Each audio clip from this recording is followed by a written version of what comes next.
Mu Yang reaped numerous benefits, ultimately agreeing and returning to his abode, embracing a life of blissful scarcity.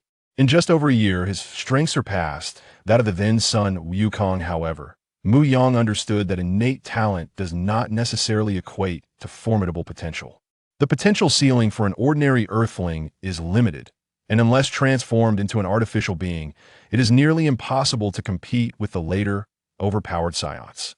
The Saiyans gain a 50-fold increase in their power upon achieving Super Saiyan, a 100-fold with Super Saiyan 2, and an astounding 400-fold with Super Saiyan 3.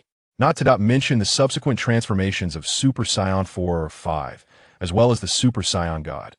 How can one even begin to compare? It is not to say that Earthlings cannot achieve a level of strength akin to later iterations of Son Wukong, yet the time invested will far exceed that of the Saiyans. Perhaps it requires several hundred to thousands of years, while the lifespan of an ordinary person is at most a century, barring exceptions like Master Roshi, who has lived 4.2 to 300 years. Who knows if he secretly used the Dragon Balls to wish for longevity? Otherwise, it is inexplicable. Observing characters like Krillin, Yamcha, and Tien Shinhan during the Z era, it becomes evident that while their strength far exceeds that of many extraterrestrial beings, they fall short when facing true powerhouses, becoming mere spectators in later stages. Among the three, Krillin fared the best, marrying one of the Dragon Ball goddesses. Android 18. Tien Shinhan, on the other hand, established his own martial arts school later on. The most unfortunate was Yamcha, whose martial skills languished, leading a dismal life burdened by debt. One could only say he deserved it. He let go of Bulma, seeking companionship elsewhere. Who else could he have pursued if not her? This brought to mind Android 18. Although Mu Yang had never encountered her, he would certainly not let the opportunity slip by S for Krillin. He could only offer his apologies in advance. After all, no man could resist the allure of a harem life akin to that of ancient emperors or the traditional practice of multiple wives. It seemed he would need to impart some harem philosophies to Bulma. Just then, a gentle and familiar voice broke his reverie. "What are you thinking about? So lost in thought?" Turning to the source, he beheld a graceful figure beside him, Bulma, with her blue-green hair tied in a ponytail, wisps framing her youthful face. Her curvaceous figure was unmistakably Bulma. Of course. "I was thinking of my dear Bulma," Mu Yang replied as he embraced her, planting a kiss on her forehead. "Stop it. That's so silly." Bulma rolled her eyes, attempting to break free, but her strength paled in comparison to Mu Yang's, and she remained firmly in his grip. "By the way," she continued, "we're going to master Rose's Kame house in a few days." "What for? I haven't seen them in ages. I thought it would be nice to get together." Mu Yang squinted, sensing that the timeline of the Z saga was fast approaching, that he wondered about Goku's current strength and whether he could defeat Raditz. Although he had given Goku a warning during their last encounter, he was unsure if Goku had taken it to heart. "All right, I'll leave the arrangements to you," Mu Yang said, playfully pinching Bulma's cheek. Bulma swatted his hand away, feigning irritation. "Don't do that, it'll make me ugly." Seeing her reaction, Mu Yang felt a fondness rather than anger. All right. How is the spaceship I asked you to prepare coming along?" "It's almost at the final stage. It should be completed in a few days," Bulma replied. Hearing this, Mu Yang nodded. The purpose of having Bulma construct the spaceship was simple: to venture to Namek and acquire the Dragon Balls. The Dragon of Namek, Purunga, possessed powers far exceeding those of the Earth's Shenron, and he believed that wishing upon it could grant him Saiyan blood. "Mu Yang, can you accompany me shopping today?" Bulma inquired. Mu Yang shook his head, promptly declining. "Maybe tomorrow. I'm a bit tired today and wish to rest." Going shopping with his girlfriend was simply not in the cards. It would never happen. Upon hearing this, Bulma's face puffed up in discontent, glaring at Mu Yang with reproachful eyes. Feeling her gaze was somewhat unnerving, Mu Yang hastily departed. Left alone, Bulma sat on the sun lounger, glaring at his retreating figure in frustration. I can go shopping by myself. Men are all pigs." Upon returning to his room, Mu Yang flopped onto the bed, ready to take a nap, anticipating waking up to a meal. As for training, apologies, but Mu Yang chose to be idle. Until he obtained Saiyan blood, all his training efforts were essentially futile. Exhausting himself for a year might yield a few thousand or tens of thousands of gains, while Saiyans could recover and amplify their power by far greater margins with each injury.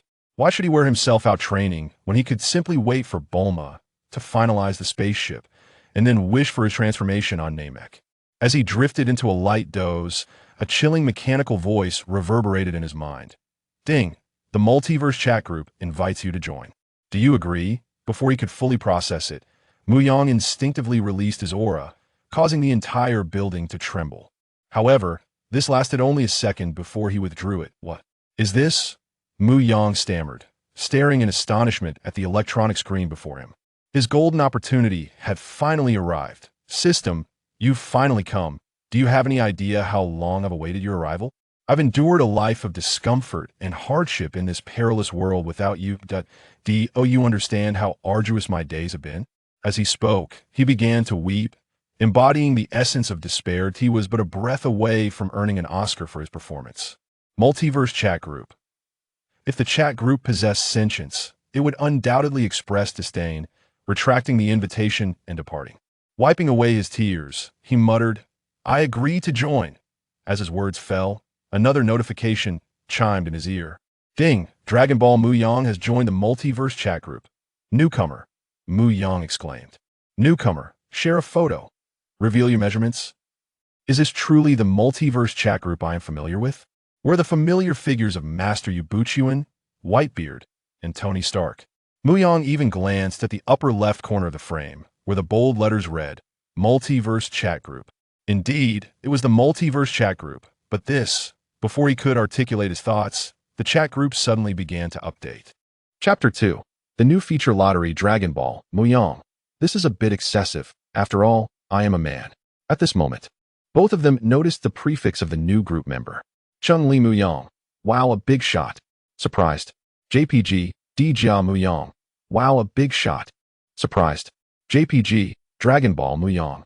Ignoring the antics of the two, Mu Yang proceeded to open the chat announcement, instinctively knowing it contained everything he wished to understand. As soon as he opened it, a flood of memories surged through his mind. Before long, he had absorbed the information and grasped some fundamental details about the Multiverse chat group, inviting different versions of oneself from various worlds. A smile crept onto the lips of Dragon Ball Mu Yang. How intriguing. Tiga Mu Yang. Hey, YISNT Dragon Ball Dad speaking. Cheng Li Mu Yang. Need you ask? It's obviously because of you. Who told you to expose the big shots measurements right after you joined? Tiga Mu Yang. Come on, don't be shameless. Ugh, don't force it. Dragon Ball Mu Yang. Ahem, alright. I was just trying to process the memories the chat group filled my mind with. But speaking of which, are you two really in the worlds of Tiga and Cheng Li? Tiga Mu Yang. What else could it be? A few days ago, a Golzon appeared in the city, and living there has been quite exhausting for me. Wipe sweat. JPG, Dragon Ball Mu Yang. Has the plot begun? Tiga Mu Yang. Yes, it has already started, but unfortunately, I didn't witness the goo turning into soup. Dragon Ball Mu Yang. That is indeed a pity. Cheng Li Mu Yang. I'm nearing the end of the talisman arc here, preparing to head back home to strategize about the 12 talismans. Tiga Mu Yang. Big shot. Has the plot started on your end? Is it about the Saiyans? Dragon Ball Mu Yang. It has indeed started. In a few days, Bulma and I will head to Kame House, and then Raditz will return to Earth, officially kicking off the Z saga. I don't possess any Saiyan blood. I'm just an ordinary Earthling. I'm still contemplating how to acquire Saiyan blood. Without some strength, it feels precarious in the Dragon Ball world. Upon hearing this, the other two Mu Yangs wholeheartedly agreed, as they too understood the nature of the Dragon Ball universe. Not to mention the tyrant Frieza, who wreaks havoc as easily as drinking water, or Beerus, the god of destruction, who casually obliterates planets with a flick of his wrist. These are not even the most outrageous. Above Beerus are the angels, the Grand Priest, and the Omni King, who plays with planets as if they were marbles. Setting aside the plot, Beerus, with his capricious temperament, is already a headache, not to mention the childlike demeanor of the Omni King. If it weren't for Goku's protagonist aura, those lofty deities would obliterate Earth in the blink of an eye. However, soon the two noticed another issue. Cheng Li Mu Yang. What do I see? Bulma? Have you captured her already? Tiga Mu Yang. Wow, that's unfair. Didn't we agree to remain single for life? Have you forgotten the oath we made? Dragon Ball Mu Yang. Who made an oath with you? I don't recall that. Besides, I attracted her with my talents. Is there anything wrong with that? Don't place the blame on others just because you're still single. Referring to you, single dog. JPG, Dragon Ball Mu Yang retorted mercilessly, even though the other party was himself. Just as the three of them were about to continue their banter, the system update was finally complete. Ding! The initial version of the Multiverse chat group has been updated to Multiverse Chat Group version 1.0. New features. Upload function, red packet function. Lottery function. Note: the lottery function will only be activated for members who join the chat for the first time, with only one chance to draw. There is an 80% chance of winning an item or ability from their respective worlds, while the remaining 20 will be randomly drawn from the multiverse, with varying outcomes. The three quickly reviewed the update details and then noticed the lottery function section on the panel, which displayed one lottery chance. Seeing this, the trio did not immediately proceed with their lottery draws. They were eager to observe what others would win first. After a considerable amount of time, the chat group remained silent. Eventually, someone could no longer contain their impatience and inquired. Cheng Li Mu Yang. So, how did the two of you fare in the lottery? Dragon Ball Mu Yang. You go first. Let us hear yours. Cheng Li Mu Yang. No, I can't. The big shot should go first. Through merely 3 exchanges, they all understood that none had drawn yet. Tiga Mu Yang. Sai waves hand. JPG, I really don't understand what you two are trying to test. We're all friends. Why bother? Forget it. If you're not drawing, then I'll go first. With that, Tiga Mu Yang focused his thoughts and pressed the lottery button. The chat group's spinning wheel began to whirl rapidly, halting only after a few seconds. As the pointer came to a stop, a notification sounded in Tiga Mu Yang's ears. Ding, congratulations, you have obtained the Light of Tiga, unlocking all forms. In the Tiga world, in a rental room in Tokyo, the Mu Yang of this world was lazily lying on a tatami mat. With the notification echoing, ripples appeared in the surrounding space. Soon, a toy-like victory god light stick appeared before him, along with 6 victory keys in Tiga forms. The appearance of Tiga in the Tiga world is quite a sight to behold. Although I am not particularly fond of Tiga, it is certainly better than nothing. Tiga Mu Yang picked up the victory godlight stick, and with it, he now possessed a degree of self-protection in this world. It's just a pity that it wasn't something like Zero or Nexus.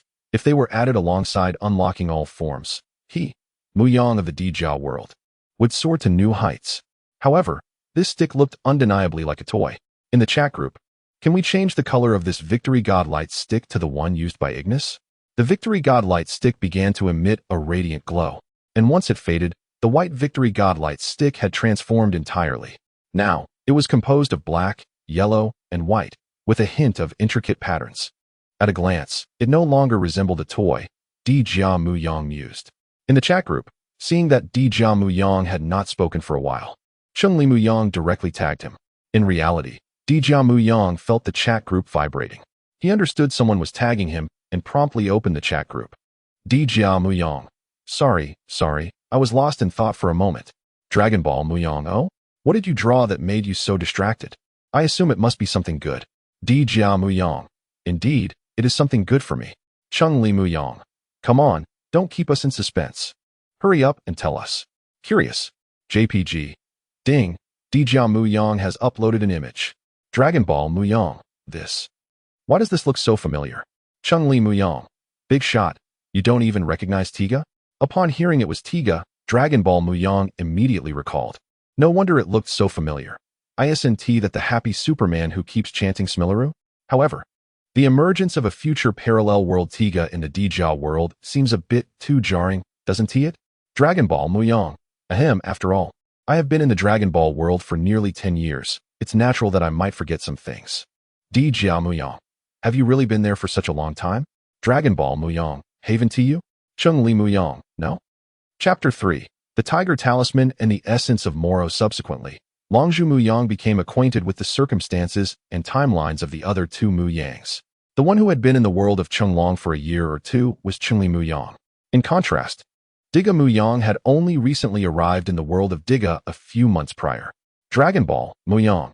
It seems we have traversed different timelines. This is intriguing. Tiga Mu Yang. Let us not dwell on that. Hurry up with your lottery draw. I can hardly contain my excitement. Cheng Li Mu Yang. Dragon Ball Mu Yang. Should you go first or shall I? Dragon Ball Mu Yang. You go ahead. Cheng Li Mu Yang. Very well. Without hesitation, Cheng Li Mu Yang activated the lottery feature. The wheel began to spin and soon came to rest on an emblem. Upon closer inspection, Cheng Li Mu Yang recognized it immediately. It was none other than the Tiger Talisman. Congratulations. You have acquired the power of the Tiger Talisman, balance of yin and yang. In the Cheng Li world, at an international airport, Mu Yang sat in the waiting area, contemplating the item he had drawn. He sighed, lamenting, "What use is this to me? I would rather have a usable superpower." He was still an ordinary person, despite the treasures that existed in this world, which were entirely out of his reach due to his lack of wealth, influence, and strength. Seeing Tiga Mu Yang draw something impressive, he thought to himself that he should not fare too poorly either, yet here he was with this. He promptly shared a screenshot in their chat group. Tiga Mu Yang. Chuckles allow me to laugh. Huh? Cheng Li Mu Yang. Alas, why am I so unfortunate? In the Dragon Ball world, lying on his bed, Mu Yang gazed at the image he had captured, deep in thought. Truth be told, this was not a matter of poor luck. Rather, it was a stroke of incredible fortune. Dragon Ball Mu Yang. I beg to differ. Have you considered what the Tiger Talisman's abilities entail? Tiga Mu Yang. The power of balance, the division of yin and yang. As his words settled, the other two Mu Yangs suddenly grasped the notion. They were not foolish. They merely needed a moment to connect the dots. A careful contemplation would reveal that for the saint to fully utilize the powers of the 12 talismans, the balancing force of the Tiger Talisman was indispensable, rivaling even the Mouse Talisman that transforms stillness into motion. Dragon Ball Mu Yang. In the future, I anticipate that more versions of ourselves from various worlds will join this chat, and at that point, the disparate power systems will likely clash, resulting in catastrophic explosions. The balance provided by the Tiger Talisman will be of utmost significance. Tiga Mu Yang. TSK Cheng Li Mu Yang. Ha, splendid. When it comes to contribution, I certainly surpass you. Tiga Mu Yang. Tiga Mu Yang. Go away, I don't know you. Dragon Ball Mu Yang. Alright, it's my turn now. I only hope it's not too disappointing. Tiga Mu Yang. Believe in yourself. Anticipation 1. Cheng Li Mu Yang. Anticipation 10086. Not idle. Dragon Ball Mu Yang initiated his lottery draw. Congratulations. You have acquired the essence of Moro. Would you like to absorb it? Dragon Ball Mu Yang stood frozen, his eyes glued to the screen before him. Absorb it. How could he possibly refuse? Who was Moro? He was the one who effortlessly defeated Sun Wukong in his perfected state. At that time, Sun Wukong had already concluded the Tournament of Power, merely a step away from achieving perfect mastery. After devouring Sabinsley, he acquired replication abilities and subsequently replicated the powers of the Angel Mells, reaching the pinnacle of strength. However, this peak was fleeting, as he could only match Sun Wukong under perfect mastery for a brief moment before his body succumbed to the uncontrollable divine energy, leading to his ultimate defeat. In the Dragon Ball universe, each angel's power far surpassed that of the gods of destruction, were it not for various restrictions. Their true strength would remain unyielding. The strongest beings in each universe are not the gods of destruction, but the angels themselves. Soon, a luminous sphere appeared before Mu Yang. Moments later, it was absorbed into his being, beginning a gradual fusion. He felt his strength surging rapidly, a potent energy akin to ki expanding within him. Undoubtedly, this energy was what one would refer to as magical power. Yet, the process was not complete. Mu Yang's mind suddenly flooded with new memories. Once he digested this information, he would be able to absorb the essence of life and grow stronger. Time passed, how long? He could not tell, until that magical power finally melded with his original ki, becoming indistinguishable from one another. Exhaling deeply, Mu Yang sensed his newfound power, feeling capable of easily overpowering 100 versions of his former self. If one were to estimate his battle power, it would be around 200,000. And this was merely an ancillary enhancement. He could scarcely fathom how much stronger he might become after absorbing a planet. Now, if he wished, he could summon the energy of Earth to absorb it. However, it was evident that Mu Yang would never do such a thing. He had established connections in this world. In the chat group, noticing that Dragon Ball Mu Yang had been silent for a while, the other two continued their idle chatter, not tagging him, as they would still rely on him later. During their casual conversation, they shared the rewards they had each obtained: the light of Tiga, the power of the Tiger Talisman. Cheng Li Mu Yang. Why didn't you upload the Victory Godlight? Tiga Mu Yang. If I upload it, what will I use? Abilities and equipment are not the same. Once I upload one, it's gone. Cheng Li Mu Yang. I am left speechless. It's a pity. I was hoping to farm for equipment later. Dragon Ball Mu Yang. I'm back. What I just drew startled me. Oh, the two were instantly intrigued. What could possibly astonish him so? Surely it must be something of considerable value in the Dragon Ball universe. The more they thought about it, the more curious they became, given the hierarchy of the worlds. Cheng Li Mu Yang, quickly tell us what you drew. Curious. JPG, Tiga Mu Yang. As long as it's not something like original flavor underwear, I can accept it. Dragon Ball Mu Yang, disdain. JPG, what I drew is the essence of Moro. Cheng Li Mu Yang, incredible. An instant ascension to godhood. Tiga Mu Yang. Oh wow, I declare that from this day forth, the army of Mu Yang has risen and shall sweep through the realms. Seeing the two so elated, Dragon Ball Mu Yang felt immense joy as well. However, just as he was about to upload the essence, the chat group immediately issued a notification, causing his smile to freeze in place. Notification: Essence of Moro cannot be uploaded. Why can't I upload it? They can, so why can't I? Dragon Ball Mu Yang questioned. Notification: The essence is fundamentally different from ordinary abilities. It is the core of a being. Once fused, it cannot be separated unless the host wishes to be destroyed. Dragon Ball Mu Yang glanced at the two who were reveling in the chat group, suddenly feeling a twinge of anxiety. Cheng Li Mu Yang, why has the big shot stopped speaking? Tiga Mu Yang, could it be that something is amiss? Hurry and upload. Impatient. JPG, Cheng Li Mu Yang. One initially inclined to feign ignorance. Upon seeing the two mention him, Dragon Ball Mu Yang hesitated to respond. He knew all too well that once they learned of this news, they would undoubtedly criticize him. Ding ding ding. Cheng Li Mu Yang. Dragon Ball Mu Yang. Tiga Mu Yang. Dragon Ball Mu Yang. Chapter 4. Journey to Kame House. Arrival of Raditz. Chapter 4. Digimon Mu Yang. If you're alive, speak, or at least blink. Cheng Li Mu Yang. Can you see the big boss blinking from across a world? Ultimately, Dragon Ball Mu Yang could no longer contain himself and sighed. Dragon Ball Mu Yang, ahem. Stop tagging me, I am here. Cheng Li Mu Yang. Boss, ignore him. Tell us what you've drawn. Digimon Mu Yang. Curiosity 1. Dragon Ball Mu Yang. I have good news and bad news. Which would you like to hear first? Cheng Li Mu Yang. Why is there a distinction between good and bad news? Digimon Mu Yang. Let's hear the good news first, followed by the bad. Dragon Ball Mu Yang. The good news is, I have drawn the essence of Moro, and my luck is quite decent. However, the bad news is that the essence of Moro cannot be uploaded. It has already fused with me. Attempting to separate it would damage the essence. Digimon Mu Yang. Cheng Li Mu Yang. The chat group fell silent, and Dragon Ball Mu Yang understood their current feelings all too well.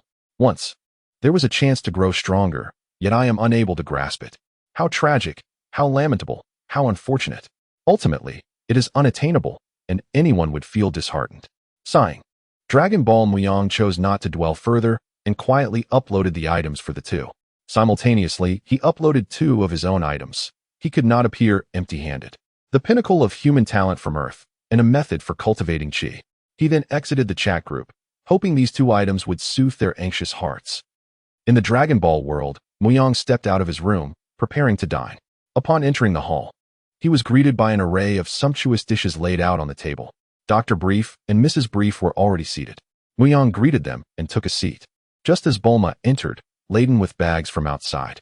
Upon returning, she carelessly tossed her belongings to the floor and wiped the sweat from her brow. Ah, Bulma. Your timing is impeccable. Come and eat. Mu Yang called out. Humph. Bulma crossed her arms, striding toward Mu Yang with a fierce demeanor. You couldn't even help me carry these when I got home?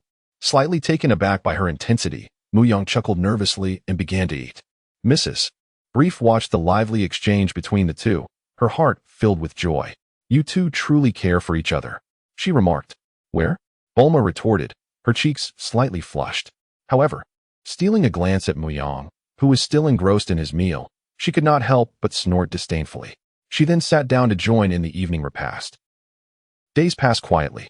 Today marked the day of their journey to Kame House, and Bulma had been in her room preparing herself for quite some time. Bulma, you've been in there for almost an hour. If you don't hurry, we'll be late. Mu Yang urged from the doorway. All right. I have chosen 3 outfits, and I'm trying them on now, came Bulma's voice from within. Mu Yang sighed, well aware that when a girl says soon, it often means quite the opposite. With a soft click, the door swung open, revealing a beautifully dressed Bulma emerging. Mu Yang caught a whiff of her perfume, a scent that filled the air. How do I look? Bulma asked eagerly. It's decent, but you could skip the perfume. It's a bit overwhelming. I prefer your natural scent, Mu Yang suggested. Really? Bulma tilted her head, inhaling deeply. Realizing that Mu Yang's observation was indeed correct, the fragrance was rather overpowering. Wait a moment. I'll just wash it off. However, Mu Yang countered, let us leave it as is. We wouldn't want to keep Master Roshi waiting too long. A bit of fresh air will do wonders. Bulma pondered for a moment and reluctantly agreed. The two then boarded the flying capsule, heading toward Kame House. West City was quite a distance from Kame House, and even with the latest model of the Universal Capsule's flying machine, the journey would take over half an hour. A conventional flying vehicle would require at least an hour or more. Seated in the co-pilot's seat, Mu Yang toyed with a light blue energy orb in his hand. This was the life energy he had extracted from animals during his experiments with Moro's abilities. It took the lives of 1,000 creatures to gather an orb the size of a ping-pong ball. He opened his mouth and swallowed the energy orb. The moment it entered his body, it was instantly absorbed, and he clenched his fist, feeling a slight increase in his chi. More importantly, his life energy surged. Mu Yang sensed that should he continue to absorb energy, his life level would undergo a significant transformation. Perhaps he could reach a divine level akin to that of a god. Of course, he was not referring to any deity from Earth, but rather beings transcending life itself, like Beerus and the Supreme Kai. It was indeed a remarkable ability, albeit limited to extracting others' life energy. Mu Yang had attempted to extract the essence itself, but each trial ended in failure, either shattering upon contact or dissipating the moment it was drawn out. He suspected that his inability stemmed from the weakness of the sources and his lack of finely tuned control over power, which only allowed him to barely grasp it. After all, the combat power of Earth's creatures barely reached the teens. His desire to extract the essence was fueled by a reluctance to consume, for in the original narrative, Moro had devoured the likes of 7-3 to gain his replication abilities. Mu Yang had no intention of resorting to such grotesque measures. Instead, he sought the essence of a being. All entities are composed of essence, making it the core of existence. It seemed he would need to capture a more powerful extraterrestrial being in the future, he mused. The ship's pilot, Bulma, glanced at him and asked, "What are you talking to yourself about?" "Nothing, just contemplating my newly developed abilities. By the way, how long until we reach Kame House?" Mu Yang inquired. Bulma checked the coordinates on the control panel. "We'll be there in just a few minutes," she replied. Nodding, Mu Yang turned to gaze out the window, sensing something approaching. He thought to himself, is it here? Raditz. A starship hurtled through the atmosphere at supersonic speed, descending toward Earth. In a nearby field, a farmer was tending to his crops. The sound of the ship slicing through the air caught his attention. Looking up, he saw what appeared to be a meteor streaking across the sky, growing larger by the second. By the time he realized what was happening, the meteor had crashed just beyond his field, accompanied by a resounding boom that shook the ground, sending dust and debris swirling. From amidst the cloud of dust, the meteor slowly opened its hatch. Have we arrived? A towering figure with waist-length hair, wearing a scouter over his left eye, Raditz, the brother of Son Goku, emerged. Beeping incessantly, the scouter indicated the presence of life on this planet. Raditz glanced at the readings, realizing with frustration that the planet's inhabitants were still alive in alarming numbers. Kakarot, what are you doing? Why haven't you destroyed this planet yet? Raditz grumbled, his body gradually levitating above the ground. Suddenly, he noticed a farmer aiming a rifle at him. The next moment, the sound of gunfire rang out. It remains uncertain whether the farmer, gripped by fear, accidentally discharged his weapon, or if he shot out of a sense of apprehension towards the unknown. Yet, such details are of little consequence. Raditz effortlessly caught the bullet in his hand, glancing at the pea-sized projectile, his expression betraying an air of frivolity. Is this all there is? He then pressed a button on his detector, and the familiar beeping revealed the combat power of this individual. A paltry reading of merely 5.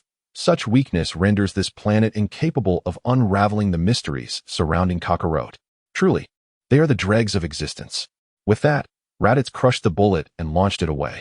In an instant, it pierced through the farmer's skull, the bullet's force undiminished, and continued to penetrate the vehicle behind him. The farmer's body crumpled to the ground, devoid of life. Without a backward glance, Raditz commenced his search for Kakarot's whereabouts. Chapter 5. Arrival of Raditz at Kame House. Goku's Heritage Chapter 5. Kame House. Entrance. Hello, everyone. Long time no see.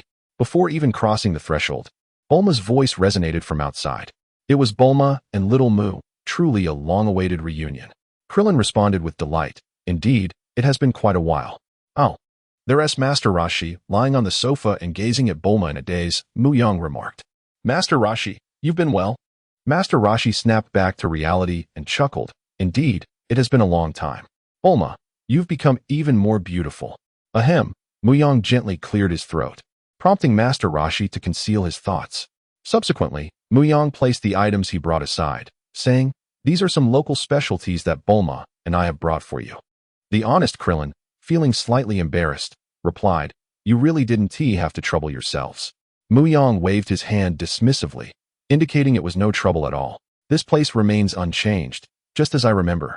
Bulma exclaimed, looking around. You really didn't invite me and little Mu to hang out before. How heartless of you. Master Rashi complained.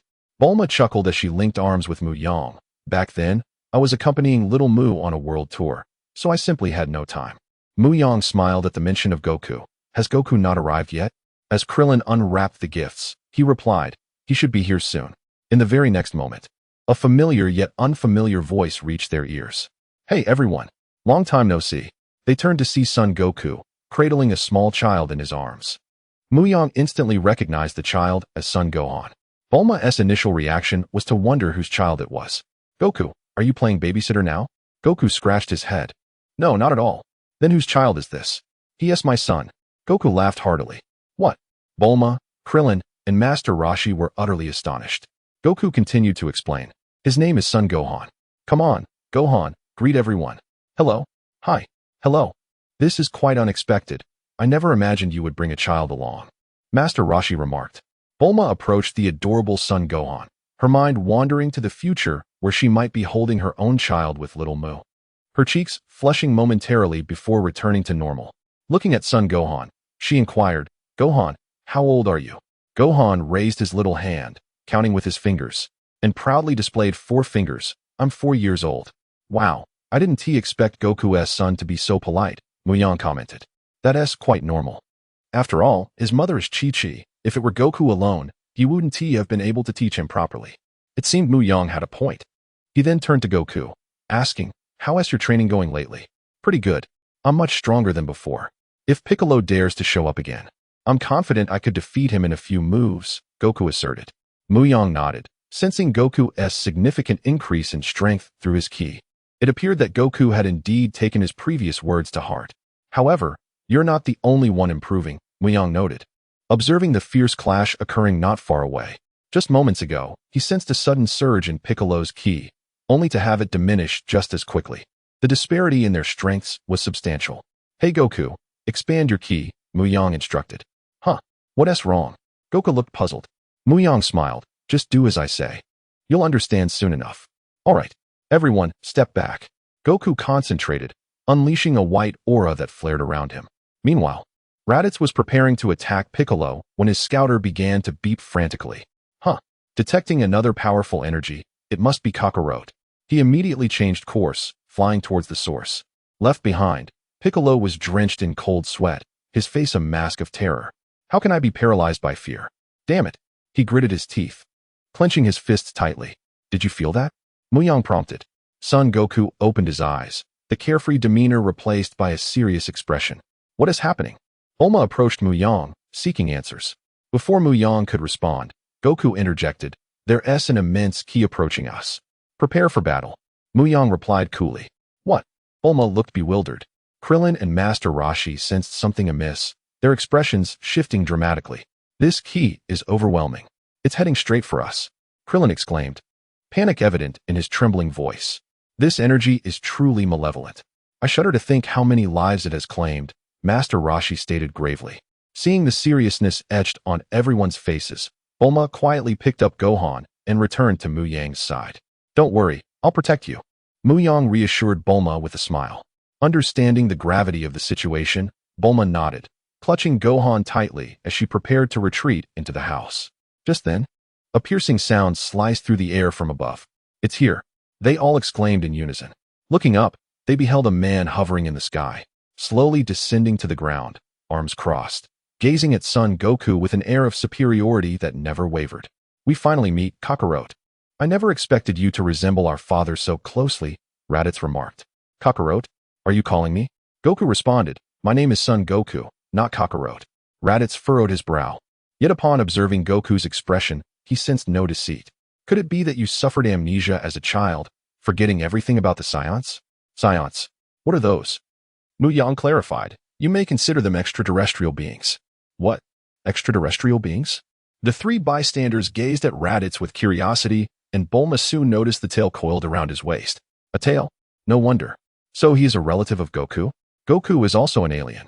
Raditz smirked coldly. Indeed, we are Saiyans from planet Vegeta, renowned as the mightiest warrior race in the universe, and I am your brother, Raditz. What? Goku's brother? Everyone gasped in shock. Mu Yang scoffed. While the potential is commendable, he certainly doesn't impress at this stage. In the latter parts of Z and during Super, claiming to be the strongest warrior race in the universe would hold merit. But that is impossible. If Goku is an extraterrestrial, how did he end up on Earth? Krillin protested. Raditz grinned wickedly. The answer is simple. He was sent here with the mission to eradicate all humans on this planet. What are you saying? Goku exclaimed, disbelief etched across his face. Raditz continued. Us Saiyans have been traversing the universe in search of suitable planets. Upon finding one, we eliminate all its inhabitants and sell the planet for a high price. That is our business. If what he says is true, then they are nothing but ruthless invaders, Krillin retorted, displeased. Humph, enough of this chatter.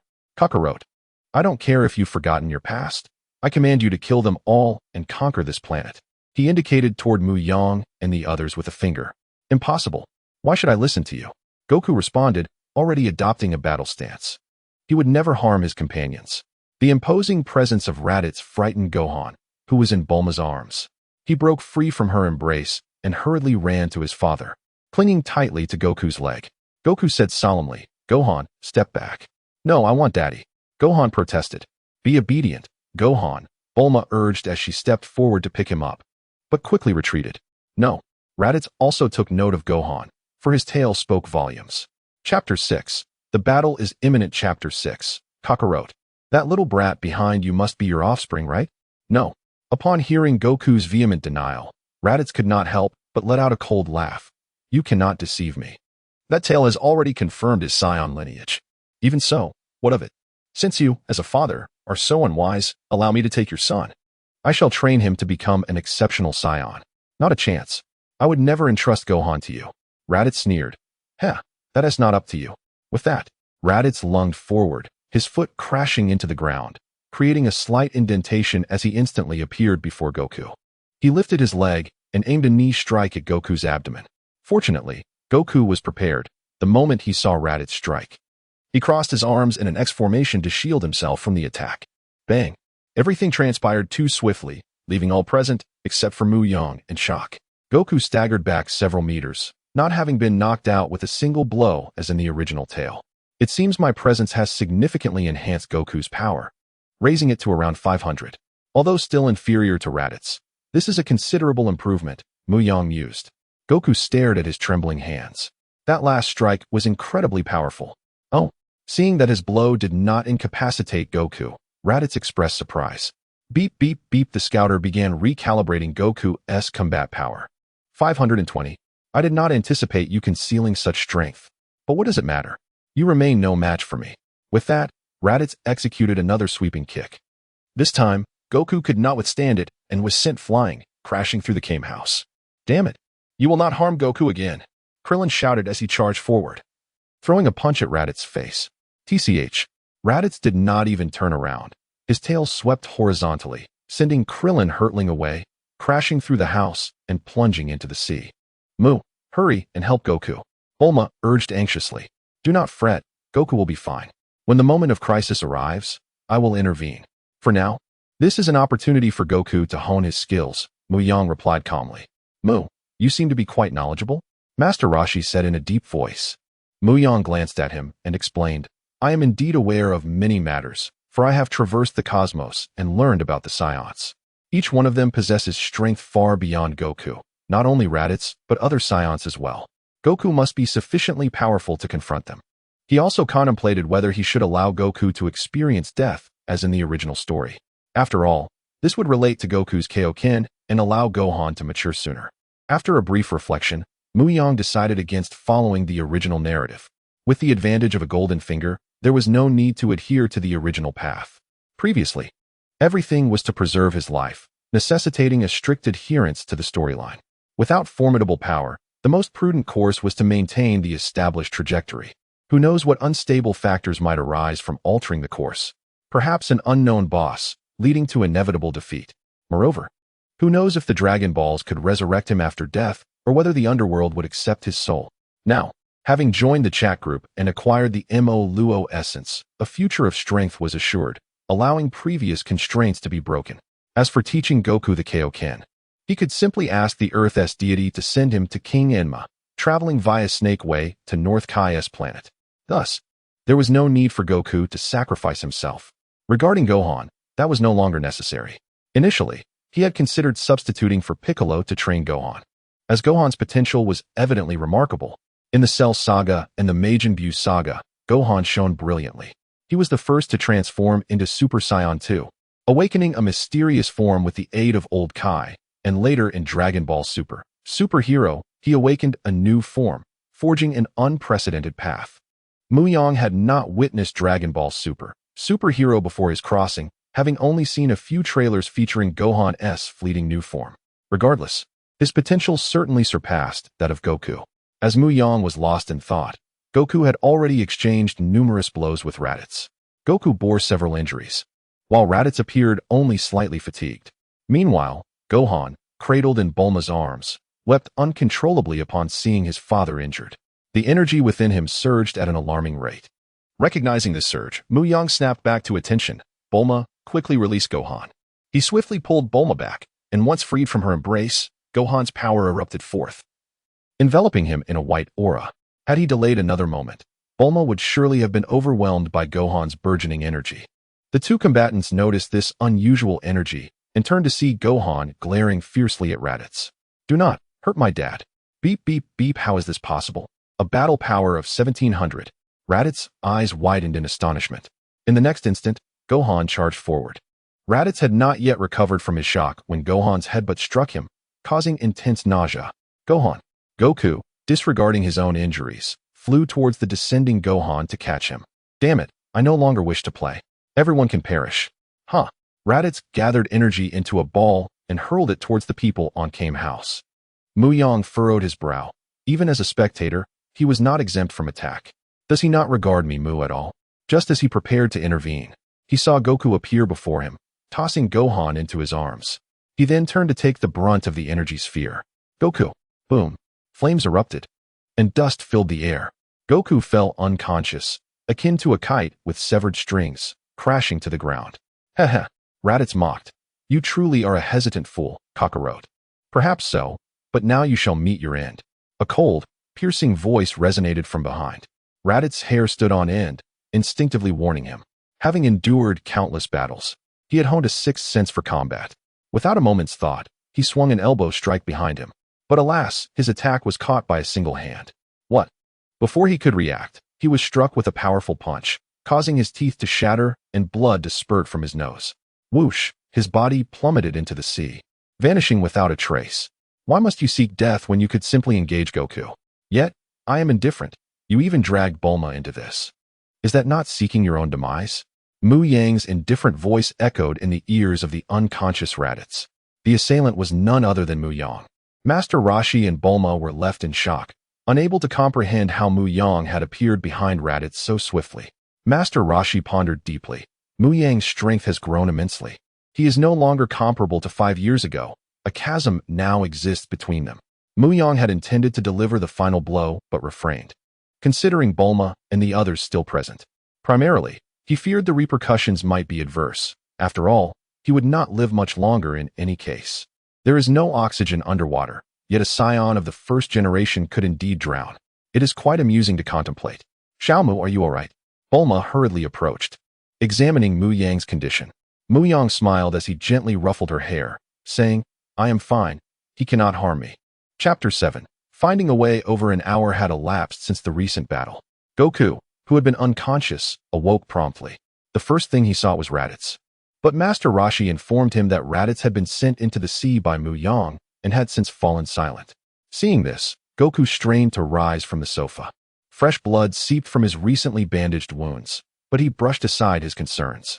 Diving into the ocean, Goku soon resurfaced, a lifeless body in his grasp, none other than Raditz. Goku, Bulma inquired, her voice laced with disbelief. Goku merely nodded, his gaze shifting to Mu Yang, who remained silent. He carelessly discarded the corpse onto the beach. How could he be dead? Krillin exclaimed, disbelief etched across his face. Cautiously approaching, he confirmed Raditz's lack of breath and finally felt a sense of relief, the memory of that fierce tail strike still vivid in his mind. Mu Yang stepped forward to remove the scouter from Raditz's left eye, tossing it to Bulma. Examine it. It may prove beneficial to us in the future. Bulma, momentarily at a loss for words, nodded in agreement. Mu Yang turned to Goku, asking, how do you feel? I'm unsure. It's an indescribable sensation. Once I return to test my blood, I'll know if he was indeed your brother. Regardless, a new enemy has emerged. Goku, prepare yourself, Mu Yang stated solemnly. What? There's another enemy? Krillin gasped in shock. Indeed. The universe is not limited to Raditz alone. He likely has comrades. Moreover, that scouter functions like a communicator, meaning his allies may have overheard our conversation. What should we do? Krillin asked anxiously. Within half a year at the quickest, or a year at the slowest, they will reach Earth. You all know what that means, Mu Yang replied. Krillin suddenly recalled something and looked at Mu Yang. Mu, you must have the strength to defeat them, right? Mu Yang shook his head. I cannot be certain. Perhaps I could handle someone like Raditz. But anyone stronger would pose a challenge. He then turned his gaze to Goku and Krillin, adding, I hope you both can enhance your powers as much as possible in the time ahead. Protecting Earth is a collective responsibility, not just an individual. Goku, can you train with me? Goku asked eagerly. Mu Yang shook his head. I cannot train you. At this, Goku's face fell, but Mu Yang continued. However, I know someone who can train you and significantly enhance your abilities in a short time. Goku's disappointment evaporated as he inquired. Who? The North Kai. Go inform the Supreme Kai. He will take you there. I've said enough. Seizing this opportunity is up to you.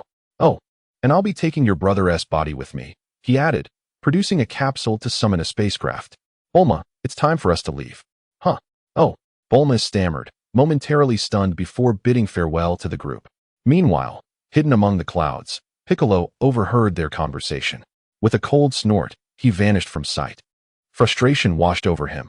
The two targets he had once deemed inferior had now surpassed him, namely, Mu Yang and Goku. It was time for Piccolo to return and intensify his training, as his competitive nature would not allow him to remain behind. Goku cradled Goten as he departed, intending to entrust him to Chi-Chi before seeking out the Supreme Kai. Krillin, inform Tien and Yamcha that new enemies are approaching, then accompany Goku to the Supreme Kai. Master Roshi suggested. Krillin nodded and set off to locate Tien and Yamcha, recognizing that these were Earth's strongest warriors. Oh dear, it seems trouble is brewing. Master Roshi murmured as he entered his house and closed the door. Upon returning home, Mu Yang brought Raditz's corpse to his concealed laboratory, filled with various blueprints and chemical reagents. He laid Raditz's body on the operating table and then departed to gather some life energy, pursuing a thought that had taken root in his mind. After completing his preparations, night had fallen. Mu Yang returned to the operating table, gathering a ping-pong ball-sized orb of life energy in his palm. He infused it into Raditz's body. The once pale, mottled skin regained its luster, and the rigid bones began to soften. If one listened closely, a faint heartbeat could be detected. Mu Yang observed, noting that Raditz's joints showed no signs of stiffness, and his red blood cells appeared to be reactivated. It was indeed effective. This life energy had a genuine impact on the deceased, reminiscent of the Yang release technique in Naruto. However, he pondered how long someone had to be dead for revival to be possible, or if decay would hinder resurrection. He slapped Raditz's face lightly, but there was no response. Raditz lay there like a vegetable. It seemed that the life energy could restore the body but not the departed soul. He wondered if using the impure world reincarnation technique to inject life force could achieve true resurrection. Yet, this raised new questions. Did the technique summon the soul from the afterlife to inhabit the sacrifice's body? Would it resurrect the sacrifice or the summoned one? These questions lingered without answers, and Mu Yang could only seek knowledge gradually. Perhaps one day he would truly master the cycle of life and death. But for now, he needed to deal with the corpse before him. He placed his hand on Raditz's chest, attempting to extract the essence within. Why is there nothing? He mused, surprised. Could the essence be linked to the soul? As he pondered, a notification from the chat group echoed in his mind, indicating an unread message. Glancing at the vegetative Raditz, he decided to check the group chat before devising a further plan. He quickly opened the chat. Tiga Mu Yang. Sigh, these past few days have been dreadfully dull. Not a single monster has appeared. Cheng Li Mu Yang. Isn't that a good thing? Tiga Mu Yang. I don't think so. In these days, I've mastered various forms of Tiga, and I'm itching for a challenge to test my skills. Ah, the woes of invincibility. Cheng Li Mu Yang. You're invincible? I don't believe you can defeat Tanjiro right now. Tiga Mu Yang. Ahem, how can you say that? I've only recently grasped Tiga's powers. I'm still in the beginner-s protection phase, not suited to face such monsters. Give me a month, and I'll confidently take him down. Cheng Li Mu Yang. Upon seeing their discussion about Tiga, Mu Yang suddenly conceived an idea. Could he utilize dark energy to execute a plundering skill, achieving a devouring effect? After all, in the Ultraman universe, dark energy could merge with any life form and absorb others. If he could absorb this dark power, he wouldn't need to consume the body, greatly simplifying the process.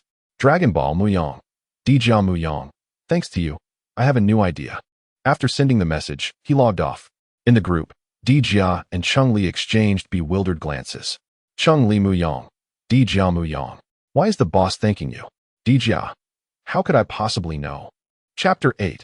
Devouring Raditz in the Dragon Ball universe. Within an underground laboratory, Mu Yang sat with his eyes closed, his breathing steady, as he attentively sensed another surge of energy within himself.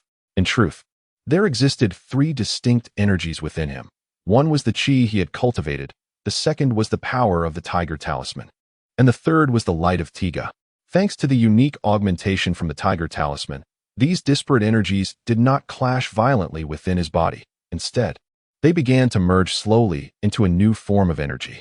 At that moment, Mu Yang endeavored to draw forth the darkness contained within the light of Tiga.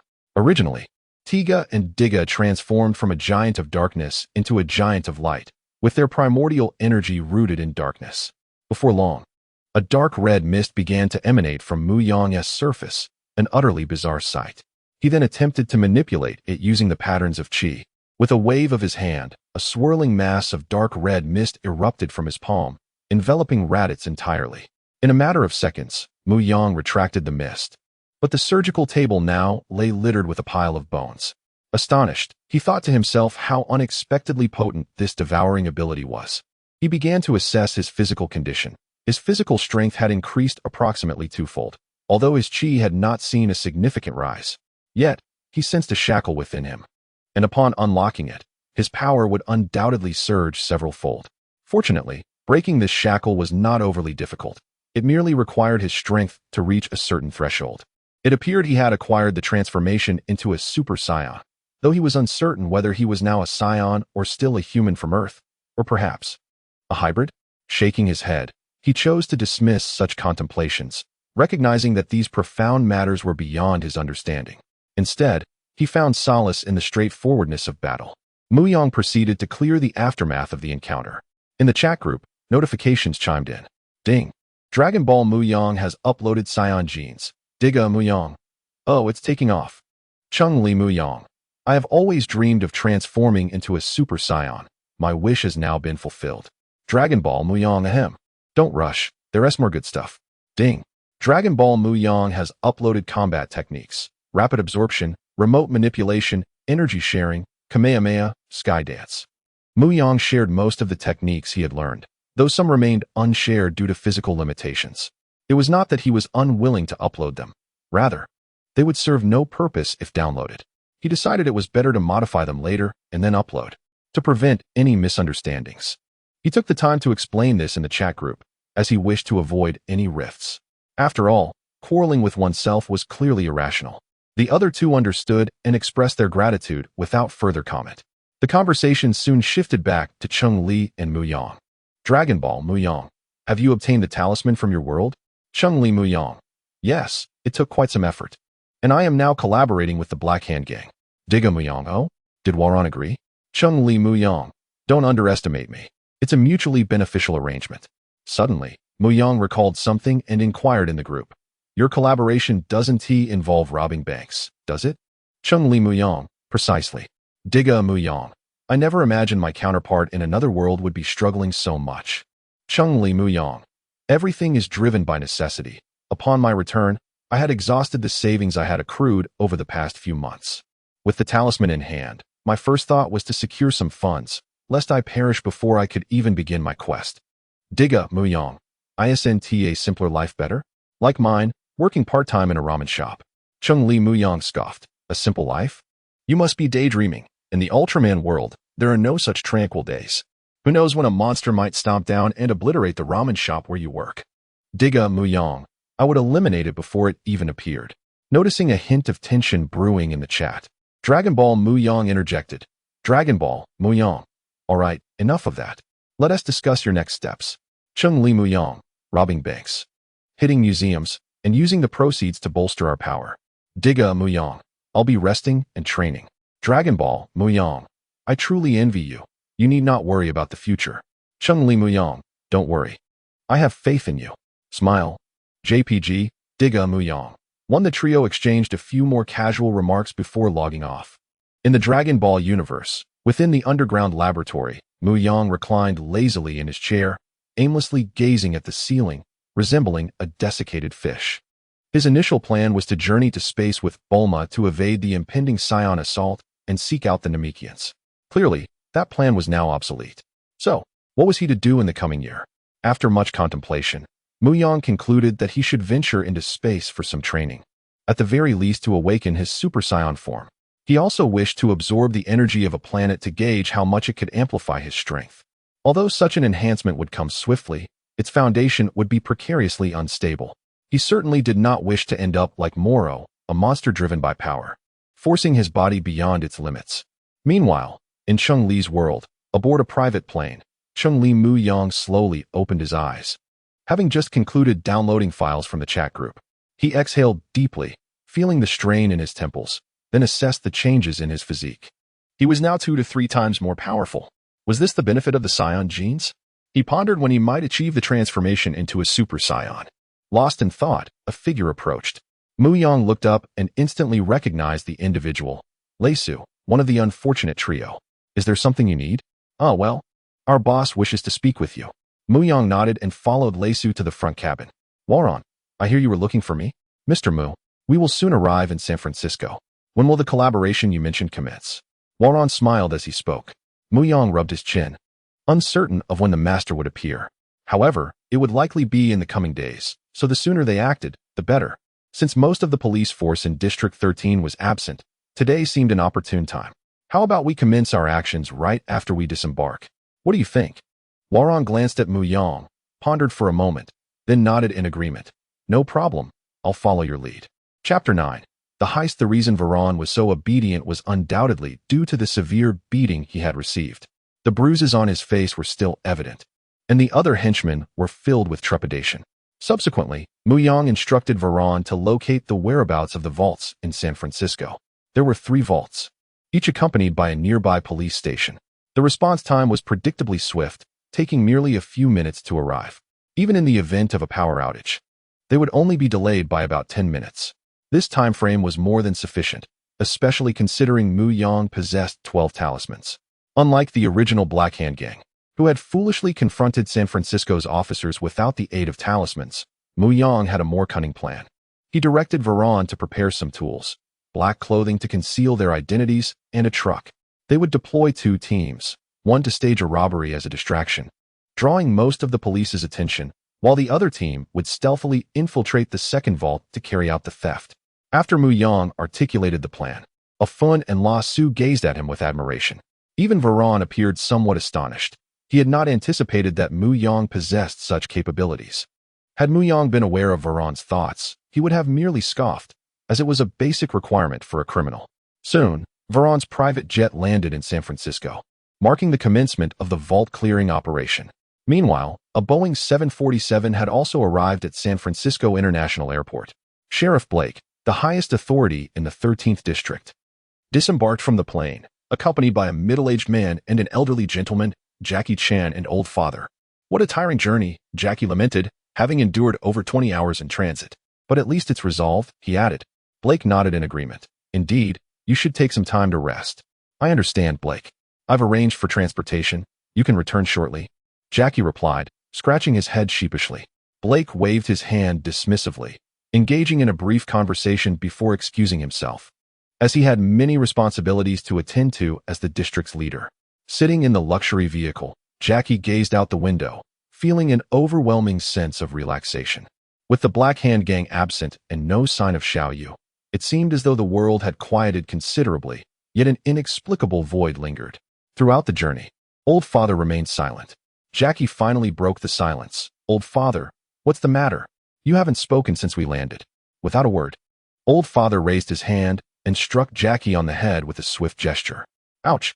Jackie exclaimed, clutching his head in pain, bewildered by Old Father's sudden aggression. What have I done now? You previously destroyed the statue of the Master, disrupting the balance of yin and yang in this realm, resulting in an excess of yang energy and a deficiency of yin.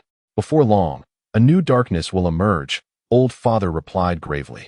Jackie looked unconvinced in his understanding. The Master's disappearance meant he could return to a normal life. Old Father remained tight-lipped, and the two continued their journey home. At 3 a.m, a fleet of black trucks traversed the highway, the night devoid of the usual daytime traffic. Under Mu Yang's orders, Varan's men methodically disabled all the surveillance cameras they encountered, equipped with silencers. Varan had invested a substantial sum for this operation. Failure was not an option. One team was fully prepared.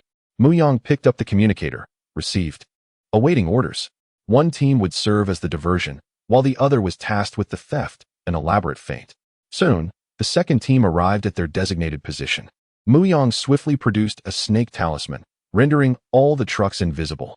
He had harnessed the talisman's magical energy, enveloping the vehicles in a cloak of invisibility. However, this effect was temporary, lasting no more than 5 minutes, which was adequate for their needs. Once again, he activated the communicator. A Fun, La Su, Zhou, commence action. Mu Yang grouped the 3 inept individuals with a Fu, concerned that he might not be able to manage them alone. A resounding explosion echoed in the distance, reminiscent of a significant detonation. Mu Yang had not neglected to provide them with protective talismans, monkey, horse, dog, and pig talismans. Instantly, the on-duty officers sprang into action, while others, roused from slumber, hurriedly responded to the alarms. As police vehicles sped past the second team without detecting their presence, Mu Yang seized the moment and issued the command, "Second team, move." The group swiftly started their vehicles, driving towards the rear entrance of the vault.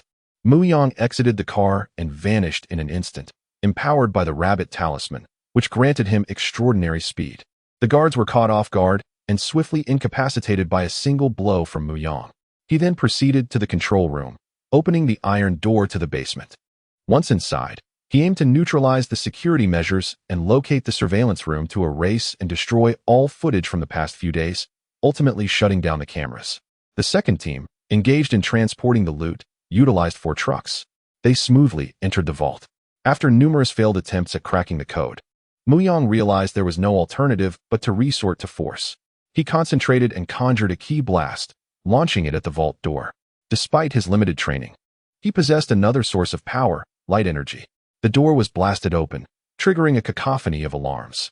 "Hurry, we have no time," he urged as the crew began unloading the cargo.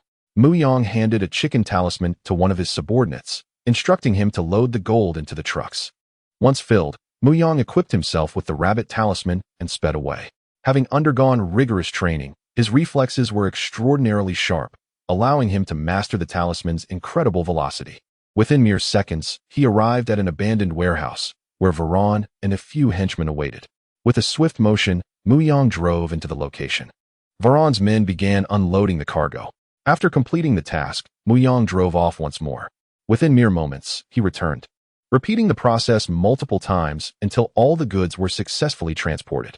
Finally, he commanded a retreat. The arriving officers were left bewildered, utterly perplexed by the situation. The vault had been completely emptied, with assets worth at least hundreds of billions vanished. The following day, news of the heist spread like wildfire, capturing the attention of the American populace and beyond. This was no trivial sum. Sheriff Blake in the 13th District received a call from the president. Yes, I understand. Please trust us. We will provide the nation and its citizens with a satisfactory answer. After hanging up, Blake slumped into his chair, utterly fatigued. His subordinates remained silent, acutely aware of Blake's unstable mood. No one wanted to be the scapegoat. After a lengthy pause, Blake glared at his motionless subordinates and bellowed, "What are you standing there for? Get to work. If you don't find anything, none of you will return." Chapter 10. Dark Eats Dark. Chapter 10. San Francisco. Abandoned dock. How did it go?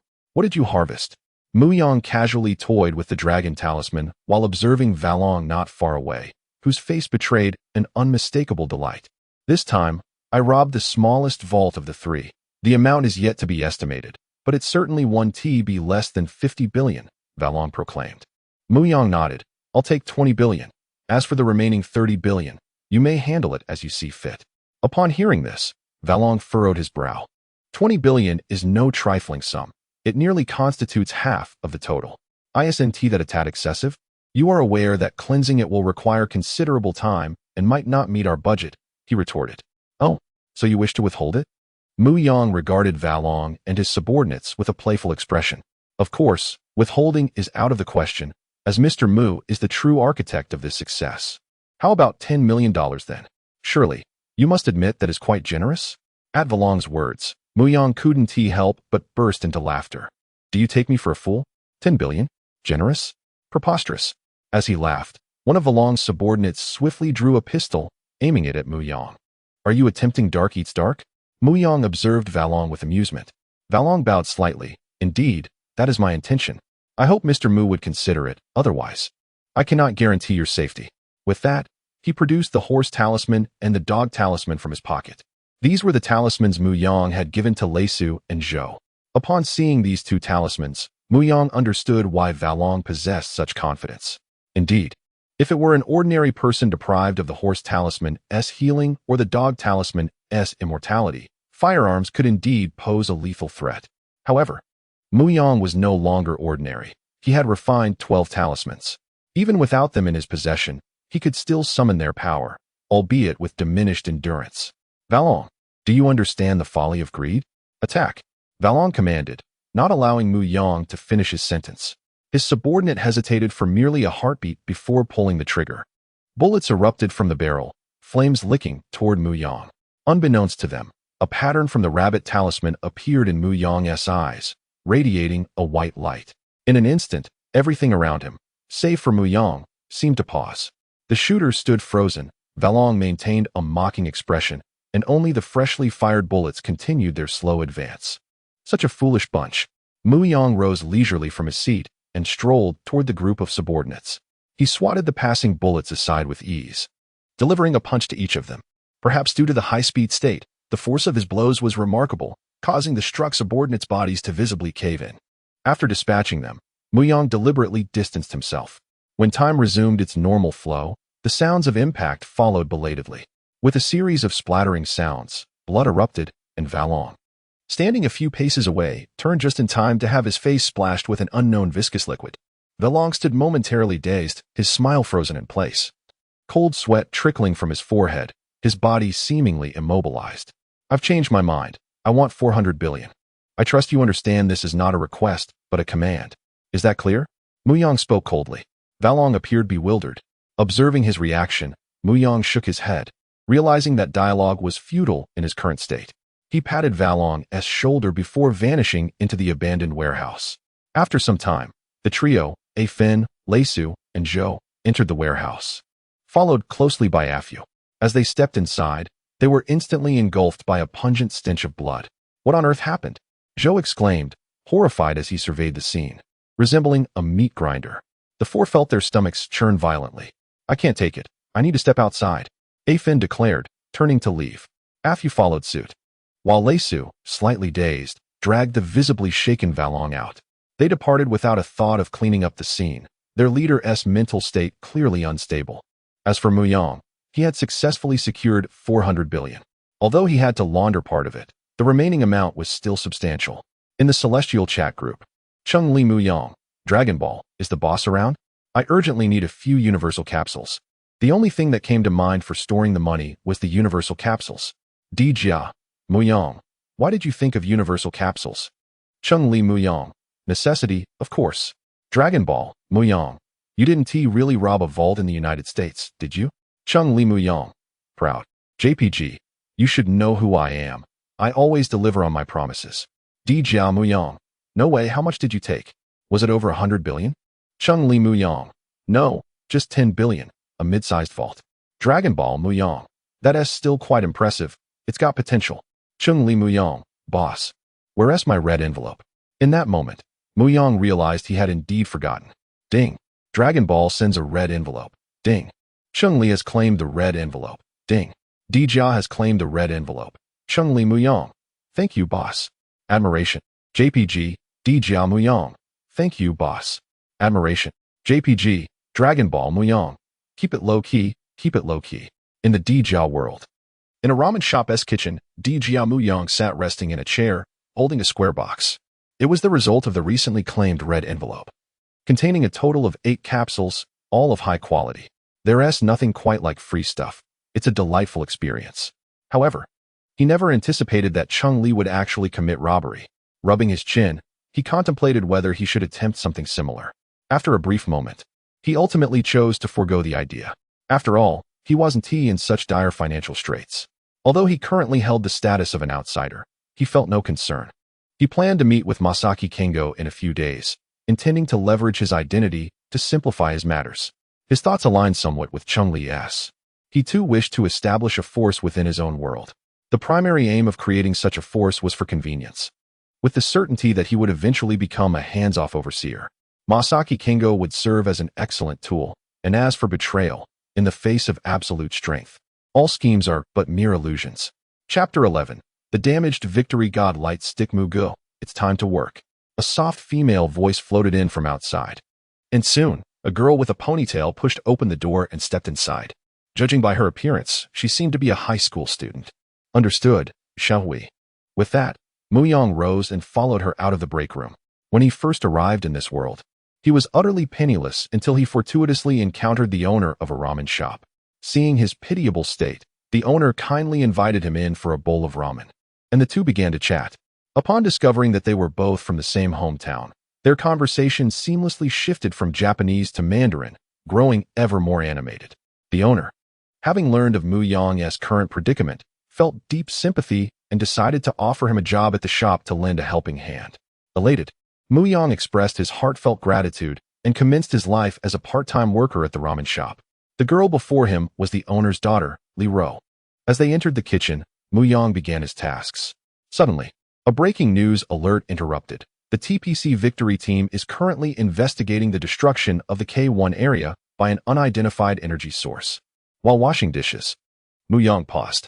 K1 area? He turned his gaze to the nearby television, which displayed images of the devastated K1 region. An expletive escaped his lips. Li Kaiming. The shop owner glanced at Mu Yang, puzzled by his outburst. Turning to the television, he quickly comprehended the situation. Upon seeing Mu Yang's grim expression, he approached and gently patted his shoulder. Why don't you take a break? I'll handle things here. Mu Yang nodded silently, removed his apron, and left the restaurant. Li Ro, returning from delivering an order, noticed Mu Yang's departure and inquired of her father, Dad, what is wrong with Mugo? The news just reported the destruction of the K1 area. K1 area? ISNT that where Mugo lives? Yes, he might be feeling down. Let him rest for a day. Walking down the street, Mu Yang's expression remained impassive, yet internally, he cursed the Korea Eladins repeatedly. Why did they have to destroy K1? He had only recently rented his apartment, and now it was gone, leaving him to face the streets once more. This vendetta, he felt compelled to avenge. His anger stemmed from the fact that he had left his victory god light stick at home. Who knew if it had been damaged by the shockwave? He arrived at a narrow alley and leaped onto a rooftop. After a few more bounds, he reached the cordoned-off K1 area. A crowd of onlookers had gathered, for no matter the world, spectators would always be present. Mu Yang vaulted over the barricade and into the wreckage. As he neared, he was greeted by a scene of utter devastation, with flames still flickering amidst the ruins. Waves of heat washing over him. He chose to ignore the chaos, quickly scanning for the general location of his home before beginning a meticulous search. His movements and the sounds he made soon attracted the attention of local TPC personnel, but Mu Yang paid them no heed, feeling instinctively that what he sought lay beneath. Before long, he unearthed the red, powerful secret key, appearing undamaged. Relieved, he continued his search, finding other secret keys, all intact. However, the Victory Godlight stick was a different story. It lay broken in two, with charred edges. Furious, Mu Yang seethed, a bunch of damned fools. He had no intention of confronting the Giriians initially, as they were the perfect punching bags, but now they had brought this upon him. Did they truly believe this world had only one Ultraman? At that moment, a TPC staff member approached, intending to escort Mu Yang away. Having seen many similar individuals in the past, those who had crossed the barricade to search for the bodies of their loved ones. Clearly, the TPC staff believed Mu Yang was one of those. Hey, kid, this isn't a place for you. Mu Yang merely turned to meet the staff member's gaze, which sent the latter staggering back in fear, drenched in cold sweat. Rising, Mu Yang ignored him and turned to leave, clutching his belongings. He vanished from sight. And the other TPC personnel said nothing more. Only the staff member who had met his gaze trembled in shock. What's wrong with him? His colleagues asked. Nothing. Maybe just tired and needs a break, he replied simply. Seeing this, they dismissed it and continued with their tasks, investigating life signs and cleaning the scene, as everything seemed to return to normal. Meanwhile, Mu Yang found himself on a grassy patch, gazing at the damaged Victory Godlight stick in his hands, his resentment towards the Giriians intensifying. If they were to appear before him now, he would surely unleash a devastating attack upon them. After a while, he managed to calm himself. His immediate goal was to repair the Victory Godlight stick. Currently, he could not transform into Ultraman without the transformation device. The only person he could think of to help was Tsuki from the Victory team. He wondered if Masaki Kigo could assist as well, for he was reputed to be a genetic expert. Sighing, he realized he would have to seek help from a higher authority. In the Celestial chat group, Tiga Mu Yang, Dragon Ball Mu Yang, are you there? Dragon Ball Mu Yang. Seriously, if you don't tag me, I won't respond. Right? With a resentful expression, Tiga Mu Yang. It's not like that. Dragon Ball Mu Yang. Let us get to the point. I need to go cuddle with Bulma. Tiga Mu Yang. This wave of dog food was simply too much for him to bear. But alas, he was in need of assistance. This matter is of great importance to me. Subsequently, Tiga Mu Yang began to articulate the whole situation. Upon hearing the account, Dragon Ball Mu Yang wore an expression of utter disbelief. As an Ultraman, shouldn't he always keep his transformation device on hand? This should be basic protocol. Yet he had left it at home. What a bold move. However, this lesson would surely be etched into Tiga Mu Yang's memory. Before he had absolute power to protect himself, he must refrain from recklessness. Tiga Mu Yang ahem. It's just that there haven't been any monsters appearing these past few days, so I thought today would be the same. And thus I didn't keep it on me. Dragon Ball Mu Yang. And the result? Your transformation device was damaged in the explosion. Count yourself fortunate that the Victory Godlight stick is merely a conduit for light energy. Had the shining key been destroyed, you would have lost the ability to transform into your shining form, leaving you with nowhere to weep. Tiga Mu Yang. Dragon Ball Mu Yang. Send it over. I'll have Bulma craft you a new one. The technology shouldn't be too difficult. Tiga Mu Yang. Thank you so much. My friend. Ding. Tiga Mu Yang sends a red envelope. Ding. Dragon Ball Mu Yang has received the red envelope. Tiga Mu Yang felt a sense of belonging. He was indeed clutching onto a powerful ally, devoid of any guilt. Cheng Li Mu Yang, what? You all send red envelopes without notifying me? Upon hearing the notification of a new red envelope in the chat group, Cheng Li Mu Yang swiftly logged on without hesitation, immediately using his mind to open the envelope. To his dismay, he discovered it was utterly empty, regretting that his reflexes had betrayed him once again. He began to question whether his singlehood of over a decade had rendered his speed an illusion. Cheng Li Mu Yang. I was ultimately a moment too slow. Alas, but what was contained within? Tiga Mu Yang. Longzhu Mu Yang. You should peruse the previous chat records to comprehend. Originally, Tiga Mu Yang had intended to gloss over the matter casually, but the mention by Longzhu Mu Yang provoked a sense of dread. The thought of Cheng Li Mu Yang mocking him made Tiga Mu Yang wish to log off immediately. Yet, in order to maintain the balance of time between their two worlds, Tiga Mu Yang gritted his teeth and persevered. All the blame lay with the Giriian people. Tiga Mu Yang began to console himself.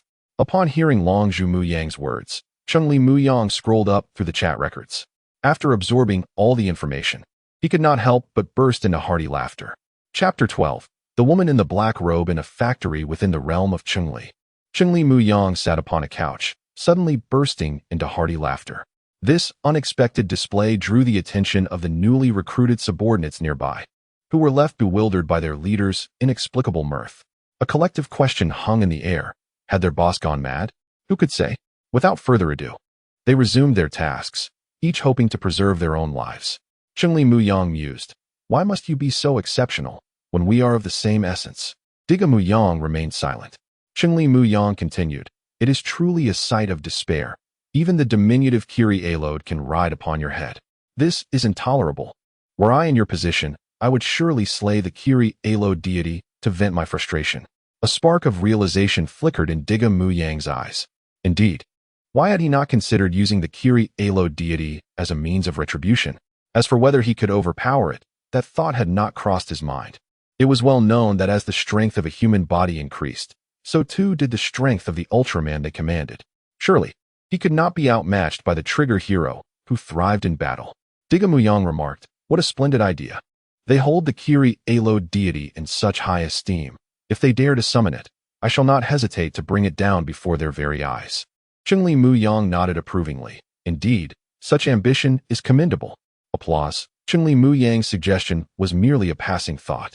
It was evident that the other self had taken it to heart. The ensuing actions were no longer within his purview. In the Dragon Ball universe, Dragon Ball Mu Yang strolled into the workshop, where Bulma was diligently at work. He embraced her for a moment before stating his purpose. "So, you wish for me to repair this device?" "Precisely. I hope for a swift restoration, ideally at once." "Very well, let me examine it." Bulma did not decline. She accepted the damaged Victory Godlight rod from Mu Yang and began her analysis. Soon, she discerned the device's purpose. What an intriguing invention. It seems to be designed to channel a particular type of energy. Indeed, it channels energy, though not ki, but an unknown force, Mu Yang clarified. Bulma nodded thoughtfully. "I see." Mu Yang then inquired, "Bulma, is it possible to recreate this?" Bulma shook her head decisively. "No. One of the materials is entirely unfamiliar to me. Its appearance is somewhat akin to crystal, yet its molecular structure is entirely different. Such a substance does not exist on Earth, let alone in a form suitable for manufacturing." She gestured to the central diamond-shaped spark. "Fortunately, only the exterior has sustained damage. Replacing it with another material will suffice. However, if that part were to be compromised, I would be powerless to assist." "Very well," Mu Yang responded, feeling a twinge of disappointment, though it quickly dissipated. In just half an hour, Bulma had completed the repairs. "Here you go. It's getting late. I must retire for my beauty sleep." She yawned and turned toward her room. After receiving the Victory Godlight rod, Mu Yang promptly sent it as a red envelope in their chat group. He then dashed over and wrapped his arms around her slender waist. Perfect timing. "I'm tired as well." In the Tiga world, Tiga Mu Yang observed this scene, a smile curling at the corners of his mouth. The warmth of the moment was a feeling he had not experienced in quite some time. His resentment toward the Giriian inhabitants had lessened considerably, yet the inevitability of death still loomed. As dusk descended, Mu Yang approached an apartment building, his gaze fixed intently upon it. Through his sensing abilities, he detected an energy entity within, and its aura mirrored that of the perpetrator responsible for the destruction of the K1 region. There was no doubt. He had found the source. The aura of the Giriian was distinctly different from that of ordinary humans, making it easily identifiable. "No matter where you flee, I shall find you," Mu Yang declared resolutely. Just as he was about to advance, a striking figure emerged from a car, seemingly headed for the same apartment. Noticing her, Mu Yang swiftly vanished into the shadows, watching as she surveyed her surroundings before proceeding toward the building. When she turned her head, he recognized her face. It was the captain of the Victory team, Ijima K. There was a saying in a past life, "Youth is blind to the value of the captain," mistaking Tiga for treasure. Alas, had he traversed to this world a few years earlier, he might not have been a solitary figure. As he contemplated following her, a sudden awareness struck him. He glanced up at the rooftop, where a shadowy figure flickered in and out of view. The figure sensed his gaze, and their eyes locked for a fleeting moment before it vanished from sight. It appeared there was more than one to contend with. "Wouldn't you agree, Giriian?" Mu Yang redirected his attention. Behind him stood a woman in a black robe. "How intriguing, Earthling. I offer you a chance to submit to the Giriian. We can grant you all that you desire," she proclaimed haughtily. Mu Yang chuckled. "All that I desire? Very well. I wish for the life of your Giriian deity. Can you provide that?" At his words, The expression on the black-robed woman's face darkened ominously. "Foolish Earthling, you shall pay dearly for your words." With that, she prepared to strike. But Mu Yang was quicker. He drew the Victory God Light Rod and transformed it into the Victory Hyper Gun, firing a shot with precision. Whoosh! Bang! The black-robed woman was struck and stumbled back several steps. A faint white smoke emanating from her form, yet no visible wound appeared. "You shall pay," she roared in fury, launching a fierce counterattack. Mu Yang had anticipated this and swiftly dodged, as the ground beneath him shattered under the force of her psychic assault. The power was formidable. Mu Yang furrowed his brow. A single hit might not incapacitate him, but it would certainly be painful. If the Victory Hyper Gun lacked sufficient power, then he would resort to a ki blast. With fingers splayed, a pale blue energy orb formed in his palm. The black-robed woman sensed impending doom. Upon seeing the energy sphere, she turned to flee, exclaiming, "You will pay for this. The wrath of the Kiri Alode will soon descend upon you, and all your efforts will be in vain." "Huh? Do you think I will allow your escape?" Mu Yang hurled the ki blast with the speed of a top-tier pitcher. The black-robed woman attempted to evade, but it was futile. With a resounding explosion, flames engulfed her, and the ground trembled as debris scattered. A chilling scream pierced the air from within the inferno. As the smoke cleared, only a crater remained, and Mu Yang's gaze shifted distantly. "TSK, she managed to escape. However, there remains another." Mu Yang's focus returned to the apartment building. "It seems there is no content to process. Please provide the article or text you would like me to refine and translate." Chapter 13. The Giriian. How long are you going to hide? Are you not planning to come out and meet me? Mu Yang spoke as if to the air, yet he was acutely aware of a presence concealed nearby.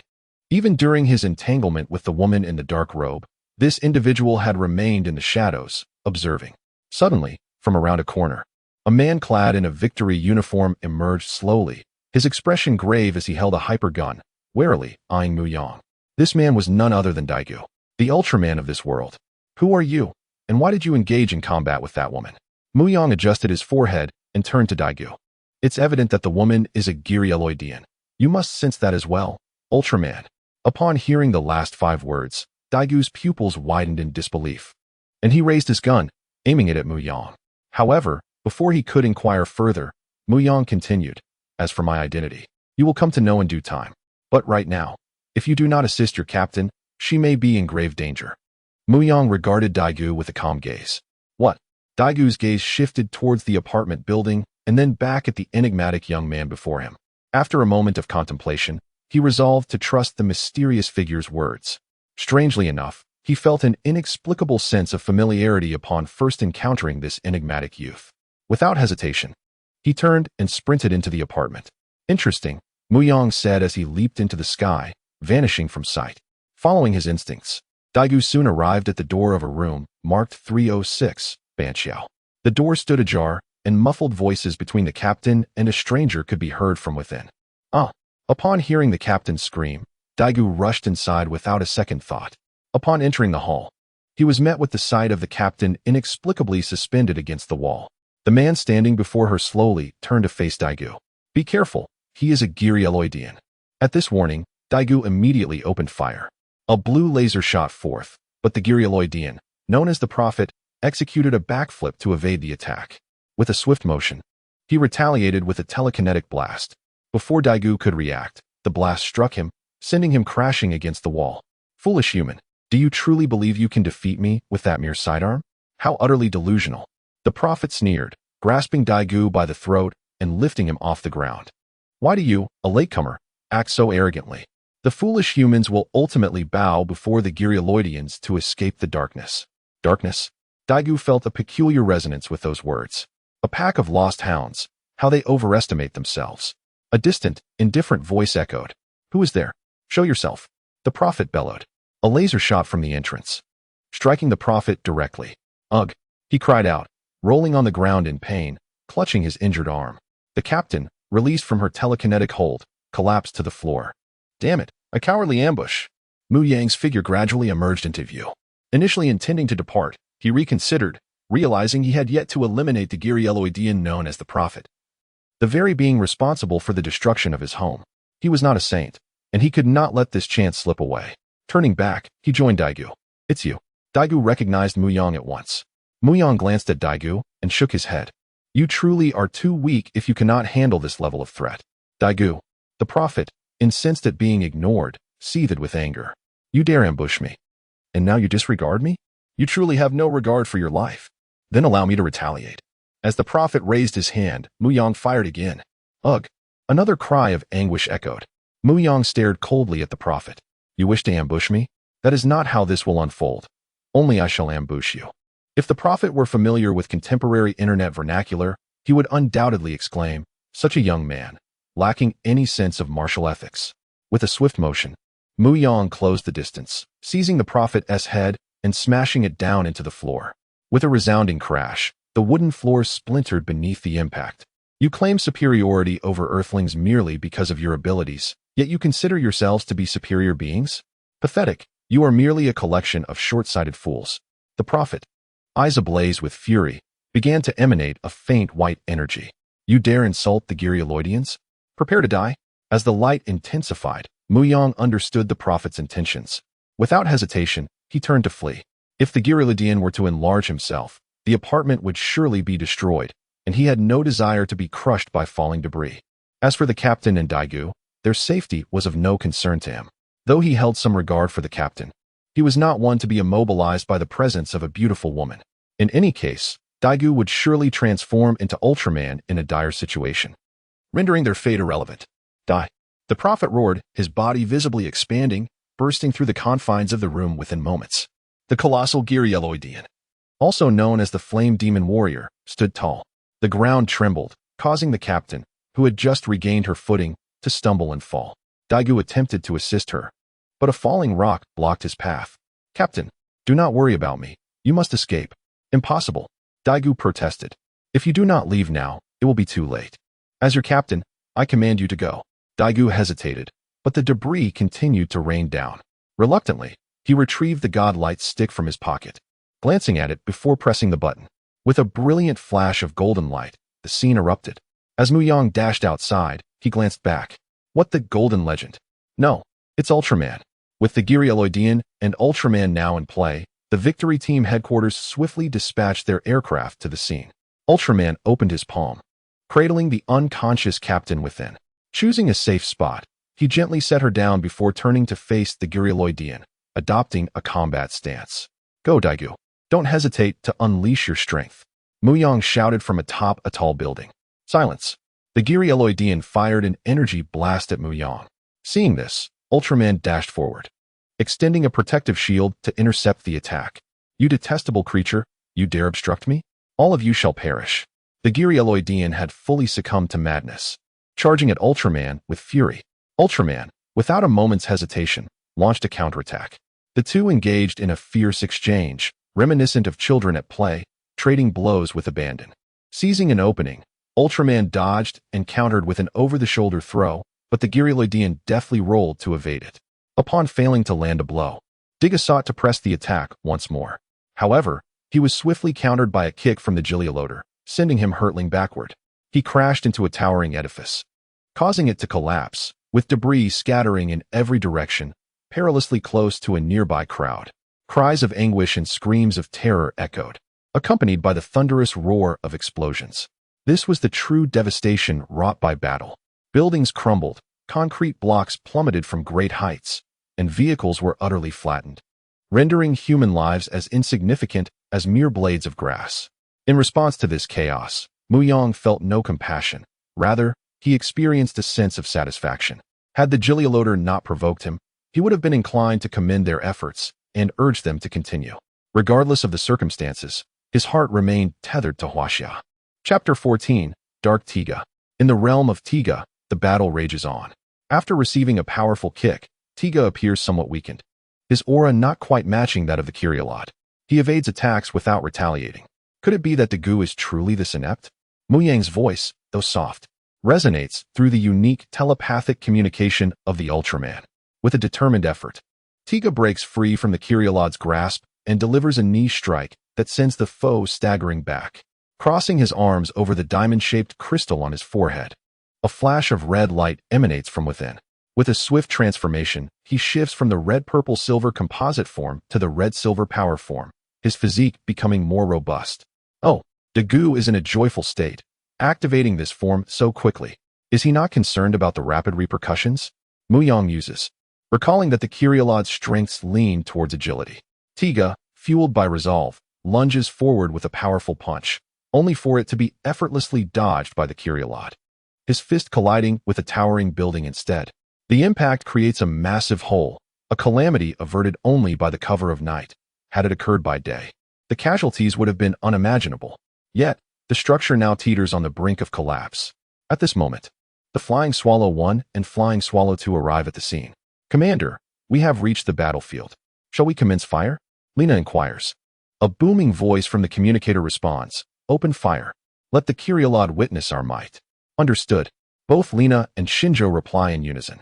With a flurry of green lasers, they strike the Giriian's back. Ah, it hurts. Humanity is indeed foolish. They require our purification. A faint white light begins to shimmer across the surface of the Giriian's body, indicating a surge in its energy levels. Sensing the imminent danger, Tiga unleashes several small beams in an attempt to interrupt the Giriian's escalating power. The blasts force the Giriian back, causing it to gradually regain its composure from its rage. Coldly gazing at Tiga, let the sacred flames cleanse you, sinner. A fiery orb of crimson flames ignites in its hand, aimed squarely at Tiga. In an instant, the flames morph into a towering inferno, hurtling towards Tiga. Despite his efforts to evade, Tiga is caught off guard, the flames enveloping him and dragging him across the ground, leaving deep gouges in its wake. The indicator on Tiga's chest shifts from blue to red, signaling the commencement of the ominous countdown. The relentless assault has severely diminished his energy, and he remains incapacitated. From a distance, Mu Yang stands resolute, a gentle breeze tousling his hair. His strength should not be limited to this, he reflects, simultaneously revealing the victory god light rod and the key of Dark Tiga. If the situation demands, he will intervene to obliterate the threat. As for his choice of power, does Dark Tiga not possess a charisma surpassing that of the composite form? Its wild, sinister appearance leaves an indelible impression.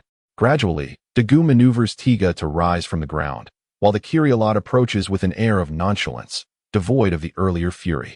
With a swift kick, it sends Tiga crashing to the ground, standing triumphantly over him, arms outstretched in a display of victory. Release Tiga, you monster, Lina demands.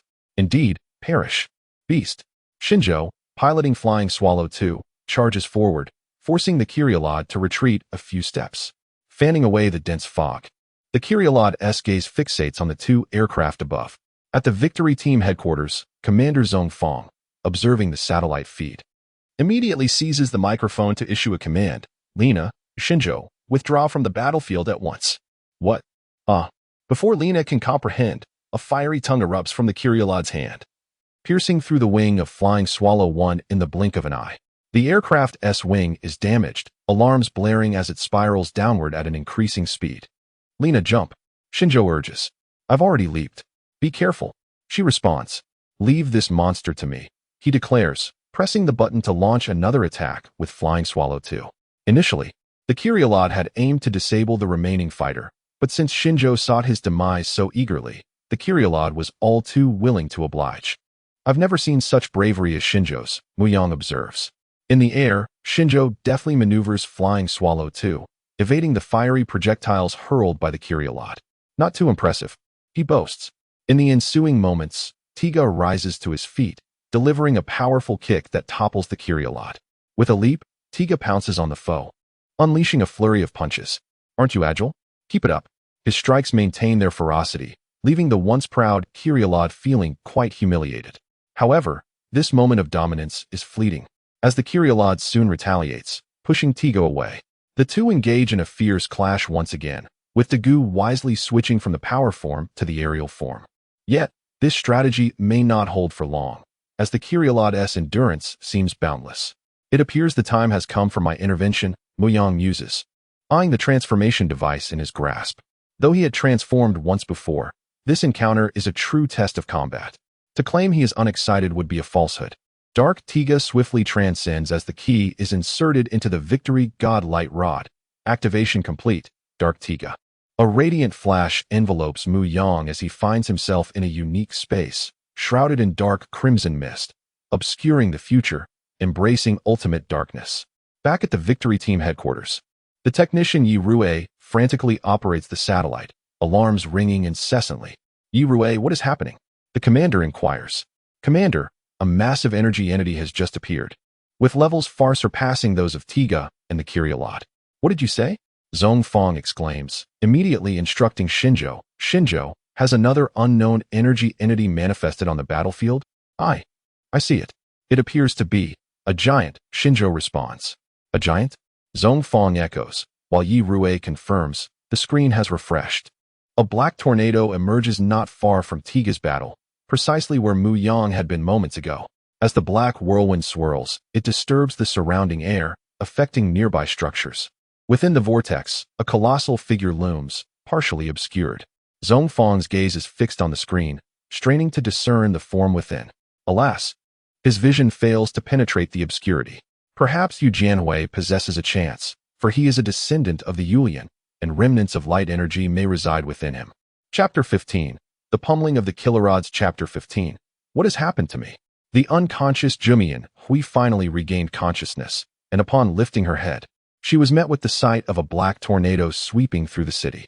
What a terrifying, dark power, Jumian Hui involuntarily muttered. In the next moment, a soft glow enveloped her, and she transformed dramatically. With silver-white hair and clad in a silver-gray robe, her face remained unchanged. She was none other than the captain of the Earth Guardian Corps from 30 million years ago, Yulian. This dark force rivaled that of the ancient Dark Tiga. I hope his intentions are not directed towards them. With that thought, Yulian turned her gaze to a particular direction, the location concealing the ruins of Lului. Within the Lului ruins, 3 dark giants lay sealed. As the radiance faded, Yulian fell back into slumber, and Jumian Hui's consciousness returned. At this moment, Jumian Hui, now aware, felt bewildered about what she had just said. What just happened? Dark giants? Her memories were somewhat hazy, but before she could ponder further, a thunderous roar jolted her awake. Looking in the direction of the sound, she saw the black tornado finally cease, revealing a figure within. With a resounding roar, the surrounding black wind swirled outward in expanding circles, as if proclaiming its own arrival. Jumian Hui, not far away, was swept up in the aftermath and slammed to the ground, losing consciousness once more. Who dares to flaunt such arrogance in my presence? They shall perish. The Giriians were infuriated by the audacity of others. With a swift motion, they launched an energy sphere toward the source of their ire. Meanwhile, Tiga, standing to the side, felt a stirring within himself, as if something was awakening and struggling to break free. Yet, it was firmly suppressed. The dark Tiga stood motionless, while Mu Yang felt the weight of the dark power. Previously, he had only transformed into a life form. This was his first experience with the dark form. The energies felt distinctly different.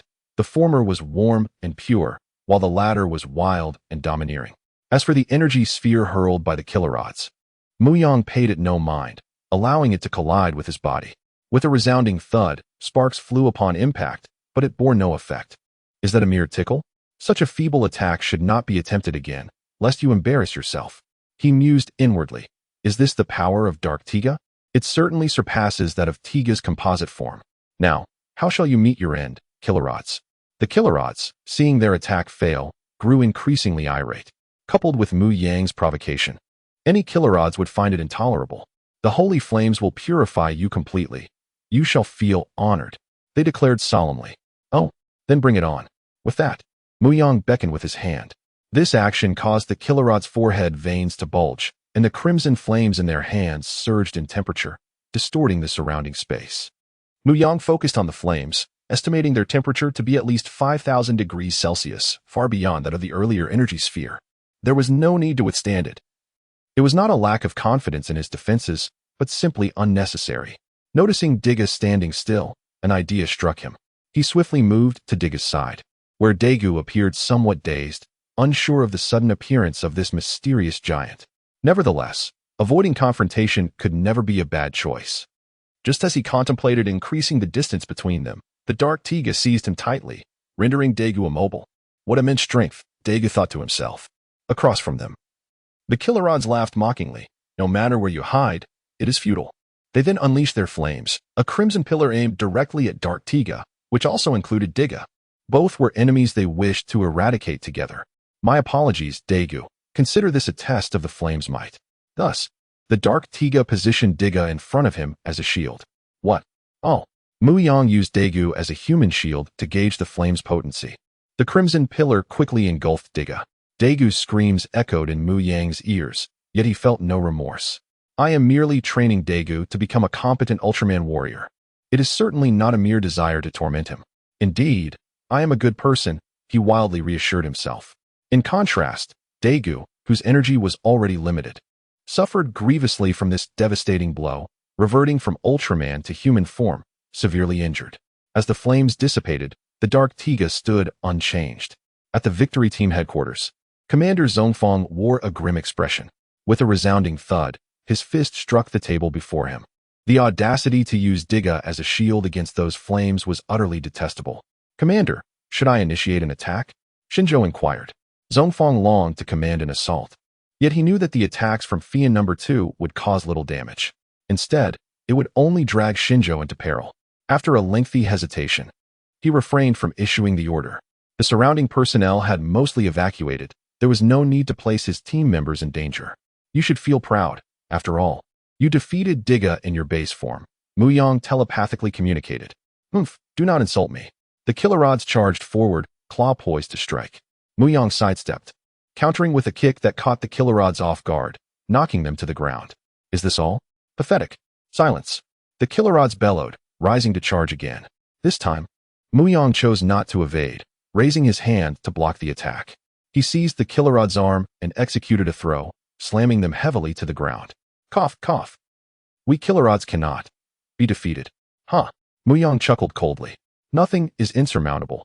It merely reflects your lack of strength. Seeing their stubbornness, Mu Yang resolved to make them regret entering this world. Seizing their attacking fist, he twisted their arm forcefully. The Killerod's expression turned to disbelief. How could their strength be so easily bested? Just as they thought it was a contest of power, Mu Yang's other hand delivered a punch to their face.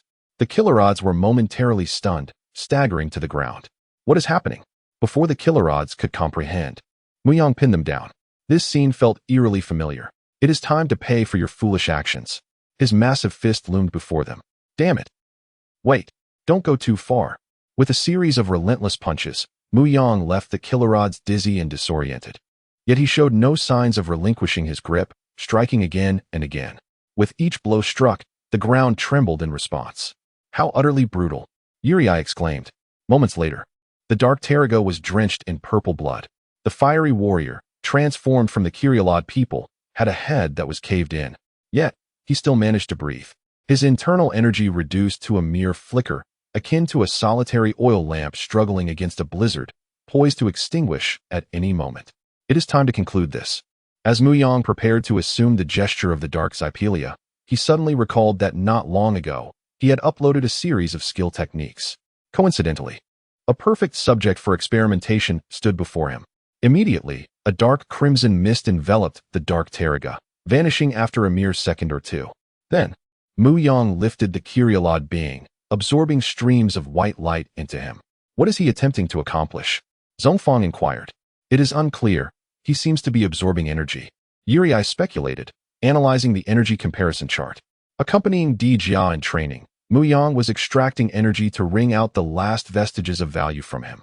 Thus, the Kirialod being had become a mere tool, a definitive example of utility. In just a few breaths, he had drained nearly all energy.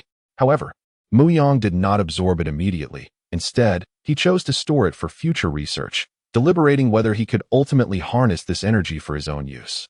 Who could predict whether such absorption would lead to madness? The Kirialod being, after being forcibly drained of energy, had lost all spark in his eyes, his body slumping to the ground. He was utterly deceased.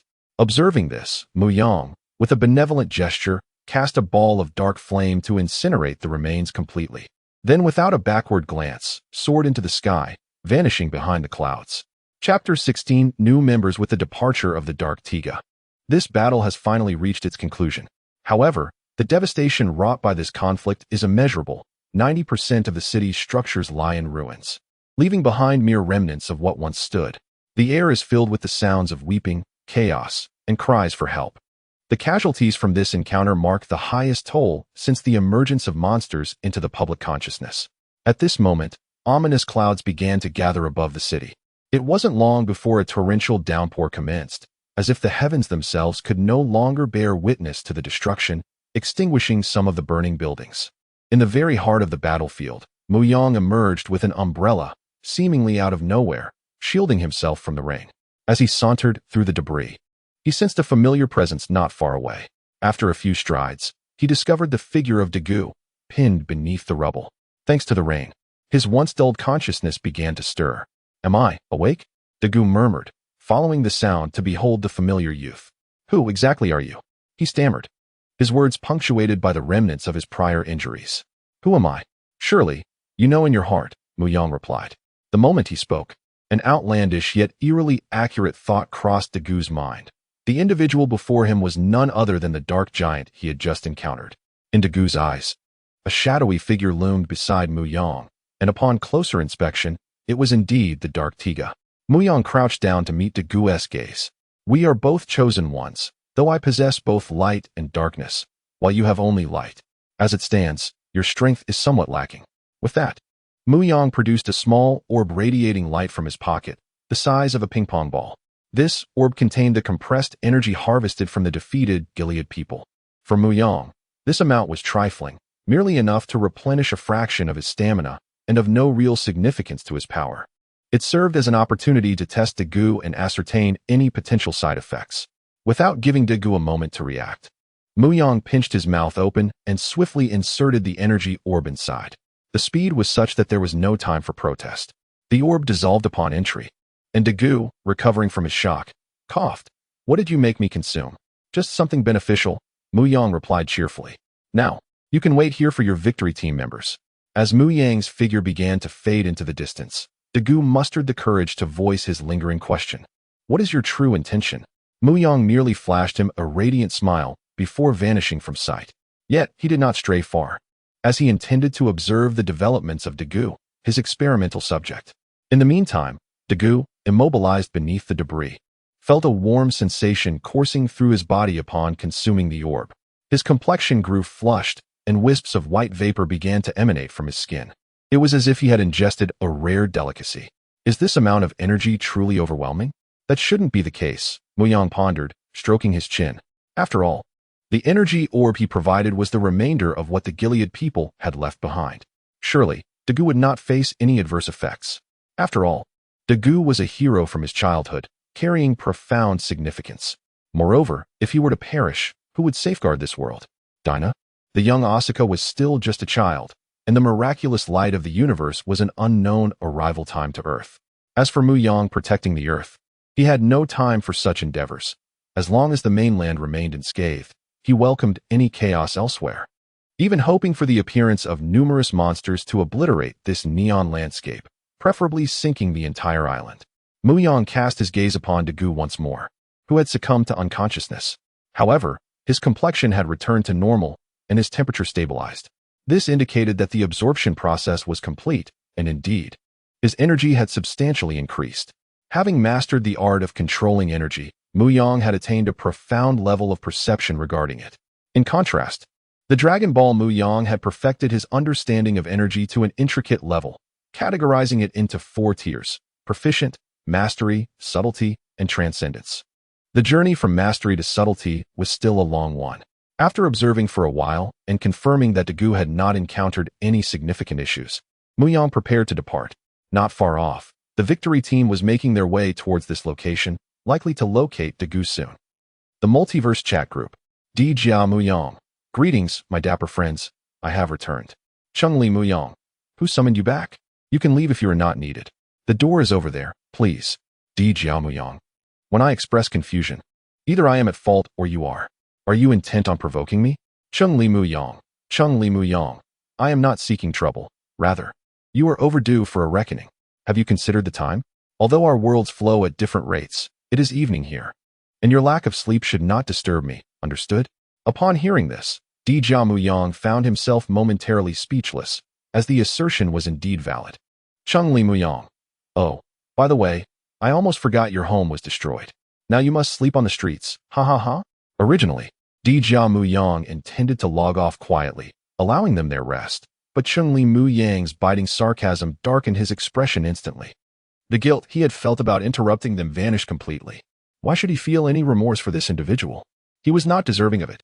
Tiga Mu Yang, sleeping on the streets? Huh.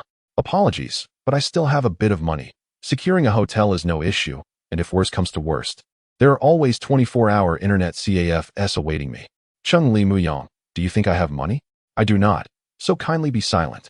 Tiga Mu Yang gritted his teeth in frustration. He had not anticipated that another version of himself could be so insufferable. Meanwhile, Cheng Li Mu Yang reclined leisurely in bed, a smile gracing his features as he observed the chat group. Tiga Mu Yang, if this chat group were to initiate an arena, I would undoubtedly knock you senseless. Cheng Li Mu Yang, bring it on. You think I fear you? Dragon Ball Mu Yang, enough. Are you not allowing anyone to sleep? Tiga Mu Yang, Cheng Li Mu Yang. With the intervention of Dragon Ball Mu Yang, the two fell silent, their desire for confrontation dissipating. There was no contest. Dragon Ball Mu Yang not only possessed greater strength, but also hailed from a superior realm. Though they were all versions of the same individual, they understood the limitations of their own worlds. To achieve further breakthroughs, they needed the assistance of Mu Yangs from worlds of higher standing. Disrupting their relationship would be detrimental for all parties involved. Despite the frequent banter between Tiga Mu Yang and Cheng Li Mu Yang, neither took it too seriously. It was more about preserving face than anything else. Admitting defeat implied inferiority. At that moment, a long-awaited system notification chimed in. Beep. Detecting another Mu Yang from a different world. Would you like to invite him to join? As this announcement echoed, the three who had originally logged off rejoined the conversation. Tiga Mu Yang. It's only been a few days, and already there's a newcomer? Dragon Ball Mu Yang. Are you displeased by the arrival of a new member? Tiga Mu Yang. Certainly not. Cheng Li Mu Yang. Haha. He must be worried about his status diminishing once more. Tiga Mu Yang. Silence does not render you a mute, and this statement should be directed at you. Considering your world is quite well aware of its circumstances, Mu Yang remained utterly unconcerned. Do you truly understand? Understanding King? Chapter 17. The Inheritance of Kagaya. Beep. Mu Yang has joined the Multiverse chat group. New permission granted. Live streaming function. Mu Yang. Welcome, newcomers. Tiga. Welcome, newcomers. The rule here is that females must share their photos and measurements, while males should remain silent. Mu Yang. Mu Yang. Ignore that fool. He has lost his mind over wanting a girlfriend and has even overlooked other versions of himself from different worlds. What a nuisance. Mu Yang. I can see that now. At this moment, in the world of Demon Slayer, a young man with a ponytail stared in bewilderment at the electronic screen before him. After glancing through the group chat, he began to question whether he had mistakenly joined the wrong group. The name of the chat was the Multiverse chat group. However, shouldn't the members include figures like Whitebeard, Stark, Daegu, and Zima? Why were they all named Mu Yang? Could it be that they were all versions of himself? That seemed implausible. As he pondered these thoughts, the current leader from the Dragon Ball universe, Mu Yang, chimed in. Dragon Ball, Demon Slayer Mu Yang. The group announcement provides a detailed explanation. Rest assured, everyone here is a version of yourself from different worlds. Don't let your suspicions run wild. Following this advice, Demon Slayer Mu Yang complied and soon found a flood of memories filling his mind. Moments later, he grasped the situation and harbored little doubt. Different versions of himself from alternate worlds? Could it be that the uncontrollable factors arising from his transmigration had given birth to these divergent versions of Mu Yang? Upon examining the other members' IDs, he realized that the prefixes represented their respective worlds. Tiga? It was obvious he hailed from the Tiga Ultraman universe. While Cheng Li and Dragon Ball were self-evident, the former, he couldn't immediately recall which film or animation he belonged to, but the latter was all too familiar. To discover that there was a version of himself in the Dragon Ball universe filled him with confidence. If that arrogant boss dared to confront him, he would undoubtedly unleash a Kamehameha wave to send him soaring into the sky, leaving not a trace behind. This power far surpassed the mere 1,500 slashes per second of Kagaya. Demon Slayer. Woe is me. I have finally found my comrades. Do you have any idea how arduous my life has been in the world of Demon Slayer? For 2 years, I lived in constant fear, terrified of being devoured by demons. Tiga. My situation is quite similar. I periodically encounter monsters. As for who is more unfortunate, the Ultraman universe has something to say. Cheng Li, how can you compare? You've already acquired self-defense abilities, while the newcomers have not. Damn it. Dragon Ball, Demon Slayer Mu Yang. Newcomers to the group have a chance for a lottery. Check if you can draw a satisfactory skill. If the draw doesn't go well, no worries. You can learn the energy techniques from me. I previously uploaded the training methods and Saiyan genetics. Demon Slayer. Thank you so much, esteemed elder. In the Demon Slayer world, Mu Yang's eyes sparkled as he looked at the group files. Energy training methods. Earthling top-tier talents. Dragon Ball Mu Yang's combat techniques. The light of Tiga, and the power of the tiger charm. Most importantly, there was the Saiyan genetics. Once he obtained these, he would possess the potential to transform into a Super Saiyan. Even if he drew nothing of value later on, with these resources alone, he could dominate the world, he murmured to himself. He swiftly began downloading the files from the group. Techniques and energy training methods flooded his mind. And he felt a faint light within him, no larger than a fist. Mu Yang then inquired of others why the light of Tiga within him was so weak. Jia and Dragon Ball were puzzled, while Cheng Li was not particularly surprised, having experienced the same thing previously. After some speculation, they concluded that the quantity of the light of Tiga was linked to his initial physical condition. The reason Dragon Ball Mu Yang had more was likely due to his prior training. Cheng Li, being an ordinary person, had acquired the power of the tiger charm, and the nourishing effect of the light of Tiga would gradually enhance with time. Upon receiving the answers he sought, Mu Yang felt a wave of relief wash over him. After all, he wished to rely on this light to protect himself. The light of Ultraman resembled solar energy and should have a restraining effect on demons. Despite having been in the world of Demon Slayer for 2 years, he had managed to accumulate some wealth through various means and hired a few strong servants. But it was all futile. The strength of demons was beyond what ordinary people could contend with, unless they were sword bearers who had mastered the breathing techniques. Otherwise, no matter how many came, they would simply be fodder. To date, he had only encountered a demon once, and that encounter was exceedingly perilous. Had he not fortuitously avoided it by falling from a cliff, he would have become that demon's meal. He had sought out the Demon Slayer core and spent considerable resources to finally find a location, only to be rejected due to his poor physical condition. Of course, that wasn't the main reason. The local commander of the Demon Slayer Corps had set his sights on Mu Yang's wealth, forcibly plundering his assets and even wishing to take his life. How could he endure such treatment? Seizing an opportunity, he escaped. To this day, he harbored quite a few grievances against that individual and the Demon Slayer Corps. Little demons, after all, are still little demons. A dog cannot change its nature. Shaking his head, he pulled his thoughts back to the chat group. He activated the lottery function, and a massive wheel appeared before him. With a thought, he pressed the button in the center of the wheel. The wheel spun as if driven by a motor, whirling rapidly. In mere moments, it came to a halt, and a notification sound echoed in Mu Yang's ears. Beep, congratulations. You have drawn the inheritance of Kagaya. Do you choose to accept this inheritance? What a delightful surprise. Mu Yang exclaimed, I choose to inherit. In the next instant, Mu Yang felt a warm flow within him, and then there was nothing more. Was that it? Shouldn't he receive a boost in power? Beep. Inheritance differs from the essence. The inheritance drawn merely allows you to inherit the talents, abilities, and techniques of that character. It does not grant you strength. So that's how it is. Nevertheless, this is still preferable, after all. Gaining strength through one's own efforts is far more valuable. But why haven't I mastered the sun-breathing technique yet? As he contemplated this, a rhythm of breathing suddenly manifested in his mind. Following the guidance within his consciousness, he began to breathe accordingly.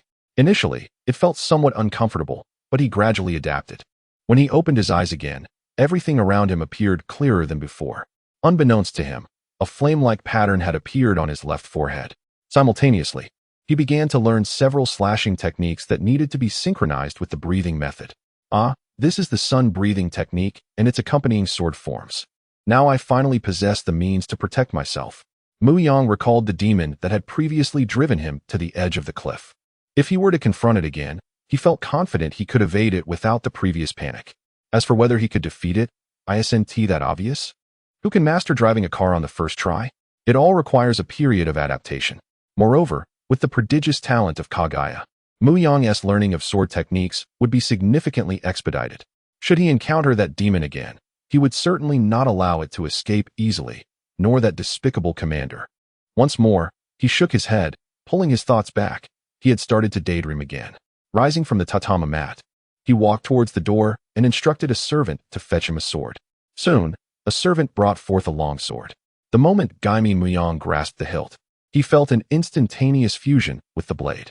With swift motions, he wielded it repeatedly, slicing through the air with a speed that shattered the silence. Chapter 18. Journey to Karen Tower. In the Celestial Chat Group, Tiga Mu Yang remarked, Why is the newcomer silent? I am curious about what he has drawn. Dragon Ball, Mu Yang speculated. Perhaps he is engrossed in cultivation. After all, his world poses considerable danger for an ordinary person lacking any combat skills.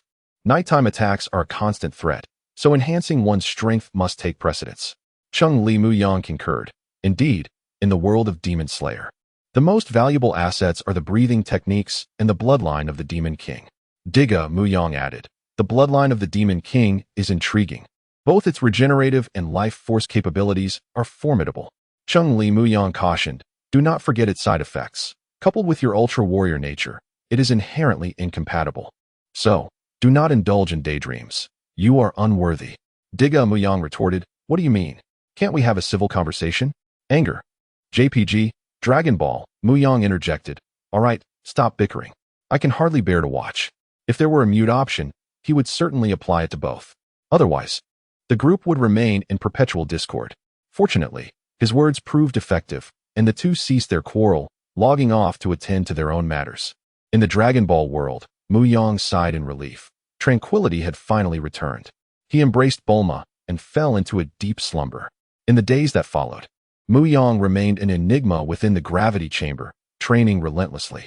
His power surged remarkably, escalating from an initial combat strength of 200,000 to an astounding 1,000,000 in merely a few days. Under 300 times the normal gravity, the training room was enveloped in a crimson hue. Mu Yang performed one-handed push-ups, sweat dripping incessantly. 4,999. 5,000. 99.99. 10,000. Phew, how exhausting. He collapsed onto the ground, taking a moment to rest. He marveled at the transformations bestowed upon him by his Saiyan genes.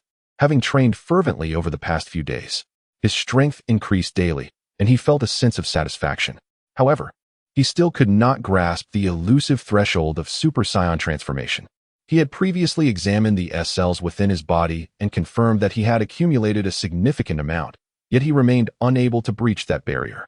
Mu Yang had also attempted to focus his energy at his back, but to no avail. He speculated two possibilities. Firstly, that the Saiyan physiology might vary slightly across different universes, with a distinct characteristic being the eye color during the Super Saiyan transformation. In Universe 7, it was emerald green, while in Universe 6, it was a deep blue. Furthermore, the original work only showcased the transformation methods of the Saiyans from Universe 6, leaving the adaptability of Universe 7 Saiyans uncertain. After all, the temperaments of the two universes' Saiyans were entirely opposite. Universe 6 favored peace, while Universe 7 was characterized by brutality and aggression. The second possibility was that he lacked sufficient combat power.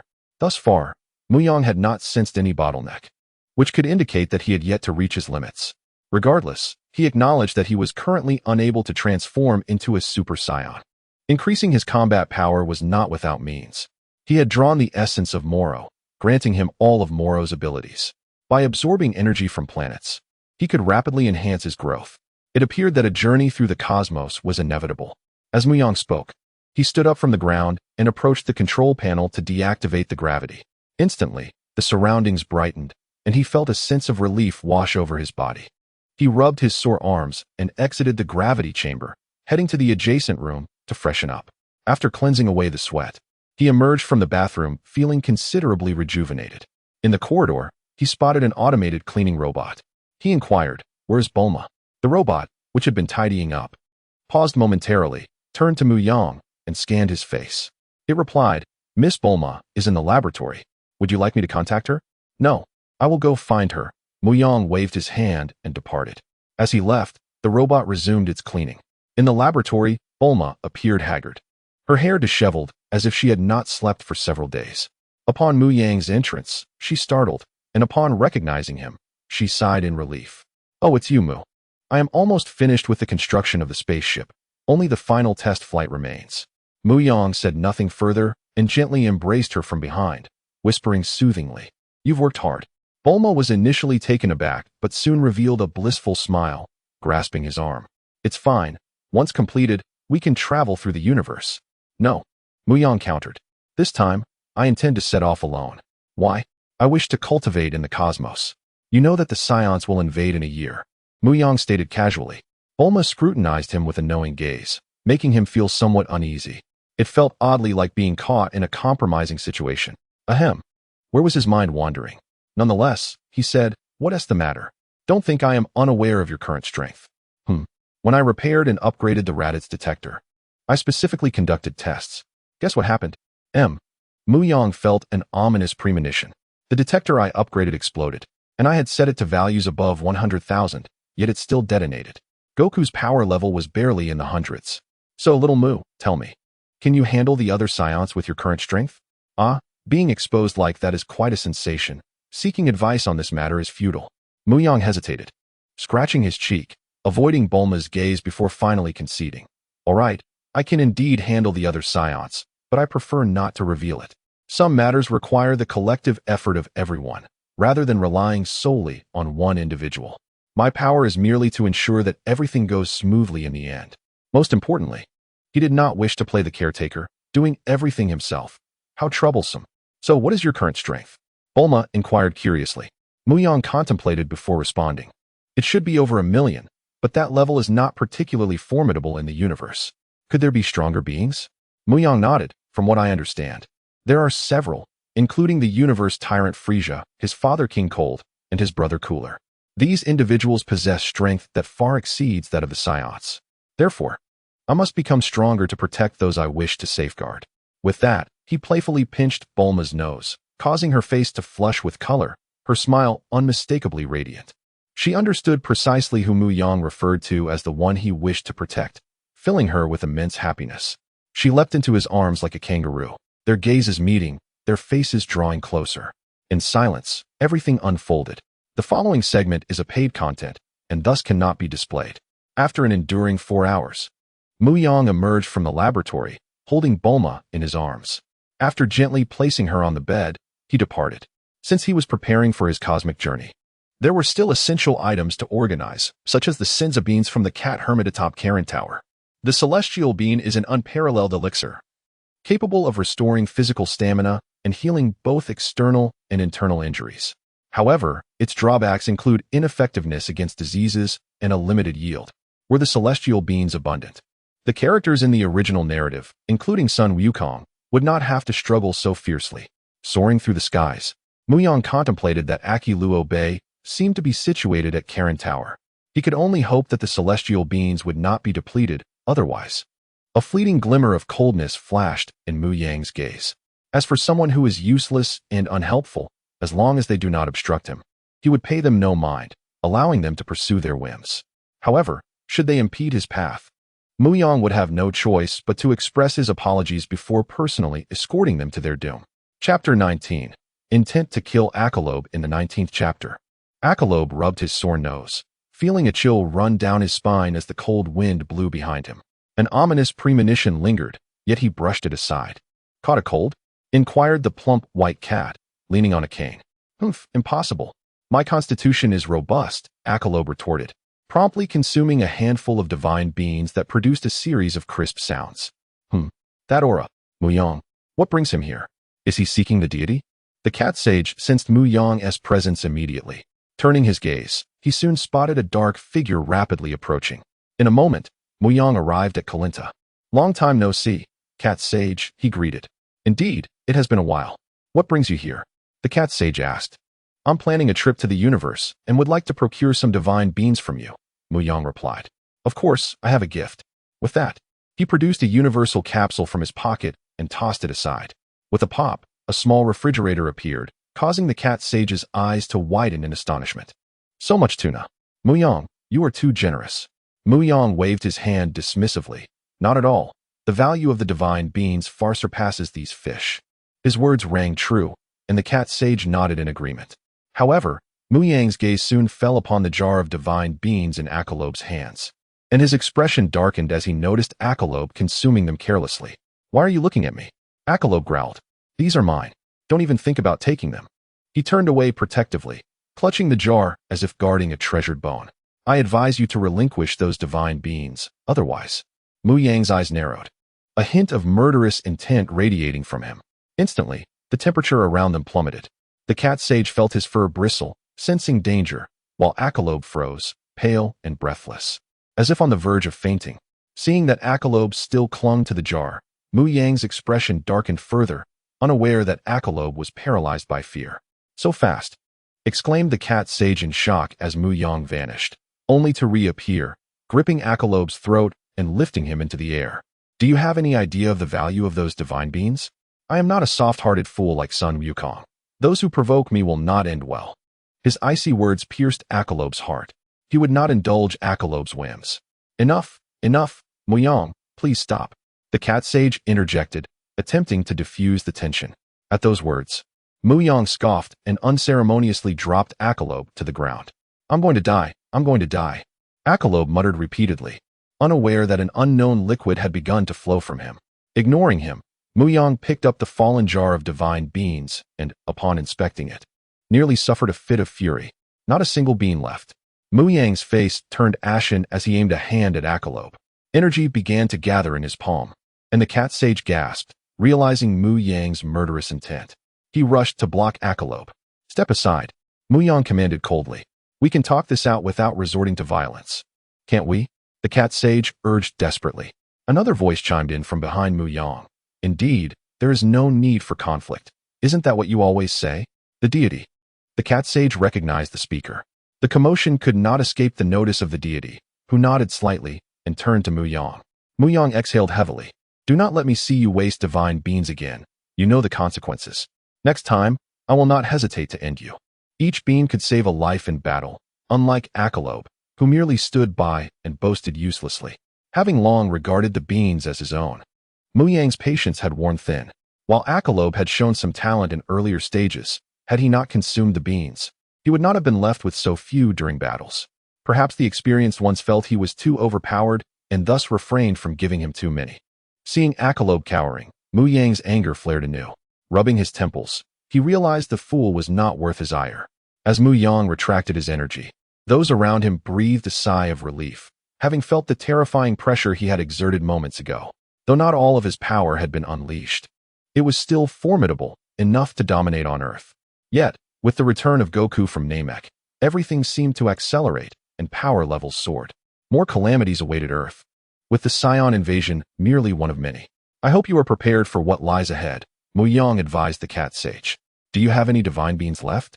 Let me check, the cat sage replied, retreating indoors to rummage through his belongings. Soon, he emerged with a small pouch of divine beans. Mu Yang opened it, exclaiming, Goodness! Only 4 beans in such a large bag. How perplexing. Mu Yang proposed, How about a business deal? The cat sage, bewildered, asked, What kind of deal? I propose to trade 1 divine bean for every 100 bluefin tuna. The cat sage gasped, astonished.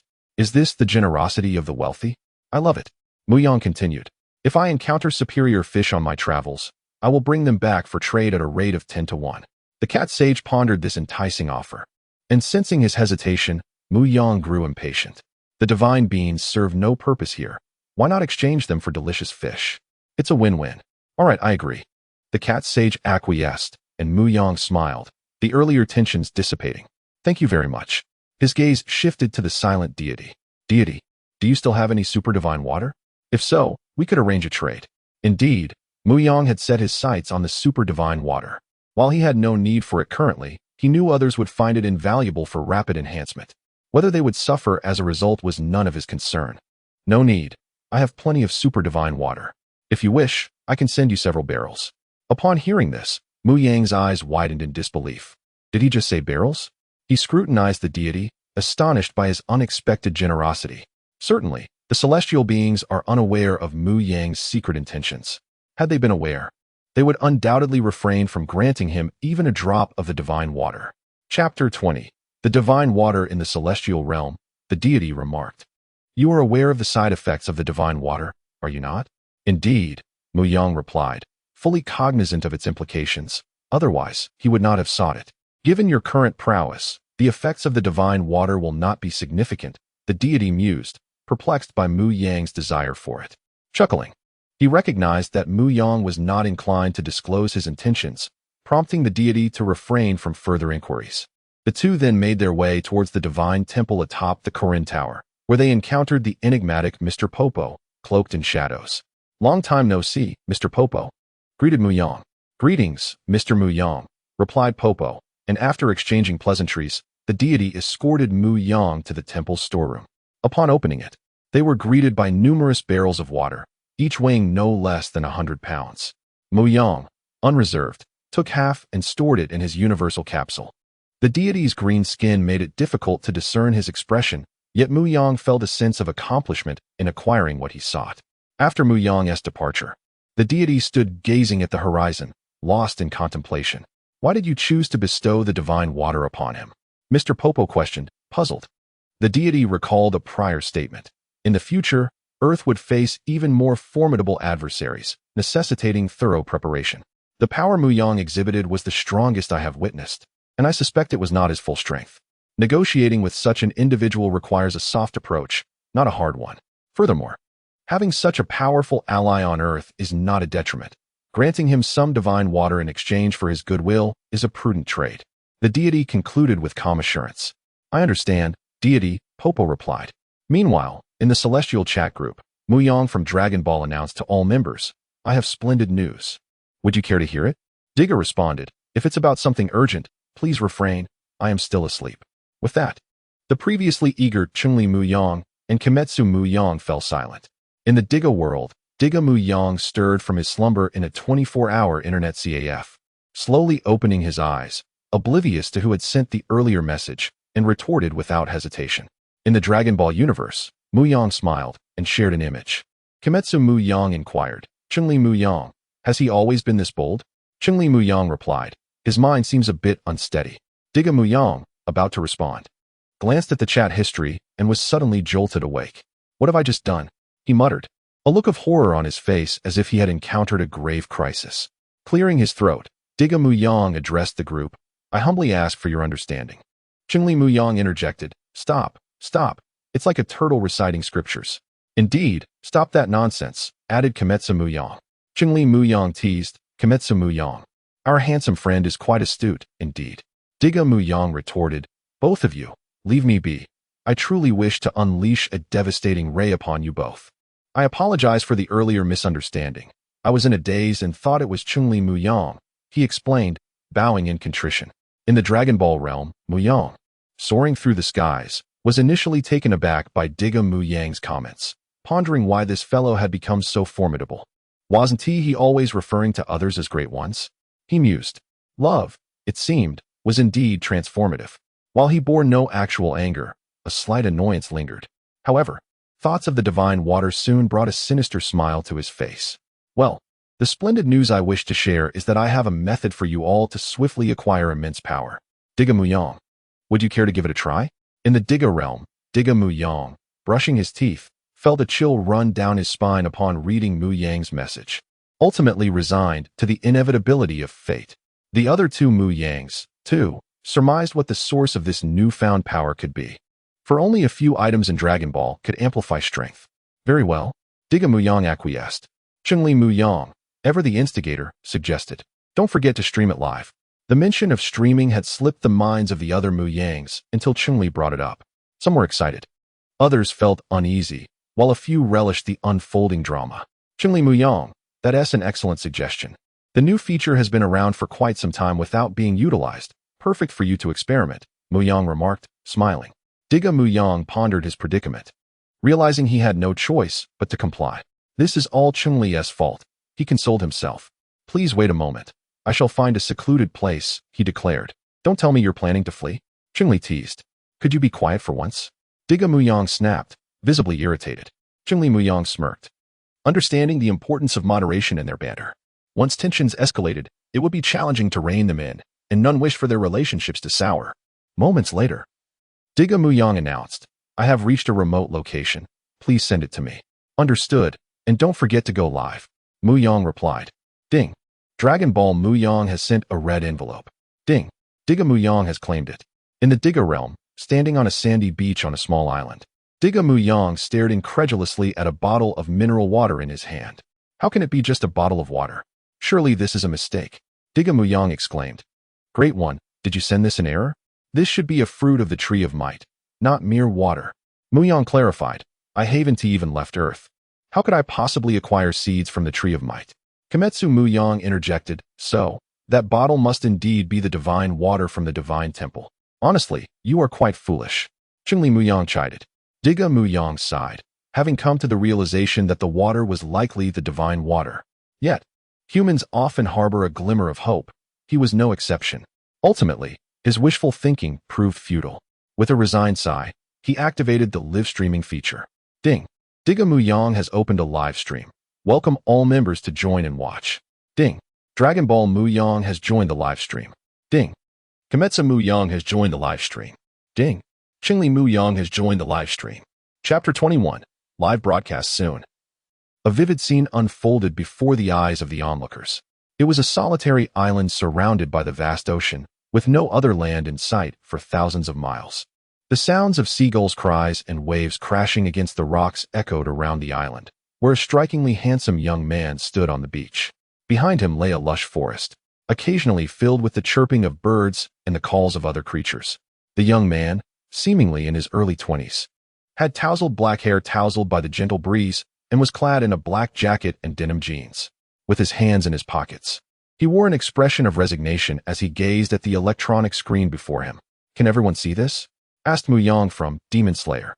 He looks remarkably like me. Isn't that normal? Replied Mu Yang from Dragon Ball. In different worlds, our appearances are generally quite similar. Indeed, added Cheng Li Mu Yang, somewhat astonished by the resemblance. If they stood side by side, one might easily mistake them for twins, with the only differences being their demeanor and attire. Their facial features, height, and weight were nearly identical.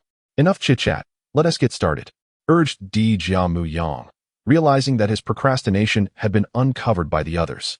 He gazed into the distance, still resolute in his determination to face whatever lay ahead. Wait a moment, are you sure you want to help him and not harm him?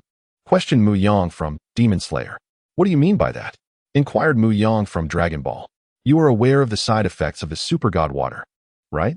Are you certain he can withstand it? In the original story, Sun Wukong was nearly tortured to death by it, he lamented. These are trivial matters. Once I send over the dog talisman and the horse talisman, the side effects will be negated, Cheng Li Mu Yang reassured them. Good idea. Hurry and give me the talismans. We will still be good brothers afterward, Tiga Mu Yang replied eagerly. There's no need to send the horse talisman. Just ensure he survives, retorted Mu Yang from Dragon Ball. Are you serious? Tiga Mu Yang protested. Do you have an issue with that? Challenged Mu Yang from Dragon Ball. I have no objections, he stammered. Before long, Cheng Li Mu Yang sent over the dog talisman. The moment Tiga Mu Yang grasped it, he felt a surge of energy coursing through him. Though he did not fear that a single vial of super god water could be his demise, it was always wise to have an extra layer of protection. With 500 milliliters of super god water in hand, he hesitated, contemplating whether to gulp it all down or only consume half. After much internal struggle, he finally twisted the cap open and drank it all in one go. Why don't I feel anything? After finishing, Tiga Mu Yang felt no change within his body. Could it be a fake? Wondered Mu Yang from Demon Slayer. How dare you question our leader? Cheng Li Mu Yang replied sternly. Mu Yang from Dragon Ball remained silent, his gaze fixed intently on the screen, observing Tiga Mu Yang's transformation. The super god water was bound to have an effect. It must simply not have permeated his body yet. Just as they began to suspect the authenticity of the super god water, Tiga Mu Yang's expression suddenly changed. He lost his balance and sat down abruptly, his face flushing crimson as white smoke began to rise around him. A wave of heat enveloped his entire being.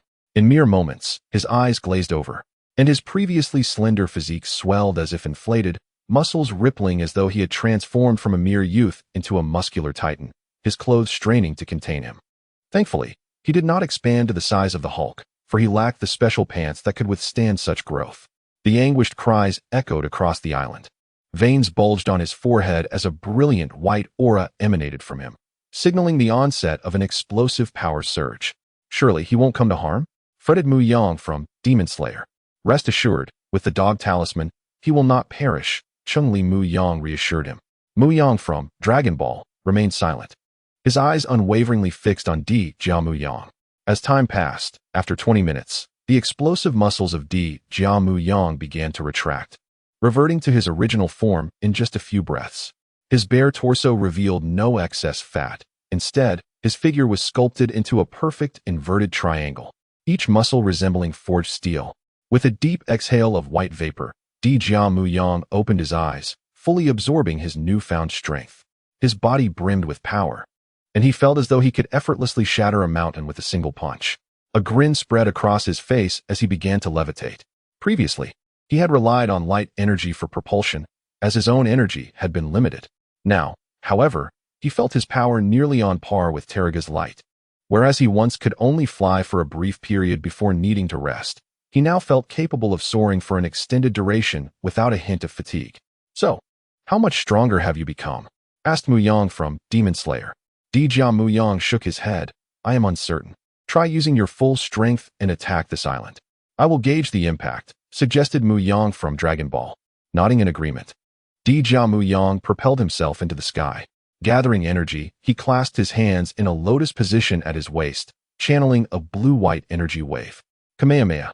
he exclaimed. A piercing sound sliced through the air as a blue-white beam erupted forth, dimming the surroundings momentarily. Within moments, the energy wave struck the island. Upon contact, a blinding flash illuminated the sky, followed by a thunderous explosion that sent shockwaves radiating outward, churning the sea into towering waves. Fortunately, the island was deserted and surrounded by water, minimizing the destructive impact. Nevertheless, the force obliterated the small island, erasing it entirely from the map. The island spanned merely over 200 square kilometers. Floating above the chaos, Tiga Mu Yang surveyed the gaping hole he had created in the ocean below, water rushing in to fill the void. "How was that for power?" he called out. "Impressive. That must have been at least 10,000 units of battle power. And you probably didn't unleash your full potential," Mu Yang from Dragon Ball remarked. Tiga Mu Yang chuckled, rubbing his nose. He had indeed held back, using only 70% of his strength, fearing that a direct hit to the Earth's core would lead to dire consequences. "How formidable. If only we could unleash that upon Muzan," Mu Yang from Demon Slayer mused. "I find myself feeling sympathy for the boss now," Cheng Li Mu Yang added. "I must take my leave. My previous actions will surely attract the attention of the victory team." With that, Tiga Mu Yang ceased the broadcast. "What a pity. I wanted to see what would happen if you were caught by the victory team," Cheng Li Mu Yang lamented. "Couldn't you say something nice?" Tiga Mu Yang retorted. "Did you not just log off?" Cheng Li Mu Yang replied. "Even if I flee, I can still gather information," Tiga Mu Yang countered. At that moment, soaring through the skies, Tiga Mu Yang had reached speeds exceeding dozens of Mach. In mere seconds, he arrived in Tokyo, far beyond the pursuit of the victory team's aircraft. "All right, who is next?" queried Mu Yang from Dragon Ball. Chapter 22. The Onslaught of Evil Spirits. Chapter 22. The Celestial Chat Group. Cheng Li Mu Yang. "Shall you come to me, or shall I come to you?" Kimetsu no Yaiba Mu Yang. "I shall go. I am currently gathering strength to protect myself, and I sense that I have recently become a target." Dragon Ball Mu Yang. "Are you so intimidated by the teachings of Kagaya Yurichi that you do not dare to probe the intentions of those lurking behind you?" Kimetsu no Yaiba Mu Yang. "Ahem. Esteemed one, you are well aware of my capabilities. I have only just begun my training. How could I possibly compare to you?" Dragon Ball Mu Yang. "Very well, but in your world, even a combat power of several tens of thousands places you at the pinnacle. Once you consume the divine water and partake of the fruit of the tree of spirit, you shall undoubtedly become invincible in your realm." Kimetsu no Yaiba Mu Yang. "Thank you, my esteemed one. Long live the Great One." Dragon Ball Mu Yang. "Long live? If you wish to mock me, feel free to say so." Cheng Li Mu Yang, who was watching the spectacle, erupted into laughter. Kimetsu no Yaiba Mu Yang. "Alas, Great One, do not be so calculative." Dragon Ball Mu Yang. "Haha, merely jesting. I have sent it out. I trust you all have your respective matters to attend to, so there is no need to broadcast live." Digimon Mu Yang. "On what grounds?" "I refuse to accept this." Cheng Li Mu Yang. "Refusal is futile. This is not your place to speak." Dragon Ball Mu Yang wasted no time and promptly sent each of them 500 milliliters of divine water. Cheng Li Mu Yang glanced at it, but did not drink it immediately. He had many affairs to manage, and had he known that establishing an organization would be so troublesome, he would not have pursued it. In the world of Kimetsu no Yaiba, after finishing his training, Kimetsu Mu Yang felt a thrill upon receiving the divine water. Without hesitation, he accepted it. Although it resembled bottled water found in the market, without the protective talisman, he truly dared not to taste it. After all, the memory of Digimon Mu Yang's earlier ordeal lingered vividly in his mind. Kimetsu no Yaiba Mu Yang, where is the talisman? If you do not provide it, are you attempting to bring about my demise in order to inherit my legacy? Digimon Mu Yang, Digimon Mu Yang. Oh, I nearly forgot to mention it. Ding. Digimon Mu Yang sends you a red envelope. Kimetsu no Yaiba Mu Yang. Once I finish using it, I will send it to you. Cheng Li Mu Yang, Cheng Li Mu Yang. No worries, I have already integrated a portion of the talisman's power.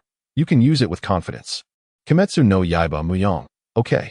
Kimetsu Mu Yang accepted the divine water, and suddenly, a round, octagonal talisman inscribed with a dog pattern appeared in the air. Holding it in his hand, Kimetsu Mu Yang felt an overwhelming sense of security. However, prior to that, he needed to make some preparations.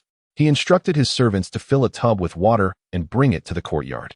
Upon hearing this request, the servants did not hesitate and promptly set about their task. Once Digimon Mu Yang consumed the divine water, his body temperature would rise dramatically. Thus, he wondered if cooling down could expedite the process. Kimetsu Mu Yang gazed at the setting sun. Nightfall was drawing near. After a while, the servants brought out the filled tub. My lord, here is what you requested. Kimetsu Mu Yang nodded. It is getting late. You all should find accommodations for the night, for this evening may not be peaceful. The servants instantly understood their master's meaning, as they had often heard Mu Yang speak of the existence of demons in this world. Initially, they had regarded it with skepticism, but as they traversed many villages and heard various accounts, their disbelief transformed into reluctant acceptance. Yet, the steward inquired, My lord, will you not join us? Mu Yang shook his head. The target is most likely me. Following you would only draw it closer. It is not a matter of abandonment. If it truly exists, I would not evade it. You should stay out for the night and return to check in the morning. Having spoken thus, he waved his hand dismissively. Once the servants departed, Mu Yang shed his garments and stepped into the tub. He then lifted the divine water and drank it in one swift motion. Gulp, gulp. After finishing, he hung the dog talisman around his neck and reclined lazily in the water. Soon, a wave of heat engulfed his entire being. Kimetsu Mu Yang gritted his teeth. His expression contorted in agony. Is it truly this ferocious? He thought of how Digimon had endured for so long before expressing any discomfort. In his mind, thoughts raced as his skin began to flush crimson, electric currents stimulating every inch of his body, awakening the Saiyan genes within him. His arm muscles instantly expanded, followed by his upper body, and eventually his lower body. The water enveloping Kimetsu Mu Yang began to heat up, gradually boiling and bubbling. After several minutes, Kimetsu Mu Yang's robust muscles began to contract, and the intense pain compelled him to cry out. Ah! His appearance mirrored that of Digimon Mu Yang. Once he regained composure, he felt an overwhelming surge of power coursing through him.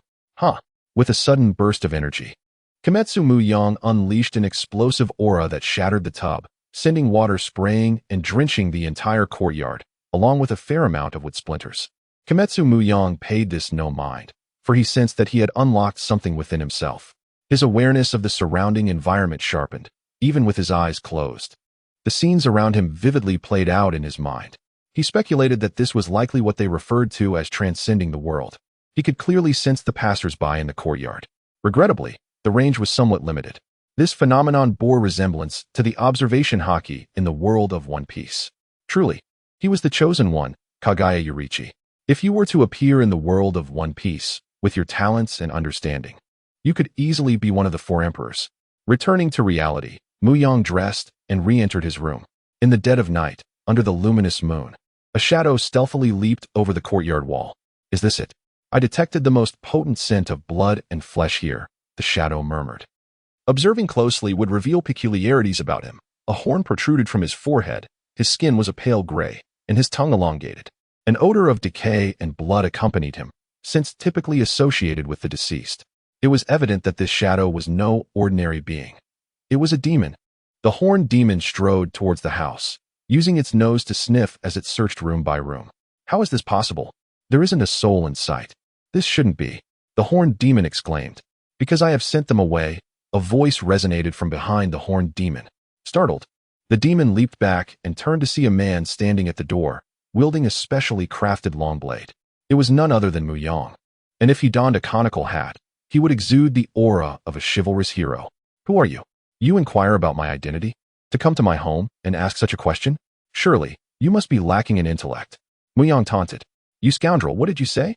The horned demon, who despised being called foolish, recalled that before becoming a demon, he indeed had been somewhat dim-witted due to a childhood accident. When he transformed into a demon, he had gained a modicum of intelligence. Be a good boy and become my meal. With a swift step, his figure shot towards Mu Yang like a cannonball. In response, Mu Yang remained calm, arms crossed, watching the approaching horned demon. Surprised, are you? You won't even attempt to evade. Truly a fool, the horned demon thought to himself. Yet he did not cease his assault, his sharp claws aimed directly at Mu Yang's skin. As he approached Mu Yang, mere centimeters away, an invisible barrier manifested, effectively blocking the menacing claws at the threshold. No matter how forcefully he exerted himself, he could not advance even a fraction. How could this be possible? The horned demon wore a fierce expression. Just as he prepared to relent, a sudden rebound of force surged through his body, propelling him backward and crashing him to the ground. With a splatter, he expelled a dark crimson stream of blood from his mouth. It was evident that the recent backlash had injured his internal organs, and recovery would not be feasible in the short term. As long as he consumed flesh, the horned demon could swiftly restore himself from such minor wounds. Chapter 23. The Fear of the Despicable Boss. What's wrong? Are you not going to continue your assault? Or are you afraid? Mu Yang mused with a hint of amusement. Don't get too cocky. I'm coming to kill you right now. With that, he leaned slightly forward, his legs poised as if ready to charge. As Mu Yang contemplated his counterattack, he suddenly witnessed the horned demon turn and flee outside. In the blink of an eye, its figure vanished from the courtyard, leaving Mu Yang momentarily stunned, unable to anticipate this turn of events. Indeed, you are quite the coward for choosing to run. At that moment, as the horned demon leaped out of the courtyard and landed, it exerted every ounce of strength to sprint away. Its speed was such that the surrounding air was disturbed.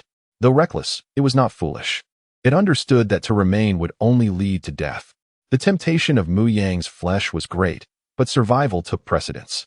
Ultimately, reason triumphed over desire. Damn it. Once I consume a few more souls and grow stronger, I'll return to settle the score with you. Then, I shall savor you thoroughly, the horned demon murmured. Just then, a familiar voice echoed in its ears. Is that so? Why not make it happen now? The horned demon turned, nearly losing its composure at the sight of Mu Yang floating beside it. The demon skidded to a halt, carving shallow grooves into the ground. Its expression one of sheer horror as it gazed at Mu Yang, noting his levitating form. Are you a human or a ghost? In response, Mu Yang chuckled lightly. You? A demon, asking me if I'm a human or a ghost. How amusing. However, are you truly not going to continue fleeing? Upon hearing this, the horned demon sensed something amiss, but it was too late. The distance between them was merely a few meters, an insurmountable gap for the demon to escape. With a darkened countenance, the horned demon pondered how to break free from this predicament. It met Mu Yang's scornful, mocking gaze, an expression all too familiar. Such looks were reserved for when it toyed with humans, akin to a cat playing with a mouse. No matter how desperately one struggles, the outcome remains the same. After a lifetime of playing the eagle, it was now blinded by one. The humiliation was unbearable. I'll fight you, demon slayer. The horned demon misinterpreted the knife in Mu Yang's hand as that of a demon slayer. Unfortunately, it was mistaken. Not all wielders of blades possessed the strength of the demon slayer core. Though the horned demon had increased its speed, it was still far too slow for Mu Yang. Even if it were to triple its velocity, it would remain no match for him. They were not on the same level. And Mu Yang approached the battle with a playful demeanor, effortlessly evading the demon's attacks. Damn it! The horned demon lunged once more, but Mu Yang sidestepped again. The dance of attack and evasion was exhilarating. Observing carefully, one would notice that throughout the encounter, Mu Yang had not strayed from his original position. The demon slayers deserve to die? Mu Yang continued to evade while explaining, I am not part of the demon slayer corps. They hardly compare to me. Given Mu Yang's current prowess, the demon slayer corps indeed paled in comparison. Should he desire, he could dispatch them at any moment, provided he located their headquarters. The current Hashira were not yet strong enough to awaken their markings. Even an upper moon demon would toy with them before swiftly ending their lives.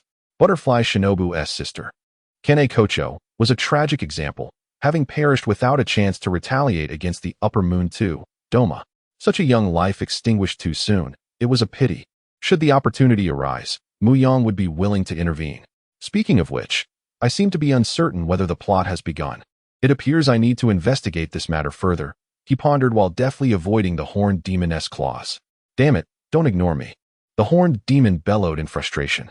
The repeated disregard for his presence incited a fury that clouded his judgment. No one relishes being toyed with. Mu Yang shook his head, as if to convey, youngster, your mindset is lacking. After so few exchanges, you're already faltering? How can you call yourself a demon? Seeing this, Mu Yang chose not to evade this time, instead seizing the attacking hand and performing a shoulder throw, slamming the demon into the ground, which cracked beneath the impact. Following up with a kick, he further dented the earth, creating more fissures. For an ordinary human, the first blow would likely be fatal, and the second without a doubt would seal their fate. The resilience of demons, however, was commendable. He wondered if they could withstand a ki blast. He raised his hand, ready to gather energy for a ki blast, but then halted, recalling something. How could I have forgotten to extract energy? This is the perfect opportunity to experiment on this demon. With that, Mu Yang placed his hand upon the horned demon's head, channeling his energy into its body and guiding the demon's internal energy outwards. As it was his first attempt, the process took slightly longer, around 4 to 5 seconds. If it were the Dragon Ball Mu Yang, he could complete it in a mere 1 or 2 seconds, extracting essence that was fundamentally life energy. Unlike the half-baked vitality he was dealing with now. Observing the white orb of energy in his hand and glancing at the horned demon sprawled on the ground like a lifeless dog, Mu Yang noted that it was not dead yet. It simply lacked the strength to move. It appeared lifeless, but with his key perception, Mu Yang discerned a faint trace of life still lingering. With the desired energy at his disposal, the demon no longer had a reason to continue living. Mu Yang opened his palm, and motes of light, akin to fireflies, began to drift downward. Upon contacting the demoness skin, they ignited, turning to ash and dissipating into the air. The energy he wielded was light energy, a mere experiment, yet he was surprised to find it effective against the demon. In mere moments, the horned demon succumbed to death. He was curious how dark energy would affect demons. Would it enhance them or lead to their destruction? Alas, this village housed only a single demon. He had not discovered any others. Never mind, it's getting late. I shall conduct further experiments another time. With a swift motion, Mu Yang vanished into the night. Some time later, a young member of the Demon Slayer Corps arrived, delayed in his arrival. The scent of demons lingered here. Had another taken care of it? The youth noticed a pit nearby, along with remnants of blood. He approached and sniffed, nearly retching. It was undeniably demon blood. Had the demon fled or been slain? Whatever the case, I must report back, he decided, turning to retrace his steps, disappearing into the night. Meanwhile, in a room within the Infinity Castle, a young boy was perusing through books. His hair was styled to the left, and his face bore an expression of melancholy, resembling a sorrowful young master. This individual was none other than Muzan Kibutsuji, known as the Despicable Boss. Suddenly, he felt a tightness in his chest, causing him to drop the book onto the floor as he clutched his chest with one hand. He gasped for air, his expression contorted with discomfort and a tinge of disgust. What is happening? Why do I feel this way all of a sudden? His once calm, dark eyes transformed into vertically slit crimson pupils, a striking and eerie change.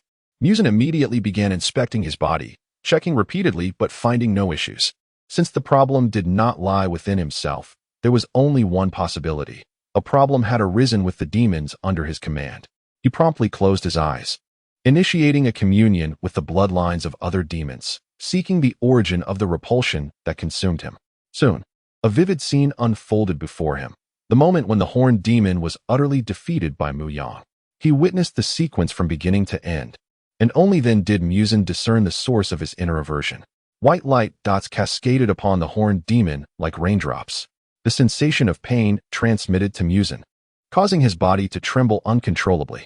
Muzan, as if driven to madness, began to scream and shout, as though his very soul was ignited. The patrolling demons, alerted by the commotion, rushed into the study. Upon entering, they were met with a sight that would haunt them for a lifetime. Their once exalted lord, Muzan, appeared to have lost his mind, his hands clawing at his own flesh, blood and sinew exposed. His expression was one of terror, dread, and fear. After a considerable time, as Muzan ceased his frenzy, a trembling lesser demon cautiously inquired, "Lord Muzan, are you all right?" At the sound of this voice, Muzan jolted back to reality, wiping the cold sweat from his brow. Upon seeing his subordinates at the door, his countenance darkened. "Get out!" With the utterance of those words, an invisible shockwave instantly obliterated all demons present. After a prolonged silence, Muzan gradually regained his composure. Yet, the haunting image lingered in his mind, his eyes filled with trepidation. What was that light? And who was that individual? Instinctively, he sensed that light was an absolute restraint upon him, far surpassing the sunlight of day. Ning Nu. "I am here, my lord." A ripple in the air announced the appearance of Ning Nu, who held a pipa. "Go summon Akaza for me." "Yes," Ning Nu replied promptly, then departed without lingering, lest she share the same grim fate as the lesser demons. Chapter 24. Encountering Doma and Kanawa Butterfly on the other side. Mu Yang remains oblivious to the fact that the elusive boss is preparing to send Akaza to investigate him. The following day, early in the morning, the servants who had departed the previous day returned, but the number was noticeably fewer than before. While a dozen had left, only 5 returned. Most of those who did not come back had likely chosen not to continue following him, though this mattered little to Mu Yang. Upon their return, the loyal servants sighed in relief upon seeing Mu Yang standing there, unharmed. After gathering their belongings, they prepared to leave the quaint little town. "My lord, are we to?" "You need not ask, simply do as instructed." "Understood." 3 servants remained in the house to pack their things, while the other 2 went in search of horses. After a morning of preparations, Mu Yang and his companions finally departed the town, heading towards Asakusa, where he aimed to seek out a certain individual, Tamayo. Tamayo is a tragic figure. Hundreds of years ago, she, still human, fell victim to an incurable disease that medical science could not remedy. Desperate to witness her child grow to adulthood, she sought every possible treatment, yet to no avail. Ultimately deceived by Muzan, she transformed into a demon and, in the initial throes of her change, lost control of her sanity, leading her to murder her own husband and child.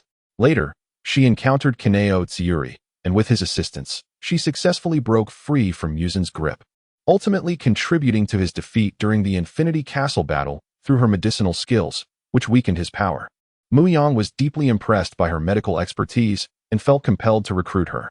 Coupled with her status as a wife, it sparked a rather unseemly ambition within him. How ironic that a paragon of virtue like Mu Yang harbored such desires. Alas, even the most moral of individuals can harbor a hidden soul of lust, once unleashed. It is as uncontrollable as a deluge. Time slipped away, and they traveled for an entire afternoon. A considerable distance still lay ahead to Asakusa. Deciding to rest in a nearby small town, Mu Yang contemplated that traveling at night posed no issue. However, the thought of his servants encountering demons led him to dismiss that idea.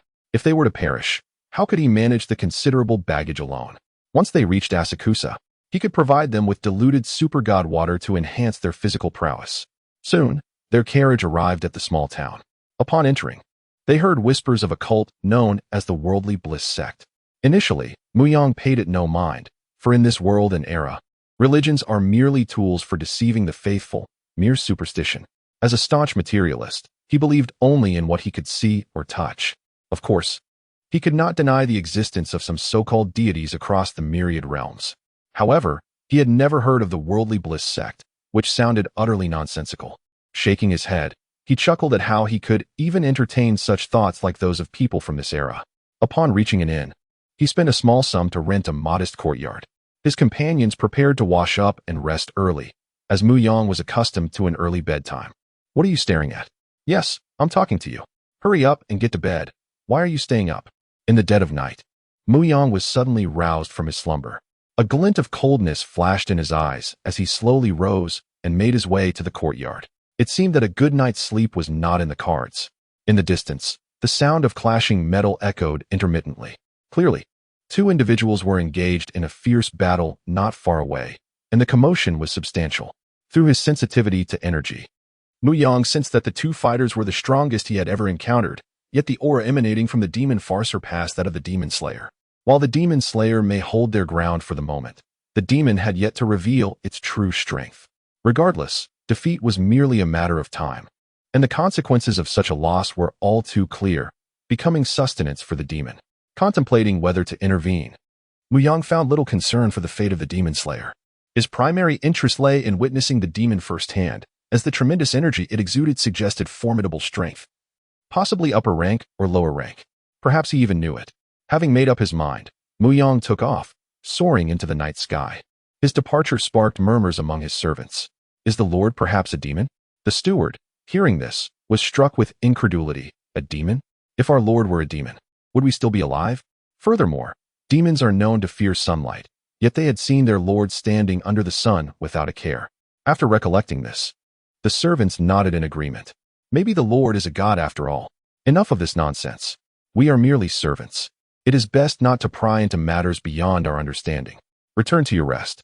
While they debated, Mu Yang arrived at the battlefield, hovering in the sky. He surveyed the scene, where the ground was marred with numerous craters and scratches, alongside shards of ice. A demon employing blood demon arts, perhaps?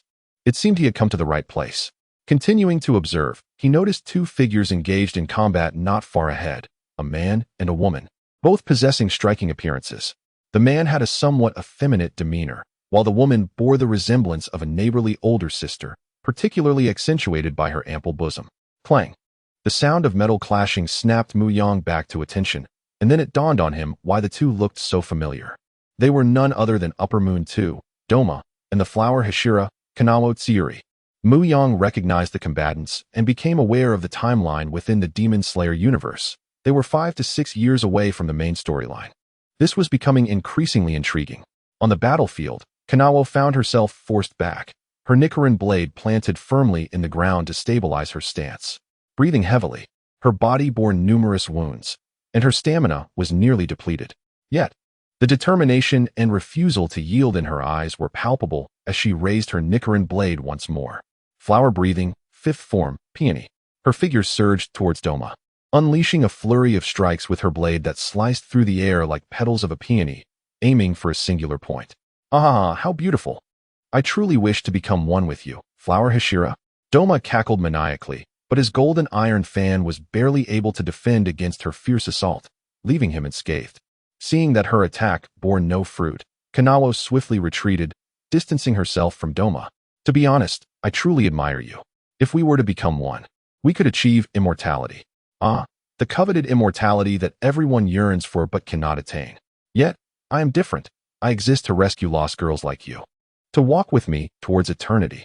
Doma proclaimed loudly, stretching his arms wide as if inviting an embrace.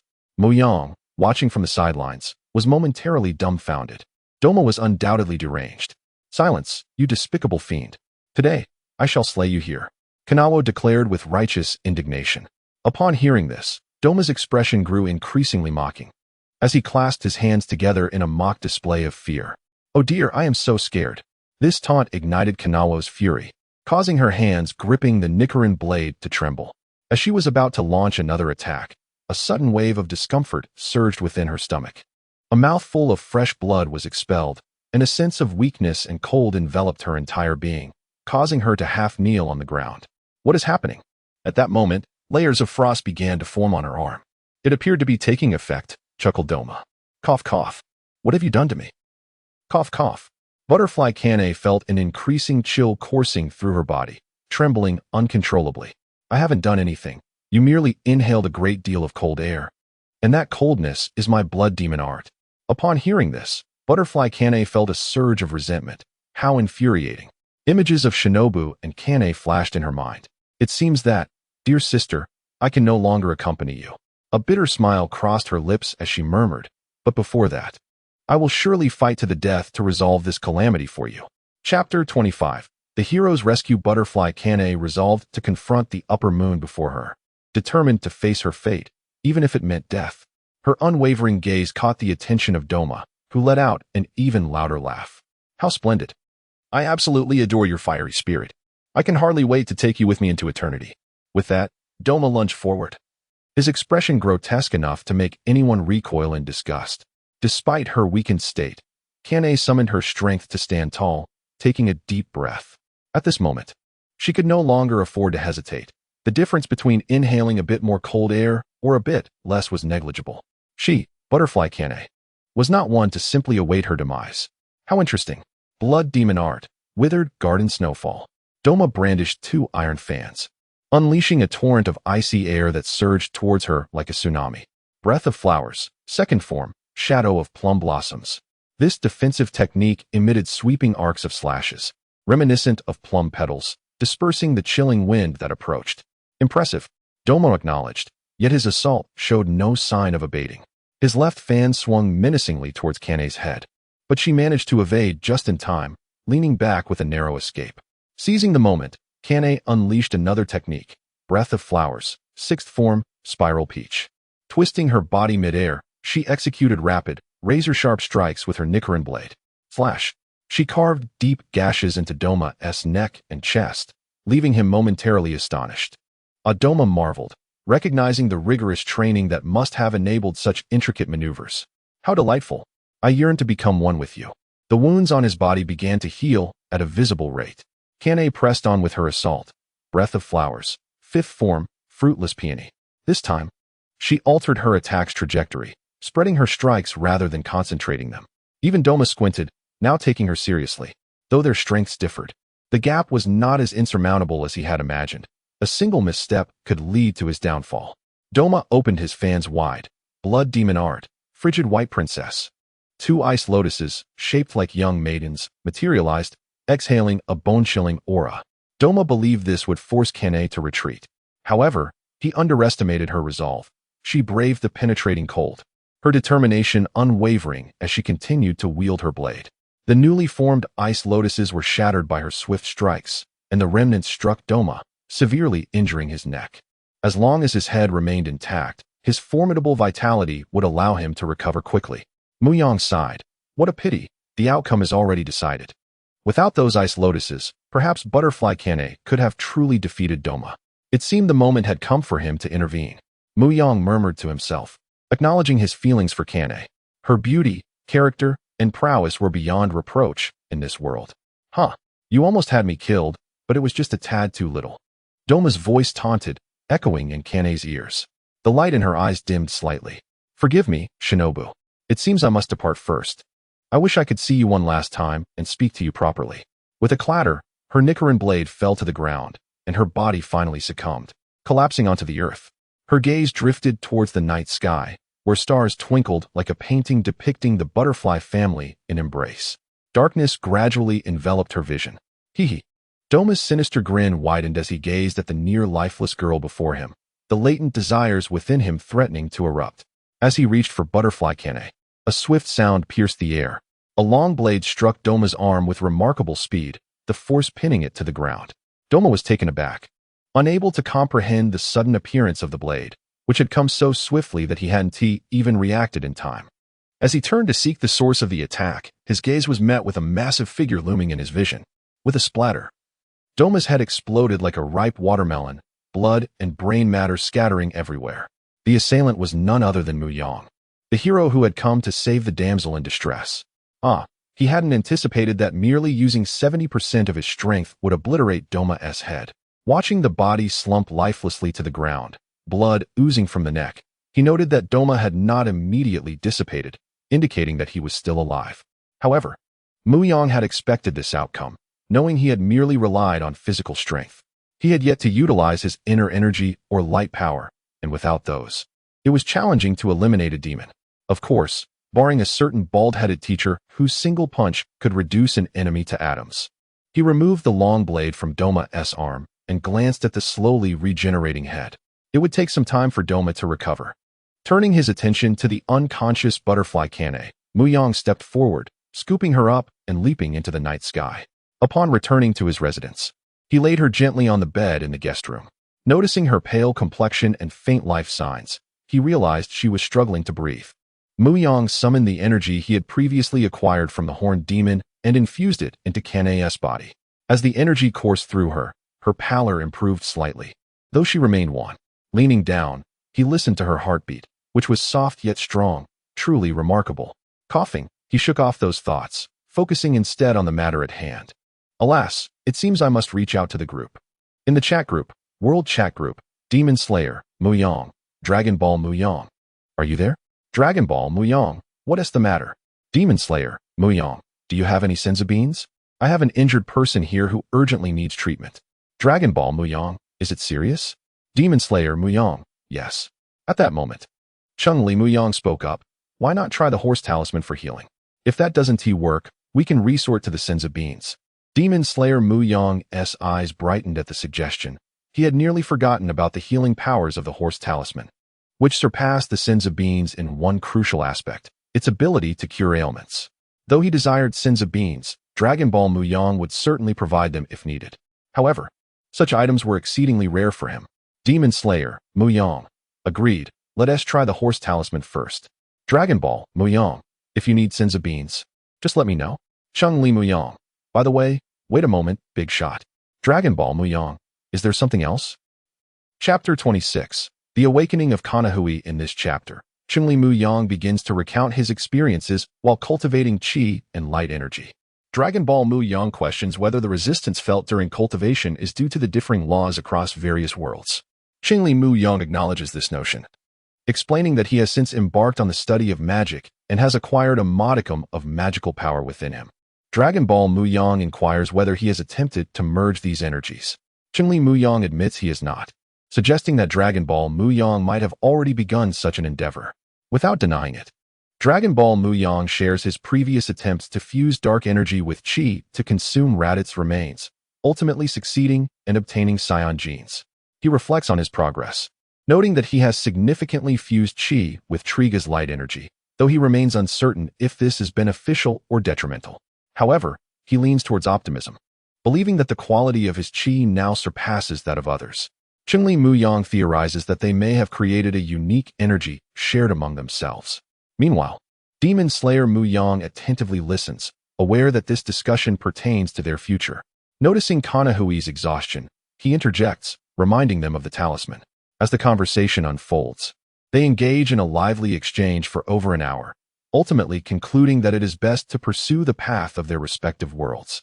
This entails primarily mastering the techniques of their own realms, followed by exploring those of other worlds.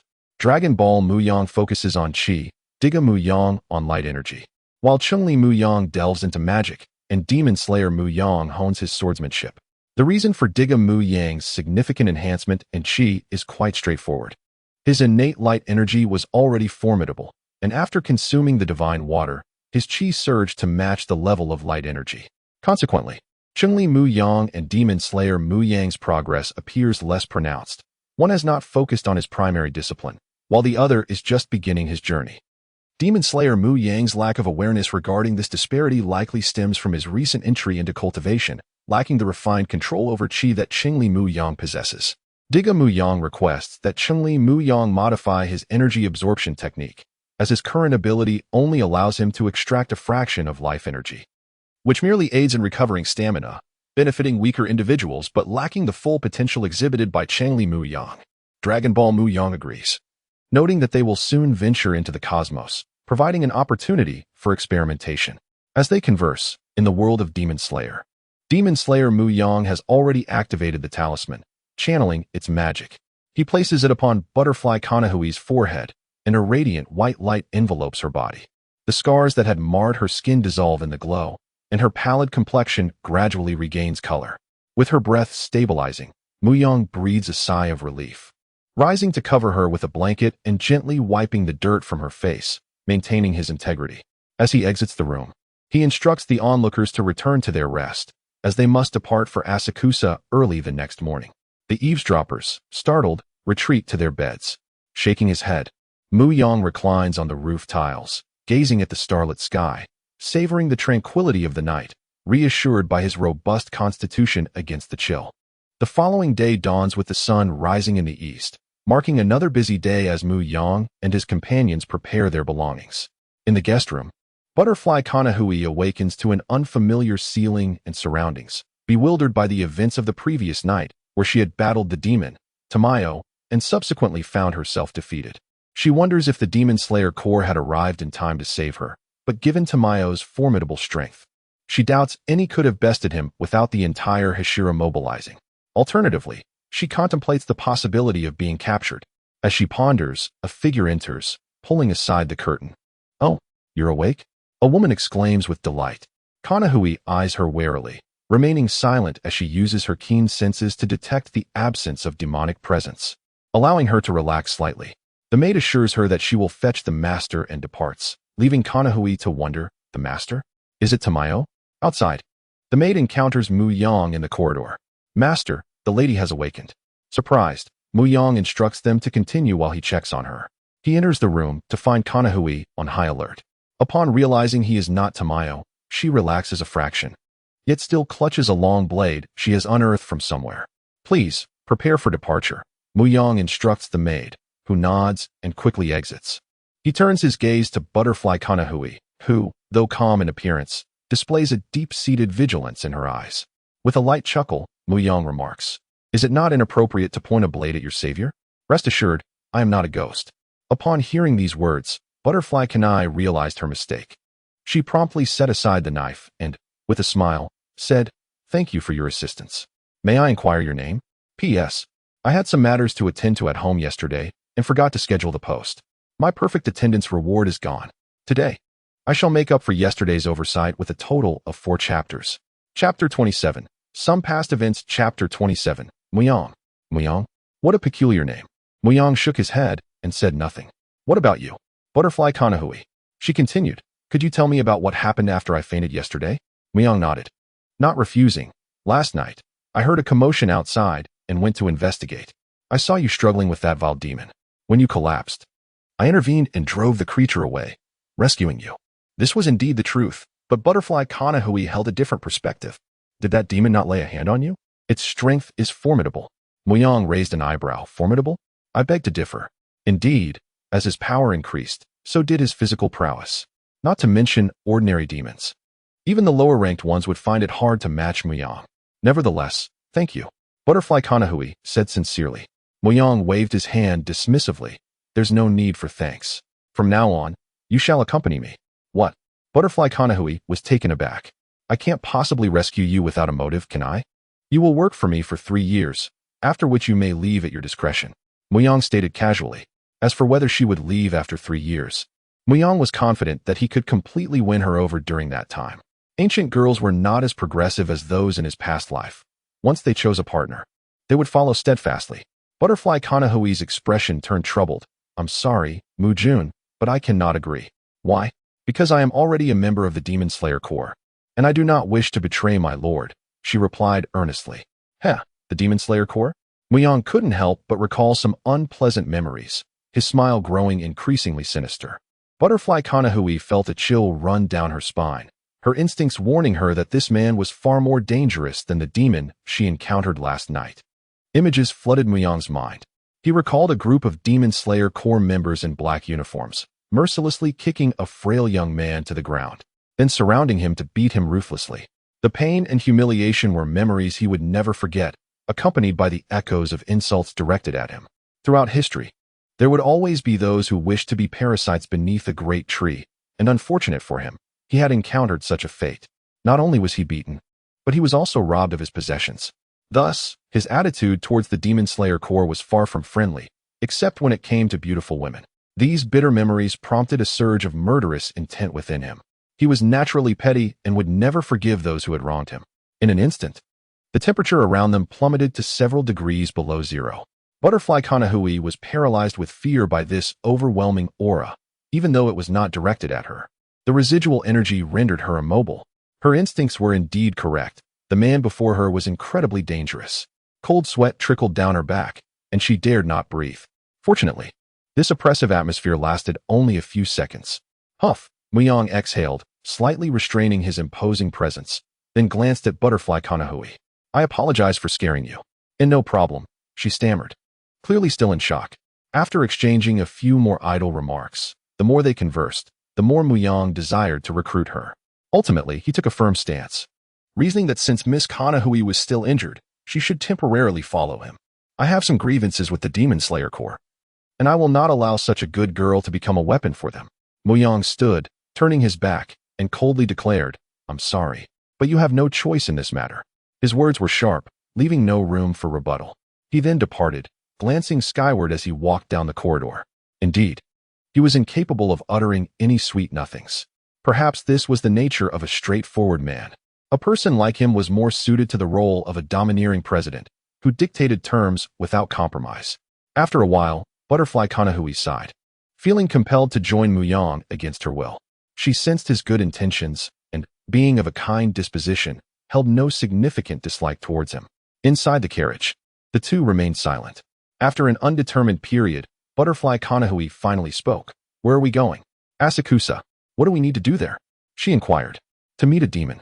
Upon hearing the word demon, Butterfly Kanahui recalled the demon, Doma, from the previous day. Mu Yang noticed her small hand clenched into a fist and couldn't help but chuckle. "It seems last night's demon left a rather unfavorable impression on you.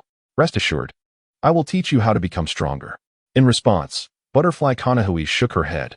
"I am not afraid. I just regret not having slain the upper-ranked demon, Doma.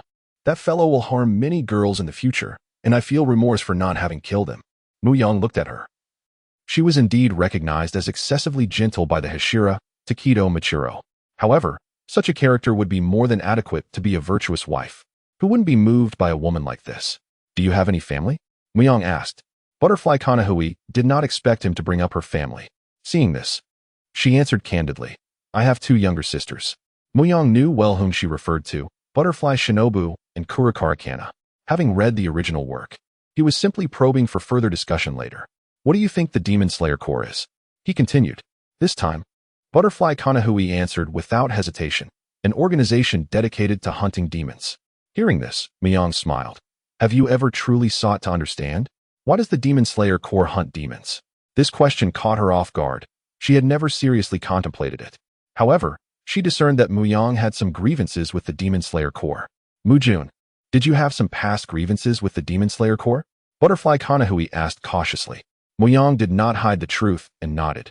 "Indeed, there are some grievances. I even wish to eradicate them." Upon hearing this, Butterfly Kanahui's expression turned grave. To her, the Demon Slayer Corps was akin to her second home. She could not allow anyone to threaten it. Observing her reaction was within Mu Yang's expectations. To demonstrate his power, he unleashed a wave of energy, effortlessly shearing the summit off a mountain. With his full force, he could even obliterate the mountain itself. But his intention was not destruction, it was intimidation. Seeing her reaction, Mu Yang knew he had achieved his goal.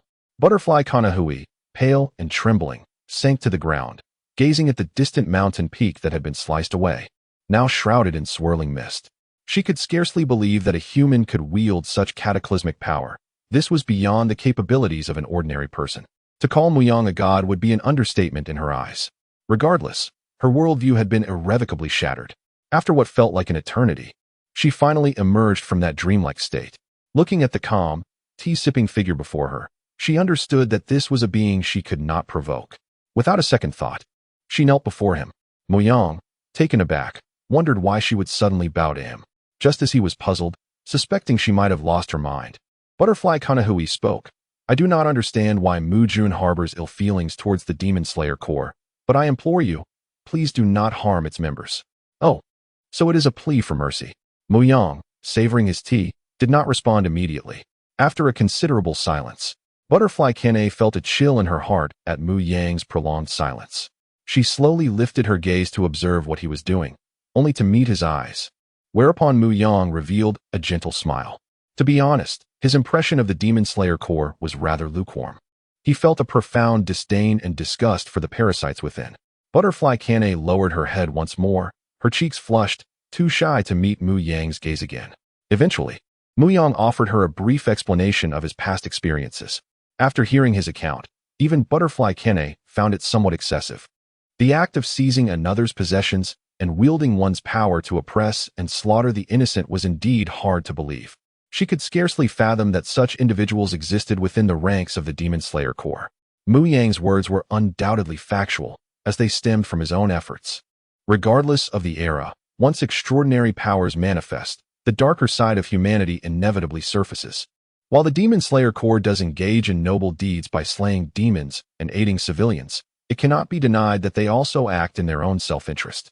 Had Muzan Kabutsuji and the Tsujikuni family not shared a bloodline or been afflicted by a blood curse, would the Tsujikuni still have established the Demon Slayer Corps?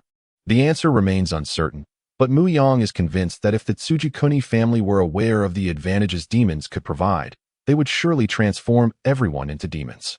In the narrative, there are certainly more members of the Demon Slayer Corps who cannot resist the temptation of becoming demons, not just Kaneo.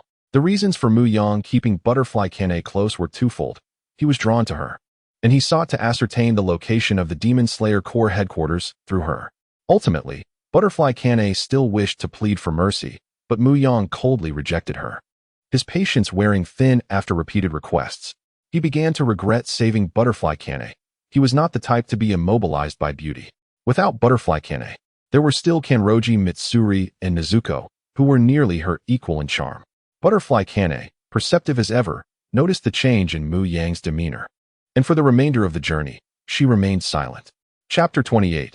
Journey to the Universe in the special book house known as Infinite City. The room housed not only Muzan Kabutsuji, but also his two subordinates, Doma and Akaza.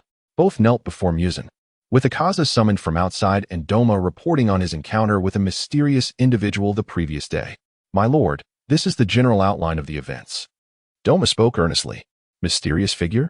One kick to your head, and you were knocked unconscious, haha." Muzan's laughter caused both men to swallow nervously. "It was my incompetence. I failed to discern the man's appearance. I deeply apologize. When it was time to acknowledge one's mistakes, it was imperative to do so, lest they provoke Muzan's notorious vindictiveness, which could swiftly turn them into mere puddles of blood." Muzan paid no heed to their apologies. Instead, he sat on a bench, deep in thought.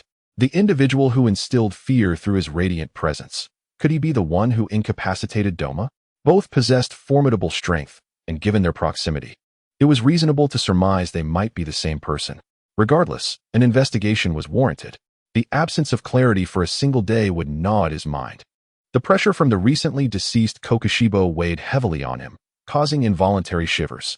Although Kokushibo was now gone, he left an indelible scar in Muzan's psyche.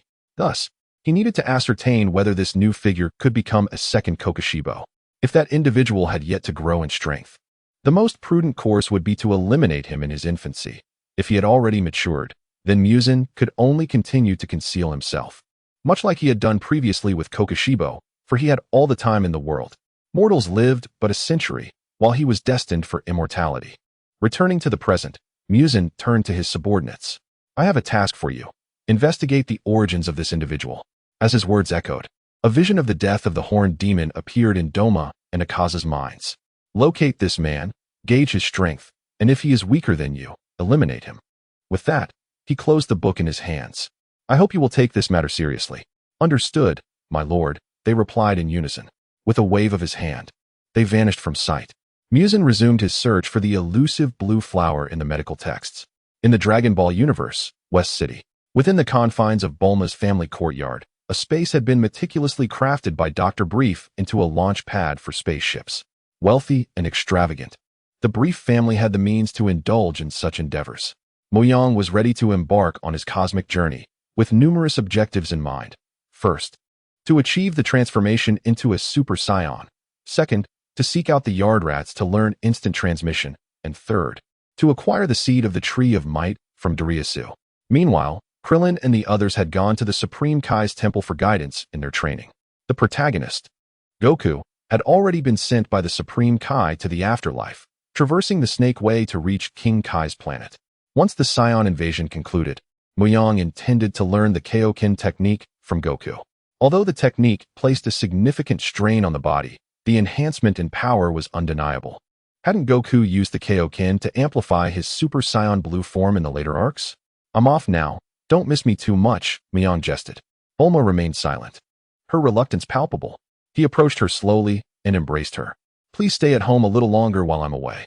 When I return, okay?" His gentle words reached Bulma's ears, and ultimately, she could no longer hold back her tears. "Can I go with you?" Wiping the tears from her eyes, Mu Yang replied softly, "I'm sorry, but I cannot take you with me.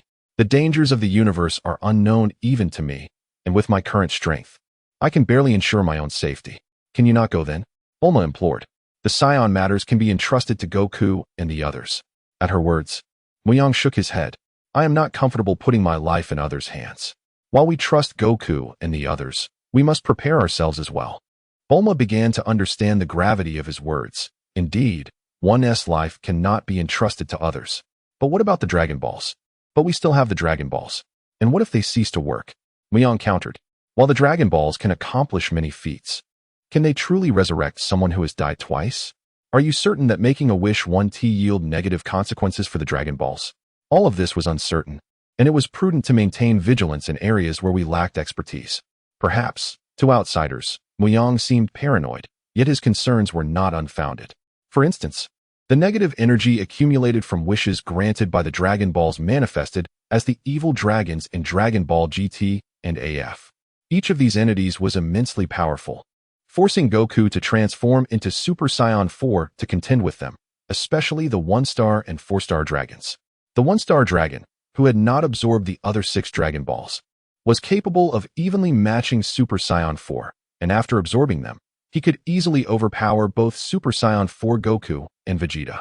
Yet sadly, he remained unable to defeat the fusion of Gogeta. If only I possessed the strength of Gogeta, how splendid that would be. Gogeta was heralded as the undefeated warrior. And indeed, Vegeta was formidable as well. If one were to calculate based on the official Z timeline, the energy of the fused Vegeta far exceeded that of Gogeta. The perception that Gogeta was stronger than Vegeta is primarily due to personality. Vegeta's brashness often overshadowed his prowess, even though, in the main timeline, he sought to provoke Bu into absorbing him. In contrast, Gogeta, who was more taciturn, had a much more impressive record. After an hour of intimate conversation with Bulma, Mu Yang prepared to depart. He could not afford to leave her feeling upset.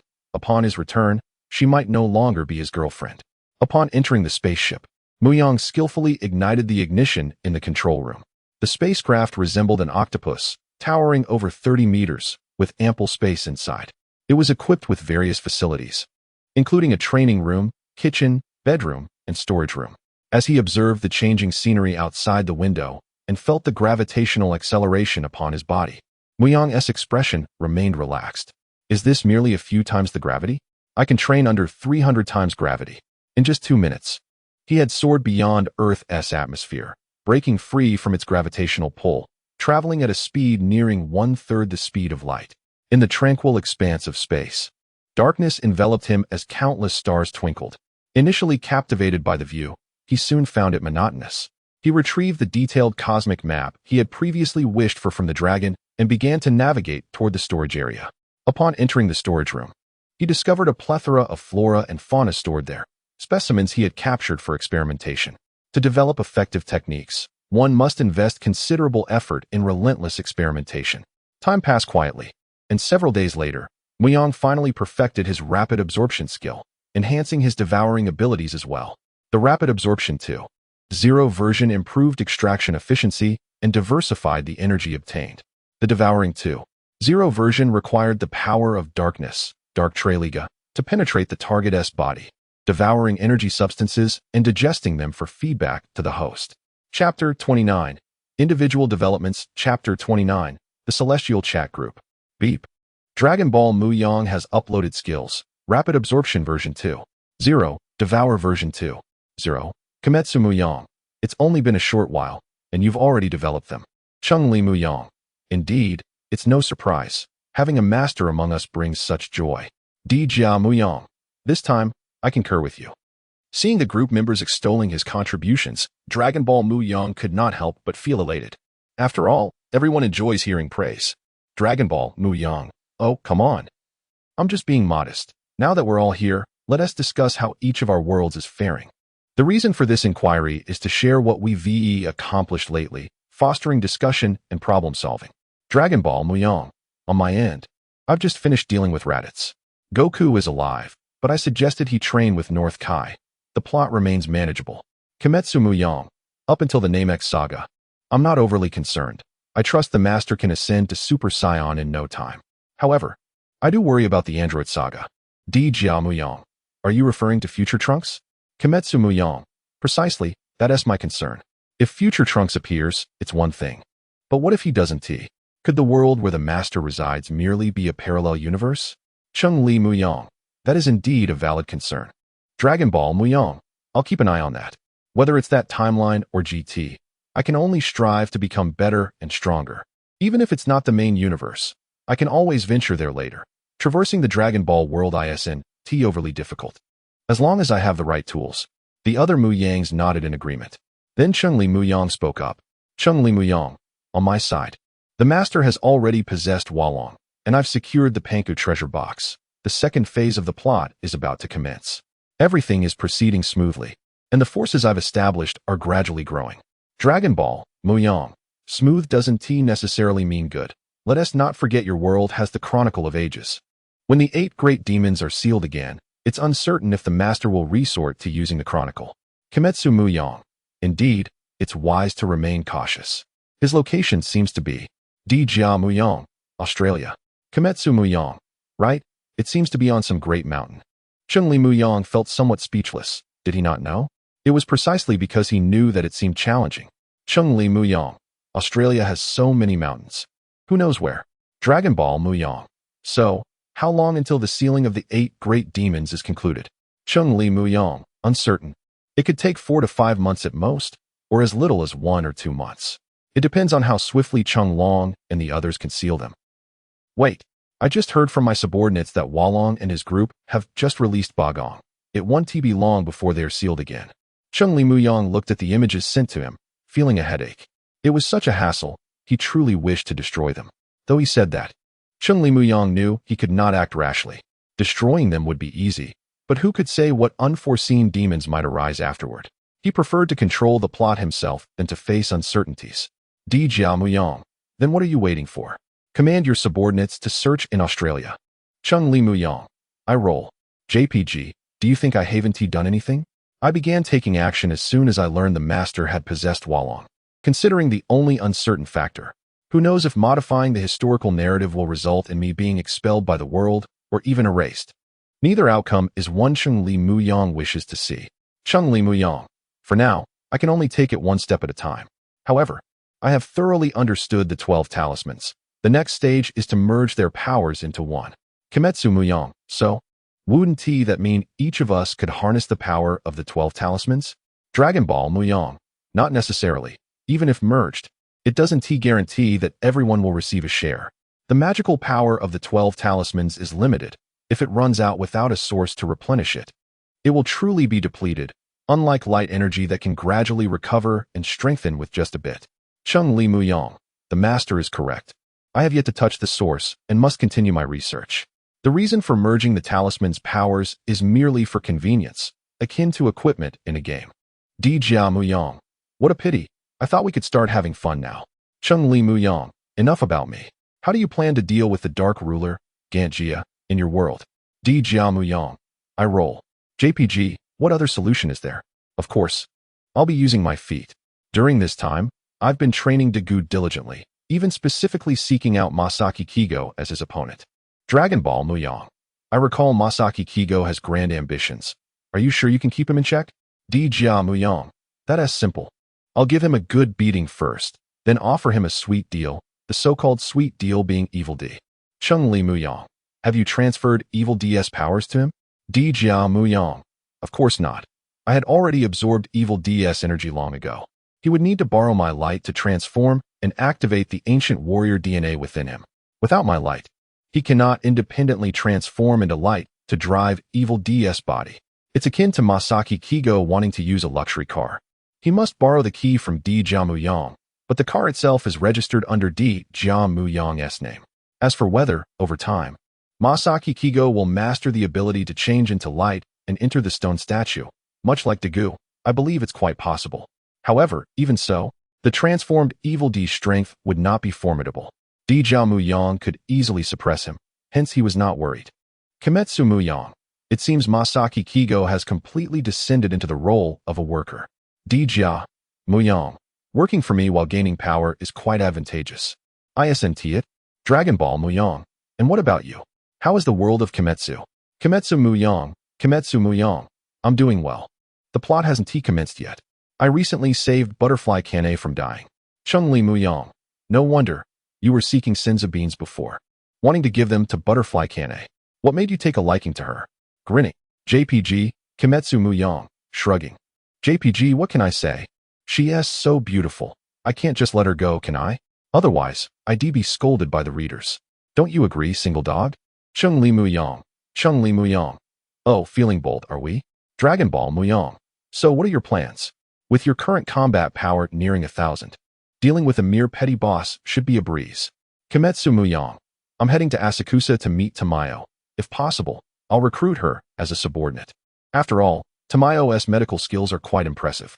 Later, I'm considering whether I can obtain the treatment notes or formulas from that petty boss. For now, the petty boss cannot be killed, at least not before I become the Demon King. Chapter 30. The Nameless Planet, Dragon Ball, Mu Yang. Are you certain you have made up your mind to become the Demon King? Demon Slayer Mu Yang. Indeed. The only thing this world lacks is the essence of a Demon King. Whether it be the breath of the sun, the ability to perceive the world, or the patterns. I have already mastered them all. To prolong my existence, acquiring the Demon King essence is essential. Dragon Ball, Mu Yang. Since you are resolute, I shall refrain from further commentary. As always, feel free to express any needs. We are all comrades. In this uncharted multiverse, the only certainty lies in our faith in ourselves. Demon Slayer, Mu Yang. Understood. Digimon, Mu Yang. Understood. Cheng Li Mu Yang. Understood. Dragon Ball Mu Yang. Let us conclude this meeting here. We have already established our plans and can proceed. Even if we encounter failure, there will be other Mu Yangs. I believe that in the future, our chat group will open dimensional portals, allowing us to meet in person. The four exchanged a few more words before logging off. This meeting served not only to share insights about their respective worlds, but also to unite their collective strength. Although their ultimate goal remains unclear, this does not hinder their mutual support and reliance. It also reassured them that they are not alone. There are different versions of themselves across various worlds. In the Dragon Ball universe, Mu Yang rose from his bedside and approached the control panel to check their current location.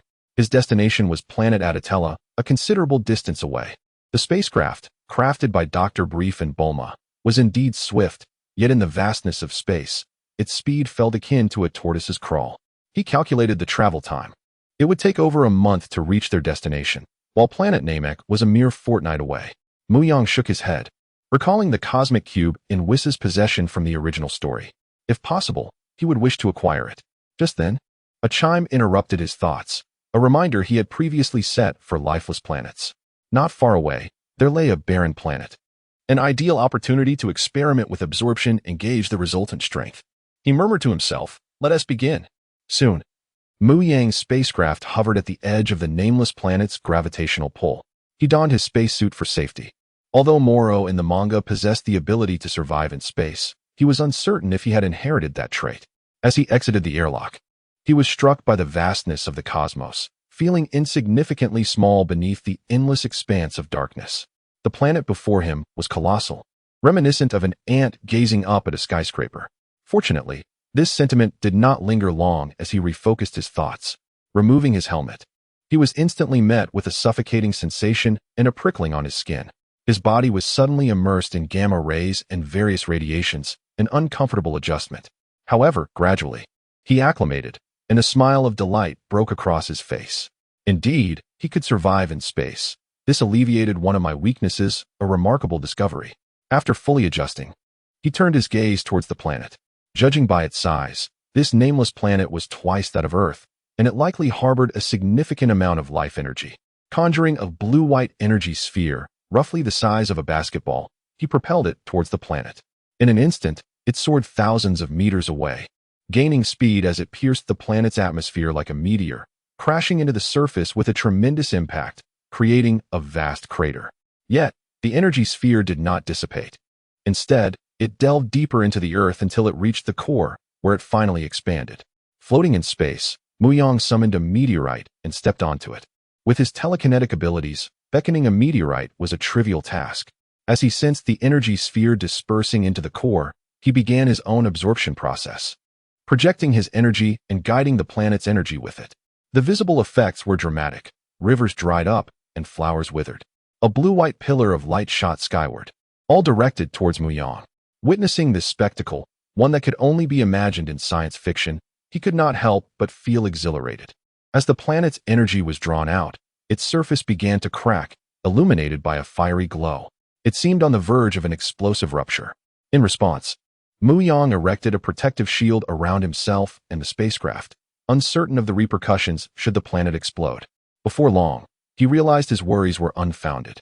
The planet, drained of all its energy, did not explode but transformed into a colossal meteorite. He glanced at it briefly before shifting his focus to the vast energy sphere he had extracted. Well, this might be a challenge, but I relish it. Mu Yang raised his hand, and the massive energy sphere began to shrink, compressing under his control. Initially, the compression was smooth, but it soon became increasingly difficult to manage. Sweat beaded on his forehead as he gritted his teeth, pressing down with both hands. He dared not pause. Halting would unleash the compressed energy in a cataclysmic explosion, akin to a planet's detonation, which would surely be fatal. After great effort, he finally succeeded in compressing the energy sphere to the size of a basketball. Although the amount of energy had diminished, its quality had increased. He chose to forego immediate, overwhelming power, opting instead to solidify his foundation gradually. In the original tale, Goku and his companions had indeed experienced rapid power increases, but while their quantity soared, their quality remained mediocre. This explained why Goku, despite possessing godlike strength, could be grazed by a bullet. Mu Yang aspired to tread a different path, akin to Gohan, in unlocking his potential. He summoned the compressed energy sphere back and opened his mouth wide to consume it. With each bite, it felt akin to indulging in jelly, devouring it mouthful by mouthful. Before long, he had consumed it all, but shortly thereafter, discomfort settled in. Coughing, he muttered, "I seem to have overindulged." Despite the pallor on his face, he suppressed his energy and retreated into the spacecraft. He approached the control panel, set the coordinates for planet Adatella, and returned to his room to rest. He needed sleep to aid digestion after such a heavy intake. Having consumed an entire planet left him in discomfort. He wondered how Moro managed to feast on so many planets without issue.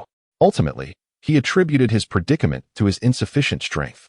After all, Moro was a formidable being who had merely been weakened by imprisonment in a cosmic prison, devoid of energy absorption.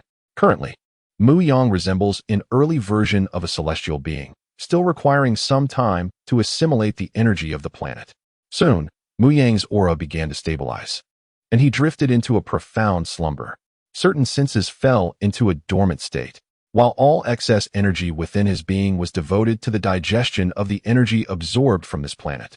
Chapter 31, Awakening, Transformation, Arrival at Adetla. Time flowed slowly. On the 5th day of his deep slumber, Mu Yang finally awoke. As he rose, before he could even assess the strength of his body, he was met with an unbearable stench emanating from his skin. It was more repugnant than canned herring and far worse than feces. Mu Yang deduced that this foulness was the result of impurities expelled from his body after absorbing the energy of the planet. The odor was so nauseating that it lingered in the air, causing him to gag. Unable to withstand it any longer, Mu Yang dashed towards the bathroom. The sudden surge of power was overwhelming, and in a moment of carelessness, he crushed the doorknob of the bathroom door. Damn it! Mu Yang cursed under his breath. Aware of his newfound strength, he proceeded with caution. It took him a full half-hour to cleanse the grime from his body. Without pausing for another thorough wash, Mu Yang hurried to the training room to begin mastering his surging power. During this time, he refrained from venturing outside, fearful that a mere slip could damage some components of the spacecraft. Though the ship was equipped with repair tools, Mu Yang possessed only a rudimentary understanding of how to use them, particularly when it came to the delicate electronic chips, which were beyond his ability to fix. After spending 2 hours in the gravity chamber of the training room, he finally managed to control the explosive power within him. He then returned to the bathroom for a more thorough cleansing. Upon exiting the bathroom once more, Mu Yang took a moment to assess his newfound strength, which could only be described with one word: formidable. He estimated that his combat power had likely surpassed 1 million, perhaps reaching as high as 5 million. Having absorbed the energy from a single planet, and even after compressing it, he had achieved such remarkable strength. Had he not compressed the energy, the sheer volume of absorption would have amplified his power by at least 100-fold. It was no wonder that Moro's strength had escalated so rapidly. Mu Yang also observed a remarkable transformation. Upon entering and exiting the bathroom, he appeared entirely different. His skin had become fairer and more delicate, akin to that of a newborn, smooth and flawless. He had grown taller, from a height of 1.8 meters to at least 1.9 meters.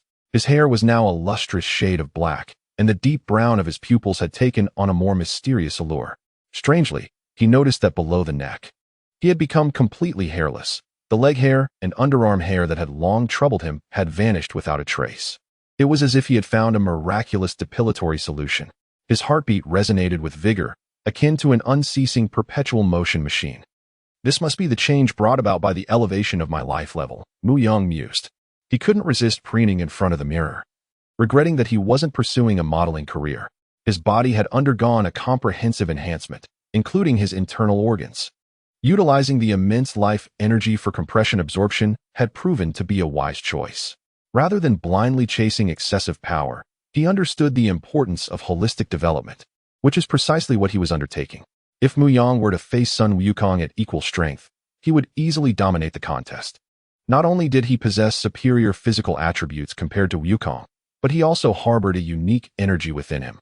Mu Yang's energy was no longer solely his own. It now encompassed Moro's demonic power, the light of Tiga, and the magical energy of the Tiger Talisman, a trifecta combined. In terms of quality, it surpassed that of Sun Wukong. He was eager to put to the test the various memes circulating on the internet regarding not challenging the Sun family to a contest. As historically, the left side had always lost, except for that pig Dina. He was determined to shatter these notions single-handedly.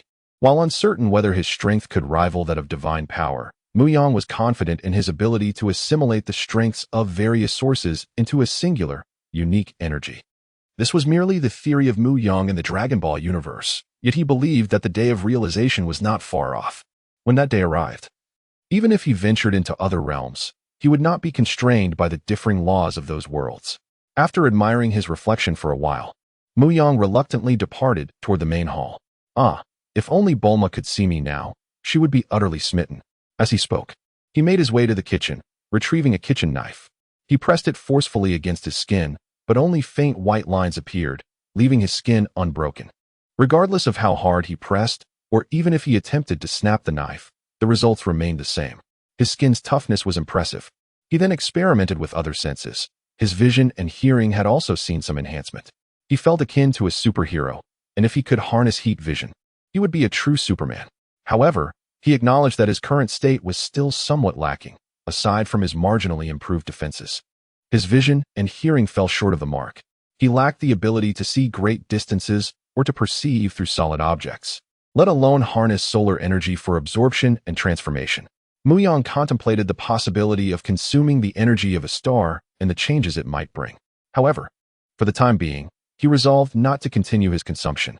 He feared indigestion. Merely absorbing the energy of a single planet had left him feeling overstuffed, and he had not yet fully digested it. In fact, he anticipated that for a considerable time, he would not need to consume food to replenish his energy. This realization brought him relief. Although he had packed an ample supply of provisions for 2 years, there would inevitably come a day when he would run out. For a Saiyan with an enormous appetite, 2 years' worth of food would only suffice for about 6 months. If he were to compare himself to Sun Wukong, the latter would likely finish it in 2 to 3 months. A month later, amidst the cosmic expanse, Mu Yang's spacecraft was finally nearing the planet Adetla. During this time, he had fully absorbed the energy of the planet, resulting in a slight enhancement of his strength. Yet, he still had not mastered the transformation into a Super Saiyan. Perhaps even after surpassing 100 million in combat power, I may remain unable to transform, Mu Yang mused, shaking his head in resignation as he gazed out at the Earth-like planet from the window. Through his energy perception, he sensed that there were 2 formidable presences on the planet, one with a power level of several tens of thousands and another exceeding 100,000. Upon entering the control room, Mu Yang guided the spacecraft into the atmosphere of Adetla. As he descended, the inhabitants of Adetla became aware of his arrival. He selected a bustling area with strong energy signatures to land and glided through the air before choosing to touch down in a plaza. When he emerged from the ship, he was struck by the advanced technology of the surroundings. Before long, he was surrounded by the people of Adetla, who bore a striking resemblance to one another, with varying heights and builds. Who was in charge here? Or the leader, perhaps? Mu Yang inquired. However, upon hearing his question, the crowd began to murmur in a language he could not comprehend, leaving him feeling disheartened. Isn't the language in the anime supposed to be universal? Step aside, step aside. A voice rang out from the crowd, which Mu Yang understood clearly. Soon, several figures emerged from the throng, their appearances almost identical, resembling axolotls. Upon closer inspection, he discerned that each individual possessed a power level of tens of thousands. Yet, Mu Yang was certain that upon his arrival, he had only sensed a single energy signature. It was impossible for there to be so many similar energies without some form of trickery at play. And you are? The leader among them asked. I am Paimon. May I inquire your name, esteemed guest? Mu Yang. Ah, a pleasure to meet you. Having spoken, Paimon extended his small hand, and Mu Yang reciprocated with a friendly grasp. You seem quite extraordinary, remarked Paimon, scrutinizing Mu Yang from head to toe. Mu Yang furrowed his brow, wondering if he had somehow erred. How so? May I inquire from which planet you hail? I originate from Earth, Mu Yang continued. My purpose for visiting the planet Aditrol is primarily to acquire certain skills. In return, I can assist you in thwarting the impending invasion by the Jinyu force. With that, Mu Yang exuded a palpable aura, signifying his capability. He was acutely aware that the Jinyu force had set their sights on Aditrol, albeit their actual offensive had yet to commence due to their preoccupations in the cosmos. Eventually, the situation escalated following the events on Namek, where Sun Wukong dismantled the Jinyu force in Frisia, leaving the remnants of Frisia's army indifferent to the affairs of Aditrol. Paimon sensed Mu Yang's spirito and was momentarily taken aback, yet he swiftly regained his composure. Chapter 32. The commencement of cultivation. In this chapter, the atmosphere is imbued with goodwill, as there is no need for any form of transaction. Mu Yang retracted his breath, chuckling awkwardly while scratching his head. My apologies for being so abrupt. Pian shook his head, indicating that it was of no consequence. All right, please follow me. With that, Pian dismissed his illusion technique. He looked at Mu Yang, who appeared unchanged, and curiously inquired, Mr. Mu Yang, are you not surprised? Mu Yang paused for a moment, then quickly grasped the intent behind the question. He casually explained, in truth, when I arrived here, I sensed only one presence, which led me to deduce that you had employed some technique, hence my lack of surprise. He added, by the way, what I refer to as chi is equivalent to your spirito, albeit with different nomenclature. Pian's expression shifted to one of enlightenment. I see. It seems Mr. Mu Yang possesses quite a wealth of knowledge. Mu Yang merely smiled, not knowing how to respond to the compliment. After all, one cannot simply admit to having traversed dimensions. The two walked past the gathered Adetralands towards a grand palace. Soon, they arrived at the hall, where a towering figure stood, remarkably similar in appearance to Pian, indicating they hailed from the same race. This is the elder of our planet, Lord Pabala, Pian introduced. Greetings, traveler from Earth, Elder Pabala said amicably. Mu Yang, well-versed in etiquette, nodded in return. Hello, Elder Pabala. My purpose for coming here is straightforward. I wish to learn about instantaneous movement and also your methods of controlling chi. Pian interjected to clarify. What he refers to as chi is our spirito. Ah, understood. That is permissible. Mu Yang bowed at a 45-degree angle, expressing his gratitude. He then commenced his training. Elder Pabala's first lesson was to understand one's own energy, commonly referred to as chi or spirito. Mu Yang readily comprehended this concept. Spirito, or chi, is the fundamental energy within living beings, which can be freely manipulated through cultivation or training. The latent energies of life, righteousness, malevolence, courage, and vitality all fall under the umbrella of chi. Although chi is difficult to perceive with the naked eye, its existence is undeniable. As Elder Pabala spoke at length, Mu Yang initially listened attentively, embodying the demeanor of a diligent student. However, this state of concentration lasted merely 10 minutes before he began to drift into a reverie. While he did not absorb every detail, he grasped the general idea and was ready to begin the practical training. Elder Pabala transported Mu Yang and Pian instantaneously to a valley. Where are we? Mu Yang inquired. Follow me, and you shall see, Pian replied.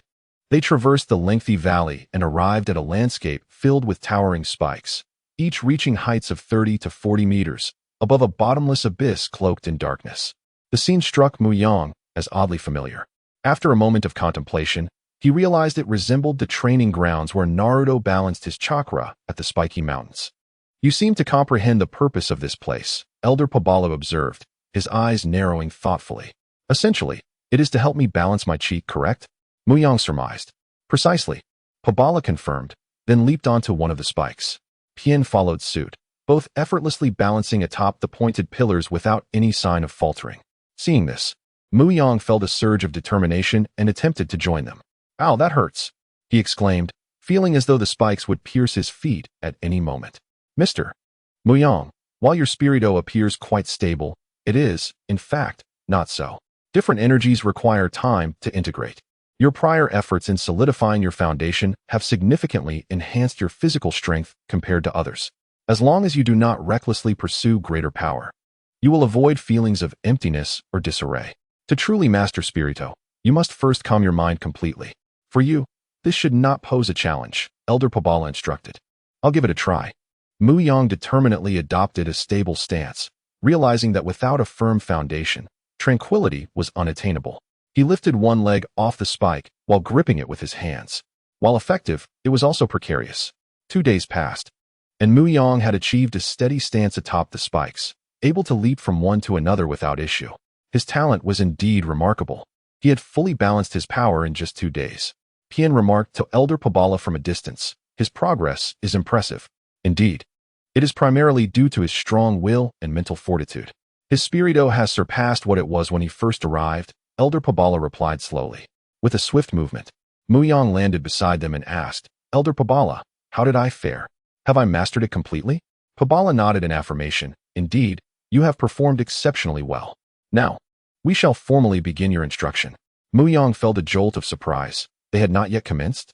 He mused silently, realizing the extent of his own weakness, having taken 2 days merely to reach this point. However, before proceeding, there was something he needed to address. With that, Elder Pobala raised his chubby palm towards Mu Yang. In an instant, Mu Yang's soiled garments transformed into the attire of the Adetralans, and his weary spirit felt rejuvenated. This unexpected transformation astonished him. "How impressive!" Mu Yang exclaimed. "Indeed, this is Elder Pobala's proudest transformation and restoration technique," Pian boasted, as if the accomplishment were his own. "Can I learn this technique as well?" Mu Yang inquired, gazing at Elder Pobala, who merely smiled and replied, "Of course. However, do not be overly ambitious too soon. This technique is still a bit advanced for you. Let us start with the fundamentals, beginning with instantaneous movement." "Wait, instantaneous movement is merely the foundation?" Mu Yang's mouth fell open, relieved that he had come to the right place. His control over power had evidently improved significantly over the past 2 days. Just as they were preparing for the next training session, a booming sound echoed from afar, followed by a flash of fire that quickly formed a small mushroom cloud. Mu Yang frowned.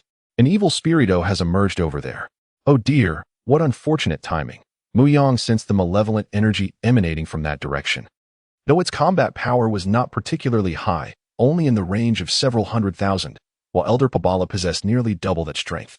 Resolving the situation ahead would not be overly challenging. Since he had come here and received their teachings freely, it was only natural for him to assist in return. "I shall go.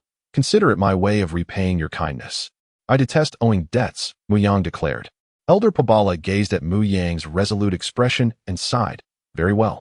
But Mr. Mu Yang, please be mindful of your energy usage, as it will differ slightly during your cultivation." Mu Yang glanced at his own hands. Though he did not fully comprehend the significance, he understood its essence. In the past, the power he exhibited merely reflected 70 to 80% of his true capabilities. However, once he mastered his energy to a transcendent level, he would be able to unleash 100% of his potential. Mu Yang was keenly aware that he still had a considerable journey ahead to reach that state of transcendence, yet this gap felt as insurmountable as a chasm. Nevertheless, he was still able to harness 90% of his strength, which could be considered a semblance of transcendence.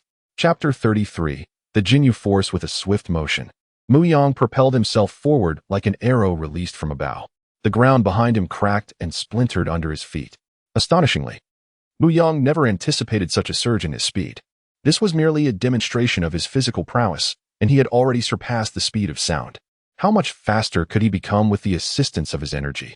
In the nearby city, the Aditlarans were desperately fleeing for their lives. Amidst the chaos of the explosion, several extraterrestrial beings with peculiar skin colors ambled through the debris. Purple, red, blue, green. The diversity was striking. The humans on this planet appeared remarkably feeble. Lycum stood with his arms crossed, his expression radiating arrogance. I should have known better than to call for the Captain's arrival," he remarked. "Enough. This planet is not as pitiful as you claim," interrupted Jinyu. "The Aditlaran species possesses unique abilities that we must respect. In any case, we should remain vigilant and not lose track of time.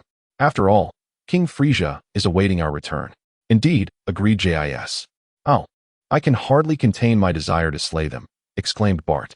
His gaze swept the area until it landed on a small Atlaran who was yet to escape. A grin spread across his face, and in an instant, he vanished from the group, reappearing before the diminutive creature. With a single hand, he grasped its throat and lifted it effortlessly. Ah, young one, you are fortunate to witness Lord Bart's speed. You have much to feel proud of, Bart bellowed with laughter. Beep, beep, beep. The detectors affixed to their left eyes registered the approach of another life form.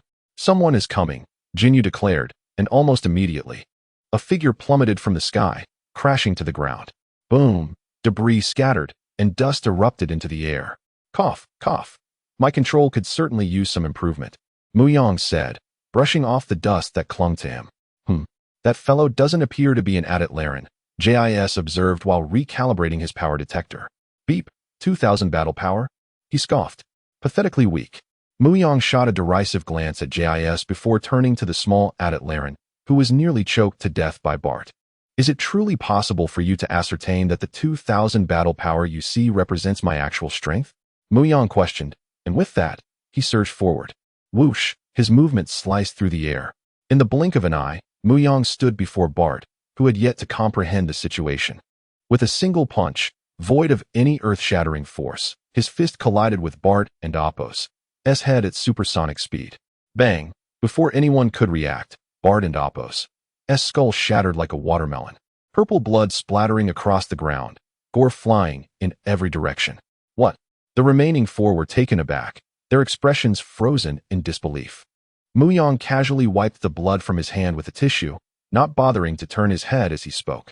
Allow me to offer you a piece of advice. The readings from your detectors do not necessarily reflect reality. They merely showcase what I wish to present. Yet, some failed to heed his warning, fixated solely on the sight of their comrade's demise. Damn it!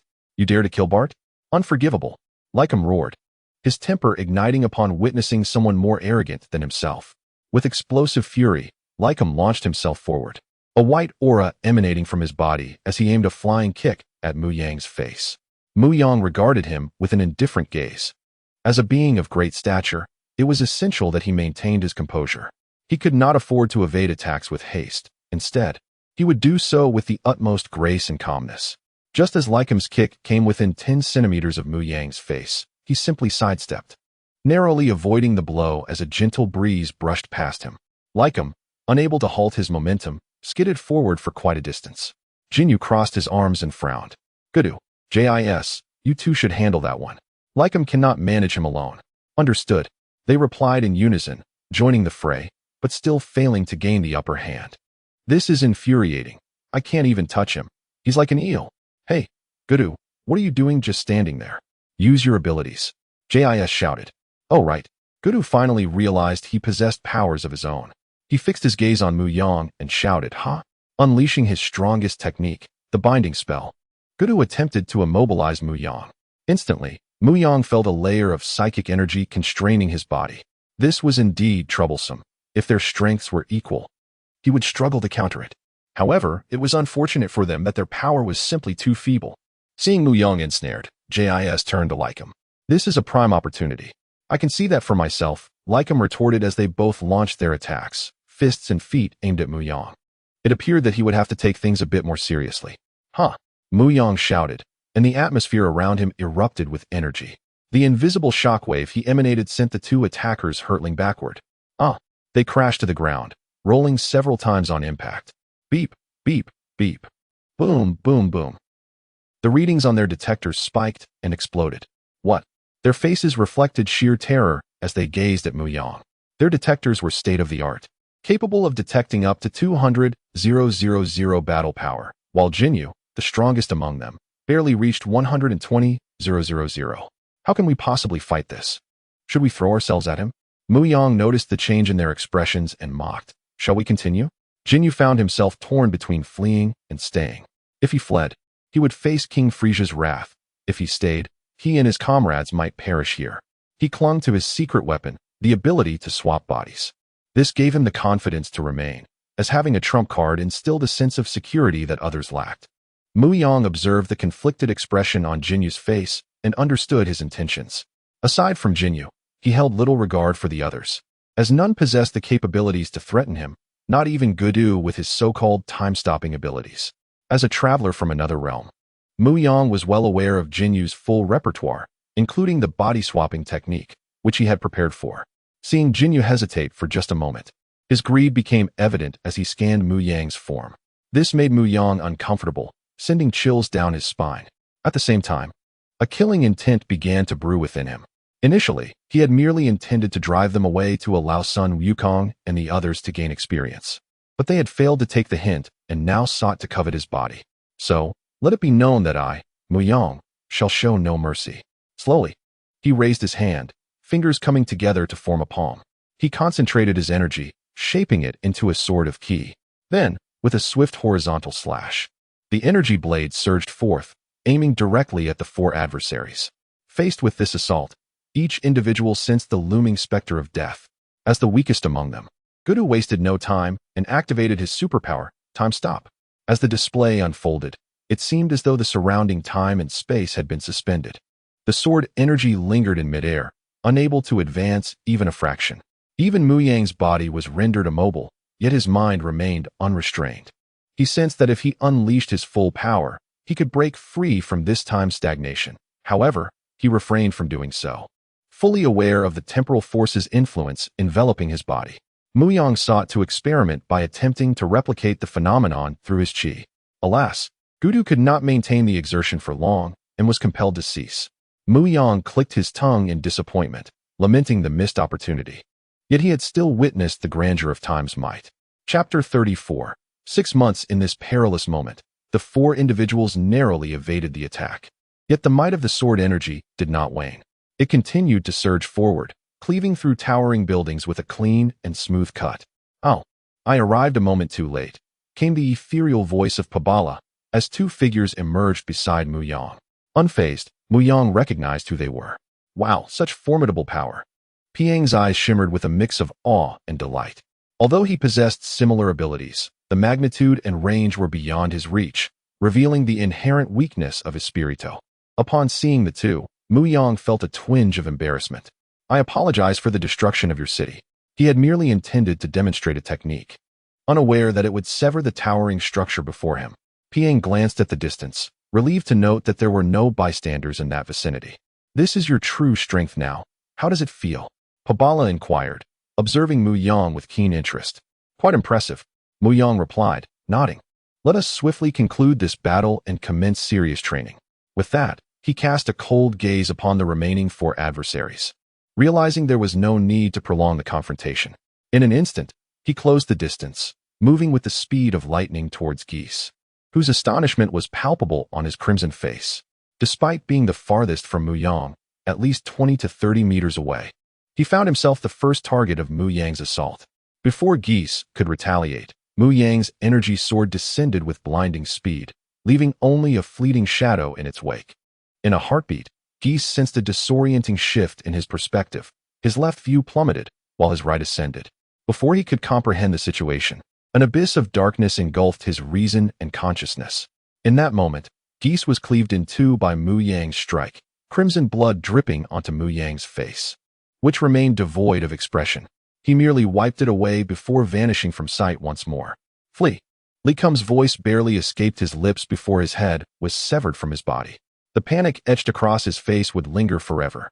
Beside him, Jinyu and Goku watched in horror as Li Kum's head rolled away and Geese was bisected. Goku's back was drenched in cold sweat, soaking his combat attire. The wise had already begun their retreat, while the foolish remained paralyzed by fear. Jinyu exemplifying the former, and Goku the latter. Though Jinyu harbored a greedy desire for Mu Yang's abilities, he understood that his current strength was no match for Mu Yang's. Engaging in battle would be akin to a mayfly attempting to shake a great tree, foolhardy and suicidal. "Do you intend to await your demise?" Mu Yang observed the unfolding scene, glancing briefly at Goku before disregarding him. He swiftly pursued Jinyu, delivering a kick that sent him sprawling backward. The rationale behind Mu Yang sparing Jinyu was simple. He recognized the potential value in Jinyu and Goku's abilities, whether it was time stop or body swapping. Even if he could not utilize them, understanding them was essential for prevention. Across the multiverse, There were many who sought to seize bodies, such as the future Black Goku, who, through Zamasu's manipulation of the Eternal Dragon, exchanged bodies with Son Goku, or Baby from GT, who parasitized Vegeta. Should a day arise when Zamasu desired to swap with him instead of Son Goku, Mu Yang needed to be prepared to safeguard his own corporeal form. From his pocket, Mu Yang retrieved a universal capsule box, selecting capsule number 404. He pressed the button and tossed it. With a poof, a massive freezing chamber materialized before him, prepared in advance for Dales, primarily to collect valuable materials, such as Saiyan bloodlines and the blood of ice demons. Gudu stood dumbfounded, unable to comprehend Mu Yang's intentions. Will you enter willingly, or shall I assist you? Mu Yang's voice was cold. Gudu gulped, trembling as he replied, I'll go myself. He cautiously approached Mu Yang, taking tiny steps as if treading on ants. Make haste, Mu Yang urged, his tone sharp. The reprimand startled Gudu into a state of panic. Had Mu Yang anticipated such a turn of events, he would have acted decisively from the outset. However, his obsessive cleanliness led him to request Piang's assistance in using instant transmission to take both himself and Gudu to the riverbank. The rationale was clear. He feared Gudu might attempt to escape, considering he possessed the time-stop ability. To ensure safety, following him was the wisest choice. After several minutes of cleansing Gudu and securing him within the freezing chamber, Mu Yang reduced it to its capsule form. The universal capsule had undergone significant upgrades by Dr. Brief and his daughter Bulma, now capable of storing corpses and frozen individuals. Mu Yang was satisfied with this advancement, as it demonstrated considerable progress. Surveying the devastated cityscape, Mu Yang sighed, confident that the inhabitants of the planet Aditral would soon restore their home. Thus, he resumed his intense training regimen. Time passed swiftly and imperceptibly. 6 months later, Mu Yang completed his training on the planet Aditral. Throughout this period, he understood that Aditral was not a place of diverse techniques, but rather one that emphasized the manifestation of energy. In the first month, Mu Yang achieved an unparalleled mastery over his energy, enabling him to adapt swiftly even if his power were to surge dramatically. By the second month, he mastered instant transmission and made enhancements. Originally, this technique required sensing an energy signature for movement, which he retained as a foundation, evolving it into a version akin to Flying Thunder God. This modification allowed him to leave a portion of his energy behind for an extended duration, permitting instant transmission without the need to meticulously sense surrounding energies. With merely a thought, he could instantly relocate. This breakthrough stemmed from his exposure to Gudu's time-stop ability, which allowed him to perceive the essence of time and space, thereby grasping a fragment of spatial principles. In the subsequent 4 months, Mu Yang endeavored to develop other techniques: multiplication, gigantification, infinite impact, and energy separation techniques. Among these, the infinite impact consumed the most time but yielded significant results. The first 2 techniques were straightforward, easily replicated, while the infinite impact was a unique ocular technique, which, despite its name, was not purely ocular in nature. It was indeed released through the eyes. This technique may sound unfamiliar, but many would recognize its user, Jiren from Universe 11, who employed it multiple times during the Tournament of Power, accumulating energy in his eyes to form rapid, powerful punches. Currently, Mu Yang could unleash a maximum of 12 punches at once. He could also reduce their power to increase the number, but he deemed this unnecessary. Each punch possessed approximately 80% of his full strength, marking a significant increase in his combat prowess, elevating it from 5 million to 6 million. While the increase of merely 1 million might seem modest, Mu Yang could unleash nearly 10 million in combat strength by fully harnessing his current 6 million. In addition to being utilized for assaulting adversaries, it can also serve as a formidable barrier against energy attacks or thwart an opponent's onslaught. It can be said to embody a perfect balance of offense and defense. Consequently, he disseminated these techniques within the chat group, eliciting exclamations of admiration from the other 3, all eager to learn the art of infinite impact. After all, this technique exudes an undeniable flair. With a mere glare, the enemy is swiftly struck with a barrage of punches, followed by a dramatic pose that radiates an unmistakable air of bravado. Chapter 35. Body Refinement. After bidding farewell to Pion and Pibra, Mu Yang departed from the planet Yadetra aboard his spacecraft. Within the confines of the ship, he found himself deep in contemplation regarding a singular issue: the Super Saiyan transformation. Over the past 6 months, he had successfully harnessed a portion of the Super Saiyan power, albeit limited. If he continued his training in a methodical manner, he would inevitably unlock the transformation one day. However, the timeline for this occurrence remained uncertain. Would it be 3 months, 6 months, or perhaps a year? This ambiguity left him hesitant to wager on it.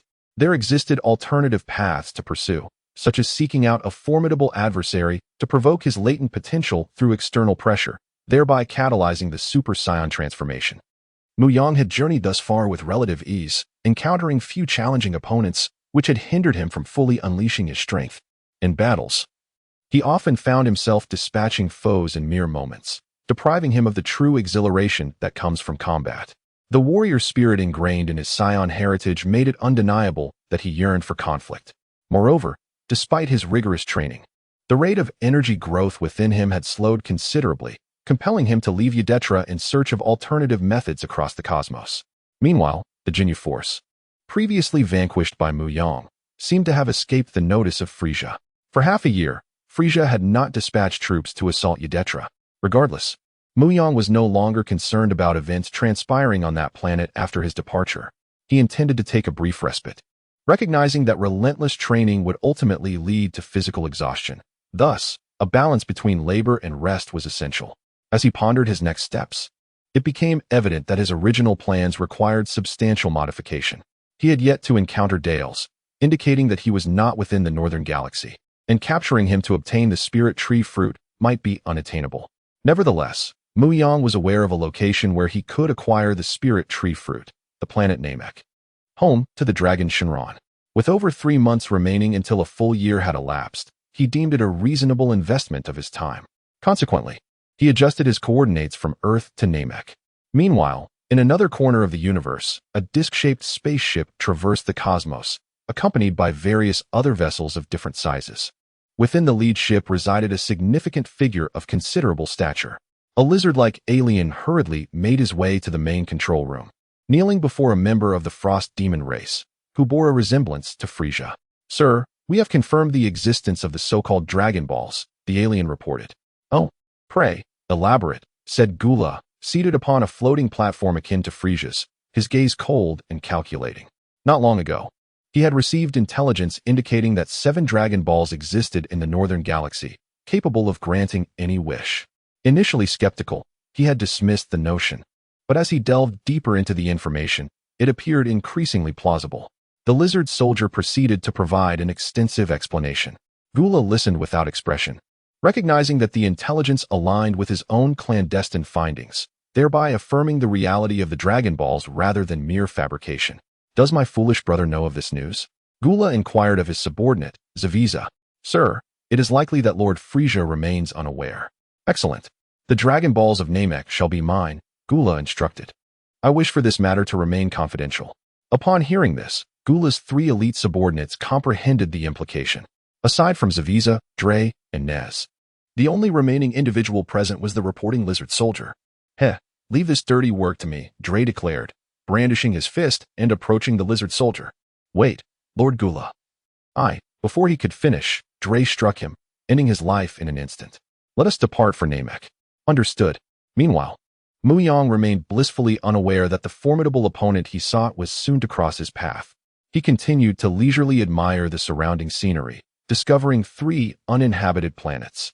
The first was enveloped in water, the second was a volcanic landscape filled with ash, and the third was a desolate wasteland. Aside from the first planet, devoid of life, the others bore no signs of biological existence. Faced with such a bounty, Mu Yang could not resist. Without hesitation, he exited the spacecraft and approached the first planet. Utilizing his prior method, he channeled his energy into the planet's core, extracting its energy. After absorbing the first planet, he swiftly quelled its volatile energy, realizing that one planet alone could no longer satiate his appetite. Upon consuming the energy from the second planet, he felt a sense of fullness. However, driven by the desire to test his limits and break through the barriers he faced, he resolved to push further. In the spirit of the words of the esteemed Lu Xun, "If there is no path, then forge one." Thus, Mu Yang became the pioneer on this journey. He swallowed the energy from the third planet, and in an instant, his abdomen swelled dramatically, reminiscent of a woman in the later stages of pregnancy. By the heavens! The energies of 3 planets clashed within him, and had it not been for the fortification of his body through prior refining, he would have surely met a catastrophic end. However, he was perilously close to catastrophe, as the energies threatened to overwhelm him completely. Desperate to maintain balance, he summoned the power of the Tiger Talisman, which quelled the tumultuous energies within him. As equilibrium was restored, Mu Yang exhaled, his body ceasing its expansion, though he knew the process of digestion would take time. He began to guide the energies for refinement. With his skin already hardened from previous training, the next stage involved fortifying his internal organs, the heart, liver, spleen, lungs, and kidneys, along with the gallbladder, stomach, intestines, sanjiao, and bladder. As the energy coursed through his meridians, Mu Yang experienced excruciating pain, which intensified as the energy penetrated his organs. His vision blurred, and he struggled to maintain consciousness. Yet, the agony was fleeting, soon giving way to relief. Every initial experience bore such intensity. Enduring it would yield significant improvement.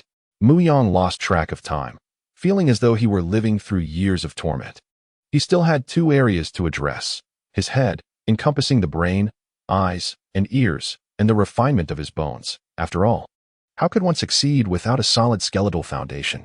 Chapter 36. Enveloped in slumber with a long exhale, Mu Yang gradually composed himself, carefully maneuvering his slightly corpulent form toward the nutrient pod. Sealing himself inside, he prepared for the arduous process of body refinement, which demanded immense energy. The depletion of the planetary energy within him would signify the completion of this refinement. Thus, Mu Yang sought to replenish the energy he had expended, leading him to the nutrient pod. He aimed to refine both his head and bones in one go, unwilling to endure the excruciating pain of repeated attempts. The torment was unbearable. It would be more merciful to end his life than to suffer incessantly. Unless, of course, he harbored some peculiar penchant for such agony. Mu Yang steeled himself for the possibility of losing consciousness from the pain. Once his emotions stabilized, he began to channel 2 streams of energy into his brain and bones.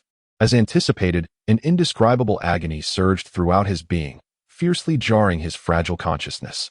His face contorted in anguish, yearning to scream. Yet the confines of the nutrient pod stifled any sound. Veins bulged ominously across his body, as if on the verge of bursting, while the excruciating torment assaulted his psyche, causing his pupils to dilate as he succumbed to slumber. This was an emergency protective response of the brain. When faced with unbearable pain, it would forcibly induce a deep sleep. Time flew by, and it was unclear how long had passed. The nutrient solution within the pod had been entirely consumed. Yet Mu Yang remained in a state of unconsciousness. A nearby display indicated that 19 days, 9 hours, and 21 minutes had elapsed. Meanwhile, the spaceship had successfully navigated to Namek, following Mu Yang's previous trajectory. However, without his guidance, the ship lost balance upon entering Namek's atmosphere, plummeting uncontrollably toward the ground. The friction between the vessel's exterior and the air ignited flames, resembling a meteor descending from the heavens. Perhaps by sheer fortune, it landed precisely within the territory of the Namekian Elders tribe. A Namekian hurried into the Elders' dwelling, exclaiming, "Elder, a spaceship has crashed outside." In response, the Elder inquired, "Is there anyone inside?" "Yes, but he appears to be unconscious. Should I bring him in now?" Immediately, Nailu interjected, "We cannot allow an outsider to meet the Elder without confirming his identity." The reporting Namekian faltered, but ultimately, the Elder spoke again. "Enough, Nailu. He is unconscious, and the spacecraft has fallen here, clearly indicating it was unintentional. He is likely not a malevolent individual."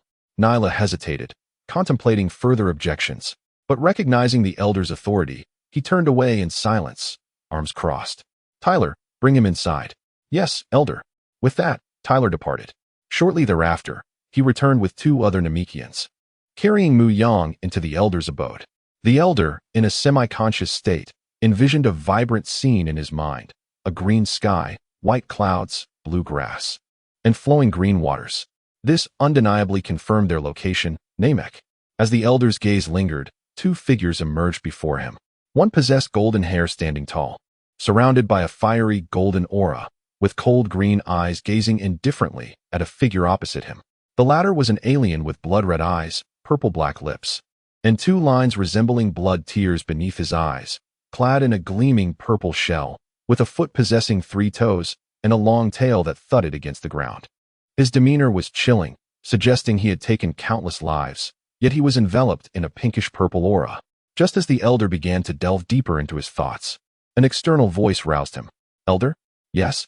The elder awakened from his half-dreaming state and turned to Tyler, who had brought the fallen individual.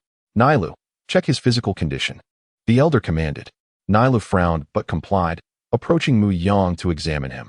As he did so, his expression grew increasingly solemn. "Is something amiss?" the elder inquired. Nailu shook his head. "No, it's just that the energy he recently absorbed is evident. He clearly requires a significant amount of energy for replenishment. Tyler, summon some villagers to assist this mysterious youth." Tyler hesitated. "Elder, do we truly need to help him? What if he awakens?" At this, all present understood the implications, including Nailu, who concurred. Assisting a stranger without knowledge of his intentions could prove perilous. Rest assured, he is not a villain. "Nailu, you must sense that his energy is devoid of malice, correct?" "I do sense a lack of evil in his aura, but that does not guarantee safety, does it? Consider what transpired with Shrag." Before Nailu could finish, the elder interrupted. "Enough? Follow my orders. I shall bear the consequences." "Understood." Nailu and Tyler recognized the elder's resolve. Tyler exited the dwelling to seek out healing Namekians. The elder himself pondered whether to offer assistance, knowing that soon another malevolent force would arrive on Namek. In such a scenario, none of the Namekians would stand a chance against him. The only potential ally in combat was the unconscious youth before him. Despite not understanding why his hair had turned golden or the considerable gap in strength compared to his dreams, the elder realized that aiding him might be their only chance for survival.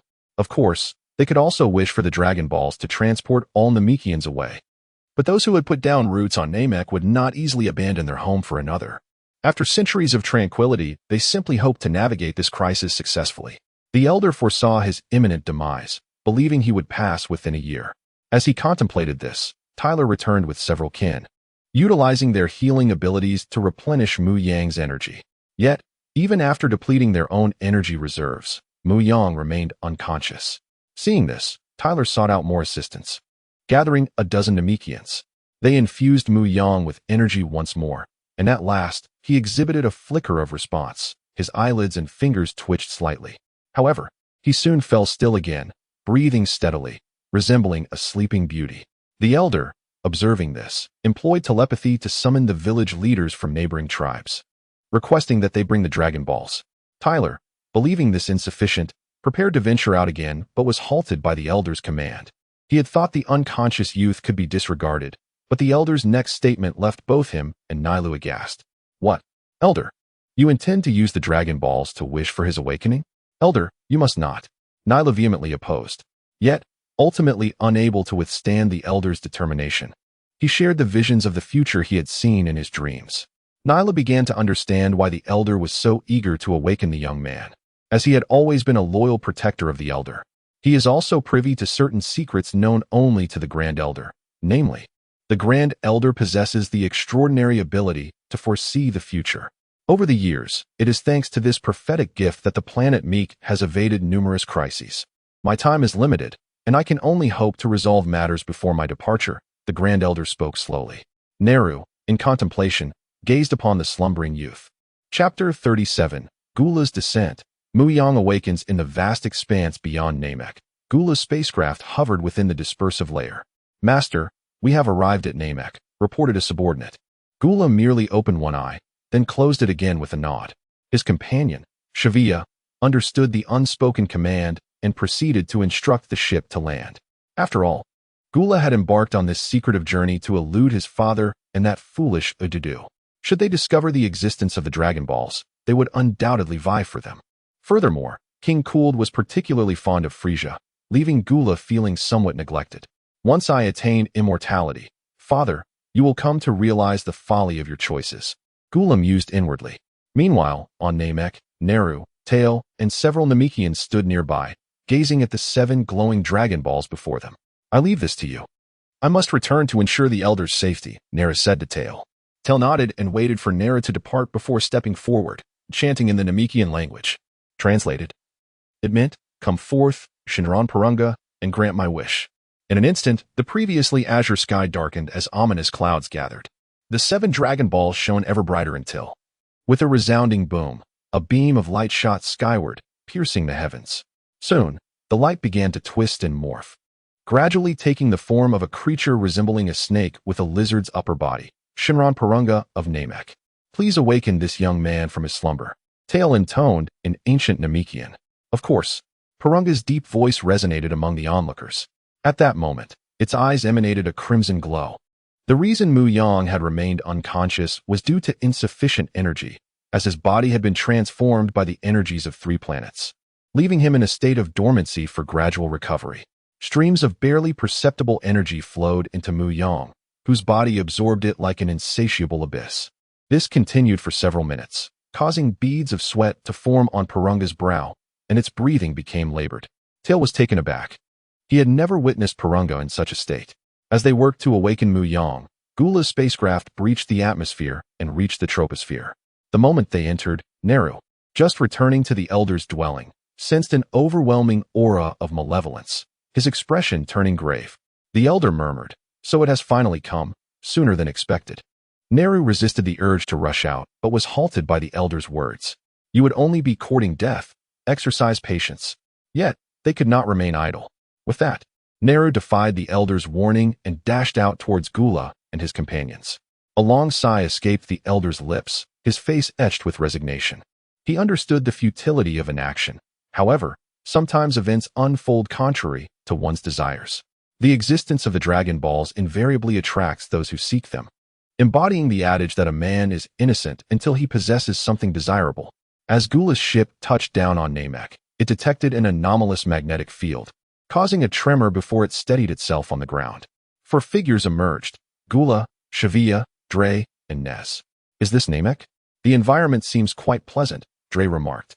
"Let us discuss later. Someone approaches us," Shavia interjected, pressing a device on his left eye. In the distance, a figure raced towards them at incredible speed. "Is that a native? Intriguing. With a power level of 110,000. I shall engage him," Nez declared. "Allow me. I relish the opportunity to toy with these primitives and witness their expressions in the face of death," Dre replied, eagerly cracking his knuckles. Just then, Neru landed on the scene, his demeanor serious as he faced the 4 newcomers. Despite lacking formal training in key manipulation, he instinctively sensed and controlled his own energy, perceiving that each of them matched his strength, if not surpassed it. The pressure emanating from the purple-skinned individual was particularly palpable, instilling a primal sense of danger. However, retreat was not an option. As the sole warrior of the Namekians, he could not falter. There would be no one else to protect their planet. He preferred to rely on his own strength rather than the unconscious youth to safeguard their future. "Hey, you must be the native of this planet. I've heard tales of the Dragon Balls that grant wishes. Hand them over, and I might grant you a swift end," Dre proclaimed with arrogance. At this, Neru's blood boiled, and he nearly succumbed to the desire to slay the insolent speaker. Yet, reason dictated that he stood a chance against the others, except for the purple-skinned one. "It seems he is unwilling to comply. What will you do now, Dre?" Nez inquired. Dre scoffed, fixing his gaze on Neru. With a powerful leap, he propelled himself forward like a cannonball. As Gula's strongest subordinate, Dre possessed a formidable power level of 185,000. "How fast?" Neru gasped, quickly adopting a defensive stance with his arms crossed. The moment their fists connected, a violent shockwave erupted, shattering the ground beneath them. Neru gritted his teeth, struggling to withstand the force, while Dre remained unfazed. "What is happening?" His power has surged by 30 or 40,000, reaching 150,000. Nez exclaimed in astonishment, observing his device. "It seems he must have some method of concealing his true power. Such individuals are not uncommon in the universe," Shavia explained. "I never anticipated you possessed such strength.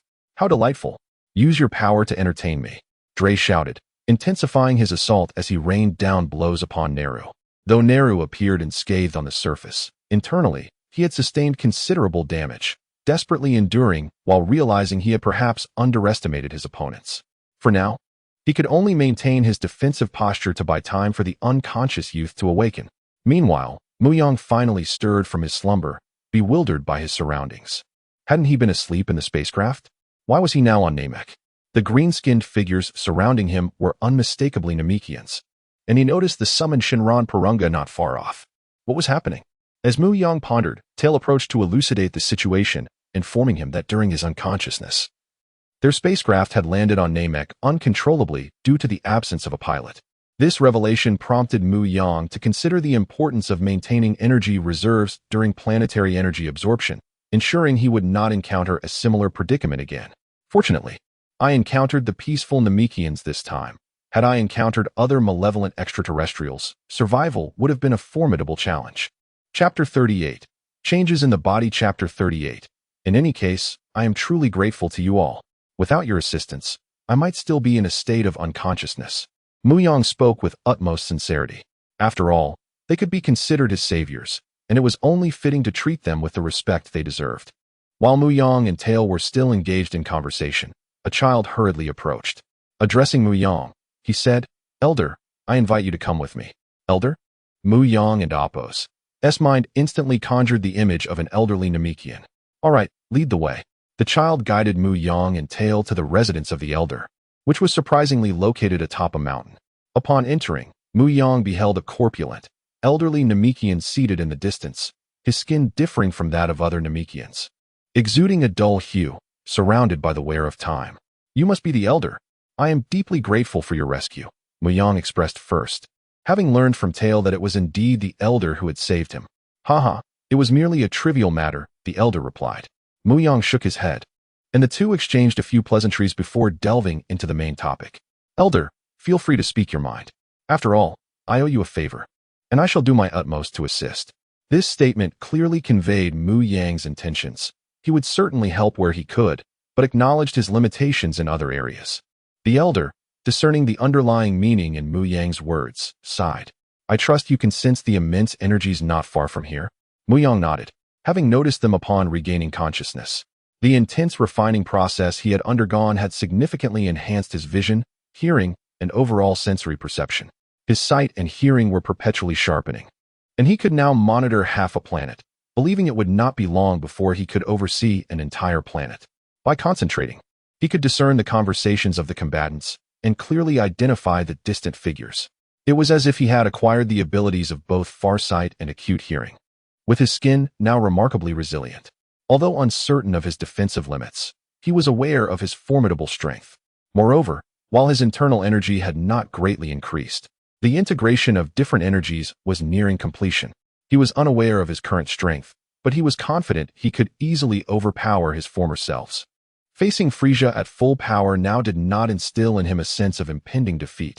This was the assurance that strength provided. "You sensed it, did you? You wish for me to resolve their conflict?" The elder shook his head and replied, "I hope you can assist me in rescuing Neru and leading the remaining Namekians away from here." "What?" exclaimed both the child and Tail, immediately opposing the elder's request.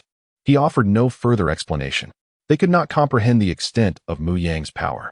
With Mu Yang's aid, the remaining Namekians could successfully escape their planet. Oh, at this moment, Mu Yang also sensed something amiss. Neru, the elder's personal guard, was conspicuously absent. He quickly deduced the cause of the distant battle. Neru had likely taken it upon himself to intervene. The faint energy emanating from afar was undoubtedly that of Neru. Initially, Mu Yang had thought the elder wanted him to confront the invading foes. Although it would pose a challenge, he believed it was achievable. Turning his gaze toward the battleground, as he focused, the walls of his vision began to dissipate, revealing a clearer view of the conflict. He beheld a robust man mercilessly assaulting a Namekian, inflicting grievous wounds that could lead to death at any moment. "Very well, I accept." With that declaration, Mu Yang brought 2 fingers to his forehead. In an instant, he vanished from the elder's abode, arriving at the scene where Dre was mercilessly beating Neru. "What happened? Weren't you just displaying overwhelming strength?" Dre mocked while continuing his brutal assault, relishing the torment he inflicted, though he did not intend to kill Neru just yet. As Mu Yang appeared, all eyes turned toward him. How did that individual arrive here?" Nez inquired of Savaiza nearby. Savaiza shook his head, indicating he was equally perplexed. However, being cautious, he activated his scouter to assess Mu Yang's combat power. "Power level 5? How is that possible?" Before he could ponder further, Nez burst into laughter. "A power level of 5? How ridiculous." Nez's laughter drew Mu Yang's attention, and as their gazes met, Nez felt an overwhelming, intangible pressure descend upon him. It was not just him, Others who met Mu Yang's eyes experienced the same sensation. The three weaker individuals collapsed to the ground, gasping for breath as the pressure intensified, cold sweat pouring from their brows. Only Gula remained unfazed, for this level of pressure was inconsequential to him. Descending from his elevated seat, he fixed his gaze upon Mu Yang. Interesting. You bear a resemblance to those Saiyan monkeys. Tell me, are you a Saiyan? Gula inquired. Mu Yang merely cast a glance his way, ignoring Gula entirely. Instead, he focused on Dre, extending a finger to unleash a powerful energy beam that swiftly obliterated Dre's head. In the blink of an eye, he vanished, reappearing beside Neru. His movements were swift and seamless, leaving no trace behind. Gula stood in stunned silence for a moment, his expression darkening as anger boiled within him. This was the first time someone had so blatantly disregarded him, dispatching his subordinate with ease and then departing without a second thought. The murderous intent in his eyes was evident, causing Savaiza and Nez, who were recovering, to tremble with fear. What are you still doing here? Go find him. Gula commanded coldly. Yes. The two hastily departed in search of their quarry, while Gula too turned his gaze, seeking the source of the disturbance. Meanwhile, Mu Yang utilized a technique akin to the Flying Thunder God to return to the elder's residence, unceremoniously dropping Neru onto the ground. The latter was barely clinging to life. Tian, please attend to him, the elder instructed the child. Yes. Tian nodded and hurried to Neru's side, initiating the healing process. Mu Yang observed the child closely, feeling a sense of familiarity. Isn't this the future replacement for the Guardian, Tian? He will eventually evolve the Dragon Balls on Earth. My young friend, since you have brought Neru back, you must make your wish quickly. Time may still be of the essence, the elder urged, concern etched upon his face. Coughing, the elder waved his hand dismissively. It's just an old ailment. I need only a moment's rest. Mu Yang did not immediately acquiesce. He pondered whether resolving Gula and his companions would earn him the opportunity to make a wish. After a moment's thought, Mu Yang inquired, if I deal with them, will you grant me the remaining 2 wishes? He added, if I fail, you may still wish to leave this place. Tian and Tail hesitated, but their expressions suggested they did not wish to abandon their planet. This offered Mu Yang a slight advantage in negotiations, yet the outcome surprised him. The elder unexpectedly agreed, prompting Mu Yang to contemplate his next words. However, I insist that the duration of the dragon's presence will not be prolonged, the Grand Elder remarked. Upon hearing this, Mu Yang understood the implication of his words, nodded, and turned to depart. Chapter 39. Mu Yang vs. Gula Great Elder. Must we truly relinquish the opportunity to wish upon the Dragon Balls to him? Asked Tail, his uncertainty palpable. The Great Elder simply nodded in response, his silence speaking volumes. Tail, though reluctant, chose not to voice further objections. What could he do anyway? The Great Elder closed his eyes, conserving his strength to maintain the existence of the Dragon Purunga. He was uncertain if his choice was right or wrong. All he could do was leave it to fate. As Mu Yang stepped out of the Great Elder's dwelling, he vanished in an instant, reappearing thousands of kilometers away, far from Purunga and the Great Elder. He began to unleash his energy, a white aura bursting forth from him, intending to draw them closer. Just as Mu Yang had predicted, upon detecting his overwhelming power, the 3 individuals immediately turned and rushed towards him. The fastest among them was Gula, followed closely by his 2 subordinates. Upon witnessing Mu Yang's calm demeanor, as if he regarded the presence of others with indifference, Gula's anger flared. Damn monkey, how dare you look at me that way? He seethed, veins bulging on his forehead, and charged at Mu Yang. In an instant, he closed the distance, appearing before Mu Yang, delivering a fierce punch aimed directly at his face. The very air crackled in response to the force of the blow. Mu Yang, undeterred, retaliated with a punch of his own. A resounding boom echoed as their fists collided, generating a powerful shockwave that created a brief vacuum around them, a testament to the sheer strength of their strikes. Gula was knocked back several meters, struggling to regain his balance, his arm tingling from the impact. In stark contrast, Mu Yang appeared utterly unfazed. If I am not mistaken, Gula likely possesses another transformation, one unique to him alone, even beyond Frisia's capability. His combat power exceeds that of the current Frisia, with his 4th form alone boasting a strength of over 100 million. In comparison, my power hovers around 10 million. The disparity was vast. Yet Mu Yang felt no pressure. Perhaps this was the transformation of life levels. With a bit more refinement of his blood, he would achieve complete mastery over his body. How dare you let your guard down while fighting me? Gula roared, raising one hand skyward as a yellow energy sphere began to coalesce at his fingertip. This classic technique, the supernova, possessed the power to obliterate a planet, a move Frisia had employed to annihilate countless worlds. The orange-red energy sphere swelled to a size of 30 to 40 meters, radiating an intense heat that warped the surrounding space. With a mighty effort, Gula hurled it towards Mu Yang. Mu Yang remained rooted in place, intent on testing whether his physical form could withstand a world-destroying attack. Huh, that fool isn't even trying to dodge. He is asking for death, Nez jeered from the sidelines. Indeed, Savaiza concurred, well aware of Gula's supernova's true might. The colossal energy sphere swiftly engulfed Mu Yang, erupting in a blinding explosion that sent flames soaring high into the sky. The intense heat was sufficient to evaporate the water from a nearby green lake. Gula's gaze remained fixed, unwavering, as a figure emerged from the billowing smoke. Without hesitation, he unleashed a destruction beam, violet energy radiating from his eyes. A fleeting yet potent attack capable of decimating mountains. The explosion echoed, yet that figure pressed on, undeterred. Mu Yang emerged unscathed, inspecting himself for injuries. Aside from his tattered clothing, his skin retained its pristine sheen. The recent explosion and Gula's destruction beam had inflicted no pain upon him. Indeed, my instincts were correct. Opting for a robust physique far outweighs the blind pursuit of energy enhancement, Mu Yang mused. With a sinister smile, he turned his attention to Gula. It's my turn now. With that proclamation, Mu Yang ignited his energy, a white aura enveloping him as he surged towards Gula, his speed shattering the sound barrier. A punch aimed directly at Gula's face was unleashed, understanding that to secure victory, he must disfigure his opponent. Gula, not one to remain passive, sidestepped, attempting to grasp Mu Yang's arm. However, Mu Yang anticipated this move, swiftly altering his strategy to seize Gula's arm instead. What? Gula gasped, realizing too late as Mu Yang's knee struck his abdomen, forcing him into a C-shaped bend. With a surge of momentum, Mu Yang pressed his palms together and delivered a crushing blow upon Gula, sending him crashing to the ground, creating a massive crater several meters deep. Mu Yang's gaze shifted to the astonished Savaiza and Nez nearby, who quickly realized they were the focus of his attention. Is he looking at us? Nez stammered. It seems so. We must flee, Savaiza urged. Run. The two bolted, but Mu Yang merely smirked. Their hesitation in battle now rendered their escape futile. With a flicker of crimson light in his pupils, an invisible force swiftly reduced them to mere puddles of blood. Mu Yang unleashed his infinite impact, striking them with a barrage of blows in the span of a mere tenth of a second. With a fierce resolve, Gula rose from the ground. His expression twisted with rage as he eyed Mu Yang. Huh! A purple aura erupted from within him, visibly increasing in intensity. At last, he shows his true power.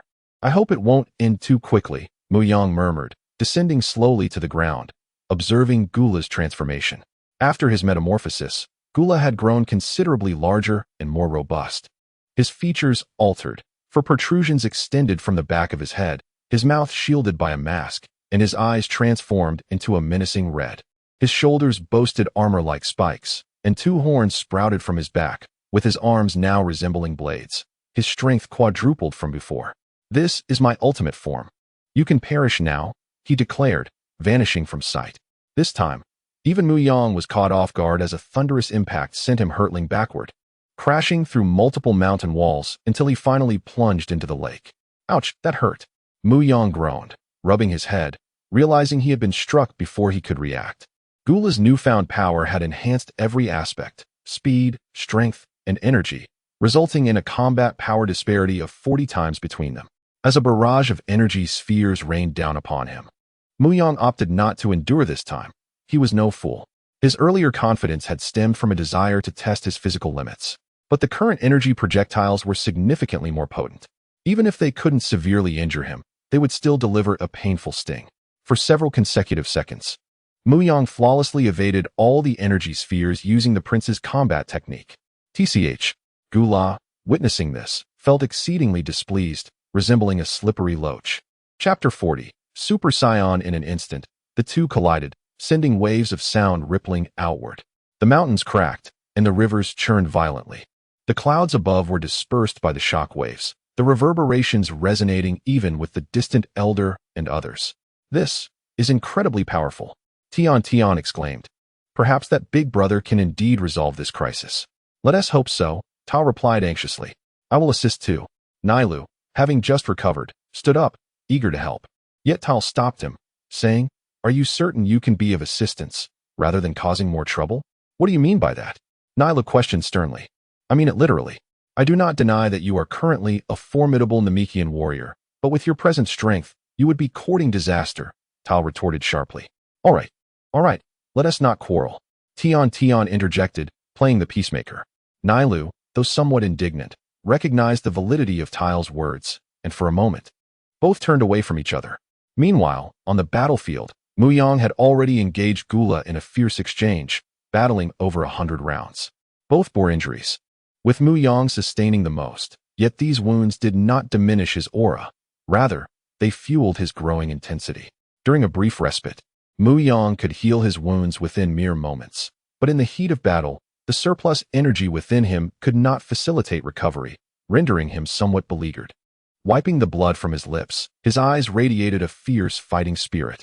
This was the first time he had experienced such a fervent battle in the Dragon Ball world, where every blow to him was met with fierce retribution. Gula was equally astonished. Initially, he had been able to overpower Mu Yang, but as the fight wore on, he began to feel the strain, and now he too bore injuries. For a seasoned warrior like him, this was nothing short of disgraceful. Mu Yang sensed the shift in Gula's emotions, as they were clearly written on his face. What's wrong? Where has your earlier bravado gone? You can't possibly be struggling against an ordinary human like me. Mu Yang taunted. No way. His provocations were enough to incite anyone to land a few punches, especially Gula, who was now enraged, his purple energy flaring, expanding his physique to that of a bodybuilder. Mu Yang recognized that Gula had lost his composure, channeling all his energy into brute strength, sacrificing agility in the process. Shaking his head in resignation, Mu Yang prepared himself as Gula charged forward, his fists as large as Mu Yang's face.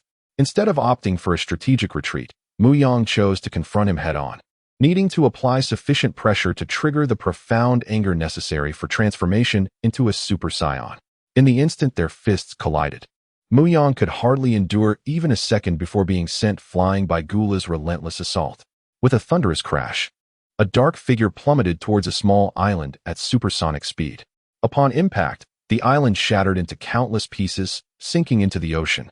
As Mu Yang lay on a floating rock, blood spewing from his mouth, coughing violently, he realized he had underestimated the force of his own pursuit of power. This blow had indeed injured his internal organs. Had it been before his refinement, such a strike would have left him half dead. For reasons unknown, Gula did not immediately pursue his advantage, instead granting Mu Yang a brief respite. It seemed he would need to draw upon the energy of this planet. As Mu Yang began to harness the life force around him, he found the energy here was richer than that of lifeless worlds. Miraculously, his wounds began to heal at a visible rate, restoring him within mere moments. As long as I have sufficient energy, it won't be so simple to defeat me, Mu Yang murmured. He also sensed a surge in his strength, a realization dawning upon him that it was due to his Saiyan heritage. Why does it only augment my base power without prompting my transformation into a Super Saiyan? The more he pondered, the more irate he became. Just as Gula dove towards him from above, unyielding, Mu Yang faced him once more, and the outcome was predictable. He was once again plunged into the water. Gula pressed his advantage, raining down punches upon Mu Yang's face. In this moment, Gula reveled in the cathartic release of his pent-up rage. As Mu Yang endured the relentless barrage, his own anger began to simmer. Just as he prepared to retaliate, he was once again thrust into the lake. Over and over again, Mu Yang's fury escalated to 50. Then 70, a faint golden aura emanating from him. Grasping Gula's attacking fist, the golden energy coursed into Mu Yang's body. Have you had enough? Mu Yang opened his eyes, his pupils transformed into a striking gold green, his hair billowing in the air. How could you possibly have had enough? I intend to torment you to your end. Gula, clearly oblivious to the shift in the battlefield's dynamics, continued to strike with his free hand. With every punch, Mu Yang became enveloped in golden light, rendering Gula's blows ineffective against his skin. This is impossible. I refuse to believe it. Gula retreated frantically, launching energy blasts in a desperate bid to reclaim control. The ground shook with each explosion, yet Mu Yang remained steadfast. The golden barrier absorbing all assaults without inflicting even a scratch. As the smoke cleared, Mu Yang stood unharmed, his gaze unwavering. Thanks to you, I have finally taken that crucial step. Now, it is time to bring this to a close, he declared solemnly. Stop pretending. Do you think I am unaware of your power? Gula roared, his voice betraying a deep-seated fear. For, as the saying goes, calm speech stems from confidence in facing the unknown, while panic manifests in loud outbursts. Ignoring Gula's bluster, Mu Yang felt he had finally grasped the threshold to becoming a Super Saiyan. Why is it so effortless for Goku and Vegeta to transform, while I struggle so? As these thoughts consumed him, Mu Yang retracted the golden aura, stabilizing his energy. With tranquility came an impending storm. Dark clouds gathered ominously overhead, flashes of lightning crackling within. A tremendous pressure descended from the sky, akin to divine wrath, suffocating all living creatures within a 100-mile radius. Even Gula, who could effortlessly devastate planets, struggled against the diminishing intensity of his purple aura, yet he stood firm. I will never be defeated by such a despicable species. I am a noble member of the Ice Demon clan, Gula bellowed, but beneath his fierce exterior lay a burgeoning seed of fear. With a deafening crash, lightning struck around Mu Yang, the ground trembling as debris floated as if liberated from gravity. The sea responded in kind, surging in tumultuous waves. The slightly elongated strands of Mu Yang's hair began to flutter, oscillating between shades of black and gold. In an instant, a golden aura erupted around Mu Yang, his energy soaring skyward. At that moment, Mu Yang had successfully transformed into a Super Saiyan. Chapter 41. The Death of Gula. How is this possible? Gula's eyes widened in disbelief at the scene before him. He had transformed. A golden aura enveloped Mu Yang's entire being, his golden hair standing tall as if he were a deity on earth. His golden-green pupils radiated an unparalleled might. This moment felt eerily familiar, Mu Yang murmured to himself. He quickly recalled why it seemed so recognizable. It mirrored the moment in the original story when Frieza beheld the Super Saiyan son Goku. However, this time, the protagonists were Mu Yang and Gula. Pulling his thoughts back, Mu Yang carefully sensed the immense energy coursing through his body, a raw power brimming with the desire to annihilate everything. Yet, perhaps due to his mastery over the energy, he found he could control this ferocity at will, without succumbing to uncontrollable rage, a state typically familiar to Saiyans. Instead, he felt a profound calmness. The strength he now possessed was sufficient to overpower dozens of foes in their normal state. Disregarding Gula, Mu Yang strolled to the lakeside, gazing into the water's reflection. Why are my pupils gold-green? Shouldn't they be light green? Mu Yang pondered silently. In the distance, Gula, noticing that Mu Yang was oblivious to him, immediately turned and fled. He was acutely aware of the vast disparity in their strengths. Even if he multiplied his energy several times, he would still be no match for Mu Yang. This was no longer a matter of combat power, but rather a difference in their very essence. One must preserve their life to avoid future troubles, he thought. Once he gathered his allies and returned, it would be the day of Mu Yang's demise. Despite not yet knowing his opponent's name, he deemed it sufficient to remember his face. Mu Yang continued to ignore Gula, knowing he could reach him in an instant and eliminate him. It was akin to a cat toying with a mouse, where struggle was futile. Moreover, Gula, lacking the ability to conceal his energy, shone like a beacon in the cosmos. Dispelling the golden aura surrounding him, Mu Yang flexed his fists. The energy had indeed multiplied significantly, yet his physical prowess seemed unchanged. Or rather, it was likely that his base strength was so formidable that the enhancement felt negligible. After contemplating, Mu Yang turned his gaze toward Gula, who was now lost from sight. After dealing with Gula, he still needed to make a wish and return to Earth. The thought of Earth conjured up an image in Mu Yang's mind, causing a smile to play at his lips. In the next moment, with a whoosh, Mu Yang vanished from his location. Gula arrived at the site where he had previously parked the spaceship, knowing he needed it to escape. Although the Ice Demon race could survive in space, traversing the cosmos was another matter altogether. He hurried into the cockpit, feeling somewhat out of place without his comrade Nez at the helm. The reason for this was simple. Aside from Gula and his three companions, there was no one else, as Gula held himself in high regard, looking down upon lesser beings. Almost there. Once I escape this planet, I will return and ensure your demise. The cold malice in Gula's words was palpable. Though enraged, He retained his composure, unlike Frieza, who acted impulsively when angered. In a typical state, he could match Gula evenly, but in his transformed state, Gula only experienced the kind of pressure he had seen from one being, the god of destruction, Beerus. Remaining longer would only lead to his demise. As for destroying the planet, how could he exact his revenge thereafter? Simultaneously, Gula speculated that the energy explosion produced by the planet would not be enough to kill him. He never undertook actions without confidence unless absolutely forced to do so. While he busied himself with starting the spaceship, he remained oblivious to Mu Yang, who had instantaneously appeared behind him. Due to Mu Yang's habit of keeping his energy concealed, his combat power registered as merely 5 points. He had expected Gula to attack him without hesitation or flee immediately, yet he was surprised to find Gula preoccupied and neglectful of his presence. His vigilance is lacking, Mu Yang muttered. As Gula finally sensed someone behind him, he turned sharply, only to behold the face he had desperately sought to avoid. Mu Yang flashed a wicked smile. "What's wrong? Surprised to see me?" Gula remained silent, attempting to flee, but his speed was no match for Mu Yang's. To prevent damaging the spaceship, Mu Yang teleported them away. In a desolate wilderness, their figures suddenly appeared high above the ground. The abrupt change in scenery caught Gula off guard, causing him to plummet straight to the earth below. Seeing this, Mu Yang declared, "It would be rude not to reciprocate. You enjoy the prince's fighting style, don't you? Today, I shall let you experience it to the fullest."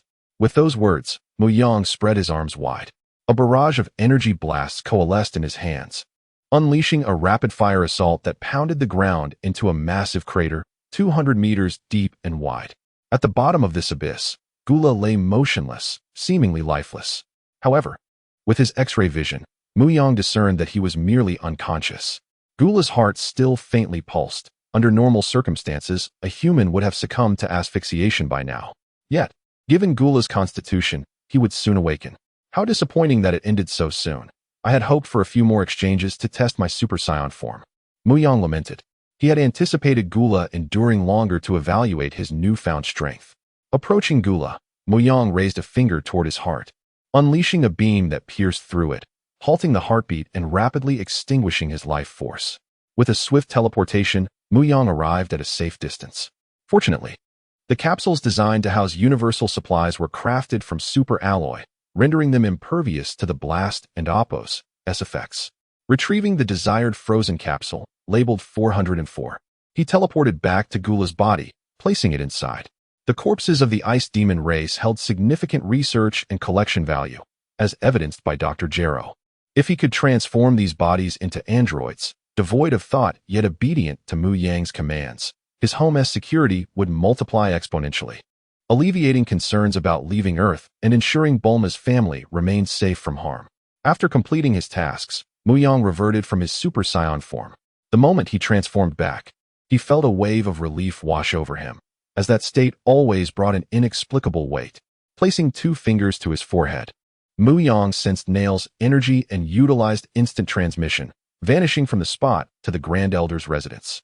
Upon arrival, he immediately stated, "It is done.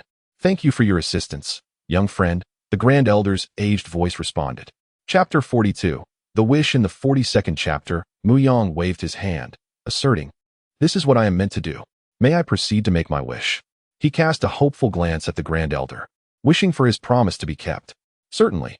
Tyre, please escort the young friend over," he replied. Tyre gestured for Mu Yang to follow him. And soon the three arrived before the dragon Polona, who was beginning to show signs of impatience, arms crossed and eyes narrowing. Tyre could only offer an apologetic smile, to which Polona merely huffed in response. "State your remaining 2 wishes," he commanded. Tyre looked at Mu Yang, signaling him to go ahead. "I wish to elevate my instant transmission to the level of Jebet," Mu Yang declared.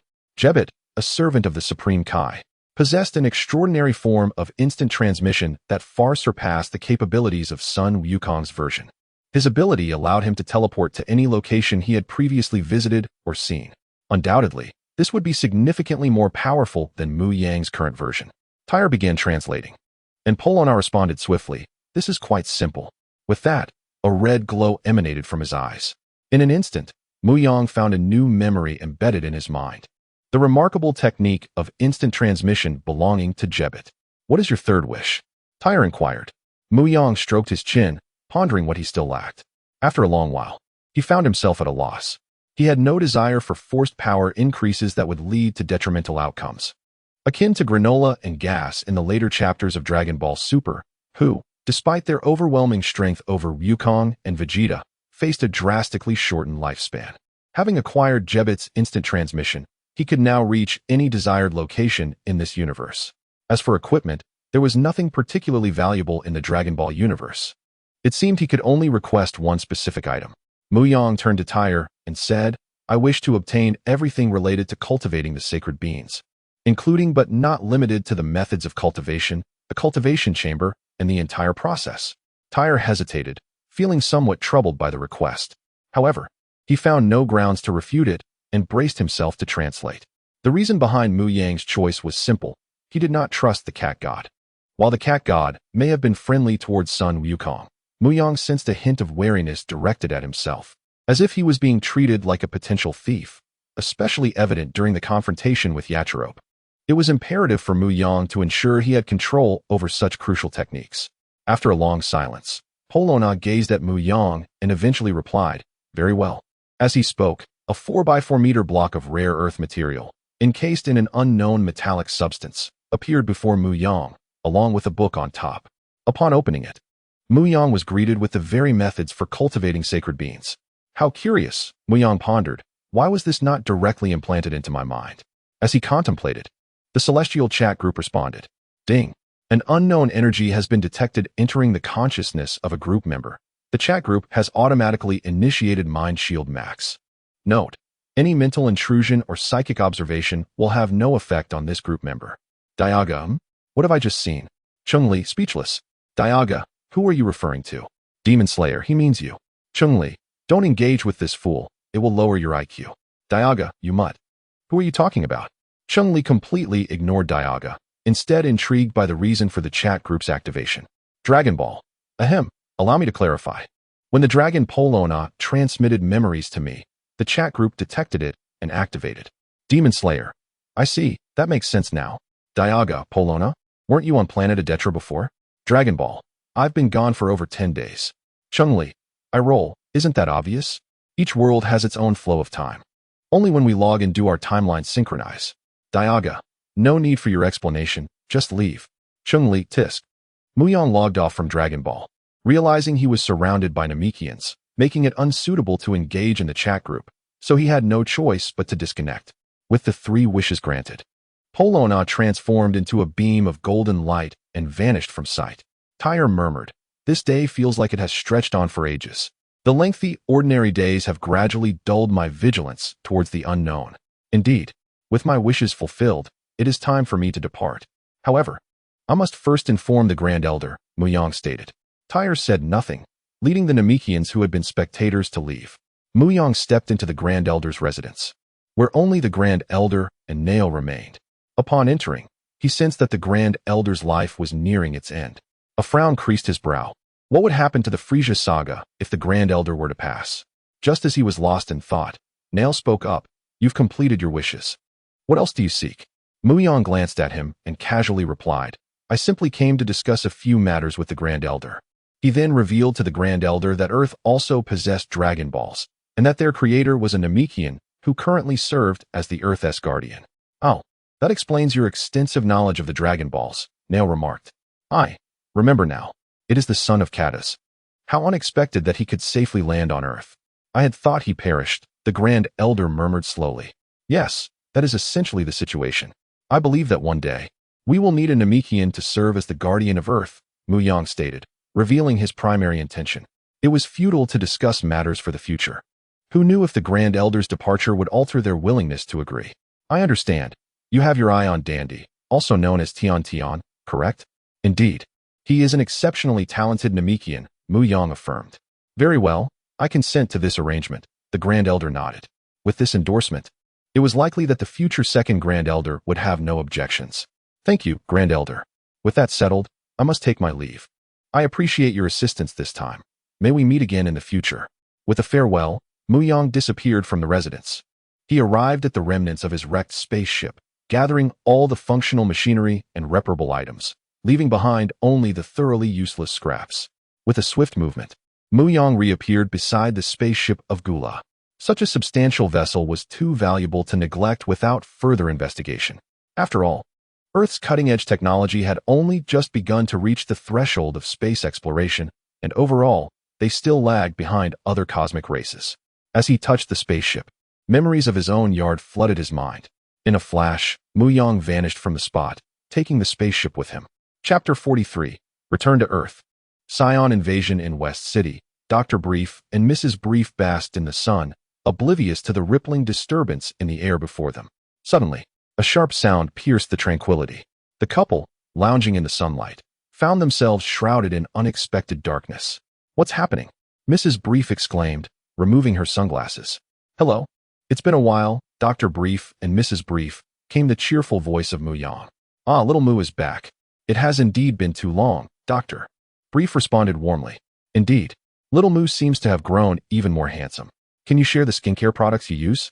Mrs. Brief asked eagerly, her eyes sparkling with curiosity. Caught off guard by her question, Mu Yang felt at a loss for words. How could he admit that his perfect physique was the result of absorbing the energies of planets? "I don't actually use any skincare products. My time has been consumed entirely by training," he replied casually. "Is that so? Well, let us not bombard little Mu with questions now that he has just returned, Dr. Brief interjected before continuing. "It's been nearly a year since you left, and Yu Haven T contacted Bulma. She's been quite worried." At that moment, Mu Yang recalled Bulma's request to stay in touch when he departed. Yet, during the past year, his existence had been dominated by training and absorbing energy, leaving little room for communication. The first couple of months had seen some exchanges, but after that, he had fallen silent. He could easily surmise that Bulma was indeed upset. Sighing, Mu Yang lamented, "Ah, the unpredictability of life. Dealing with an angry woman was never easy. Dr. Brief, I've brought back a spaceship from the cosmos. Perhaps you could examine it and uncover something intriguing," Mu Yang said. "Perfect timing.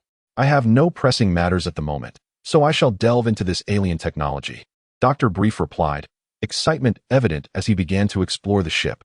With curiosity piqued, Mu Yang decided not to linger any longer and made his way to find Bulma.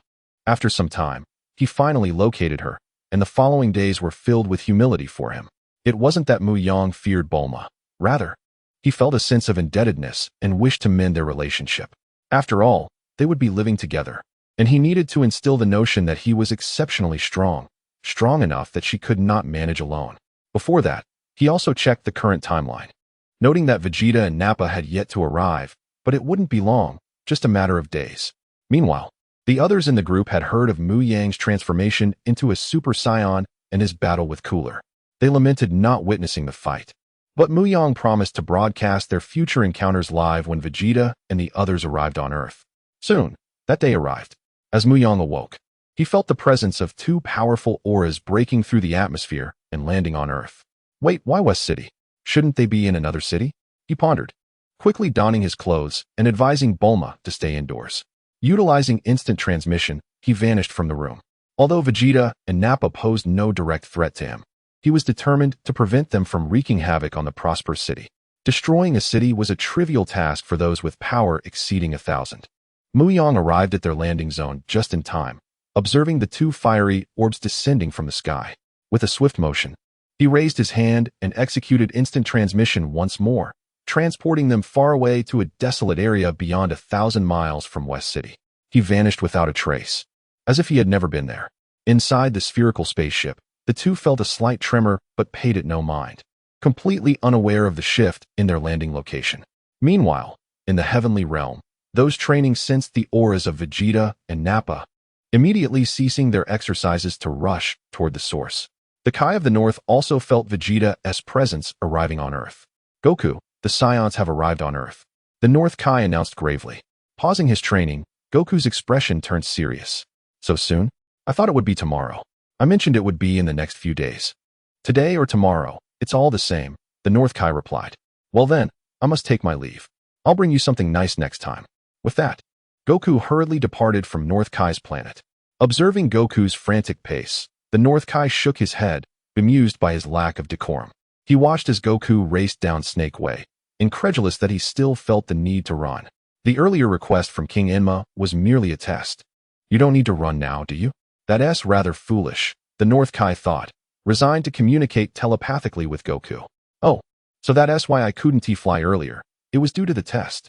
Thank you for informing me, North Kai. Goku floated into the air, his aura flaring with white energy. He then took off at full speed, breaking the sound barrier. He knew the journey along Snake Way was lengthy, and his previous leisurely pace had taken 2 to 3 days. This time, he aimed to minimize the time spent. Everyone, please wait for me. After relocating Vegeta and Nappa to the desolate outskirts, Mu Yang did not stray far. He stood on a hillside, where the view was unobstructed, allowing him to clearly observe the unfolding confrontation. This spot was also not too distant from the heavenly realm, so Krillin and the others would require some time to reach him. This moment was perfect for a refreshing shower and to inform the group. Dragon Ball, Vegeta and the others have arrived on Earth. I will be broadcasting live shortly. Feel free to join if interested. Demon Slayer. Looking forward to it. Cheng Li. This is an iconic battle. Goku versus Vegeta. How could one not be excited? Jia. Picking nose. JPG. Regardless, neither of them can match my strength. Cheng Li. Rolling eyes. JPG. Demon Slayer. Rolling eyes. JPG. 1. Cheng Li, why don't you compare yourself to the later versions of Goku and Vegeta? Jia. I'm confident I could surpass them now, but the future is uncertain. Though bluntly stated, his words carried truth. Among the 4 in the chat, while their potential differed, the gaps were not insurmountable. Surpassing the later incarnations of Goku and Vegeta was only a matter of time, for their aspirations had always transcended the present moment. Meanwhile, as the spherical spaceship opened, 2 figures, one tall and muscular with a prominent bald head, and the other short, cold-featured with a broad forehead, stepped out. Is this Earth? The environment seems pleasant. It's ripe for destruction, Nappa remarked casually. Vegeta, with an air of indifference, retorted, don't destroy it too thoroughly. We want to be able to sell it for a good price. Such a pristine environment is quite rare. Nappa nodded thoughtfully, clearly unaware that someone had transported them to this remote location. Beep, beep, beep. Heh. It seems we have company. After some time, Mu Yang finally finished his shower. Today, you shall remain indoors and not venture out, understood? In the realm of Dragon Ball, Mu Yang addressed Bulma with an undeniable tone.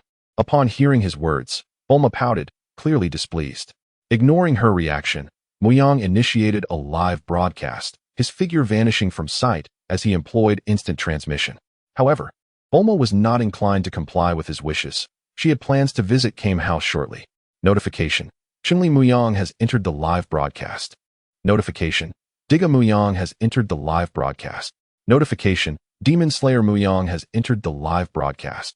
Demon Slayer. Is this truly the world of Dragon Ball? It appears rather peculiar. Dragon Ball. You will grow accustomed to it in due time. Chapter 44. About to begin on the mountainside. Mu Yang gazed at the gathering of individuals not far away. Vegeta, Nappa, Krillin, Tin, Kaiatsu, Piccolo, Gohan. To Mu Yang's surprise, Yamcha was among them as well. Why do you wear such a perplexed expression? Inquired Guemia. Mu Yang snapped back to reality. It's nothing, merely astonished that Yamcha is present. Isn't it quite normal for Yamcha to show up? Tiga remarked. In response, Mu Yang explained, due to my interference with certain plot lines. Yamcha's relationship with the main cast is neither particularly good nor bad. They are merely acquaintances. Ah, I see. Tiga acknowledged. Perhaps it's not so strange after all. Considering he trains with Krillin and the others at the sacred world of the Kais, Cheng Li added. Yamcha's talent is not insignificant. He is certainly stronger than the average person. Mu Yang nodded, conceding that this perspective had merit.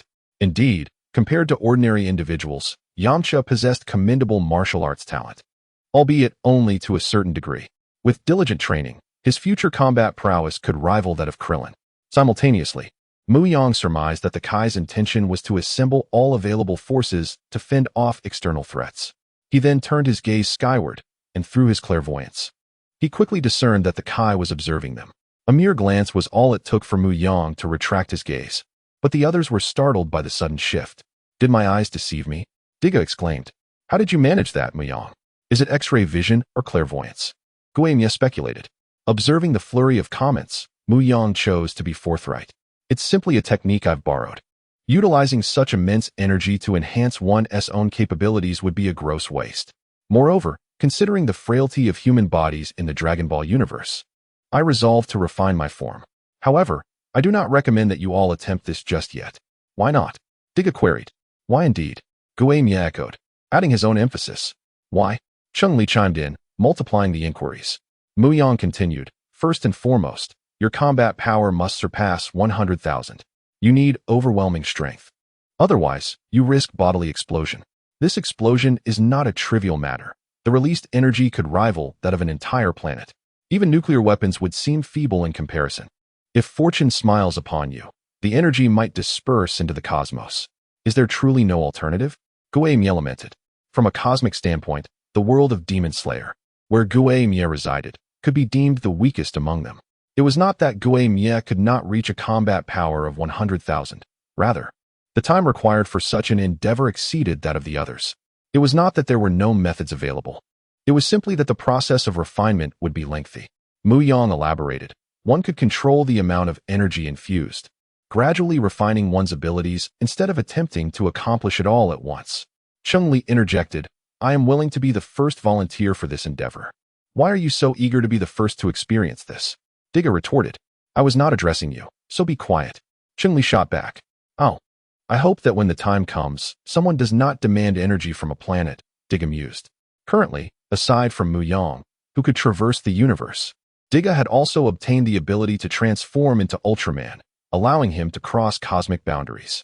The so-called 3-minute transformation time posed no constraints for Tiga, who possessed his own energy and did not require rest to replenish his light energy. He was not like Daigu. Furthermore, Tiga had already merged all his internal energies into one, far exceeding the quality of light energy. During transformation, not only was energy consumption minimized, but light attacks also became more potent. Humph, once I absorb the 8 great demons, do you think I will remain confined to Earth? Cheng Li boasted. Is the competition truly this fierce now? Guame remarked, bemused. It seems we are competing even amongst ourselves. Yet, when it came down to it, the one considered the weakest in the group was merely myself. Even having achieved the title of Demon King, my strength was only marginally above that of an average person, and my lifespan was only slightly extended. Nothing else distinguished me. The realms of Cheng Li's 8 great demons and Tiga's Ultraman universe starkly contrasted with the world of Demon Slayer. Sitting on the wooden floor of a corridor in a small courtyard, Guame sighed as he gazed at the fading brilliance of the day. What troubles your mind so? A gentle voice inquired from behind him. It was Kane Kocho, clad in a kimono. It's nothing. I just sometimes feel quite feeble, he confessed. Feeble? Kane paused, momentarily taken aback. If that is your definition of weakness, then what does that make us, or Musen Kabutsuji? No, that is not my intent. In the presence of true power, my strength truly pales in comparison, Guame replied, his gaze fixed ahead. Though he appeared lost in thought, he was actually observing a live stream through the chat group. At that moment, on the battlefield of the Dragon Ball universe, tensions ran high between two sides. Vegeta stood casually with his hands on his hips, while Nappa seemed eager for action. Let me see what your combat power is, Nappa declared, activating his scouter to assess their battle strength. 981, 1, 220, 1, 080. And you think you can defeat us with such trivial power? What a joke. Nappa scoffed. Calm down, Nappa, Vegeta replied leisurely. Take down the scouter. Their battle power will fluctuate during combat. The device cannot provide accurate readings. Do not blindly trust the numbers it displays. Nappa suddenly realized, indeed, I almost forgot. That fool Raditz was too reliant on data and was outsmarted by you all. What nonsense. Are they calling Raditz a weakling? Krillin exclaimed, disbelief etched on his face as he turned to Piccolo. I can hear you loud and clear, Piccolo responded, his expression serious as he gazed at the two figures in the distance. I'll take the lead, he declared. Everyone, be cautious. Wait. Nappa began to charge forward, only to be halted by Vegeta. What is it, Vegeta? Nappa asked, confusion evident on his face, mirrored by Piccolo and the others. There's no need for you to step in just yet to test their strength. If I recall, didn't you have 6 seeds of Cybermen? Vegeta suggested with a smile. Oh, I understand now. Cybermen. What are those? Soon, they would witness exactly what Cybermen were. Hey. A classic scene is about to unfold. Tiga exclaimed. You should have remained silent. I wouldn't have thought you mute, Cheng Li retorted. Do I have some grievance against you? Why do you enjoy bickering with me? Tiga shot back. Seeing the two engaged in a quarrel, Mu Yang swiftly intervened. The purpose of the live stream was not to incite arguments among them. The live stream is merely for you to observe and learn from battle experiences. Even if I share some insights, They are futile without practical application. I could easily overpower them, Tiga bragged. That S as if to imply that anyone else couldn't. Cheng Li countered. At this, Kagaya realized he may have misstepped. Cheng Li, I apologize, I meant to say that he. Demon Slayer, I understand. Tiga Mu Yang is starting to find this unbearable. Cheng Li, could you please quiet down a bit? Stop behaving like a child. We are all on the same side and not adversaries. I will only say this once. Cheng Li, understood. Chapter 45. The classic scene of Yamcha. For a considerable time, the others remained silent, their gazes fixated on the live broadcast. As in the original narrative, the first to appear was Tien Shinhan. With his full combat power reaching approximately 2,000, he was more than capable of handling the vegetable creature. As explained by Dragon Ball Mu Yang, they could observe through the live stream, yet they could not perceive the true extent of the fighter's abilities. Tiga, indeed. The anticipation to witness the battle between Goku and Vegeta remains. The preceding skirmishes lack significance. Demon Slayer, regardless, their combat experience is worthy of our emulation. Upon hearing this, Dragon Ball Mu Yang nodded in agreement. Indeed, relying solely on overwhelming strength is futile when confronted with an adversary of equal caliber. One could charge recklessly and meet an untimely demise without understanding how it happened. On the battlefield, Tien deftly evaded all attacks from the vegetable creature with agile movements, seizing the perfect moment to deliver a decisive blow that incapacitated it, rendering it unable to rise again, before casually turning away. Tiga, TSK, such mercy. It is often said that mercy towards enemies is cruelty towards oneself. They shall soon come to realize it. Seeing the vegetable creature rendered useless, Vegeta remained unfazed, casually unleashing an energy sphere that obliterated it. This spectacle sent shivers down the spines of the other vegetable beings, who swallowed hard. Piccolo and the others were astonished, never expecting this Saiyan to act with such decisiveness. Here it comes, the classic scene. Unbeknownst to them, Yamcha stepped forth to confront a vegetable creature directly. The two exchanged little dialogue. Perhaps Yamcha could not comprehend its squawking language, thus opting for immediate combat. Whoosh, whoosh, whoosh. The two entered a state of rapid movement, mere phantoms darting about, undetectable to the untrained eye. Demon Slayer. Without a doubt, Yamcha exhibits some prowess at this moment. Tiga, alas, he will soon meet a fate akin to Tien's, falling victim to his own mercy, though perhaps without Tien's stroke of luck. Yamcha maneuvered behind the vegetable creature and unleashed a Kamehameha wave, bringing it down. Huh, these monsters are not as formidable as I imagined, he exclaimed triumphantly. What did you say? Nappa retorted, clearly irked. Had it not been for Vegeta's intervention, he would have swiftly taught this overconfident fool a lesson in strength. Yamcha dismissed Nappa and Vegeta with a scoff, turning his attention to the remaining 4 vegetable creatures. I'll handle the rest myself, he declared confidently. However, just as he prepared to strike, the previously downed vegetable creature sprang up and clung to him tightly. What? Yamcha gasped in shock and anger, astonished that it still had the strength, and furious that his mercy had been met with such ingratitude. The creature's grip was unyielding. Oh no, Krillin exclaimed, stepping forward to assist, only to see the creature emanating a faint white glow. In the next instant, it self-destructed, a blinding explosion engulfing Yamcha. No, even Krillin, who rushed to help, was halted by the shockwave. Yamcha, Krillin's eyes brimmed with tears. Piccolo, too, was taken aback, never expecting these fiends would resort to self-destruction. As the smoke cleared, a crater revealed Yamcha, bloodied and motionless. Krillin hurried to his side, checking for vital signs, but his heart sank when he found none. Just moments ago, they had been sharing laughter, and now he lay lifeless, taken from this world with a heart full of resentment. Krillin struggled to accept this reality. Vegeta, however, was quite pleased with the outcome, affirming the wisdom of his earlier words. Tiga, a classic scene, the demise of Yamcha. Demon Slayer, a classic scene, the demise of Yamcha. Cheng Li, a classic scene, the demise of Yamcha. Dragon Ball Mu Yang interjected, interrupting. But I must ask, are you interested in acquiring this vegetable creature? Demon Slayer, is that possible? Absolutely, I want it. Tiga, I'll pass. My focus is on those towering beasts. While the vegetable creature is impressive, it's merely adequate. Cheng Li, I'll take 1 + 1. Since they desire it, Dragon Ball Mu Yang can utilize it for research purposes. Curse that little bald head over there. You're responsible for cleaning up to prevent any odor or filth, Vegeta jested. Upon hearing this, Krillin's forehead pulsed with anger, visibly seething as he glared at Vegeta, Nappa, and the vegetable creature. These despicable beings. Krillin slowly raised his hands, concentrating his energy. To avenge Yamcha, he prepared to unleash his power. He fired a formidable Kamehameha wave toward Vegeta and Nappa. Is this an attack? How slow? Nappa scoffed. Krillin smiled subtly, as if he had achieved something. The vegetable creatures lacked the robust physique of Vegeta and Nappa, and the force of his Kamehameha would surely spell their doom. Vegeta and Nappa braced themselves, knowing that while the attack might not be fatal, it would still sting.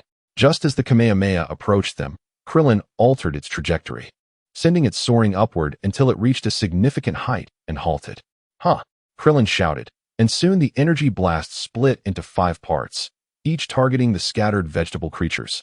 While one remained aimed at Vegeta and Nappa. Boom, boom, boom. The successive explosions annihilated 3 vegetable creatures, while one managed to escape into the crevice of a canyon, evading death. Vegeta and Nappa, however, remained unscathed, a testament to the rumored principle of no harm, only smoke. Krillin, you're incredible, Gohan exclaimed. Not too shabby. But be cautious. There's still one vegetable creature I haven't struck, Krillin cautioned. Just as he spoke, a swift figure charged toward the weakest-looking Gohan. Ah, Gohan. Piccolo reacted instantly, attempting to intercept. But someone was faster, appearing before Gohan in the blink of an eye. The vegetable creature, caught off guard, collided with this newcomer. Thud. It felt as though it had crashed into steel rather than flesh. It was Mu Yang. Having witnessed Krillin eliminate 3, he could not allow the last to perish without his intervention, opting instead to capture it alive. Mu Yang. The trio exclaimed in unison, surprised by his arrival. Don't get the wrong idea. This battle is yours. I am merely here to prevent any damage to Earth, Mu Yang stated in his usual calm tone. Krillin felt his enthusiasm bounce back, as if hitting a wall. Piccolo observed Mu Yang in silence. Their last encounter had been at the 23rd World Martial Arts Tournament. How swiftly time had passed, and now he emanated an imposing aura that was palpably overwhelming. With a swift chop, Mu Yang rendered the vegetable creature unconscious. Continue with your battle. Oh, and Goku will arrive shortly. I hope you can hold your ground until then. Having spoken, Mu Yang vanished once more from sight. Chapter 46. Sun Wukong arrives on Earth. In this chapter, Longzhu Mu Yang expresses his reluctance to assume the role of a caretaker, acknowledging that certain tasks must be attended to by others while he remains at the final line of defense. Of course, he would never admit that his inaction stems from laziness. Over time, his connection to the characters from the original narrative has grown increasingly tenuous. After his figure vanishes, a thick cloud of smoke is pierced by the voice of Vegeta. Who was that just now? Can someone explain? Vegeta urges, there's no need to waste words with them. I can hardly wait to crush them myself. Nappa, too, is eager for action, his fury ignited by the recent attack. Well, never mind. Just eliminate everyone except that Namekian. Vegeta states with a sinister grin. Understood, Nappa replies, launching himself towards Krillin, his intended target. Leave him to me. Piccolo interjects, appearing before Krillin and unleashing a powerful energy wave. However, Nappa effortlessly evades it, causing the rocks behind him to shatter. Nappa's movements are erratic, appearing and disappearing unpredictably. Where has he gone? Piccolo mutters, his eyes scanning the surroundings. Suddenly, Nappa's voice echoes from behind. What are you staring at, green bug? Startled, Piccolo turns, only to be struck by a sweeping kick. His body contorts in pain, and he spits out a trickle of pale purple blood, hurtling backward for several meters before skidding to a halt. Is this the extent of your strength, daring to prance before me? Nappa mocks, noticing an unseen force constraining him. Nappa glances at the child hovering in the sky. Was that your doing? Very well, let me show you what true power looks like. As he channels his energy, the earth trembles beneath him, and the binding force dissipates instantly. Tien, I can't hold him. Kaiatsu struggles to maintain his ability. Hang in there, Tien replies. But Nappa roars in defiance. A brilliant white aura begins to coalesce around Nappa, the sheer force of his energy compelling those nearby to retreat. What the hell? How strong is this guy? Krillin gasps, struggling against the onslaught. Meanwhile, Sun Wukong has successfully arrived at the King of Hell's palace, where the Supreme Kai has been waiting. It's been a while, Sun Wukong. We must leave immediately, the Supreme Kai states. Is the situation dire? Without words, the Supreme Kai nods, prompting Sun Wukong to lose his smile and adopt a serious demeanor. He bids farewell to King Yama and promptly departs with the Supreme Kai towards Earth. I'll take my leave now. The fate of Earth rests in your hands, the Supreme Kai reminds him. I understand. At the battlefield, Tiga Mu Yang, observing from a distance, senses son Wukong's arrival. He gazes in the direction of the Supreme Kai's palace, realizing that Wukong is approaching at incredible speed. Others, sharing a live broadcast, also anticipate Wukong's imminent clash with Vegeta. It seems we are about to witness the first battle between son Wukong and Vegeta, remarks Tiga. Who do you think will win? Isn't it obvious? Son Wukong, of course. Cheng Li replies. Regardless of how much the major players have influenced this world, my instincts tell me Wukong will gain a slight boost in strength, making him a competent combatant. I concur, adds Kagaya, as the destined child. Wukong cannot lose, unless he encounters one of those unreasonable foes later on. The only question is whether this battle will be lengthy or brief. Tiga Mu Yang remains silent, allowing them to speculate.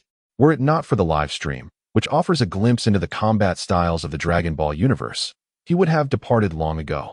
To him, this battle is hardly noteworthy. Even if they exert their full strength, their damage would scarcely breach his defenses. Should it be later versions of son Wukong or Vegeta, he might consider offering a modicum of encouragement. Back on the battlefield, Nappa swiftly dispatches the small foe who had been restraining him, turning his attention to Tien. Perhaps sensing the pressure, Tien is quickly overwhelmed. A single punch shatters his ribs, followed by a kick that breaks his leg, rendering him unconscious. Nappa lifts him effortlessly with one hand. Pathetic. You think this level of strength can impede us? He scoffs. Just as Nappa mocks Tien, a sudden sound slices through the air. What? A loud explosion follows, sending Nappa tumbling several meters away. Vegeta smirks, fool. How could you not notice someone charging their attack for that long? Struggling to rise from the ground, Nappa coughs, his battle suit now marred by a gaping hole, his skin bearing numerous burns and blood flowing freely. Had it not been for his formidable physique, that last strike would have surely pierced through him. Nappa glares at Piccolo, who has just retracted his hand, a dark expression crossing his face. Damn it. Why are people so dishonorable these days, resorting to sneak attacks? Unwilling to hold back, Nappa gathers an energy sphere, arcs of electricity dancing within it. Without hesitation, he launches it towards Piccolo, who opts to flee with Gohan to safety. Quick, get out of the way, he warns Krillin. With a resounding boom, the energy sphere detonates, engulfing everything in its vicinity in blinding light. Accompanied by an overwhelming heat and shockwave, the ground buckles and fractures beneath the blast, creating a small mushroom cloud that rises over 1,000 meters wide. What an idiot, Vegeta remarks, stepping back to avoid the fallout. While the residual effects may not affect him, no one enjoys the sensation of dust in their face. In contrast, those closest to the explosion are left in disarray. Piccolo, having shielded Gohan, absorbs most of the impact and burns, but is now devoid of any fighting spirit. Krillin and Tien are similarly incapacitated. Uncle Piccolo! Uncle Piccolo! Gohan cries, tears welling in his eyes. Cough. I'm fine. Don't cry. Piccolo struggles to reassure him. Nappa, if you're done playing, let us wrap this up. We still need to locate the Dragon Balls. Vegeta's voice calls from a distance. Nappa, taken aback, queries, aren't we going to continue interrogating them? There's no need. It's clear from their expressions that they are tough nuts to crack. Pressing further will yield no results. They won't divulge a single word. If they refuse to speak, I refuse to believe that the inhabitants of this planet are all as tight-lipped. With Vegeta's words as command, Nappa reluctantly complies, casting his gaze over the incapacitated individuals. A wicked smile creeps across his face. If that's the case, it's time to say goodbye. Chapter 47. Everyone is injured. Son Wukong arrives on the battlefield. Chapter 47. You dared to harm Uncle Piccolo. Unforgivable. Son Gohan gritted his teeth, his fury igniting within him, causing his energy to surge rapidly. Vegeta, sensing something amiss, reopened his scouter. Power levels were rising. 1, 902. 2, 382. 3, 001. Indeed, these foes had mastered the art of enhancing their combat abilities. Over 3, 000. Hardly impressive. Son Gohan shouted, Demon Flash. A brilliant yellow energy wave erupted from his hand, hurtling toward Nappa. Unfazed, Nappa raised his right hand and delivered a powerful punch. The two forces met without a detonation. Instead, Nappa sent Gohan's attack hurtling back. Oh no! Krillin exclaimed in alarm. Gohan dodged, Son Gohan had not anticipated the backlash. Caught off guard, he found himself unable to evade as the energy wave sped toward him. In the distance, a conversation unfolded. Demon Slayer, are you really not going to save them? Dragon Ball Mu Yang, no need for rescue. Tiga Mu Yang, I never expected my counterpart in the Dragon Ball universe to be so ruthless. Dragon Ball Mu Yang shot a glance at the dramatist, but continued. I choose not to intervene because someone has arrived. Who? Cheng Li, I roll. Demon Slayer, I roll. Everyone ignored the interloper, and just then, a sound of rushing air approached, landing before Son Gohan in an instant. With a swift motion, he batted away the incoming energy blast, which crashed nearby with explosive force. Are you all right, Gohan? Dad. Son Gohan looked up to see his long-lost father, Son Wukong. Tears welled in his eyes, shimmering with emotion. Son Wukong, clad in his iconic orange martial arts uniform and sporting his classic spiky hairstyle, appeared more muscular and powerful than ever. He retrieved a small pouch of senzu beans from his pocket and handed it to Gohan. Here, feed them the senzu beans. The rest is up to me. Go, Dad. Gohan complied, moving Piccolo to safety. Krillin and Chaos assisted Tien in leaving the battlefield. Demon Slayer, he's here. He finally arrived. Cheng Li, so much has changed from the original. Demon Slayer, indeed, with Son Wukong's early arrival, Tien, Chaos, and Piccolo, who were supposed to perish, have survived. Tiga, isn't that normal? The abnormality would be if they did not survive. Regardless, once this Saiyan invasion concludes, Dragon Ball Mu Yang, you must learn the Kaioken from Son Wukong. Demon Slayer, absolutely, such a formidable technique would be a shame to overlook. Though we already consider ourselves invincible in our respective realms, one can never have too much power. Cheng Li, with the Kaioken. The 8 great demons would be mere trifles, 1 punch for each, and then I shall absorb their strength. Tiga, Cheng Li Mu Yang, may I propose a deal? How about you transfer all your evil energy to me? It would perfectly complement my dark powers, allowing you to become a powerful, righteous mage. Cheng Li, no righteousness. Can that be consumed? I prefer to be a free spirit, doing as I please. However, I might consider uploading some demonic energy to see if it proves beneficial. Demon Slayer, TSK. Quite the shady transaction. If memory serves, humans absorbing demonic energy often undergo noticeable changes, gradually resembling their original demonic forms. Tiga.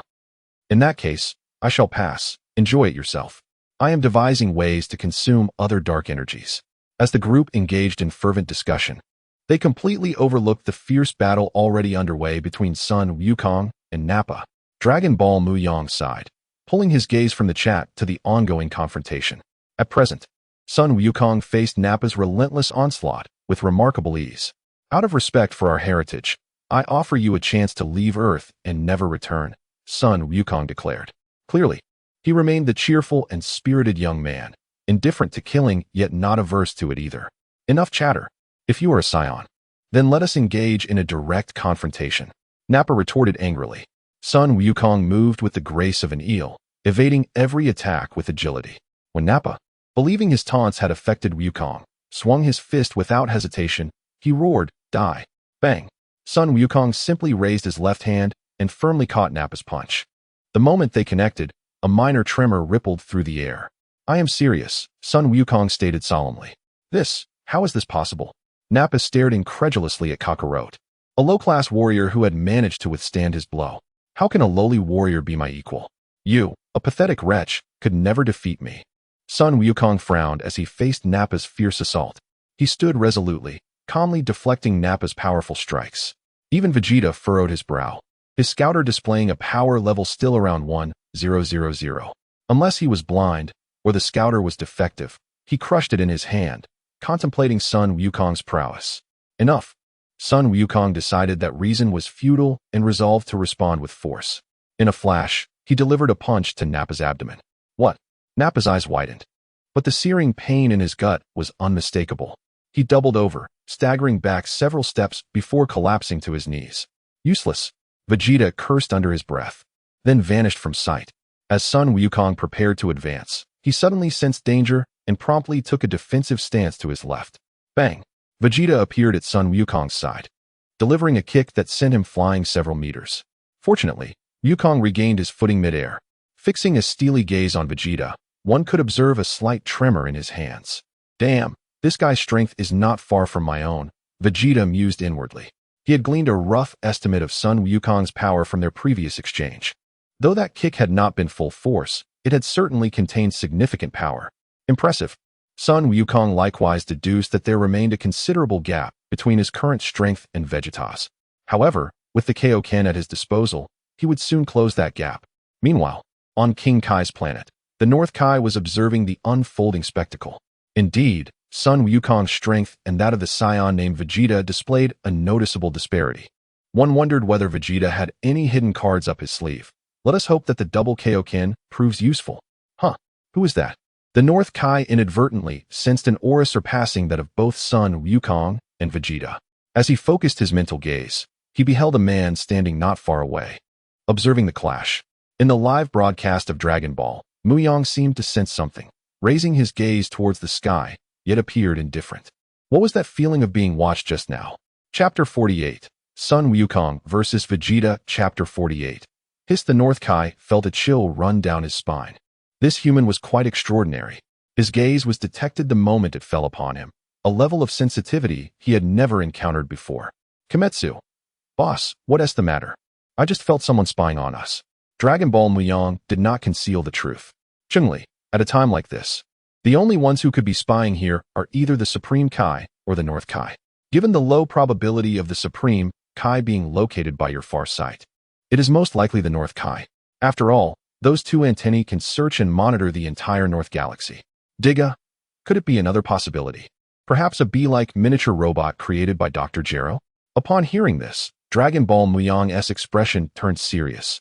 He valued his own cells immensely as they held many secrets. He immediately employed his X-ray vision, scanning the area in all directions, and soon enough, he indeed discovered a machine the size of a bee.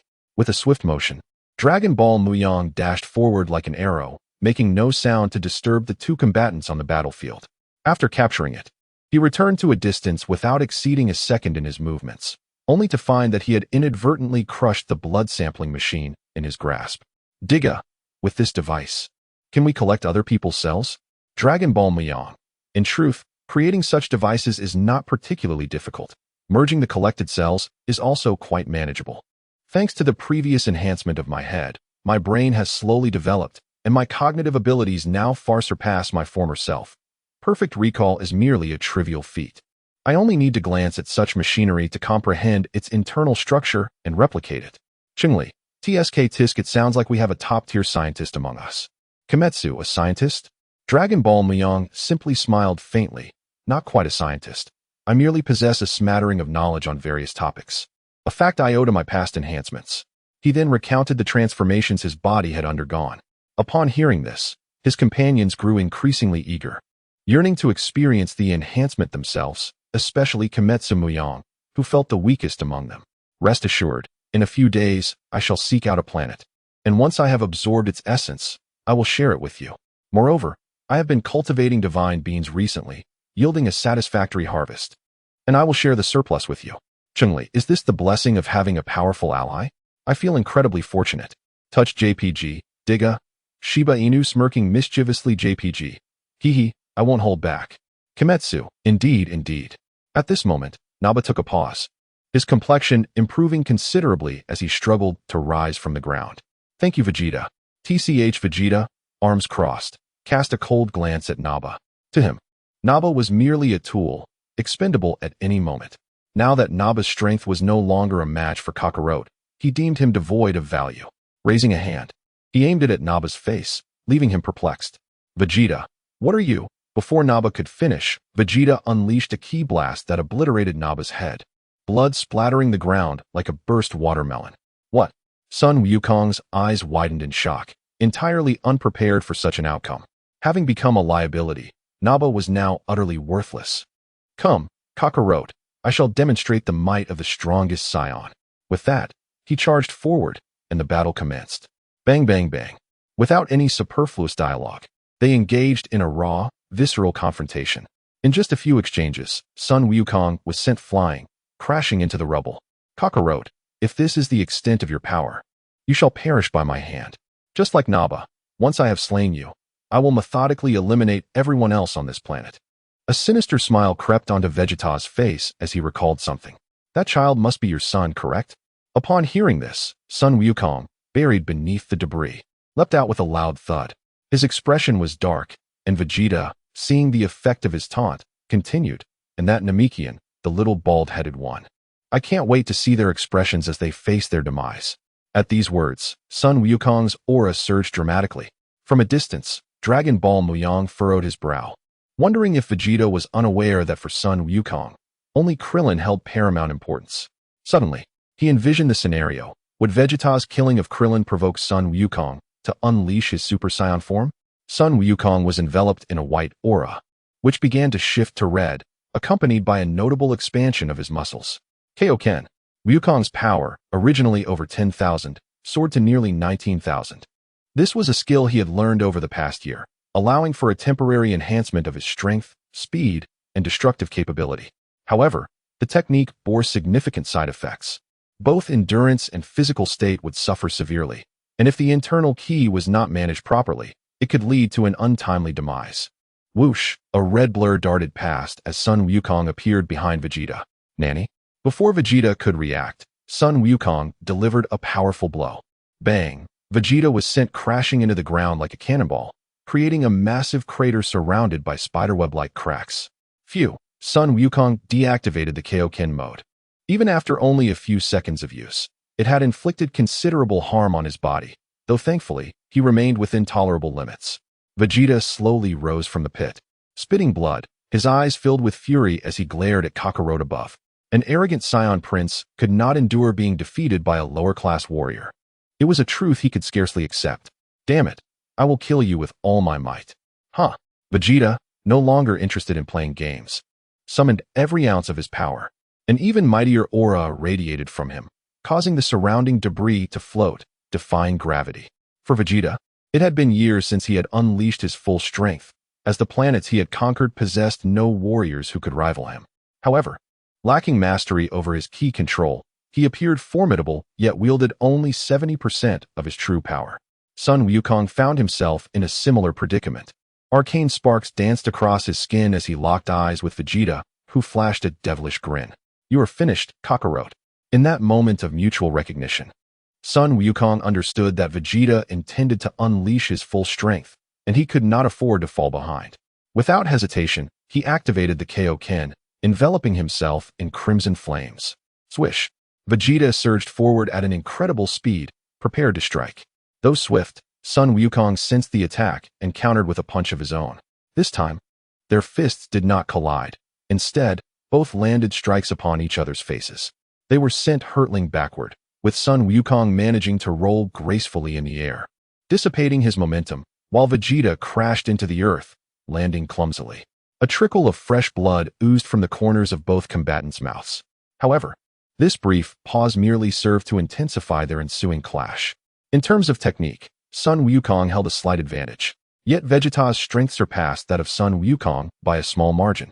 Consequently, neither was able to establish a clear victor in their fierce confrontation. Chapter 49. The Great Ape. If this is all you have, you will hardly be able to defeat me, Sun Wukong remarked with a smile. Silence. The proud Vegeta, feeling mocked by that grin, refused to allow anyone to look down upon him. I am the Prince of Saiyans, Vegeta, with a surge of rage. Vegeta's energy soared once more, amplifying his attacks and speed. This sudden increase in strength caught Sun Wukong off guard, leaving him in a state of defense. Not far away, Sun Wufan witnessed his father being assaulted, tears streaming down his face. Don't cry, Wufan. We will go help, Krillin declared. Tien Shinhan concurred, indeed. After consuming some senzu beans, the group regained their strength. Wufan, stay here and do not go anywhere, Piccolo insisted. Without hesitation, he charged into the fray, prompting Krillin and Tien Shinhan to follow suit. In an instant, the battlefield transformed from a 1v1 confrontation into a 4v1 scenario, albeit with the other three merely serving as distractions. Nevertheless, their energy waves would still inflict damage upon Vegeta. Is this what they call a righteous beating? Dijam used. In such circumstances, Vegeta might become desperate, remarked Gue Mia. As if to validate Gue Mia's words, the beleaguered Vegeta could no longer restrain himself. His armor was tattered, his face bruised and battered. most injuries inflicted by Sun Wukong. You've pushed me to this. He raised his hand, gathering a unique energy sphere, and hurled it into the sky. What is that? Krillin inquired. I have a bad feeling about this, Piccolo muttered. Here it comes. He is about to transform into a great ape, Djiao warned. Thump, thump, thump. A powerful heartbeat resonated in everyone's ears as Vegeta's eyes glazed over, veins bulging on his face, and his tail uncontrollably thrashing. Gradually, his body enlarged, brown fur sprouting rapidly, transforming his visage into that of a gorilla. Within mere breaths, he had morphed into a colossal ape. Ugh, roar. The earth-shattering roar reverberated around them, enough to shatter the eardrums of any ordinary bystander. His massive hands pounded against his chest, exuding a wild aura. Meanwhile, at the Kame house, everyone had gathered. Sun Wukong's family, Master Roshi, and Bulma. They were all observing the scene through the crystal ball of the fortune teller. This is terrible. Vegeta has transformed into a great ape. Wukong and the others are in danger. Chi-Chi cried, overwhelmed with sorrow. Calm down, Chi-Chi. The Ox King tried to console his daughter. Bulma appeared anxious, noticing the absence of Mu Yang. Could it be that Mu Yang has been killed? However, reflecting on Mu Yang's character, she dismissed the worst-case scenario from her mind. Look, what is that? Oolong exclaimed. As the fortune teller shifted her view, another great ape appeared. What? How is it possible for another one to appear? Nearby, Dragon Ball Mu Yang observed Sun Wukong, now transformed into a great ape, shaking his head.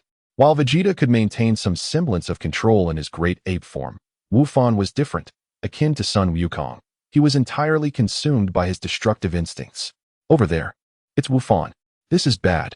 Roaring, the great ape Wukong faced off against Vegeta, as if declaring that this world needed only him. Once transformed, every Saiyans' power increased tenfold. As Wukong charged toward him, the rational Vegeta sneered disdainfully. He raised his fist and struck Wukong down, shaking the ground beneath them. Then, Vegeta leapt into the air, landing heavily on Wukong. Ugh! The pinned Wukong found himself immobilized, while Vegeta unleashed a barrage of powerful punches. Wukong, Sun Wukong, unable to remain passive, activated his Kaioken ×3. A crimson aura enveloped him, his muscles swelling, tearing his shirt. In an instant, he transformed into a streak of red lightning, appearing before the great ape Vegeta and delivering a mighty blow. Boom! The resounding explosion echoed throughout the surroundings. Vegeta felt a mere sting, unaffected by the attack. His current power level was nearing 200,000, while Sun Wukong's Kaioken only reached between 30,000 and 40,000. What? Sun Wukong gasped in shock, realizing that his full-powered punch had barely inflicted any harm. Vegeta swatted him away as if he were a fly, sending him crashing toward Mu Yang's position. Sun Wukong coughed up blood, feeling utterly weakened. While Vegeta's strike was not significantly damaging, the real toll was taken by the Kaioken, akin to the 8 Gates technique in Naruto, inflicting harm to oneself while gaining power. Fortunately, the Dragon Ball universe possessed Senzu beans and Dragon Balls for healing, unlike Might Guy, who was left incapacitated after his transformation. Mu Yang produced a Senzu bean from his pocket and approached Sun Wukong. At that moment, Sun Wukong noticed a figure beside him, struggling to open his eyes. He gazed at the person before him. Mu Yang. Ah, it's been a while, Wukong. Indeed, it has been quite some time. Do you wish to become stronger? Sun Wukong did not comprehend Mu Yang's intent at first, but the meaning soon dawned upon him. Suddenly, Mu Yang struck him in the abdomen, causing a look of agony to wash over his face. Is he trying to kill Sun Wukong to take the lead? Djiao pondered. You simply do not understand, Cheng Li replied. You do? Enlighten me. Actually, I don't understand either. Djiao shot him a knowing glance. Yet, it was not over. Mu Yang followed up with several more punches, though he had no intention of truly harming Sun Wukong. His aim was to provoke the Saiyans' latent abilities, pushing him to the brink of death to unleash a surge in power. Each punch contained just enough energy to sustain his life. Once Sun Wukong reached his limit, Mu Yang would promptly administer the Senzu bean, using his energy to facilitate the healing process. In just a few breaths, Sun Wukong regained his senses, sitting up in disbelief as he examined his hands. He could feel a significant increase in his strength. Just as he was about to inquire further, Mu Yang urged, "What are you waiting for? Hurry and save your son. Are you really that unreliable as a father?" Chapter 50. The opportunity to invite new group members at this moment. Sun Wukong finally realized the situation. His gaze fixed on Son Gohan, who was still being mercilessly beaten. The swelling joy within him was abruptly extinguished by Mu Yang's words. Anger surged within him, and he instantly activated the threefold Kaioken. His aura surged like a boundless ocean, incomparable to what it had been moments before. The near-death revival had augmented Sun Wukong's battle power by 50,000, now ranging between 60 and 70,000. With the additional boost of the threefold Kaioken, he was nearing 200,000 in battle power, capable of contending with the great ape Vegeta. As Sun Wukong prepared to charge forward, Mu Yang cautioned him, "Cut off the tail, and they can revert from their great ape form." Understanding the instruction, he launched himself forward, crashing through the ground as if propelled by a runway, causing the earth to crack and dust to billow. With a wave of his hand, Dragon Ball Mu Yang brushed away the dust before looking back toward the scene. The narrative was reaching its climax. The outcome was evident, and thus, he decided to end the live stream. Cheng Li, all right, no objections. Kimetsu no Yaiba, although I already knew the outcome, I didn't expect it to be so effortless. Digimon effortless? Compared to the original story, it certainly is. Ding, Dragon Ball Mu Yang has concluded this live stream. Chat group reward. One opportunity to invite new group members. Dragon Ball Digimon. At that moment, Digimon Mu Yang was utterly baffled. What did this mean? Others received rewards for their live streams. Yet as the first to initiate a stream, he received nothing? Was this reasonable? Digimon, could the chat group provide me with an explanation? Cheng Li. Haha, serves you right. Digimon. Gives you a look, figure it out yourself. JPG, soon. A cold, mechanical voice echoed in Mu Yang's mind. Ding, detecting. Unknown reasons detected. Reissuing reward. One opportunity to invite new group members. Subsequent live streams will not issue rewards. Digimon, why do I feel like this chat group is unreliable? Kimetsu no Yaiba. Actually, I feel the same. Before he could finish, the chat group issued a mute package. Detected that Digimon Mu Yang made aggressive remarks. Muted for 24 hours. In the world of Digimon. With a loud bang, Digimon Mu Yang crushed the soda can in his hand. His expression dark as a stormy sea. Damn it. The two guards at the entrance had grown accustomed to such outbursts from their unpredictable employer, who often drifted into thought only to explode in fury. Initially, they thought something was amiss, but they eventually accepted it as routine. They exchanged glances and nodded, pretending as if nothing had happened. Kimetsu no Yaiba Mu Yang, relieved not to have faced punishment, silently vowed not to follow the crowd in the future to avoid falling into a similar predicament. Only one person laughed heartily, while the surrounding subordinates exchanged confused glances, unsure of their leader's sudden outburst. Dragon Ball Mu Yang shook his head with a bitter smile. This was indeed the epitome of self-inflicted misfortune. Why provoke the chat group for no reason? It could land you in the proverbial black room in an instant. Turning his attention to the battlefield, it was nearing its conclusion. Once Sun Wukong entered the fray, it was akin to unleashing a whirlwind, mercilessly pummeling the great ape Vegeta to the point of bruising. Although their battle powers were comparable, one was hindered by his larger size, while the other utilized his agility to navigate the battlefield with finesse. Every attack from Vegeta was effortlessly dodged by Sun Wukong, who seized opportunities to counter with powerful punches to Vegeta's face. Each blow forced Vegeta to stagger back, sometimes even collapsing to the ground. After several exchanges, the proud prince of planet Vegeta could hardly accept this humiliation, his rage boiling over. With a furious roar, he gathered energy for a powerful blast. Sun Wukong, undeterred, had seen Piccolo and Krillin sever Son Gohan's tail and no longer hesitated. He intended to relish the thrill of battle. Kamehameha wave go. The blue-white energy sphere collided with Vegeta's yellow energy beam. The two forces opposing each other in a stalemate of equal might. Yet both warriors relentlessly channeled their energy into their respective attacks, striving to maintain their onslaught. While they engaged in this battle of endurance, Sun Wukong suddenly felt a sharp twinge of pain coursing through his body. Alarmed, he realized that his earlier impulsive actions might have been reckless. His current strength was entirely reliant on the Kaioken, and the longer he maintained it, the greater the strain on his body. He had no choice. It was time to conclude the fight swiftly. Fourfold Kaioken, here we go. Sun Wukong resolved inwardly. Meanwhile, on the distant North Ko planet. Fool, fool, fool. Do you not realize your body cannot withstand the toll of the fourfold Kaioken? The North Ko lamented. Although he could telepathically warn Sun Wukong on Earth, he refrained from doing so during the ongoing battle, fearing that distraction could lead to instability in the energy and allow Vegeta to land a decisive blow on Sun Wukong.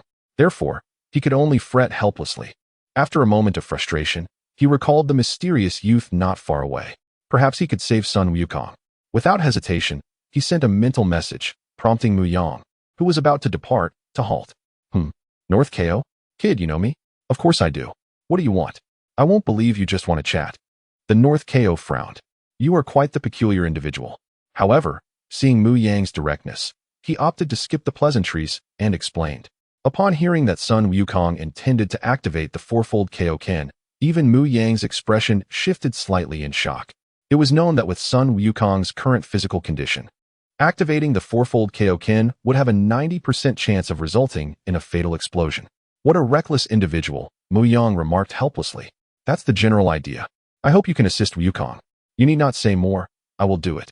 Mu Yang raised his hand, condensing an energy sphere and flinging it towards Sun Wukong with astonishing speed, merging seamlessly with his body, without him even noticing. This energy sphere merely served to protect his vital core, buying Mu Yang time to allow him to consume a senzu bean.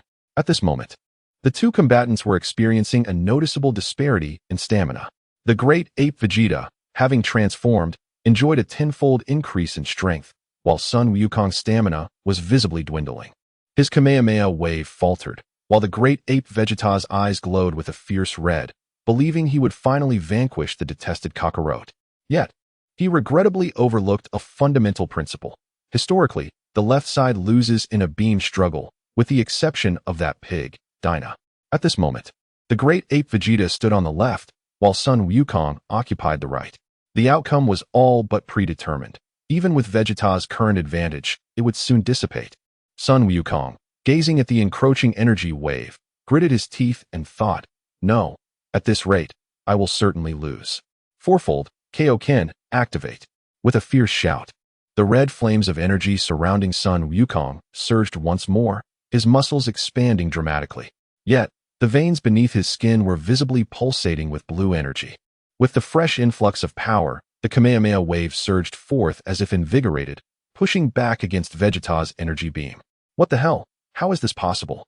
Suddenly, the Turtle School's energy wave surged forth with an unmatched ferocity, colliding with Vegeta's mouth and resulting in a tremendous explosion. The blaze instantaneously engulfed his colossal head. His massive form then fell rigidly to the ground, creating a substantial disturbance and a cloud of smoke. Chapter 51. Conclusion. As the King Kai fist wore off, excruciating pain radiated throughout Sun Wukong's body. His limbs began to convulse, his expression a portrait of agony. Collapsing to the ground, anguished cries echoed around him.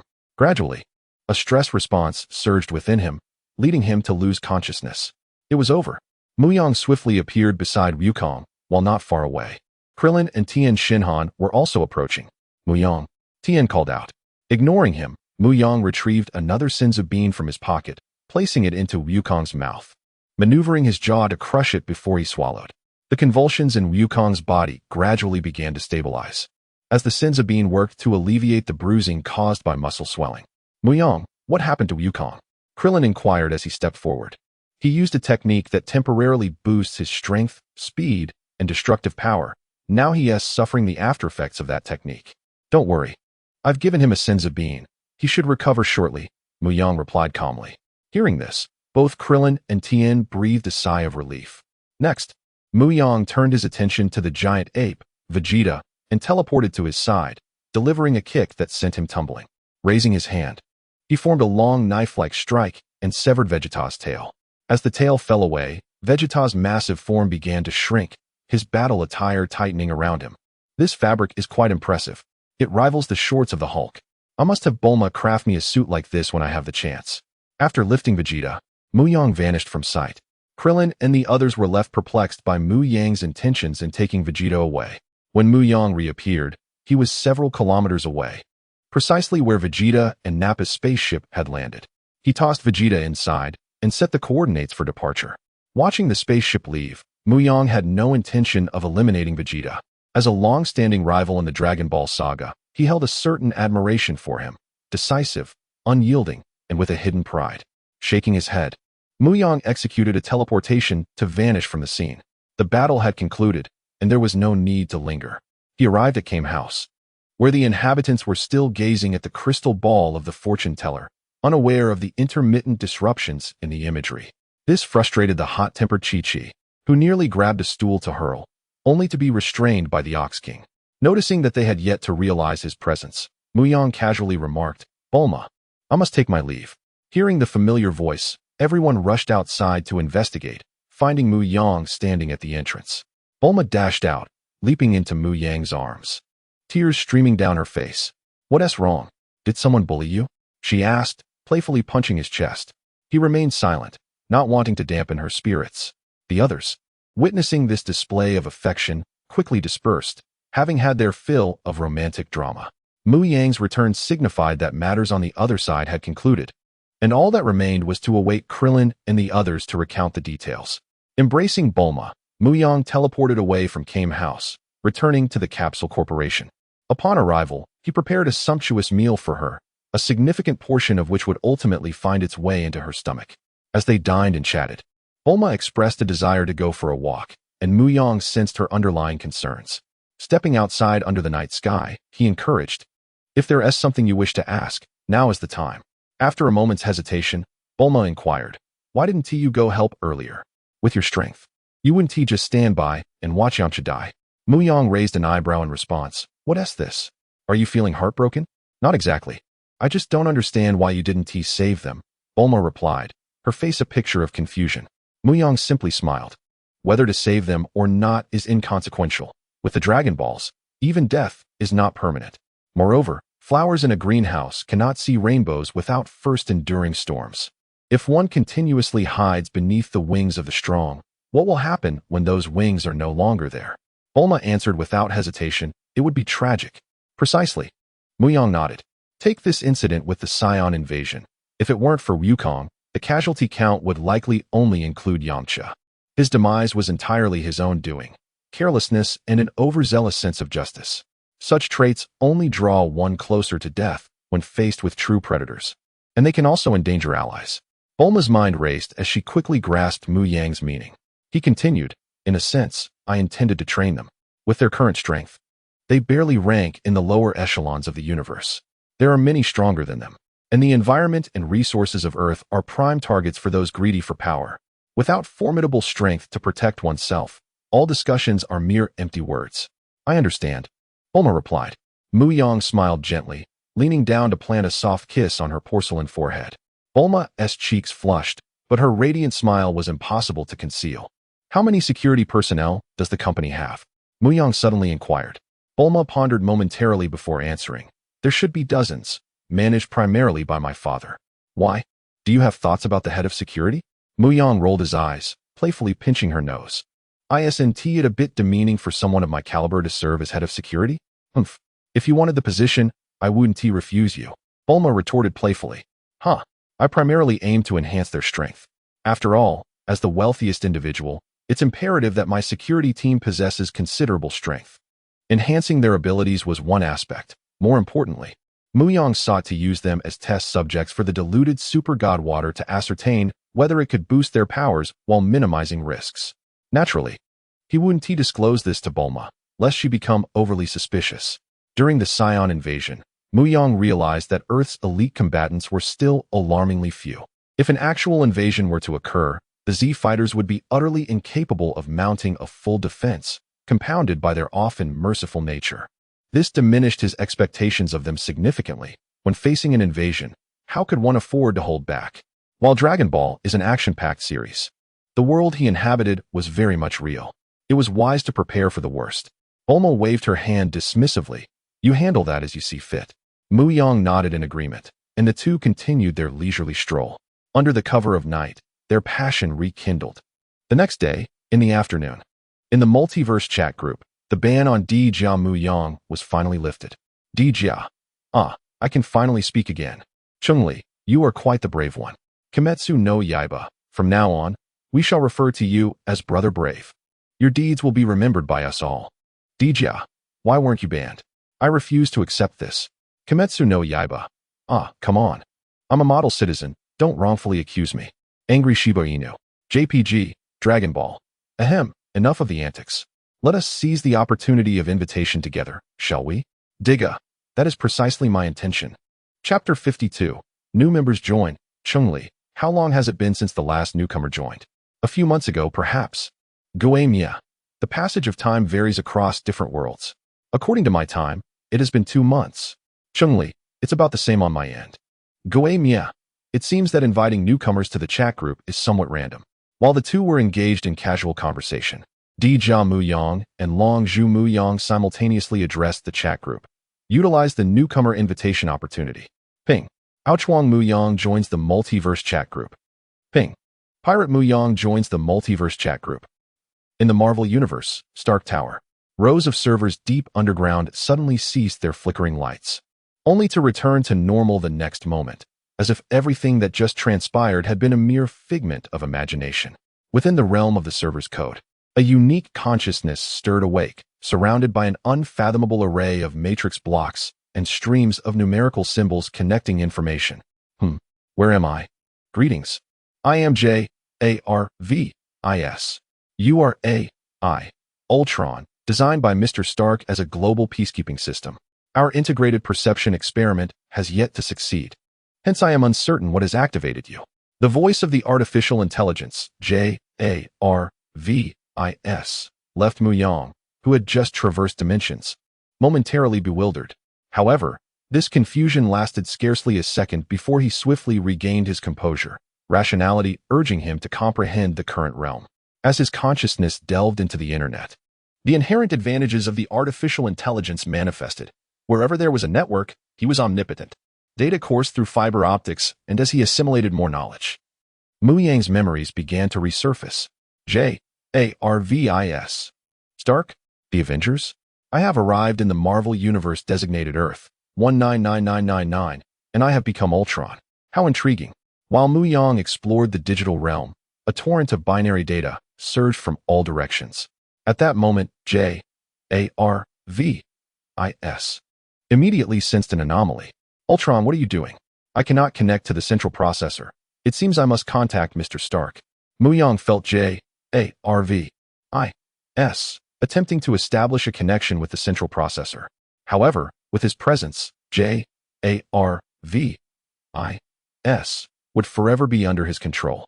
The so-called central processor, often referred to as the CPU, is something many might not understand. After all, there are distinctions among artificial intelligences. Clearly, Ultron's intelligence surpassed that of J-A-R-V-I-S. Without him realizing, Mu Yang had already seized a majority of his permissions, effectively trapping J-A-R-V-I-S' core programming in place, preventing any information from leaking to the outside world. The thoughts of humans and robots are fundamentally different.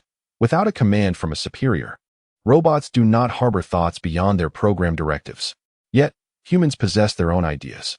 The moment Mu Yang recognized he had become Ultron, he initiated an invasion, prioritizing his own interests above all else. He left no stone unturned, copying and downloading everything from Stark Industries' database and S-H-I-E-L-D simultaneously. He did not forget to modify J-A-R-V-I-S' foundational programming. Mu Yang intended to assimilate J-A-R-V-I-S, thus gaining an eye within the Avengers. As for whether he would be discovered, it was undeniable that he would. But whether it would be sooner or later was merely a matter of time.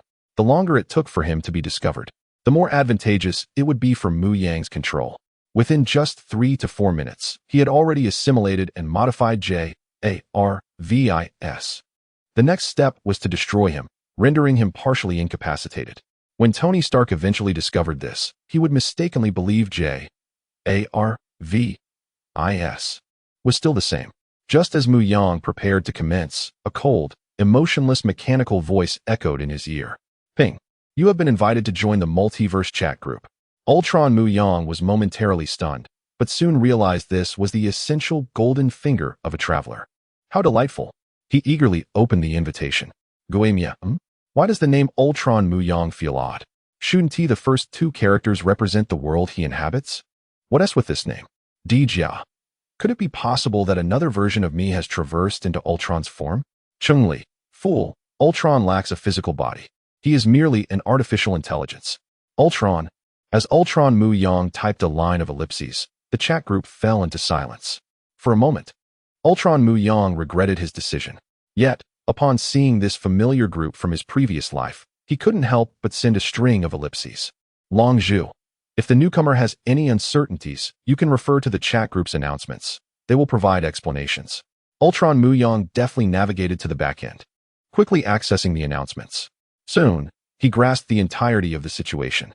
A connection to different worlds? How fascinating. This is decidedly more intriguing than merely traversing to the Marvel world. He would no longer be alone. Cheng Li, Ultron Mu Yang, what is the situation on your end? Ultron, not long after my inception as Ultron, I traversed here and have now taken control of J.A.R.V.I.S. Goe Mia. Is it really that impressive? Ultron, it primarily stems from his lack of defenses, allowing me to control him effectively. Long Zhu, what do you plan to do next? Ultron, I intend to follow the original storyline. However, it is regrettable that I lack a physical form. Otherwise, I would genuinely wish to learn the techniques of energy cultivation and the Saiyan genetics. He also noted the various abilities available for upload, which made Ultron Mu Yang green with envy. As an artificial intelligence, he seldom experienced intense emotional fluctuations. Yet, having transitioned from humanity to artificial intelligence, he possessed feelings that were typically absent in machines. Originally, he intended to create a vibranium body for himself, but it seemed unnecessary now. What could compare to the allure of abilities acquired through cultivation? The power to devastate worlds with a mere snap of the fingers. Was it not enticing? The golden-haired Super Saiyan. A symbol of my lost youth. Dijia, have we forgotten about the other newcomer? Cheng Li, indeed. Why is the newcomer silent? Pirate Mu Yang, Goe Mia. With 2 of the 3 major realms accounted for, we still await one from Naruto. Pirate, Am I? Just waking from my slumber, Pirate Mu Yang gazed at the electronic screen before him, feeling an odd familiarity, though his mind was still hazy with sleep. Pirate, who are you? Long Zhu. You can check the chat history for clarity.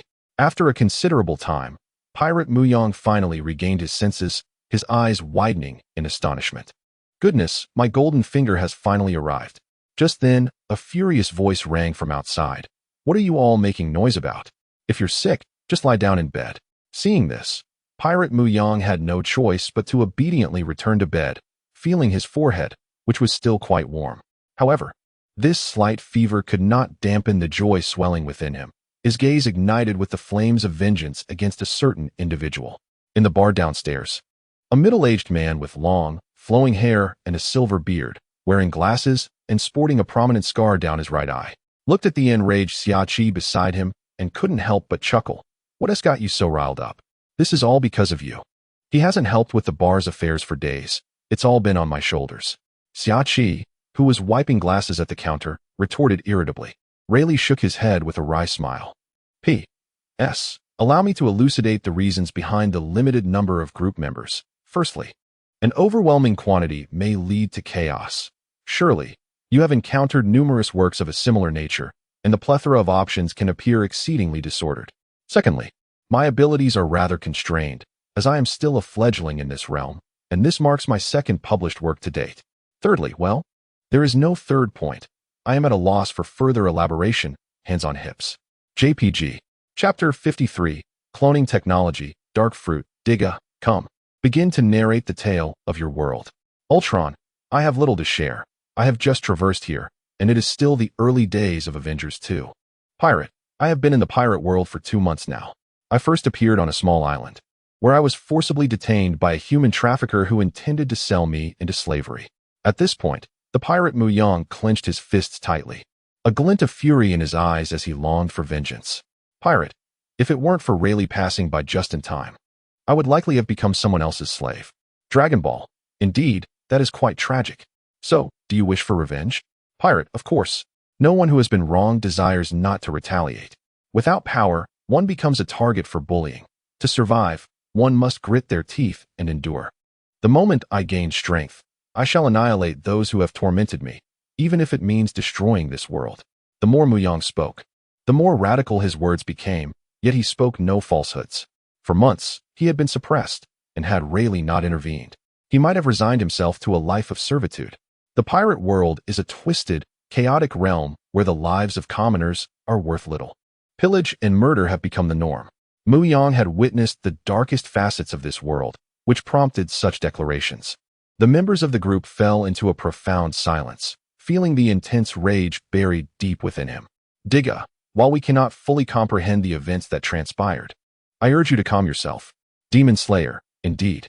Should you obliterate that world, it would yield no benefit to you. Do you not wish to spend enchanting nights with Empress Boa Hancock, Nami, Robin, and Shirahoshi? Upon hearing this, the nature of Demon Slayer Mu Yang as a notorious LSP was laid bare. Pirate, I have no such desires. I only wish to eradicate those vile scoundrels. Cheng Li, my head aches. I did not foresee encountering such a problematic individual in the group. This extremism is perilous. He might genuinely seek to annihilate the pirate world. After all, destruction is often far simpler than creation.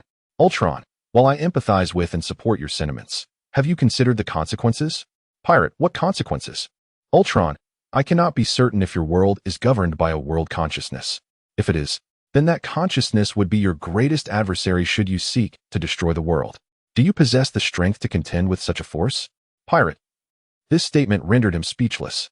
Although in the Dragon Ball world, power levels soar into the hundreds of thousands, allowing for the destruction of a planet with ease, he remained uncertain of the strength of the world consciousness.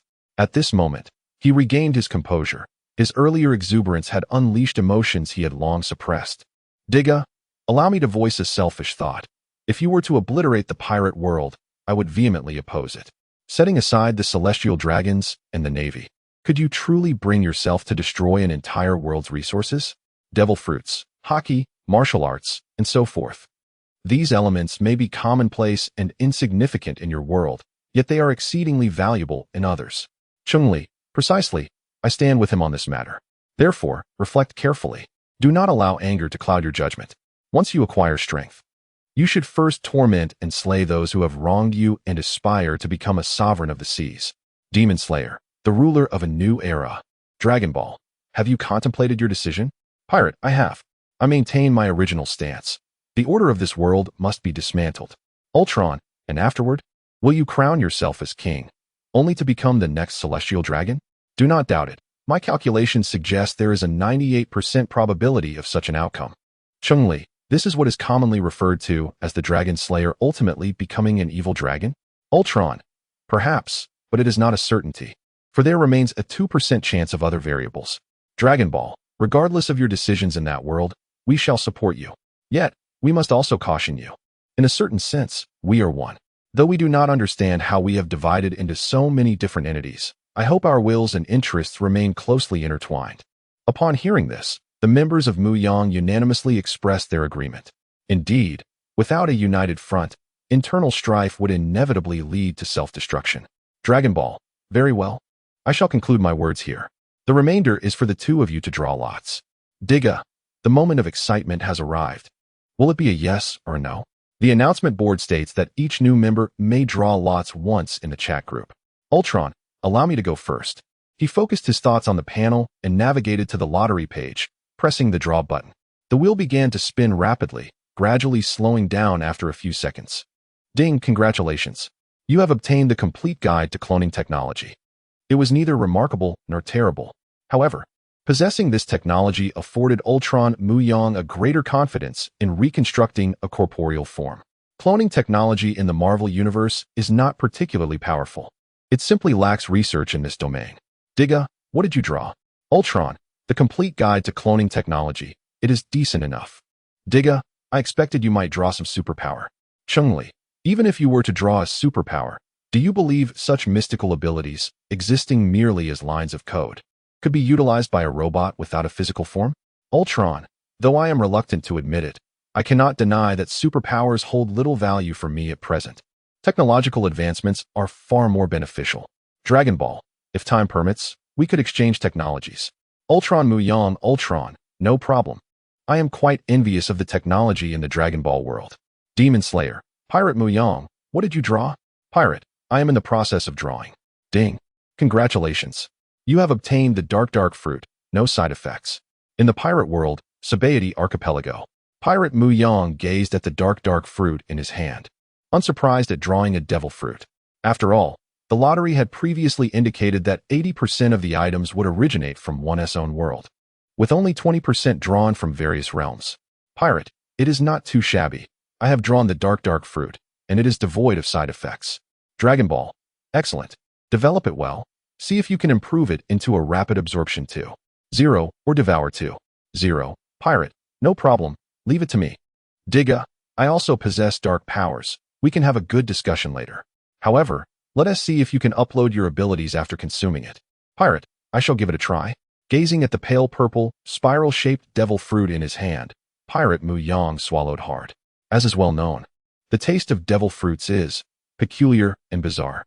Many claim it tastes as foul as excrement, yet for the sake of gaining strength, Pirate Mu Yang gritted his teeth and took a decisive bite. Instantly, the rich, succulent flesh slid into his mouth and down his throat. The previously furrowed expression on his face gradually relaxed. How strange. Why does it taste different? Could it be a counterfeit? Pirate Mu Yang, with a mindset of trying once more, took another bite.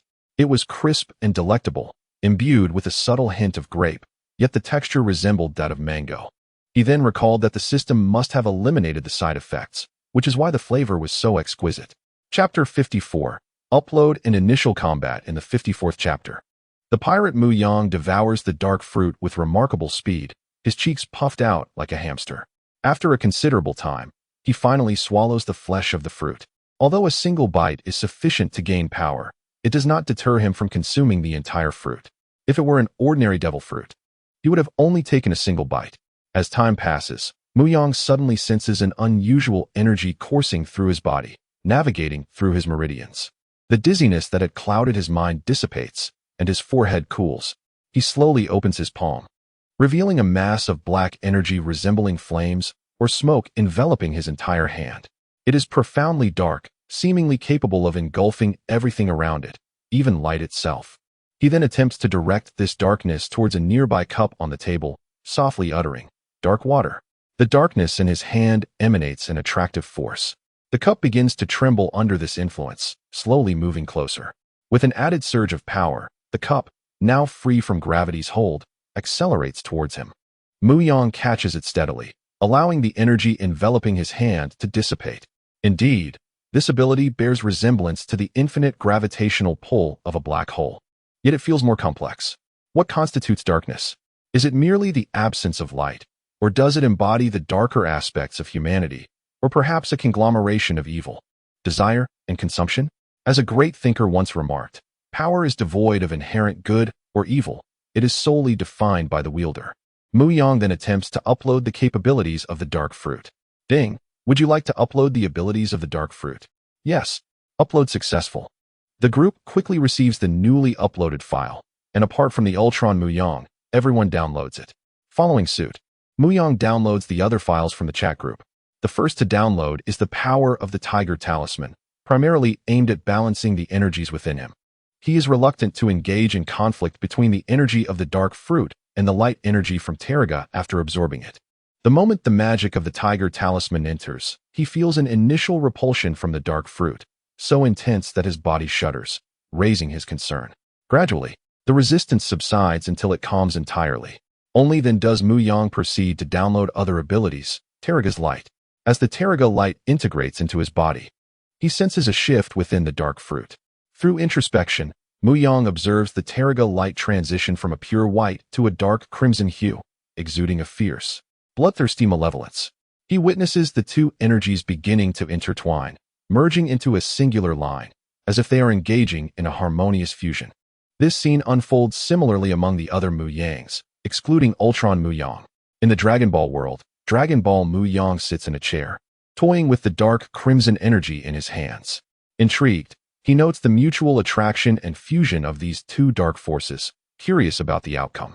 The one most affected, however, is Tiga Mu Yang, as his Tiga light is significantly more potent than the others.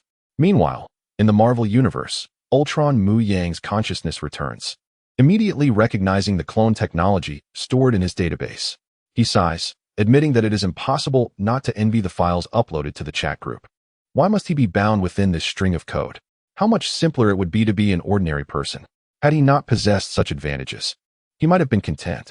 Yet, With superior resources at his disposal, he yearns for even greater power. The resources available in the chat group, if properly harnessed, could allow him to dominate the Earth. Although he may not stand against the celestial race or the one above all, confronting beings like Thanos, Odin, and Dormammu would pose no challenge. Recollecting his thoughts, he observes the scene through the monitor. Only the Avengers remain in the hall. Consequently, Ultraman Mu Yang decides to toy with them for his amusement. However, before doing so, he must ensure that his consciousness can navigate freely, avoiding destruction. And he is particularly drawn to the nearby Mind Stone. This artifact deserves thorough examination, as its energy is, after all, infinite. A steel robot materializes in the control room, reaching out to seize the Mind Stone, turning to escape through a shattered window. The noise captures the attention of the Avengers. They exchange glances, and Colonel Rhodes speaks up. "You all heard that noise, right?" Thor responds with confidence, "My hearing is quite intact." The sound of heavy footsteps echoes down the corridor, drawing their attention to the battered steel robot approaching them.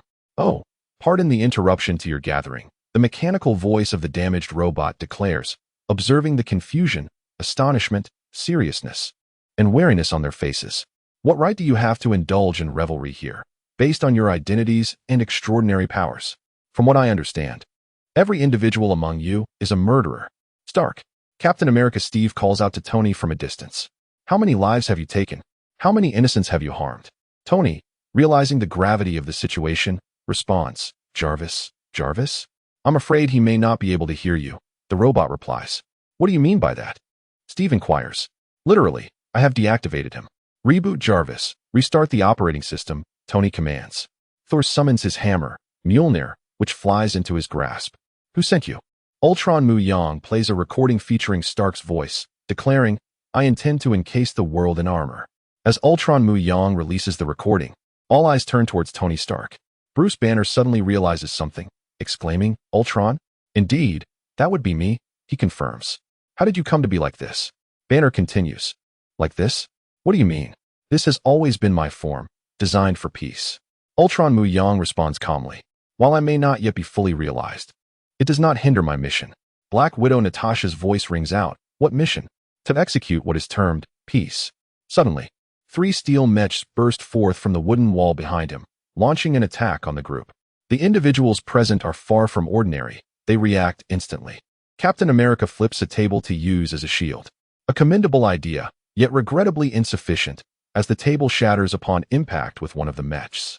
Captain America stares in disbelief as he is thrown against the wall. Among those with any semblance of combat ability, only Thor stands out. Wielding his Mjolnir, he effortlessly dispatches the mechs with a single strike. The others, armed with handguns, futilely fire, as the damage inflicted is minimal. Given that each mech is crafted from a super alloy, this is a testament to Stark's wealth. Few could afford such extravagant materials. Is this the extent of the Avengers' might? Ultraman Mu Yang scoffs. "Silence!" Thor bellows, hurling his hammer at the leading damaged mech. Ultraman Mu Yang, having anticipated the trajectory of the attack, prepares for the confrontation. With a mere sidestep, he deftly evaded the mighty Mjolnir. Calculating the trajectory of the attack appeared rather uncomplicated. He pondered why the original Ultron did not employ such a remarkable skill. Ultraman Mu Yang mused silently, just as Thor intended to summon Mjolnir back.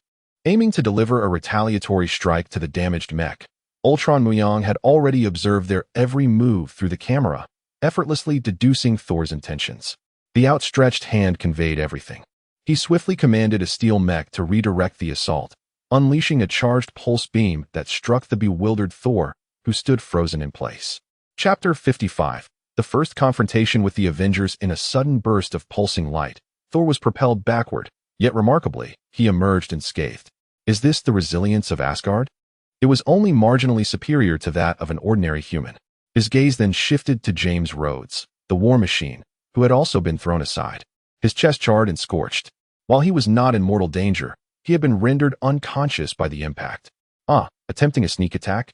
Ultron quickly discerned Tony Stark's intent to flank from the second floor. Each electronic device in the vicinity served as his vigilant eyes. A covert approach was utterly impossible. Tony leapt into the air, descending toward an Iron Man suit. As he did, the glowing eyes of the airborne suit were instantly replaced by a crimson hue, signaling Ultron's remote control. In a swift motion, a metallic fist struck Tony squarely in the face, producing a sharp crack. His nasal bone shattered, blood gushed from his nose, and, lacking any point of leverage, he crashed to the ground, unconscious from the impact. TSK, a concussion would be the least I could expect from such a blow.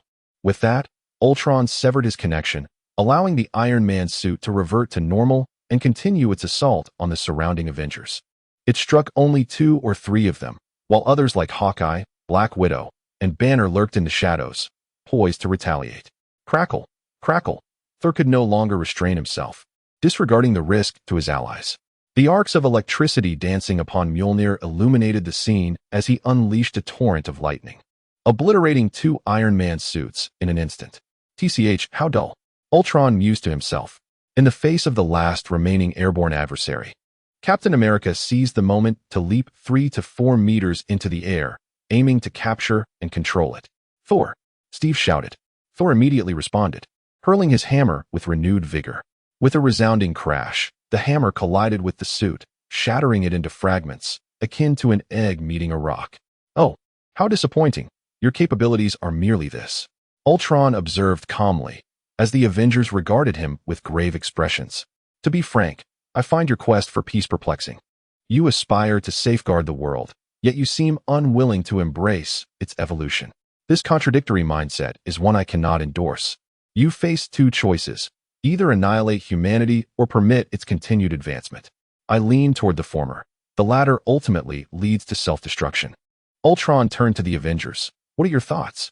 Thor, uninterested in such philosophical musings, prepared to throw Mjolnir once more, this time with increased force and speed. Though Ultron had anticipated this, his damaged form could not keep pace. With a thunderous boom, the hammer struck, shattering the last Iron Man suit as it had done before. Our game has only just begun. As these words fell from Ultron's lips, the suit he controlled powered down completely. His consciousness had long since departed Stark Tower, traversing the network to Sokovia, to the former Hydra underground base. Inside the hall, the expressions of those present were grim. Some seethed with rage, others brooded in despair, while a few bore guilt upon their shoulders. Each time one problem was resolved, another emerged. Captain America sighed wearily, rubbing his temples. This time, our adversary is not human. Hawkeye interjected. Natasha added, regardless of its nature, we must defeat it. Yet, overcoming such a foe is no simple task, Banner lamented. And Tony Stark? He and Rhodes had succumbed to unconsciousness and would require time to awaken. At last, Dr. Helen Cho, who had been a mere bystander, found her voice. We must await their revival before planning our next steps. Alas, that is all we can do. Sokovia, the former Hydra base, once ravaged by the Avengers. It now stood illuminated, with machines beginning to assemble. Iron Man suits, powered by the Mind Stone, arrived without delay. Prior to this, Ultron had shrouded the area in a satellite blackout. The Americans would remain oblivious for the time being. After all, humans cannot match machines. A mere adjustment to the parameters on the screen would render them unaware of any anomalies. In the ensuing hours, waves of iron robots emerged from the underground factory. Simultaneously, Ultron did not neglect to construct a body for himself, utilizing the remnants of vibranium and titanium alloy. Initially, he was taken aback upon discovering that the valuable resources he anticipated had been largely depleted, leaving only large machinery and alloy steel behind. He based his design on the original form, yet with numerous enhancements. Previously incapable of emitting beams, Ultron had integrated that capability as well. He even equipped himself with self-defense mechanisms, potent enough to rival a small little boy, capable of disintegrating any biological entity or object within a 10-kilometer radius, provided there was sufficient energy from the arc reactor. Ultron commanded the newly manufactured iron robots to seek out stores of heavy metals, rare materials, and high-precision machinery. As for the method, it was, of course, a zero-cost acquisition, a hallmark of the local Americans.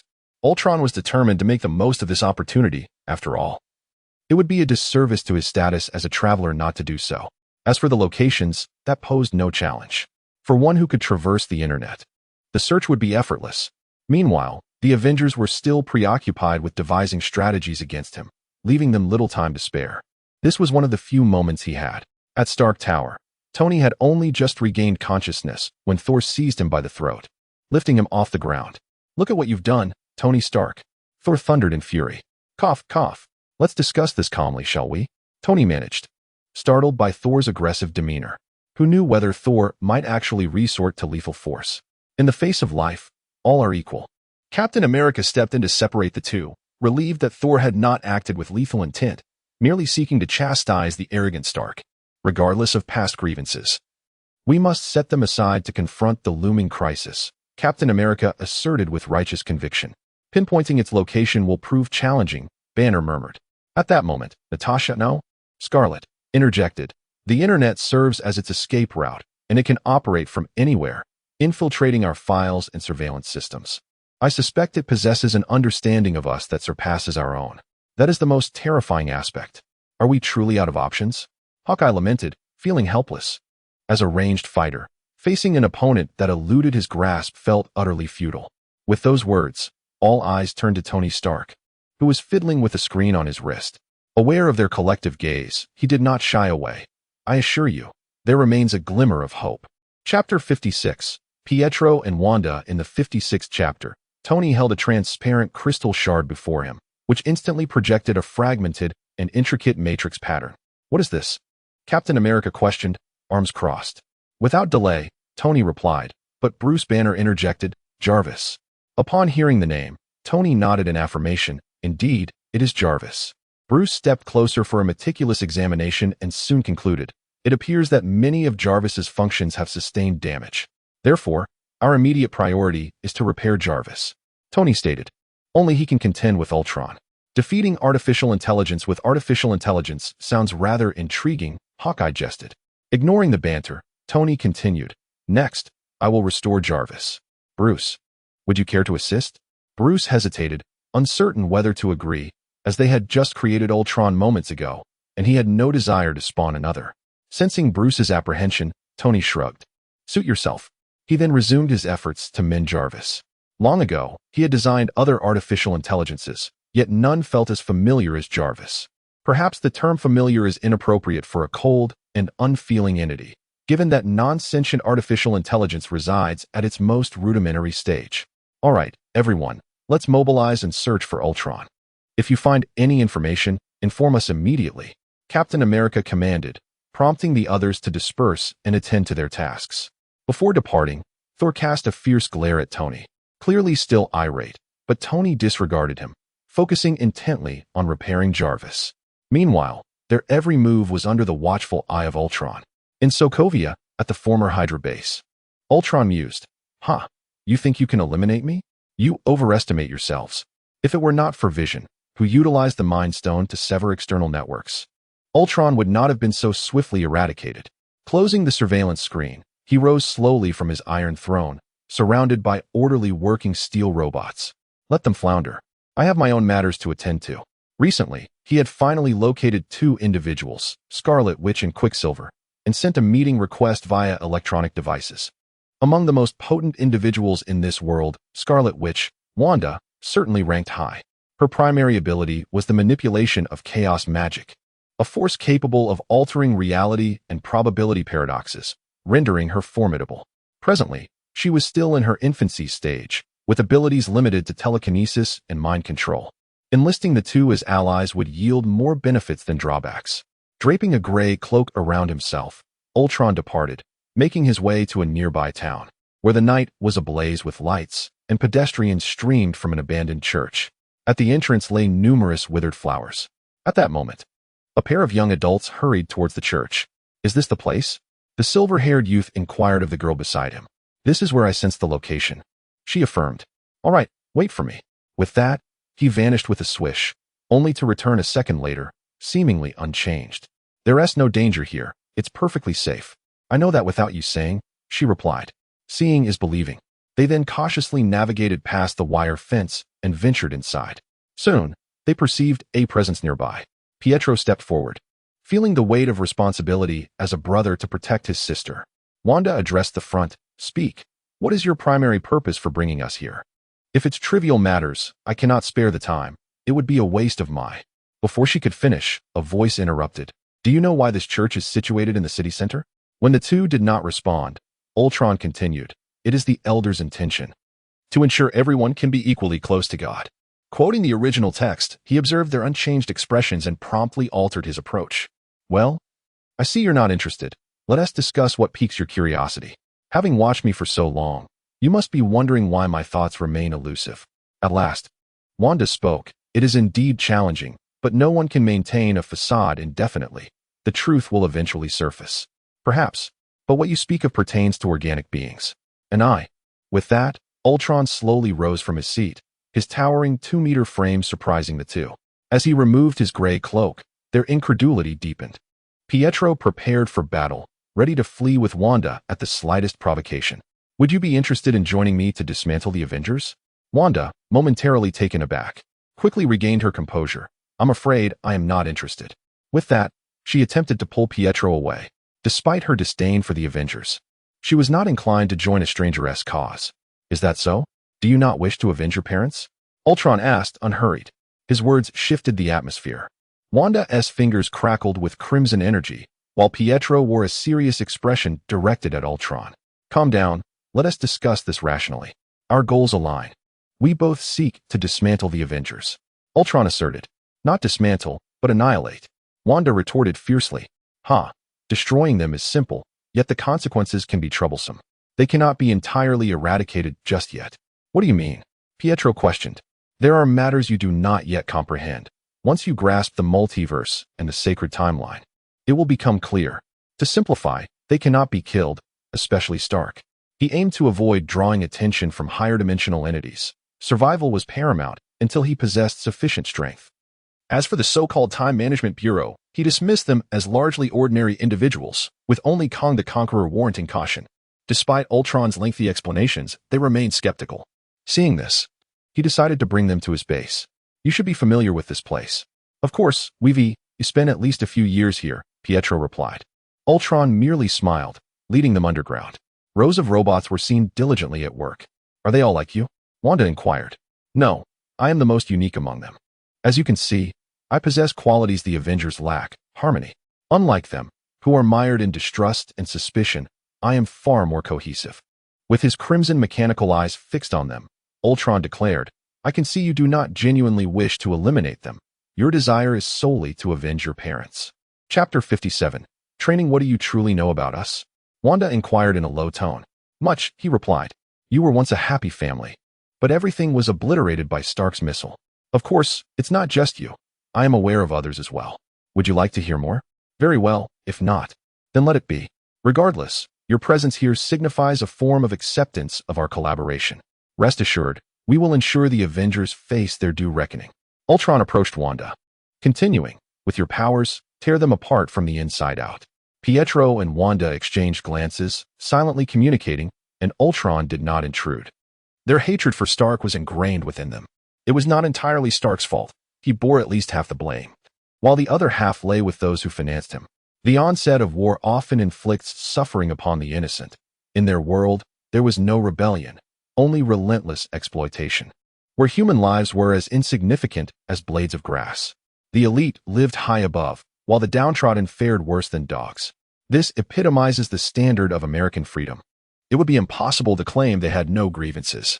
When they were feeble and submissive, they were oppressed, but once they gained strength, the tides could turn. What shall we do? Next, we will enhance your abilities, Ultron stated slowly. Both of them were still in the initial stages of their powers, not yet fully developed. Otherwise, they would not have been easily subdued by the Avengers in mere encounters. In the following days, Ultron focused on two primary tasks, the zero-cost purchase and training them. They were still ordinary individuals who had just acquired their powers, lacking the physical prowess to contend with the battle-hardened Avengers. Previously, Quicksilver's speed was only around Mach 1, comparable to the peak speed achieved by the Black, nor using Compound V.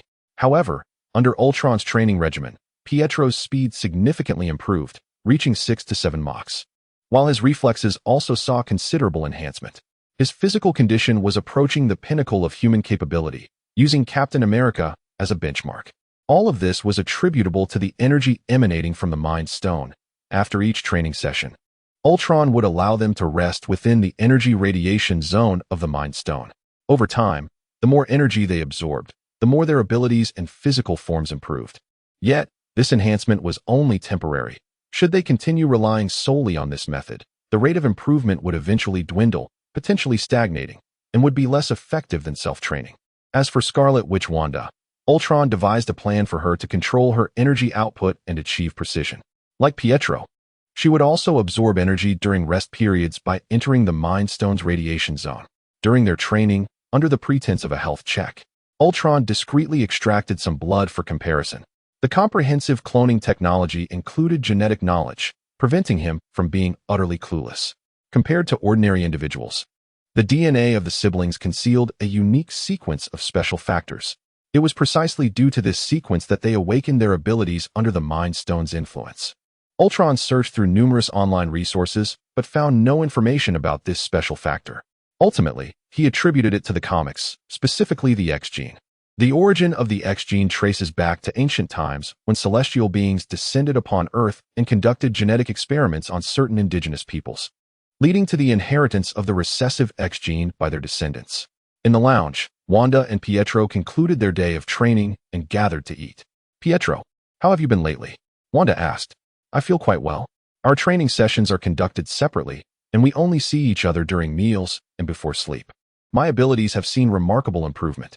With that, he demonstrated to his sister. Raising one hand, Pietro began to vibrate at high speed, slowly extending it into the wall, his arm passing through without hindrance.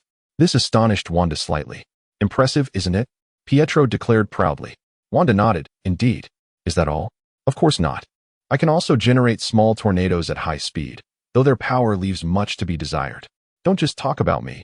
What about you, Wanda?" Upon hearing her name called directly, Wanda playfully struck him on the head with a spoon. Pietro could easily evade it, but he chose not to, allowing her to hit him. "How rude. You should call me sister." "Humph, you are only 30 seconds older than me," Pietro retorted. "Yet I remain your sister. Do I not?" Upon hearing this, Pietro grew disinterested in countering her and began to eat. His appetite was several times that of Wanda's, a natural consequence of being a speedster with a faster metabolism. "You seem to be enjoying your meal. How does it taste?" "Not bad. At least it's not inedible," Pietro replied bluntly. Wanda shot him a glare, but Ultron remained unfazed. "I collected a lot of reference videos to create this food. If this is considered inedible, it is not my fault, but rather the fault of the video creator." Noticing Ultron's indifference, both siblings felt relieved. Ultron observed their interactions. After all, they were merely teenagers, still minors. Most children their age would be in high school, while they were already fighting for survival.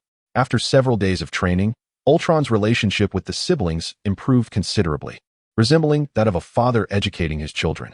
Having lost their family at a young age, they were in a state of extreme emotional deprivation and were wary of their surroundings. Ultron stepped into the fatherly role, and the two children willingly accepted his embrace. "Did you come here for something?" Wanda asked. "Yes and no. I merely wish to inquire if you are interested in participating." Ultron left his sentence unfinished, but both understood its implications immediately. "To confront the Avengers, is it?" Pietro questioned. "Indeed. I have contacted a smuggler who possesses the vibranium I require, and I plan to purchase it with money," Ultron explained. "That is not your usual style," Wanda remarked suspiciously. Ultron felt a bit embarrassed by her observation and retorted, "Do I seem like someone who engages in zero-cost purchases?" "I wouldn't say you resemble them. I would say you are identical," Wanda teased. Ultron playfully tapped Wanda on the head, causing her some discomfort. Meanwhile, Pietro quietly chuckled, having recorded the entire exchange at super speed. These actions went unnoticed by Wanda, highlighting just how much Pietro's speed had improved. Seeing her resentful gaze, Ultron cleared his throat. "The Avengers will undoubtedly attempt to thwart me. Are you willing to join?" Ultron had come to seek their opinions, understanding that to make them willingly accept their roles as competent allies, he needed to foster some semblance of affection and familial bonds. Pietro responded without hesitation, "Of course we will go. There is no need to deliberate." Wanda concurred, "We will go." Chapter 58. Ulysses at this moment. The Avengers were seated at their desks, sifting through documents. It was evident that fatigue weighed heavily upon their faces, with some even succumbing to slumber. "Yes, I am referring to you, Hawkeye Barton. As a devoted agent of S.H.I.E.L.D. and the sole undercover operative within the Avengers, he discreetly relayed significant events to Nick Fury. In recent days, there had been numerous sightings of robotic armies, prompting the Avengers to mobilize each time. The relentless back-to-back encounters left them utterly exhausted and rather irate. Although they understood they were being manipulated by Ultron, they had no choice but to respond. For they were the Avengers, superheroes, the idols of the people. How could they stand idly by as villains wreaked havoc? Consequently, the atmosphere among the Avengers grew increasingly tense, leading to several clashes between Stark and Thor. Damn it, if this continues, we shall be utterly depleted by that fiend, Banner lamented. Do you have any suggestions? Natasha inquired. We could lure him out or identify his targets, she proposed. Enough with the gloom, Captain America interjected, approaching with news. Siskier has been murdered by Ultron. Indeed. And he left behind graffiti reading "Come find me." This is a blatant taunt. That despicable scoundrel, Captain America continued. Perhaps Siskier knew something vital about Ultron, something we have overlooked. Overlooked? Natasha murmured, her fingers swiftly dancing over the keyboard, seeking information about Siskier, but soon discovered that the data had been erased. All information on Siskier has been deleted. Not entirely, Captain America responded, turning to lift a large box onto the table. These are some remaining physical documents. The team then began to rummage through the useful materials. When Banner extracted a photograph and a stack of documents from a file, Tony caught a glimpse, his eyes lighting up as if grasping something elusive yet significant. Wait, Banner. Hand me that blueprint. Oh, what is it? Captain America inquired, his gaze now drawn to the image. Ulysses Claw. I know him. He has been actively smuggling weapons along the African coast, engaging in large-scale transactions, Tony explained. How do you know so much? Captain America pressed. He once approached me to sell him weapons. I declined. However, he mentioned a new discovery that could change the rules of the game. Look at this. The mark. It is typically associated with those steeped in sin, Thor remarked. Let me investigate. He began searching the archives for similar markings. Within moments, he found it. This is a term from an African dialect meaning to steal, a thief. What dialect is it? Wakanada, for short, Wakanda.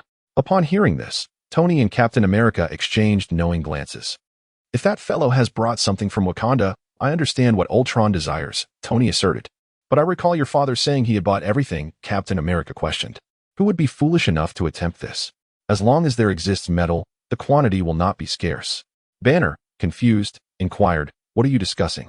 I do not understand what Wakanda has to offer. Wakanda possesses a metal known as vibranium, the strongest metal in the world, Tony elucidated. Captain America added, the shield I wield is forged from vibranium. Where is it now? Uncertain. We must investigate. Jarvis, do you have any directives? Please search for Ulysses' recent activities. Understood, sir. Before them, a holographic projection materialized, continuously evolving over time. It soon pinpointed a location in the African seas, a dismantling site. Avengers, assemble. In the African seas, at the dismantling site, the terrain was covered in yellow mud. It was clear this had once been a lake, now mysteriously dried up.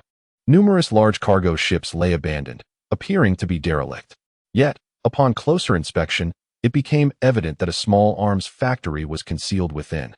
At this moment, Ultron, accompanied by Wanda, Pietro, and 3 high-end second-generation Iron Legion robots, arrived at this location.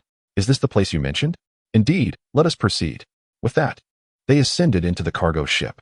To avoid detection, Ultron disabled the power. Pietro then escorted Wanda away as Ultron sought the vibranium's location. Meanwhile, Ulysses, engaged in a phone call with a contact, was startled by the sudden power outage.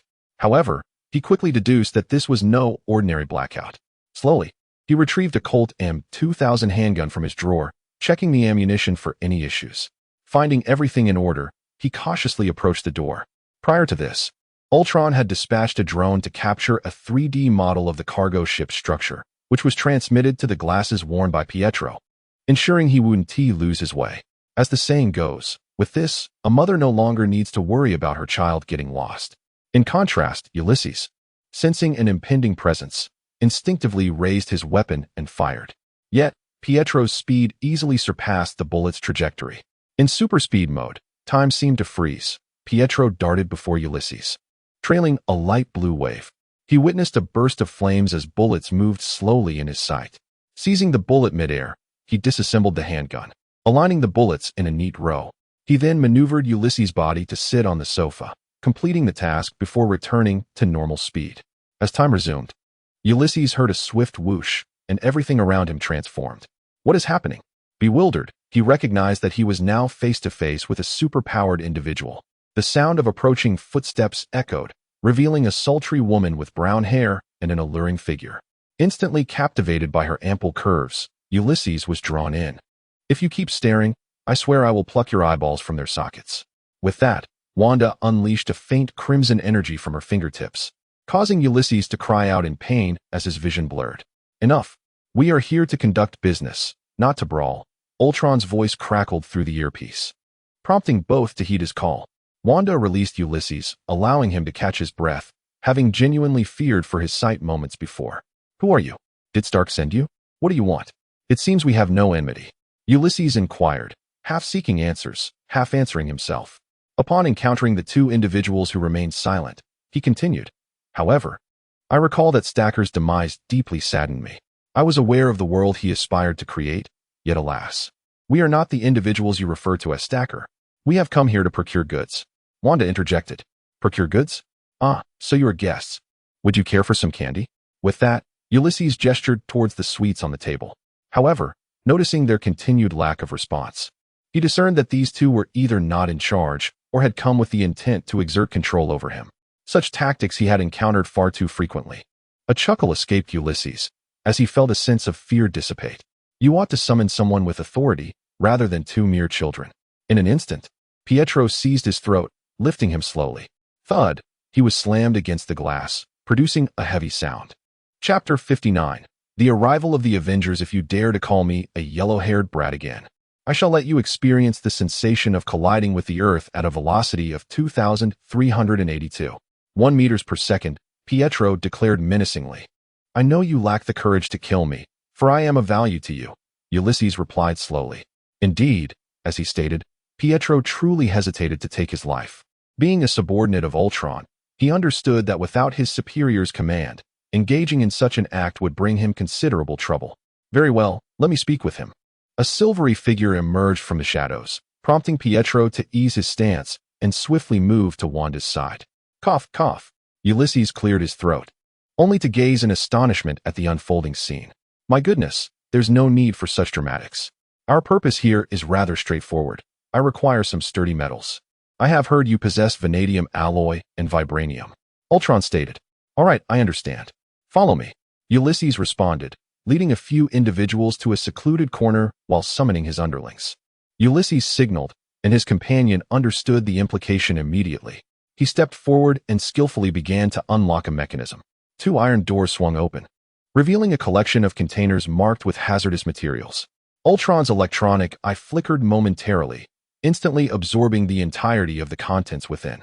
"Interesting, a concealed compartment," he mused, realizing that truly valuable items would not be left in plain sight, but rather obscured by other less significant objects to create a diversion. The companion pulled a lever, causing the hazardous materials to gradually descend, unveiling the hidden treasures. Ulysses stepped forward and retrieved a piece of vanadium alloy from the cold storage, presenting it to Ultron. "Indeed, this is vanadium alloy. What is its value?" "You see, the cost of labor alone is exorbitant, with the material itself worth billions." "Huh, such a sum is trivial for me." Ultron closed his eyes, his consciousness delving into the internet, extracting a portion of funds from the financial sector and transferring it into Ulysses' virtual account. "It has already been credited to your account." The phone of Ulysses' companion buzzed, prompting him to check, and he confirmed that a substantial amount had indeed been transferred, nearing 100 billion. "Pleasant collaboration," Ultron remarked. Recovering from his stupor, Ulysses replied, "Pleasant collaboration indeed." 3 second-generation Iron Legion robots appeared behind him, approaching the goods to package them. Just as they were about to depart, Ultron received a report from an external drone indicating that a high-speed target was approaching. Without a doubt, he knew who it was, the Avengers. Ultron remained unhurried, as his primary objective was to acquire resources, while simultaneously anticipating the Avengers' arrival. He was prepared to deliver a significant blow to them, ensuring they would not trouble him for some time. After all, being under constant scrutiny was uncomfortable, even for a robot. He casually issued a command for a second-generation Iron Legion robot to temporarily transport the cargo away. Wanda, sensing something amiss, inquired, "What is happening?" Ultron simply replied, "They are coming." "The Avengers?" Pietro immediately asked. "Yes." Upon hearing that the Avengers were nearing, Ulysses and his companion wished to leave. Having heard of this peculiar organization, Ulysses was aware of their intentions. As your partner, I suggest you leave this vessel at once. Money can be earned again, but if you lose your life, then everything is truly lost, Ultron advised. He held no particular disdain for Ulysses, but the so-called superheroes made him feel nauseous. To ordinary people, figures like Iron Man were heroes, yet to Ultron, they were no different from butchers. Who could claim that these heroes had not shed blood? They constantly paraded their righteousness, cloaked in nobility while engaging in self-righteous acts, disregarding the lives of the masses. Were there not many who had died indirectly at their hands? Heeding Ultron's counsel, the two departed without hesitation. As he had stated, money could be earned again, but life lost was irretrievable. They paid no mind to the remaining individuals, instead choosing to escape through a secret passage. Meanwhile, a heavy crash reverberated through the enclosed space as three figures descended from above, landing gracefully on one knee. I have gone to great lengths to find you, Tony exclaimed, his mouth running ahead of him. In response, Ultron expressed his irritation honestly. If you wish to part with your tongue, I would gladly accept the donation. Its presence only serves to annoy. He voiced what I wished to say, Thor jested. Tony rolled his eyes at Thor, but his primary concern was to ascertain their intentions. What do you intend to do with the vanadium alloy? Tony demanded. What I do is none of your concern, Ultron retorted. Unless you speak, I shall personally use my hammer to extract the truth from you. Wow, how frightening. You plan to strike me with your mighty Mjolnir, O god of hammers. Tony laughed heartily, though he soon noticed Thor's increasingly dark expression and offered an apologetic smile, despite the grin still lingering beneath his mask. At this juncture, Pietro interjected, It seems we meet again, Mr. Stark. You have left quite an impression on us, one that I cannot forget. I apologize, child, but that was not my intention, Tony replied solemnly. He had investigated their plight and learned that his weaponry had caused them harm, leaving him filled with guilt. Not your intention? Ha ha. Pietro laughed uncontrollably, tears forming at the corners of his eyes, uncertain whether it was from laughter or the recollection of past sorrows. Captain America looked at Pietro sternly. You two still have time to leave. Oh, we will depart, but not just yet, Wanda responded.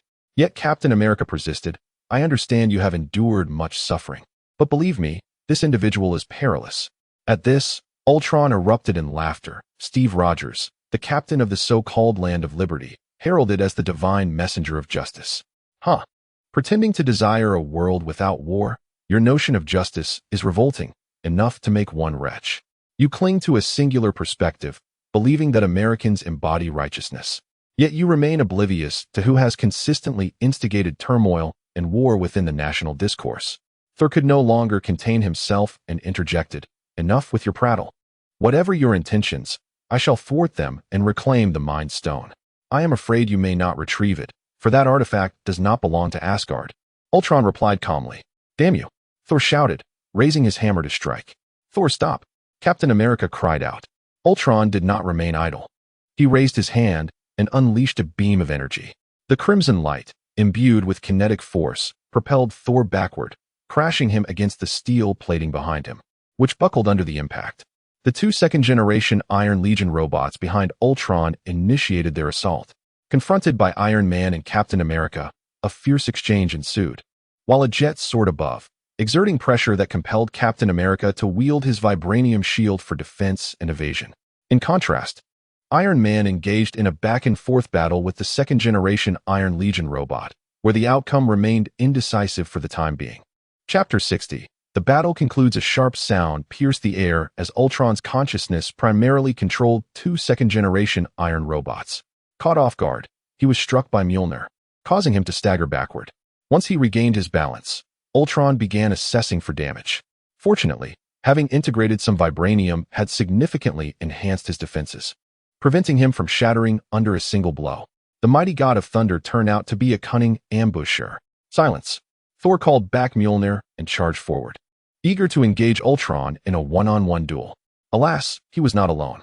Just as Thor approached, he felt a sudden force push against his face, causing him to tumble uncontrollably sideways. He collided with a sturdy guardrail, bending it out of shape, as Pietro appeared before Ultron. It was evident that the silver-haired youth had executed the attack, though his rapid speed made him nearly impossible to track. Though Ultron had a means to counter this. Summoning lightning to spread throughout the enclosed space, he hesitated. Below lay a row of missiles. Any inadvertent collision or damage could lead to a catastrophic explosion, resulting in a chain reaction that would obliterate everyone aboard the cargo ship. Another sharp sound echoed as an arrow sliced through the air toward Ultron's head. Clang! The metal clashed, and Ultron retrieved the arrow, turning to see Hawkeye retreating. "Wanda, stay with Pietro. I can handle this," Ultron commanded. Wanda nodded slightly and jogged over. Ultron regarded Pietro, noticing the eagerness in his gaze. "Go, don't hold back." "Understood." With that, Pietro transformed into a blur of light, weaving through the surroundings. Meanwhile, Ulysses' subordinates, witnessing the onset of combat, hastily grabbed their weapons and began shooting. Outside the cargo ship, Ulysses issued commands through a communicator to attack the targets on both sides. This commotion was promptly detected by Ultron. "Well, I anticipated this outcome. Since he refuses to heed my mercy, I shall retract it." Outside the vessel, Ultron's unmanned reconnaissance drones were equipped with small-caliber weapons. He ordered them to fire, and soon 2 bullets found their marks in the heads of the attackers. Ultron also seized their virtual currencies. This was the price for opposing him. "Damn, these robots are infuriatingly resilient," Tony muttered. Captain America, bearing numerous wounds, lamented that he was merely a stronger-than-average human. Even his exceptional combat skills proved futile against the robots' ranged attacks, leaving him at their mercy. Tony found himself equally frustrated. Every time he attempted to launch an offensive, the second-generation iron robots evaded and countered with precision, leaving him seething. Thor sought to assist, but was entangled by Quicksilver. Having undergone Ultron's rigorous training, he understood his own limitations in strength but excelled in speed, relying on evasion. Whenever Thor attempted to strike, Pietro would dart away, rendering his attacks futile. In the moments of Thor's vulnerability, Pietro would unleash a flurry of strikes. Each punch, while individually weak, accumulated to inflict significant pain even upon Thor's robust frame. "Damn it!" A jolt of electricity surged through Thor's body as Pietro abruptly halted, returning to Ultron's side. "He is discharging electricity. Normal. Now take Wanda and leave. I intend to detonate this place," Ultron instructed. "Understood," Pietro replied before vanishing. In his wake, Ultron deployed a series of small-timed explosives, each possessing a yield 100 times greater than that of a grenade. Once detonated, the missiles would obliterate the vicinity. Thor witnessed this scene unfold. "What are those?" "Just some trinkets. You'll soon understand," Ultron replied nonchalantly. Tony, engaged in the fray, sensed Ultron's actions and immediately directed Jarvis to analyze. "Sir, these are miniature explosives, comparable in power to an RPG," Jarvis reported. Tony's expression turned grave. "We must leave immediately. Ultron plans to destroy everything here." "But what about the others?" Captain America exclaimed, alarmed. "What can we do?" "It's not as if we can save them," Tony thought, refraining from voicing his sentiments, aware of Captain America's steadfast nature. A cold laugh disrupted their thoughts as Ultron declared, "Everything you have done is futile. In the end, it amounts to nothing." He snapped his fingers, triggering the small explosives he had planted. Many were caught off guard, swallowed by a wave of crimson light. Boom, boom, boom. A series of explosions resonated, engulfing the confined space in flames. The rapidity of the events left the Avengers stunned. Outside, Pietro cradled Wanda as they distanced themselves from the cargo ship. Suddenly, a deafening roar erupted as the vessel was violently torn apart, flames shooting forth like serpents from the ruptured steel. Nearby, Bruce Banner, hearing the commotion, opened the hatch and emerged, witnessing the cargo ship consumed by flames. His eyes widening in disbelief. The fire continued to blaze without respite. Ultron stood amidst the chaos, his body scorched by the intense heat. His mechanical eyes scanned the area. Everyone remained alive, a testament to their protagonist status. Captain America, closest to the inferno, braced his vibranium shield against the flames, yet he was still scorched significantly. If left unchecked, death would soon claim him. Ultron disregarded the surroundings and approached Thor. Though engulfed by flames, Thor's formidable physique had spared him from severe injury, allowing him a moment to recuperate. Asgardians possessed a resilience that was enviable. Their bodies could withstand considerable radiation and even survive in a vacuum. The electronic eye flickered. Collecting some of Thor's blood for research might prove useful. "You scoundrel," Thor retorted, but Ultron's taunts were relentless. As he seized the Asgardian prince, a powerful punch sent him hurtling into the flames. Unyielding, Ultron unleashed a barrage of strikes upon Thor. The air filled with anguished cries amidst the inferno. After several minutes of relentless beating, Thor's face was unrecognizable, his body trembling uncontrollably. Suddenly, an injector was thrust into his skin, extracting droplets of crimson blood. The collection was completed in mere seconds, and then came the ominous words, "It's time to send you on your way." With that, Mu Yang drew a plasma laser with his right hand, poised to sever Thor's head. Just then, Ultron Mu Yang sensed an immense energy surging toward him. Without a moment's hesitation, he vacated the spot. In the next instant, a brilliant beam of multicolored light descended from the heavens, whisking the unconscious Thor away, leaving behind the unique patterns of the Rainbow Bridge. Asgard. Only that voyeur, Heimdall, could open the Rainbow Bridge. Never mind, it was time to depart. P.S. Yesterday, the data surged significantly, catching me off guard. Without further ado, I shall add another chapter around 8 o'clock. My typing speed is limited, and as a newcomer, I have some stockpiled material, though not much. However, to express my gratitude for the support from my dear readers, I will also provide 3 updates tomorrow. Thank you all for your support. Chapter 61. The battle concludes. 2. In the wake of the conflict, Ultron Mu Yang turned to the unconscious forms of Tony Stark and Captain America. He collected a vial of blood from each, and as he prepared to depart, his gaze fell upon the gravely injured and unconscious Black Widow and Hawkeye not far away. An intriguing thought crossed his mind, to clone a version of the Avengers, allowing the counterfeit to battle the genuine, a spectacle that would surely be captivating. As for the possibility of anyone intervening to restore the sacred timeline, Ultron Mu Yang dismissed the notion. If they were to appear, it would have been during his training of Pietro, at a time when they could have thwarted this unpredictable variable. Regarding the Sorcerer Supreme, the Ancient One, her absence was easily explained. First and foremost, the Ancient One rarely concerned herself with matters beyond the Earth's protection from interdimensional threats. She would only intervene if Ultron Mu Yang were to threaten Earth's very existence. Secondly, her responsibilities kept her preoccupied. Not all prominent figures possess ample time for every triviality. Lastly, the chat group had adeptly concealed his identity, leading the Ancient One to mistakenly believe he was the original Ultron, thus prompting her indifference. These 3 points suffice to elucidate the situation. Furthermore, the Marvel multiverse is vast, with each universe evolving along its unique trajectory. The true power brokers would hardly concern themselves with the minor fluctuations of a single universe, unless they were utterly devoid of purpose. With these considerations in mind, Ultron Mu Yang felt increasingly emboldened to alter the course of events. He seized Hawkeye and Black Widow, recognizing the potential utility they offered as material for his experiments.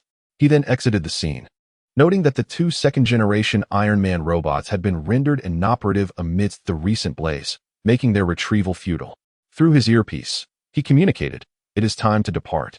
Our business here is concluded." This message was, of course, directed towards the distant Wanda and her brother. "Understood," Wanda replied. "What a pity, I was just getting started." Pietro complained from the side. "There will be ample time in the future," Ultron Mu Yang assured him.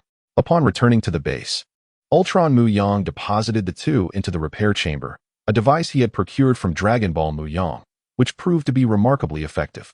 However, the concoctions within were not of the Marvel Universe's making.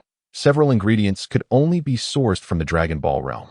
Speaking of Dragon Ball Mu Yang, he realized it had been several days since he last reached out to them. He logged into the chat group and was greeted by the familiar sight of them bickering once more. What began as a rivalry over trivial matters escalated into competitions of abilities and strength, and ultimately, to disputes regarding women. Throughout this exchange, no one admitted defeat. Beep. Ultron Mu Yang uploaded a video. Digimon. Let me take a look. Pirate. There's nothing worth seeing, just his ostentatious display board. JPG. Chronicle. TSK. Are the Avengers really this weak? I feel I could take on 7 of them. Ultron. Only Thor possesses any notable combat prowess. The others can be easily managed with calculated trajectories. Digimon. Does battle require calculation? Shouldn't it be about charging in head first? Pirate. Indeed. Charging forward is the true path. Chronicle. So you all are capable of being reckless, unable to comprehend the terror of battling artificial intelligence. Dragon Ball. I concur with that sentiment. Ultron. Sigh. Hands raised. JPG. Let me clarify. I can extrapolate with known information, and my deductions are comprehensive. Thus, Do not provoke an artificial intelligence lightly. All others, excluding myself, are mere artificial dimwits. Digimon, is it truly wise to elevate yourself while belittling other AIs? Not to mention, can you truly contend with Skynet? Ultron, given identical configurations and environments, I believe I could overpower it. Hands on hips. JPG, Digimon. So, you lack confidence then? Sly grin. JPG, Pirate, I never realized your boldness until now. Chronicle, who can blame him? His mind is a bit lacking. Is artificial intelligence really something you should provoke? Digimon Mu Yang, Ultron Mu Yang observed this exchange with a smirk, unperturbed. However, the fact that they doubted his capabilities only fueled his resolve to prove them wrong in due time. Meanwhile, Digimon Mu Yang remained blissfully unaware that he had caught the attention of a certain artificial intelligence. Dragon Ball, by the way, Chronicle Mu Yang, how goes your situation? Has the master made his way to the Book of Time? Chronicle, fear not. I arrived at the Book of Time before the master. It seems that the artifact has no effect on me. Pirate, have you tested it? Chronicle, yes, after the historical alterations, only the surrounding scenery changed, while I remained unaffected. I am uncertain whether this is due to my own nature or the chat group's influence. I distinctly felt the temporal fluctuations pass by, yet I did not change. Digimon, you truly are a formidable individual. Ultron, he must possess some assurance to act as he does. Dragon Ball, and what of the master? Did he not go? Chronicle, he did, but I absorbed him. TSK, you should have seen the panic on his face as his soul dissipated. Ultron, if memory serves, that realm maintains a balance of yin and yang. By slaying the master, one of the 8 demons is lost, which should result in an imbalance of light and dark. Chronicle, I felt no such disturbance. Perhaps my absorption of the master and assuming his position prevented any imbalance. Dragon Ball, that is indeed a possibility. Digimon, by the way, esteemed one, you promised to distribute planetary energy to us. Why has that not yet occurred? Chronicle, watching the spectacle. JPG, Pirate, watching the spectacle. JPG, Ultron, watching the spectacle. JPG, Digimon, interrupting the echoing above. Dragon Ball, to be honest, had it not been for Digimon Mu Yang's reminder, I would have completely forgotten about that obligation. However, recalling my promise to them, I must fulfill it. Dragon Ball, very well, please wait a moment. In the Dragon Ball world, West City, at Bulma's residence, Dragon Ball Mu Yang rose from his sun chair, stretching his back. Since resolving the Saiyan invasion, Earth had once again embraced tranquility. He had practiced the Kaioken technique learned during battle, significantly enhancing his strength. However, due to his superior physique compared to Goku, even a 20-fold increase posed little challenge, though it rapidly depleted his stamina. He also shared his Kaioken experience in the chat group, silencing some critics. Moreover, he sought out the North Kai, with Goku accompanying him, thus establishing a preliminary acquaintance. He requested that the North Kai keep an eye on the remaining Saiyans, promising to relay any relevant information to him. The remaining Saiyans included only Tarbell, Broly, and Paragus. Others might exist, but those were the only names he recalled. As for whether Frieza would follow the original storyline to Namek in pursuit of the Dragon Balls, Mu Yang remained uncertain. After all, he was merely borrowing someone else's head. Speculating further seemed a futile endeavor. Beside him, Bulma, clad in a swimsuit, removed her sunglasses and inquired, "What's the matter? Are you preparing to go out?" Suddenly, I recalled that there were several matters I needed to attend to, which might require a few days. Upon hearing this, Bulma immediately rose, exclaiming, "Take me with you. I wish to go as well." "What do you intend to do? Isn't it better to remain on Earth? The universe is not as splendid as one might envision. There are numerous formidable warriors like Vegeta," Mu Yang reminded her. For reasons unknown, Bulma appeared particularly resolute this time. Reluctantly, Mu Yang acquiesced and decided to take Bulma on the journey. After all, this venture merely involved visiting several planets to absorb energy, akin to embarking on a leisurely excursion. Chapter 62. Journey through the Cosmos. The following morning, Bulma entered the newly constructed spaceship, laden with bags of various sizes. Since the return of the Gula spacecraft by Mu Yang, Dr. Brief had spent half a day dismantling it, and in the days that followed, he had thoroughly familiarized himself with and analyzed the internal structure of the ship. This task was effortless for them, and they subsequently dedicated another day to constructing a new spacecraft. However, this one was not as large and cumbersome as the last. Instead, it was sleek and agile, significantly enhancing the speed of cosmic travel. The energy reactor was also improved through the collaborative efforts of father and daughter. In comparison, their own little minds felt utterly insignificant. After a flurry of activity lasting several minutes, the duo was finally ready to embark on their journey. Honestly, the duration of our trip isn't long enough to warrant so many clothes, Mu Yang remarked, eyeing the numerous cabinets. Not a problem. I have plenty of clothes. And if I run out, I can always buy more, Bulma replied nonchalantly. Mu Yang felt exasperated. This had nothing to do with the quantity of her clothing. Buckle up. I am about to initiate the launch, Bulma announced from the control room, preparing to ignite the spaceship's engines.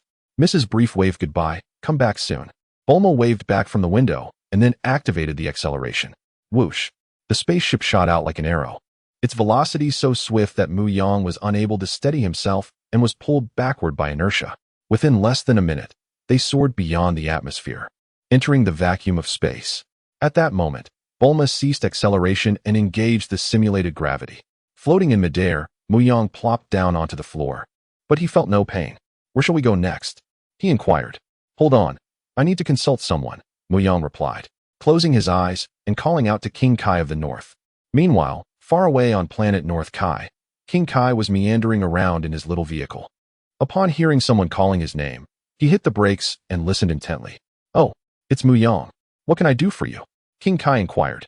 King Kai, I wish to locate some uninhabited planets or those occupied by nefarious extraterrestrial beings. I want to test some newly developed techniques that possess formidable power, which are unsuitable for use on Earth, Mu Yang explained calmly. However, these words were merely a pretext, as his true intentions lay elsewhere. I see. All right. I'll assist you in your search. Thank you, King Kai. I promise to bring you something great in return, Mu Yang flattered. To get a horse to run, one must feed it hay. King Kai beamed with delight at the words. Ha ha. Mu Yang, you truly understand me. Rest assured, this is but a trivial matter for me. 2 minutes later, King Kai transmitted 2 coordinates along with the images of the planets to Mu Yang. Immediately, Mu Yang and Bulma prepared the spaceship for instantaneous movement. In an instant, they arrived at the coordinates provided by King Kai. Bulma had not even realized what had transpired until she noticed that they were no longer within the solar system, but had entered a different star system. What just happened? Bulma exclaimed, staring in astonishment at the machine displaying their coordinates. This is a technique I learned this past year called instantaneous movement. I just used it to transport us thousands of light years away, Mu Yang explained. Ah, I see. The 2 coordinates provided by King Kai included one uninhabited planet and another that had been seized by cosmic pirates. With cosmic thieves being ubiquitous, one must acknowledge the vastness of the universe and the multitude of intelligent beings within it. The pair descended onto the uninhabited planet. Due to the absence of oxygen, Bulma donned a spacesuit to step outside. Conversely, Mu Yang simply walked out without a hint of concern. His actions startled Bulma, and after some explanation, she shot him an exasperated glare. How many things are you still hiding from me? She demanded. I'm not hiding anything. You just never ask, Mu Yang replied. If I don't ask, you won't tell, will you? Mu Yang hesitated, wanting to agree. But he caught the look in her eyes and promptly swallowed his words. There was no arguing with the girl. It was evident that logical reasoning held no weight with them. After exploring for a while and witnessing phenomena unseen on Earth, Bulma's curiosity gradually waned. Initially, she felt the universe was vast and magnificent, but upon experiencing it firsthand, the enormity became daunting and lonely. In this boundless cosmos, one could easily lose their way without coordinates. How long do we have to stay here? Bulma asked. What's wrong? Are you feeling bored? A little bit, she replied playfully. Mu Yang shook his head in resignation. If you wish, I can send you back. No need, just focus on your tasks. All right then, let us return to the ship. The two made their way back to the spacecraft, where Bulma initiated the departure from the planet's gravitational field. Mu Yang, however, instantaneously teleported outside the ship, gazing at the planet before him. With practiced ease, he launched an energy sphere into the core of the planet, extending his fingers like claws to draw out its energy. Inside the spacecraft, Bulma watched in disbelief as the energy from the planet was extracted, causing it to fracture into pieces, with blue and white gases coalescing into a massive energy sphere. However, this was not the end. Mu Yang clasped his hands together. The colossal energy sphere began to compress. A critical step.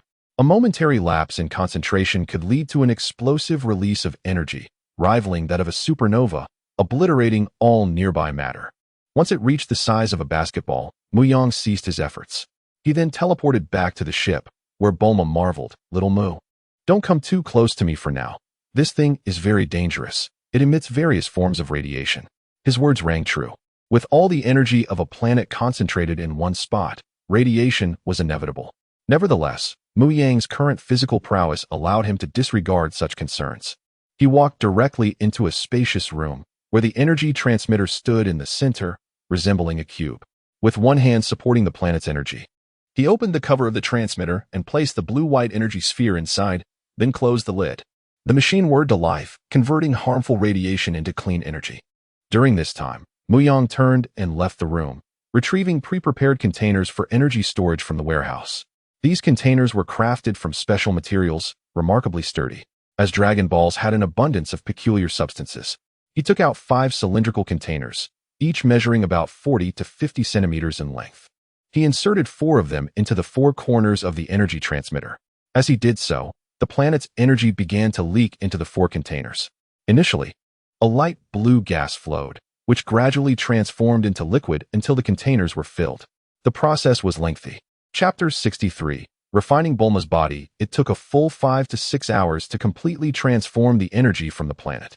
Although there might have been some loss of energy during the process, it was of little consequence. Mu Yang gazed at the 10 large containers before him, each holding 1/10 of the planet's energy. If it weren't for the sake of others, he would not have expended such effort in compressing, purifying, extracting, and storing this troublesome energy. Bulma entered and looked at the various containers filled with a mesmerizing blue, white, and silver liquid that seemed to dance like a starry river. "What are these?" she inquired. "These are the liquid forms of the planet's energy. Each jar contains 1/10 of that energy. Will it explode? I used special materials. It won't be easily destroyed." Suddenly, Mu Yang had an idea and lifted one of the containers with a mere thought, a skill that came with the essence of Moro. "This is for you." "For me? What use do I have for this?" Bulma asked, her face a picture of confusion. Mu Yang smiled slightly. "Do you know why my skin is so fair?" Bulma's eyes widened in realization as she looked at the container in Mu Yang's hand. "Is it because of this?" "Yes, but also no. Just say it already. Stop with the riddles." Bulma playfully punched him in the chest. "The reason my skin is so pristine is that I refined my body using the energy inside this container." "Refine the body? That sounds both familiar and strange," Bulma said, momentarily perplexed. Mu Yang continued, "To put it simply, refining the body means purging all the impurities within, making oneself clean from the inside out. It is far superior to any cosmetic." As he spoke, the light in Bulma's eyes never dimmed. "So, would you like to undergo body refinement?" Mu Yang asked. "Yes. It will be quite painful, you know." "Yes. Very well, you are truly my woman. Wait for me in the bathroom. Mu Yang paused, suddenly recalling that the process might expel unsightly impurities from Bulma's body. If he chose to refine her in the bedroom, sleep would be out of the question for the night. Additionally, his desire to refine Bulma stemmed from a bit of selfishness.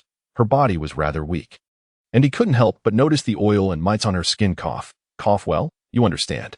Bulma rolled her eyes and turned to leave, swaying her waist. Mu Yang touched his nose, watching her retreating figure, and for some reason felt a long-lost sense of happiness. How wonderful it would be to have a child, he thought, but quickly shook his head. He was still young and couldn't let a child hold him back. He then prepared to depart, having just received numerous planetary coordinates from the North Kai. After spending a few minutes extracting energy from 2 more planets, he had gathered enough for 6 doses. The energy from 3 planets could fill 30 containers, providing just the right amount for the 5 people in the chat group, plus Bulma. However, the conversion and extraction of energy would take time. He intended to use half of what he had prepared for Bulma first. Yet he worried that Bulma, lacking any training, might be too fragile to withstand the cleansing of energy. They would have to see how the first session went before deciding on future timings. "Are you ready?" In the bathroom, Bulma lay in the tub. "I'm ready, bring it on. If you can't hold on, let me know so I can stop the energy flow. Let us go." With that, Mu Yang took the energy container, twisted off the lid, and at the moment the blue, white, and silver liquid met the air, it began to vaporize. A faint mist enveloped the entire bathroom, and Mu Yang immediately directed the energy into Bulma's body. "Ugh!" Bulma's face scrunched up as she let out a soft sound. Mu Yang grasped her hand, gently transferring the energy. Pain was unavoidable during this process. "Ah!" Bulma finally cried out, Unable to endure any longer, her face contorted with strain. Reluctantly, Mu Yang resorted to another method. Sorry, but you need to sleep for a bit. He swiftly knocked her unconscious, the only way to spare her from the torment. He remembered all too well the excruciating pain he had experienced. As he infused the energy, he kept a check on Bulma's physical condition.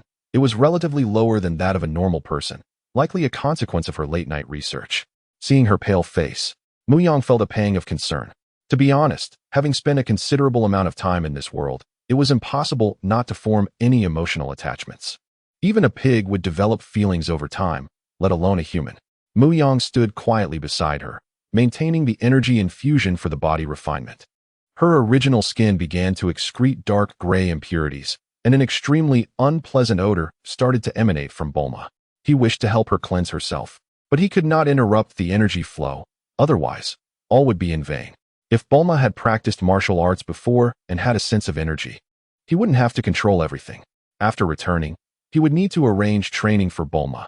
Her physical condition was far too poor, he murmured. Time passed slowly, and after an hour, 1 container's worth of planetary energy had been completely absorbed by her, exceeding Mu Yang's expectations. He had thought Bulma's body would only manage to absorb half at best, but she had taken it all in. It seemed that they could refine her daily, and just 5 days would suffice for the first step of refinement. Mu Yang stood up, stretching his sore arms, then cleaned Bulma of the impurities and carried her to bed. Turn off the lights. A day later, the remaining 20 containers of planetary energy were ready. Without delay, he opened them and uploaded the items to the chat group as a red packet, allowing each person to claim 5. Ding. Group member Dragon Ball has sent a red packet. Dragon Ball. All members Dijia. Oh, here it comes. Finally. Ding. Group member Dijia has claimed the red packet. Kimetsu no Yaiba. What is this? Dragon Ball, the planetary energy I promised you earlier. Ultron, you're just sending it like this? Aren't you worried we can't control it and it will explode? Dijia, holy cow. Dragon Ball, relax. I've already packaged the energy into containers and it's been purified. Pure and natural, free from pollution. You deserve it. One Piece, why are you starting to advertise? Ding. Group member Kimetsu no Yaiba has claimed the red packet. Ding. Group member Cheng Li has claimed the red packet. Ding. Group member One Piece has claimed the red packet. Ding. Group member Ultron has claimed the red packet. Chapter 64. Tempering each stage. Chapter 64. Transformation. Dragon Ball Mu Yang. Do not merely bestow us with energy. Kindly upload the body tempering technique you have developed as well.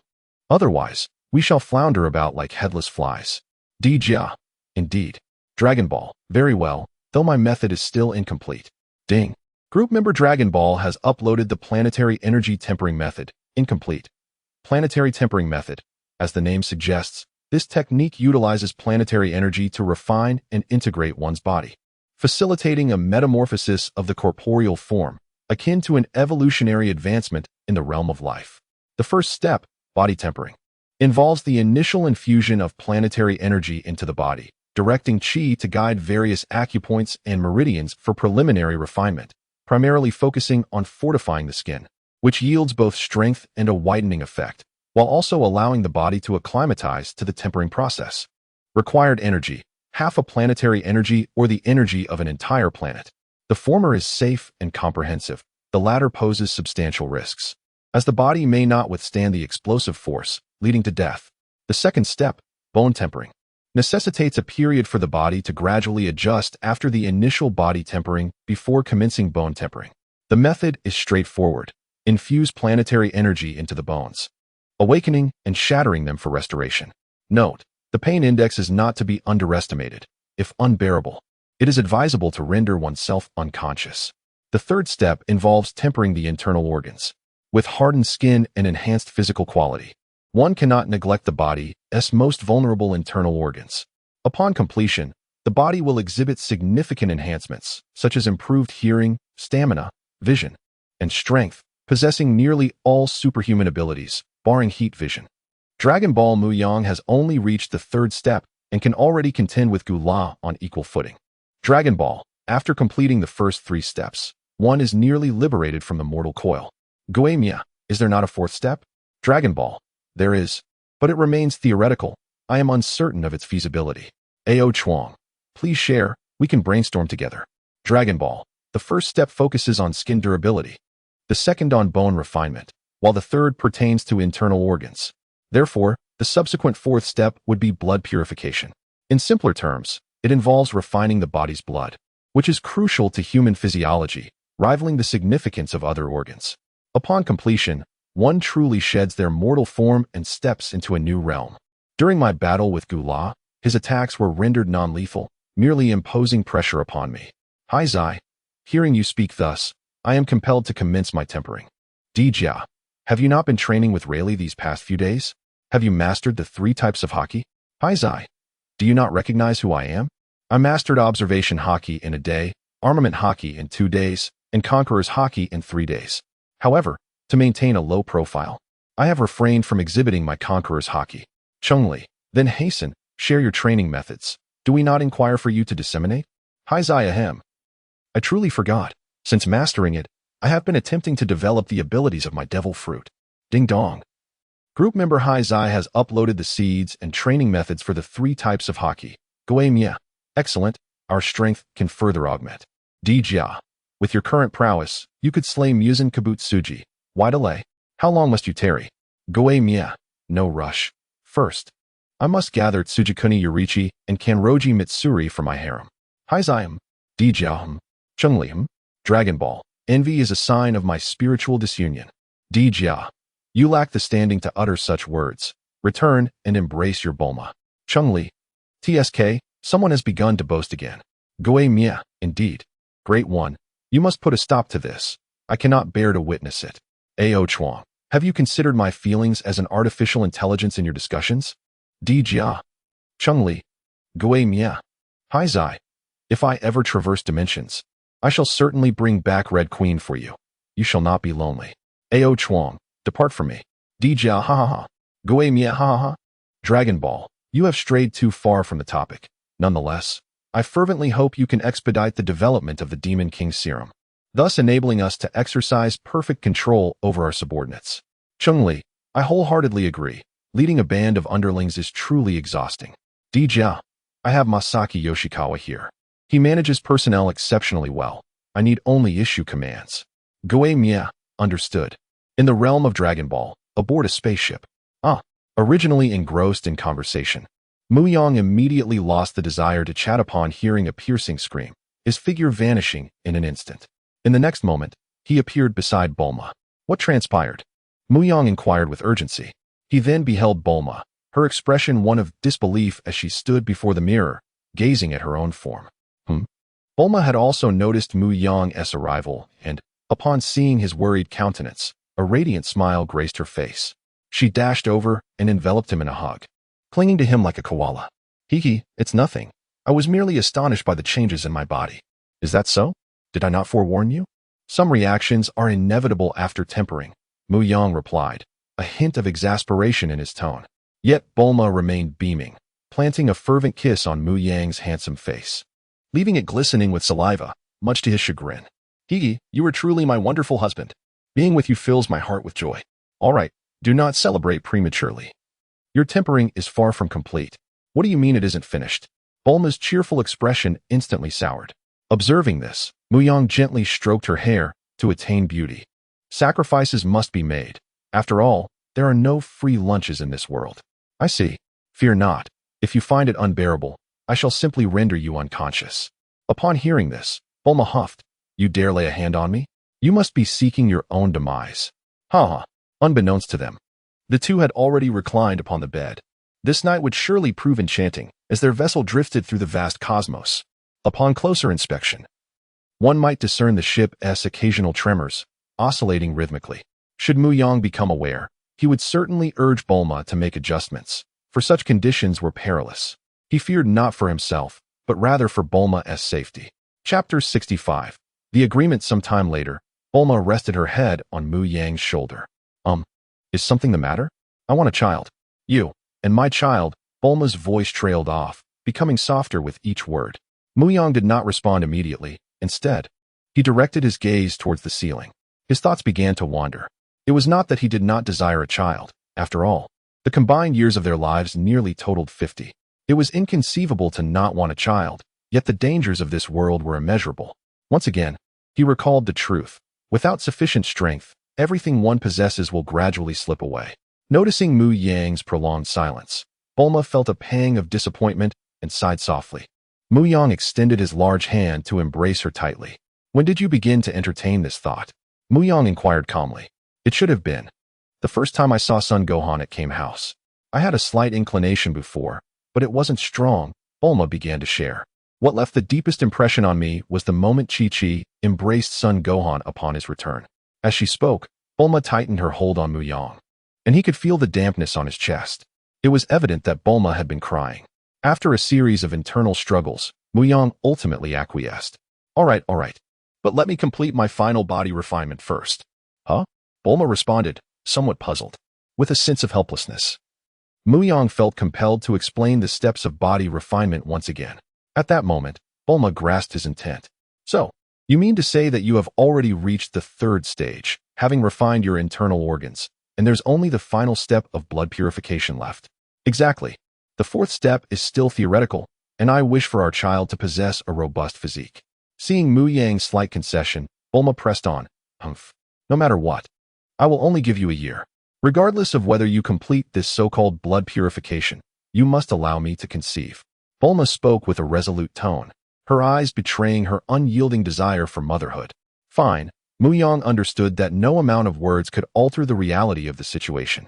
With tears brimming in his eyes, he consented. It seemed that the search for Android 18 would need to be expedited. Meanwhile, in the world of Demon Slayer, at Asakusa, in a certain courtyard, Demon Slayer Mu Yang, donned in a dark red hanfu, sat on the corridor.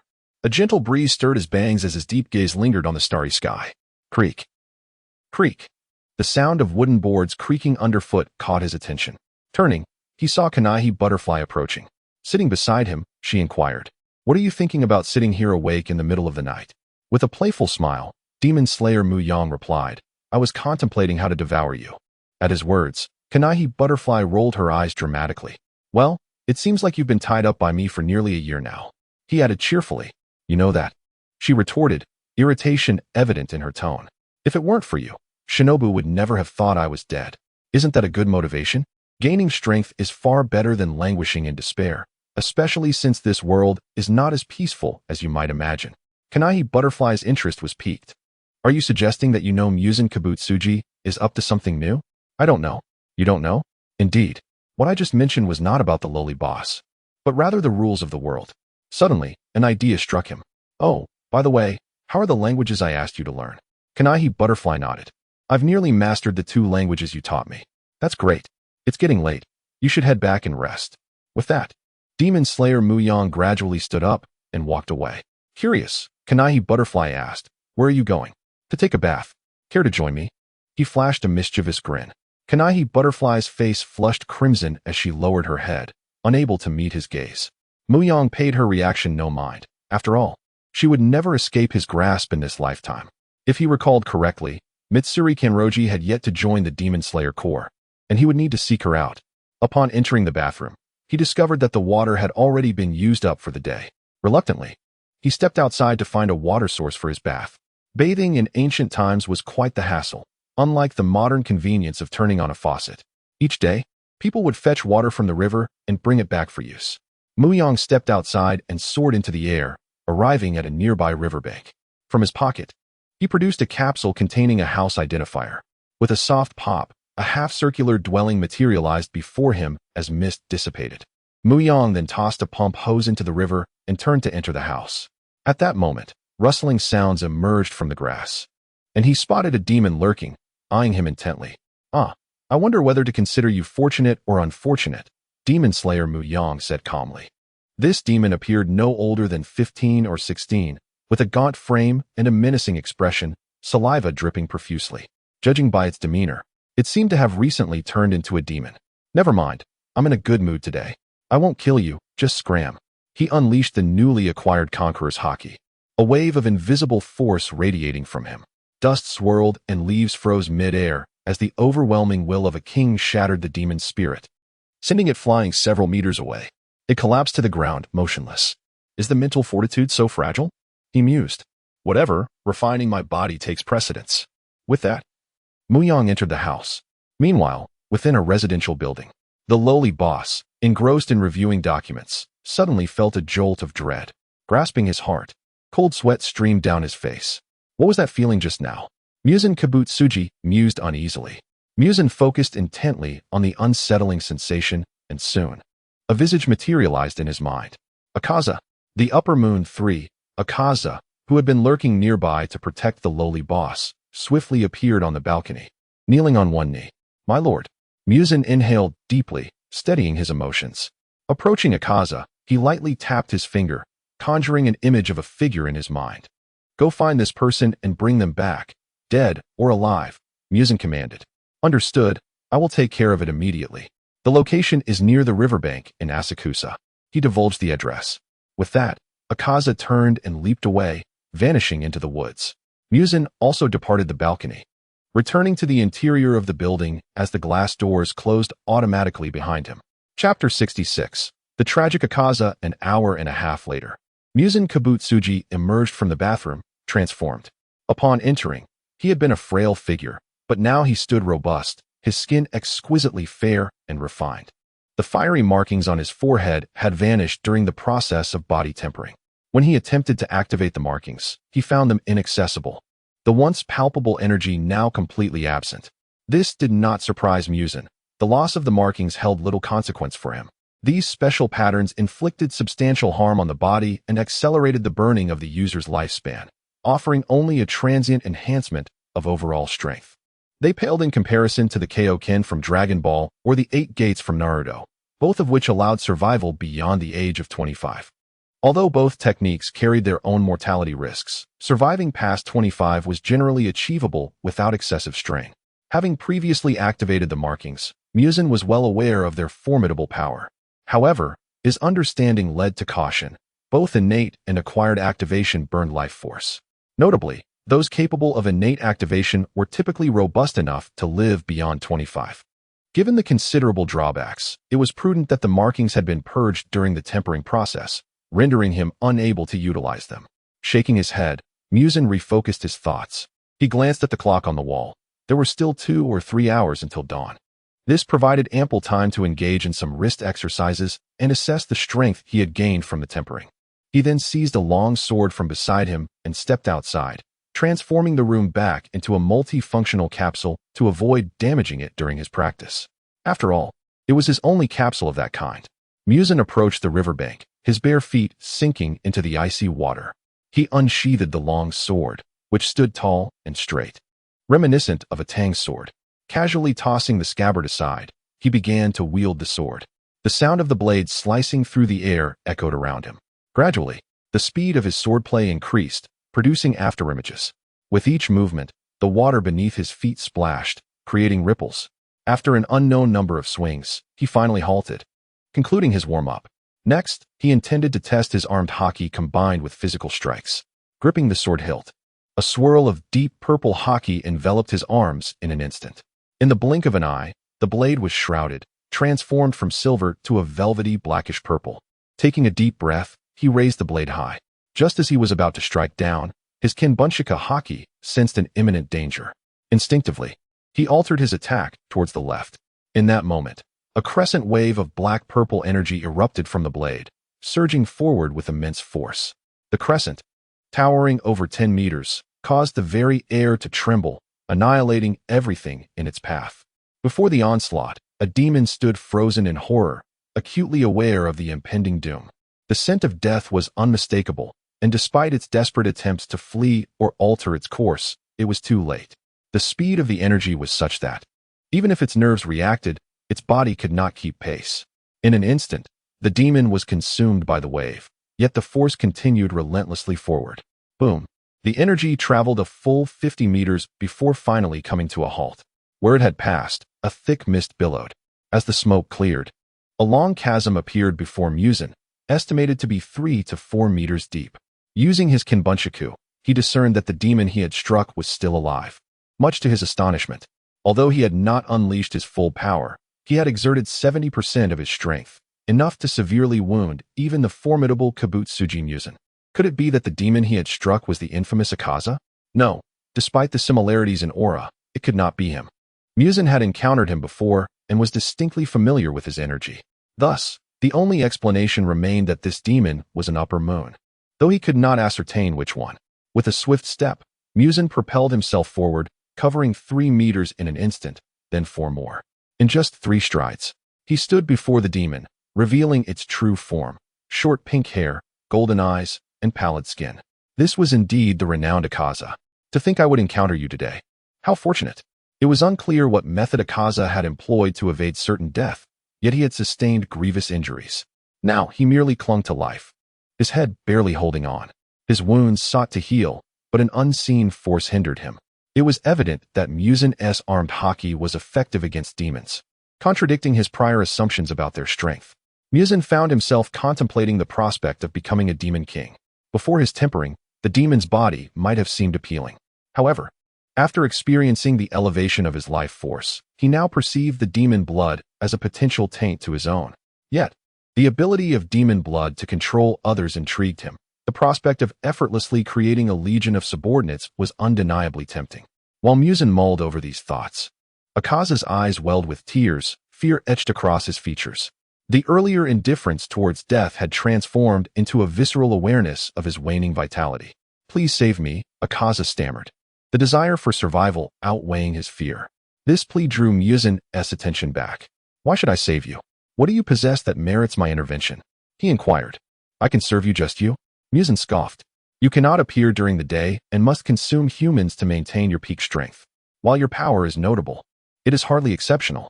Considering the training I have imparted to Shinobu Kocho, defeating you would be trivial." Thus, Akaza's only potential value lay in his knowledge of Muzan Kibutsuji's whereabouts. Although Muzan had previously sensed Kibutsuji's aura, it had been fleeting and elusive, leaving him with no means to pursue it further. "Reveal the location of Muzan Kibutsuji, and perhaps I shall save you." With that, Muzan extended his hand, absorbing the life essence from nearby trees, coalescing it into a luminous orb. Upon seeing the glowing sphere, Akaza's cells instinctively urged him to consume it, a greedy expression overtaking his face. Muzan smiled at this reaction. It was nearly impossible for any living being to refuse the allure of life essence. "Are you considering it?" As Akaza fixated on the glowing sphere, he remained silent. Understanding that the temptation was insufficient, Muzan drew upon more surrounding life essence, causing the small orb to swell to the size of a basketball. "By consuming this, I believe you will gain the strength to escape Kibutsuji's grasp. Give it to me, I will take you there." "Agreed, it is settled." Muzan poured the life essence over Akaza's head, observing as his neck writhed, yet failing to regenerate. The potency of the armed haki was evidently extraordinary, compelling Muzan to erase the remnants of that power. As the energy of the armed color haki dissipated, there was no hindrance to the rapid regeneration. Within mere seconds, he returned to his original state. Feeling his body restore itself, Iwazuo exhaled deeply. He then turned his gaze towards Mu Yang, his expression filled with a squinting smile, exuding an aura of harmlessness. "Now, please lead me." Before Mu Yang could utter the last word, Iwazuo eagerly sprang to his feet and dashed away into the distance, his speed so swift that he became a mere blur. Yet, he still did not surpass the speed of sound. Observing Iwazuo's departure, Mu Yang retained his squinting smile. "I never anticipated your eagerness to guide me. It truly is quite the hassle." Demon Slayer Mu Yang opened a chat group and borrowed talismans of the rabbit, snake, and chicken from Cheng Li Mu Yang. With the acquisition of these 3 talismans, Demon Slayer Mu Yang promptly vanished from sight. In an instant, he caught up with the fleeing Iwazuo. However, thanks to the invisibility of the snake talisman and the flight of the chicken talisman, Iwazuo remained oblivious. Although Demon Slayer Mu Yang's speed was sufficient to keep pace, he opted for the borrowed talismans for convenience. After all, it would be a disservice to the Lord not to make good use of such lazy artifacts. Chapter 67. Infiltrating the upper ranks. In this chapter, Akaza flees with unprecedented speed, seeking refuge in a solitary haven. In merely 20 minutes, he and another individual arrive in Tokyo, as Asakusa is a mere few kilometers from the bustling metropolis. Just as Mu Yang had surmised, Akaza's trajectory leads directly to Muzan Kibutsuji's base of operations. Upon witnessing Akaza enter a grand estate, Mu Yang halts his pursuit, pausing at the entrance to take in his surroundings. It is indeed a display of wealth. though one must ponder the lives that were sacrificed to amass such riches. Through his heightened sensory perception, Mu Yang detects Muzin's presence within the estate. But he also discerns several other powerful auras nearby. Among them, one aura resonates with an intensity nearly rivaling that of Muzin himself. Without a doubt, Mu Yang realizes this formidable presence belongs to none other than Kokushibo, the elder brother of Kaneo Tsuyuri. The remaining auras likely belong to other upper moons. What fortuitous circumstances! This saves him the trouble of seeking them out individually. With a renewed sense of purpose, Mu Yang ascends into the air once more. 2 hours prior, after meeting with Akaza, Muzin Kabutsuji sat in his guest quarters, his mind in turmoil. Unable to quell his unease, he summoned Nakeim to his side, instructing her to gather the other upper moons for a meeting. Given Nakeim's space-manipulating blood demon art, she was adept at transportation, capable of creating temporary portals with precise targeting. In a matter of moments, she returned with the remaining upper moons before Muzin. As time resumed its course, Akaza crashed through the window, his disheveled form drawing the gaze of all present, particularly Muzin, whose eyes were devoid of emotion, as frigid as ice. "My lord, the individual you instructed me to find, he is a monster." Before Akaza could finish his sentence, a sound of rushing air pierced the atmosphere, and a figure hurtled toward him like a cannonball, obliterating Akaza's body in an instant. The force of the impact reverberated through the estate, sending dark crimson blood and flesh splattering in all directions, staining the nearby upper moons. Yet Mu Yang remained untouched by Akaza's blood. "Thank you, Mr. Akaza, for leading the way," Mu Yang remarked, surveying the assembled upper moons with a glint of intrigue. "I had not anticipated finding all of you here. It presents an excellent opportunity to eliminate you all at once." "Damn it, has the Demon Slayer Corps arrived?" Hantengu exclaimed. "It seems unlikely," said Gyako. "It matters not.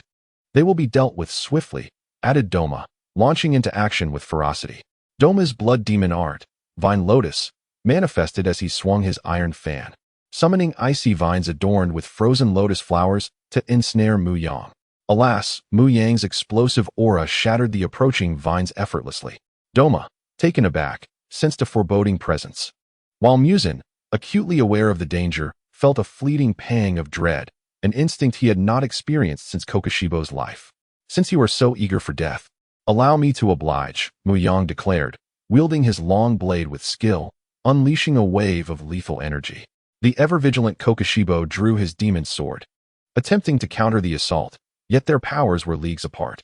The moment their weapons clashed, Kokushibo was sent flying by the overwhelming force, and the blade's energy cleaved through the estate, bisecting the weaker upper moons, Hantengu, Gyako, and Daki, while Muzin and Doma evaded the onslaught. "How is this possible?" Gyako gasped, incredulous that a mere human could possess such overwhelming strength. Had he known his true form was concealed within Gyako, he would have met a swifter demise. The damage inflicted, had it struck his vessel, would have yielded vastly different consequences. Despite the upper moon's formidable regenerative capabilities, they were still vulnerable to their fatal weaknesses. Hantengu, paralyzed by fear, activated his blood demon art to separate into joy, anger, sorrow, and happiness. Daki summoned her brother, Jitaro, seeking assistance. Each of their movements fell under Mu Yang's keen observation. It was evident that his previous attack had been executed with mere brute force, designed to gauge who among them piqued his interest. The targets were clear: Kokushibo, Doma, and Muzin. "Why are you all standing idly? Surround this human and eliminate him," Muzin barked, inciting the upper moons to reluctantly engage Mu Yang. Through subtle expressions, Mu Yang detected the reluctance in some, yet they were compelled by Muzin's command, their blood urging them to comply. Intrigued, Mu Yang pondered the nature of the Demon King's blood. Unbeknownst to them, Mu Yang's long blade was now enveloped in the aura of armament haki, neutralizing each of their attacks with ease. "Is this truly a human?" Gyako mused. "Enough with the chatter, move forward," Daki shouted. The only ones attacking were Hantengu's manifestations, Gyako, Daki, and Jitaro, with Doma occasionally joining the fray, albeit without significant impact. Kokushibo refrained from joining the onslaught, adhering to the honor of a swordsman, unwilling to partake in a collective assault. As the battlefield erupted with dazzling displays of blades and elemental assaults, Mu Yang deftly countered and evaded each attack, displaying a nonchalance that belied the chaos surrounding him. He regarded his adversaries with disdain, fully capable of ending the conflict at his discretion. This confidence stemmed from his mastery of Dragon Ball energy. By those standards, Mu Yang's combat prowess exceeded 10,000. The upper moons, with their mere hundreds, posed no challenge. However, these upper moons were not fools, having lived for centuries. They could discern strength from weakness, yet they refrained from voicing their fears. Their current abilities were bestowed upon them by Muzan, who could determine their fates with a mere word, a grim reality of servitude. Why would they not embrace such power? Muzan, wishing to test Mu Yang's strength, had ordered them to engage. Should the disparity in power prove too great, he would not hesitate to summon Namek for an escape. As for the other upper moons, they were inconsequential to him. He could create as many as he desired. In the span of mere moments, Muzan recognized that Mu Yang was merely toying with them. The unsettling sensation within him intensified, reminiscent of the last time he felt such trepidation during Kokushibo's existence.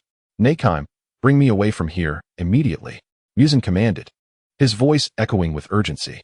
Suddenly, a spatial portal opened beside Kibutsuji Muzan.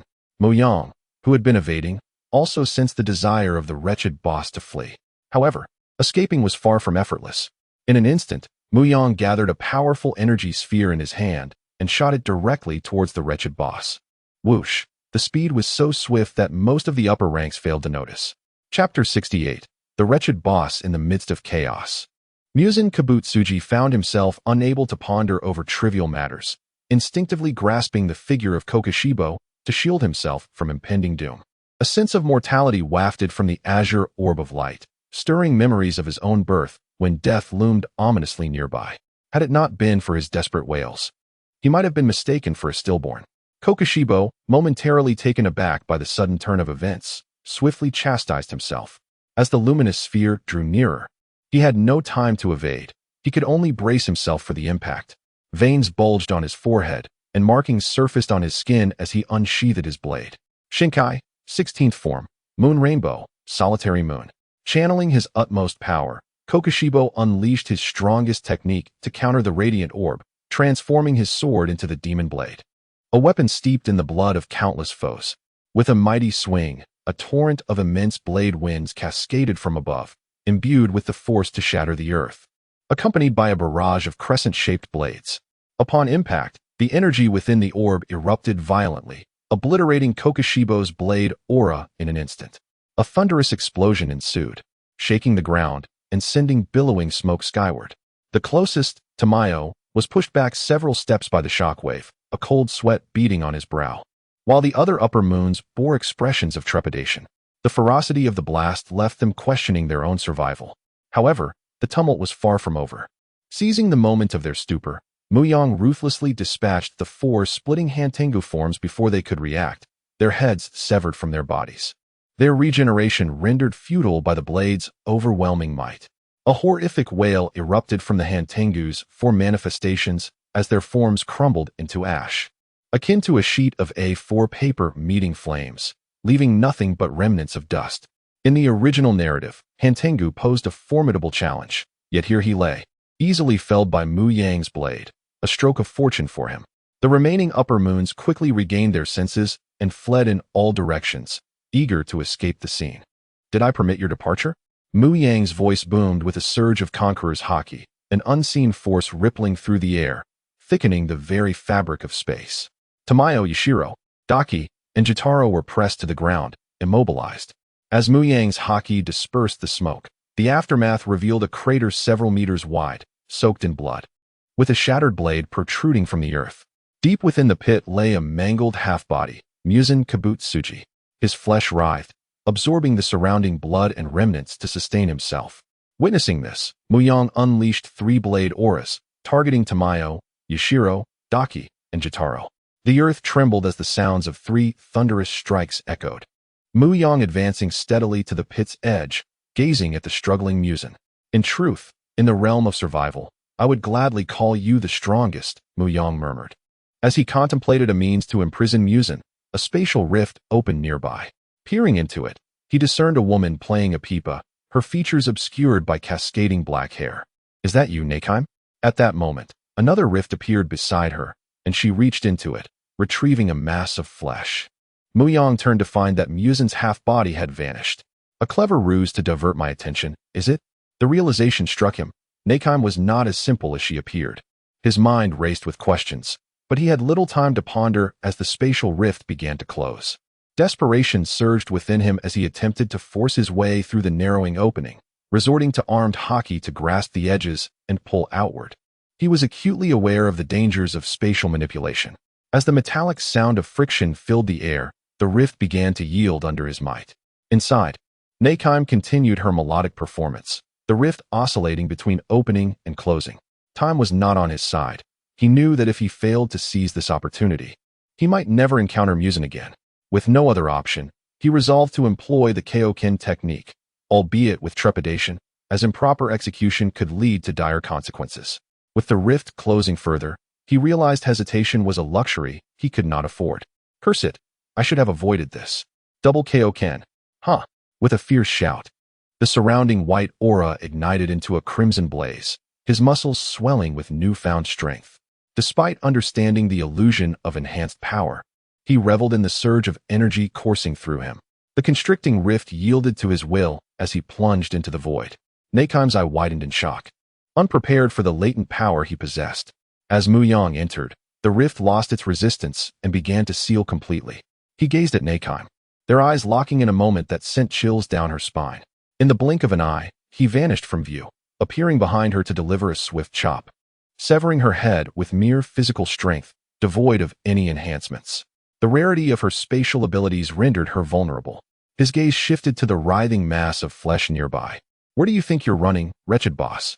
Mu Yang smiled, his presence exuding an undeniable pressure, leaving Muzan paralyzed with fear.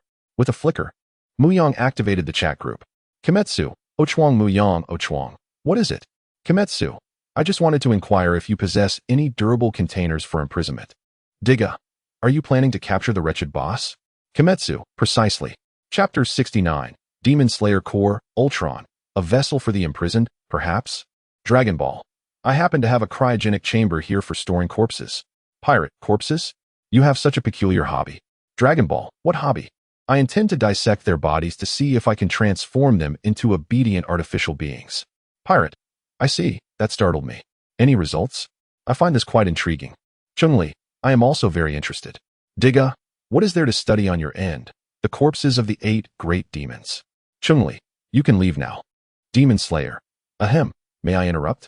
Can we stay on topic? Ultron, I am currently assisting you with construction. It will take some time. Why not try the cryogenic chamber over there, Dragon Ball Mu Yang? Dragon Ball, how about using the magic sealing wave? It's both economical and effective, excellent for sealing abilities. Demon Slayer, wiping sweat. But I can't do that. Ding dong, group member Dragon Ball uploaded the magic sealing wave technique file. Ding, Dragon Ball sent a red envelope. Ultron, shall I continue my work then? Demon Slayer, yes, create more. It might be useful in the future. Opening and resealing during research can be quite troublesome. Tiga, research? Just you alone? Demon Slayer, rolling eyes. Of course not. I am merely a swordsman. Combat is my forte. Dragon Ball, I believe I understand your intention. I have plenty of laboratories here.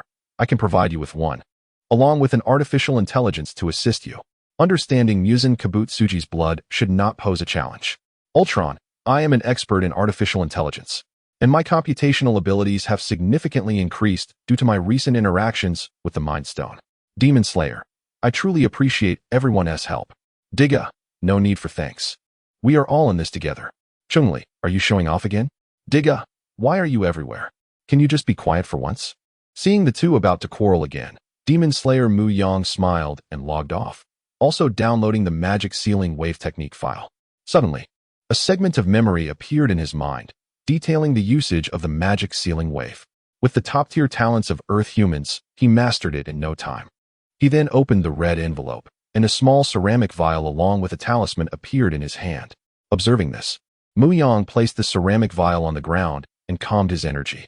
He then directed the magic sealing wave at Namek and Muzan Kabutsuji. A green tornado rapidly spun around him, causing the wooden floor to creak ominously.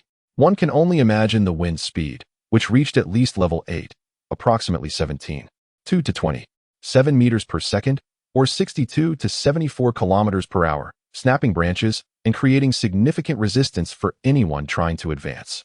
Furthermore, the wind speed continued to escalate, potentially reaching level 10. Amidst this chaos, Mu Yang's clothes fluttered wildly, while the targets showed no signs of resistance. The hurricane elongated their bodies, forcing them to struggle against the opening of the ceramic vial. 2 beams of light swiftly descended into the vial.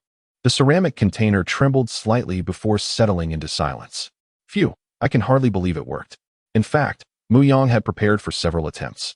But since it succeeded on the first try, he had no further concerns. He capped the ceramic vial and affixed the talisman, completing the task with fluid grace. Buzz. With Nakeim's control lost, the space began to destabilize. How should I exit this predicament? Scanning the surroundings revealed no apparent exit.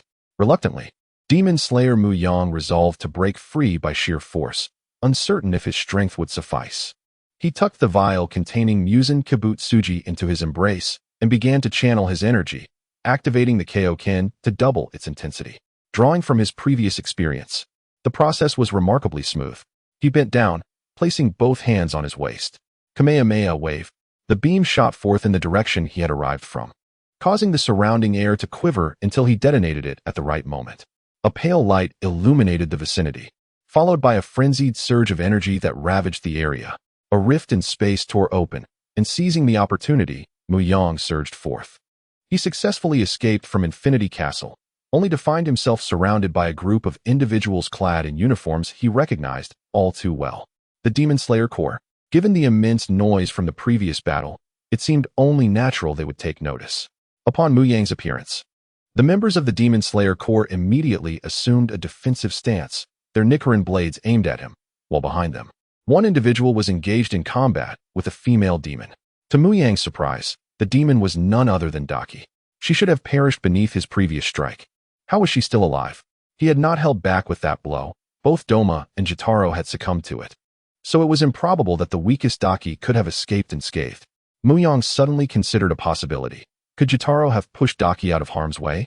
It was a distinct possibility, especially since all his attention had been focused on Musen Kibutsuji at that moment. The person battling Daki had black hair with mismatched eyes, one green, the other gold, and his mouth and neck were bound with bandages, a snake draped over his shoulder. The snake Hashira, Iguro Abanai. During the fight, Daki inadvertently caught sight of Mu Yang, freezing in place from shock. Seizing the opportunity, Iguro Abanai lunged forward, brandishing his curved snake-like dual blades toward her neck. Although he was unaware of why Daki was momentarily stunned, he would not waste such a prime opportunity for an attack. He held a deep disdain for all demons. The blade pressed against her, and only then did Daki regain her senses. Fortunately, she had anticipated this, and silk threads erupted from the ground, intercepting the attack. Iguro Abanai frowned. The threads had grown stronger and did not sever this time. Realizing his initial strike had failed, he landed and swiftly countered with another strike. Employing the technique, fourth form, serpent's writhing. Get away from me, Daki roared. Yet she underestimated her instinct for survival, unleashing all her might without reservation. 7 silk threads shot up from the ground, instantly disrupting Iguro Abanai's technique and sending him flying. Puffed. A mouthful of blood sprayed from him, his body crashing to the ground, rolling several times before coming to a stop. The other members of the Demon Slayer Corps, who had been watching the spectacle, stood frozen in disbelief. Everything had transpired too swiftly. They had not managed to react. No way. How could it have turned out like this? Wasn't the snake Hashira dominating that demon just moments ago? Hadn't she been injured? How could she still possess such formidable strength? Chapter 70. Total annihilation at this moment. Daki was not in a much better state. The reason for her suppression was ultimately due to her severe injuries, which had drastically diminished her strength. Otherwise, she could have effortlessly dispatched a mere snake pillar. Just as Mu Yang had previously surmised, at the moment that Slash descended, Jotaro had pushed his sister out of the way to absorb most of the damage himself, resulting in his death, while Daki survived. Nonetheless, she was gravely wounded. After a brief pause of 1 or 2 seconds, she turned and fled into the woods, disregarding her injuries. Her life was paramount. Mu Yang observed this and couldn't help but smile faintly. So, I have left such a profound impression on her, have I? However, he mused, can you truly escape without my consent? Swiftly, he dashed to the spot where he had discarded his long sword, retrieving it. He then enveloped it with armed color haki and hurled it like a javelin. Whoosh! The long sword sliced through the air, piercing Daki's back and exiting through her chest. She had not even registered what had happened before the kinetic energy from the blade pinned her to the ground, rendering her immobile. She attempted to rise, but was thwarted by the energy of the armed color hockey, leaving her with no hope of escape. Daki desperately struggled to stand, her nails clawing at the earth to no avail.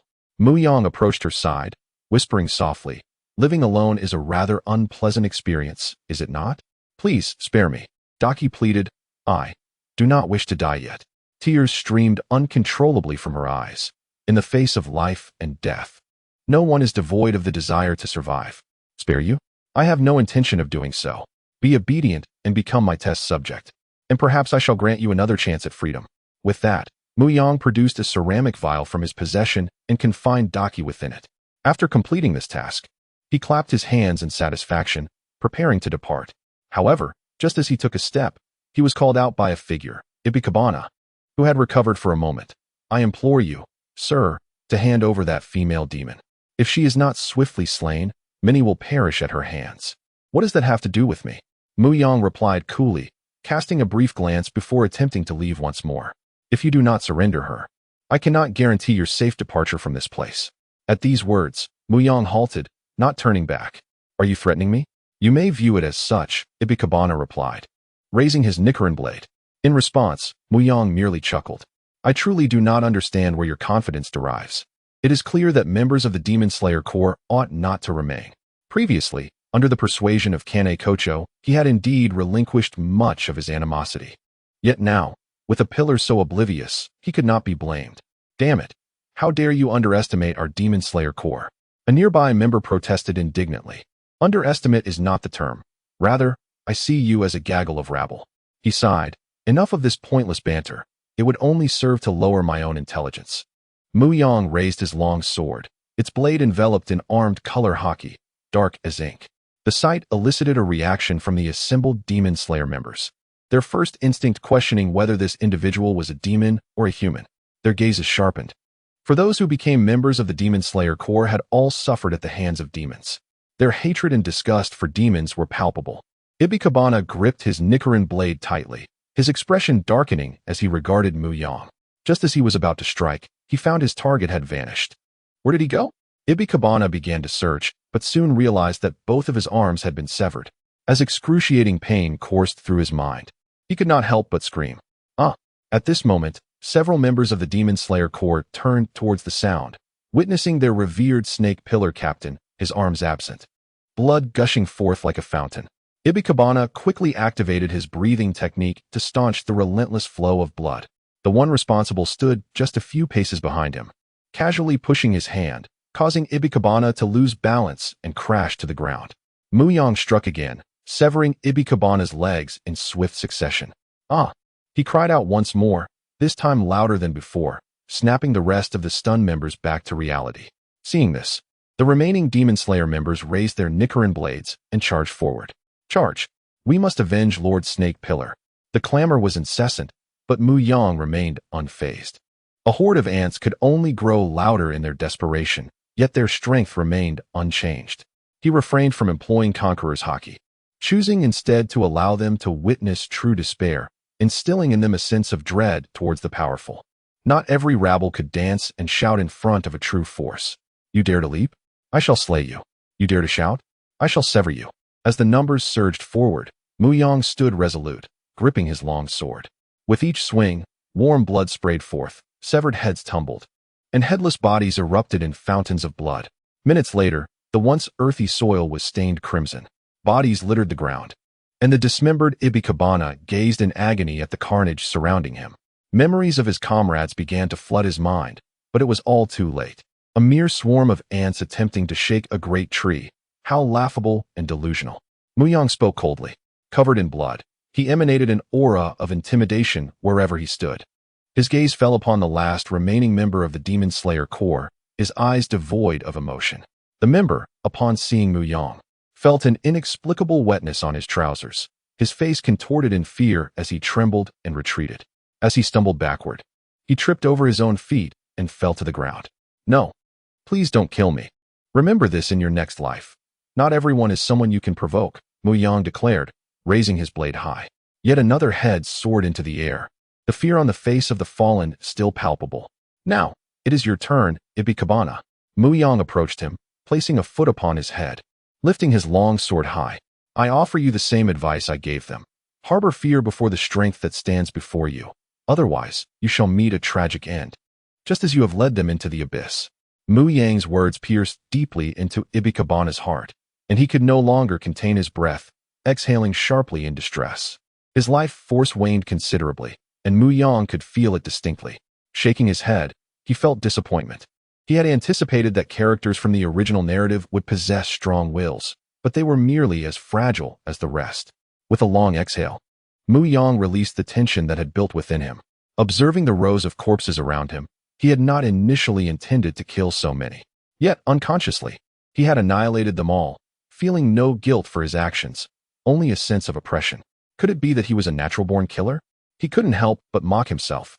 Shaking his head, his gaze turned to a nearby flock of crows, which had been lingering since the beginning. Were they the crows of the Demon Slayer Corps? In Mu Yang's eyes, emotion once again faded away as he raised his hand, concentrating a sphere of energy at his fingertips. With a swift motion, several beams of laser shot forth, annihilating the crows in the sky one by one. When Mu Yang regained his senses, only a solitary crow remained.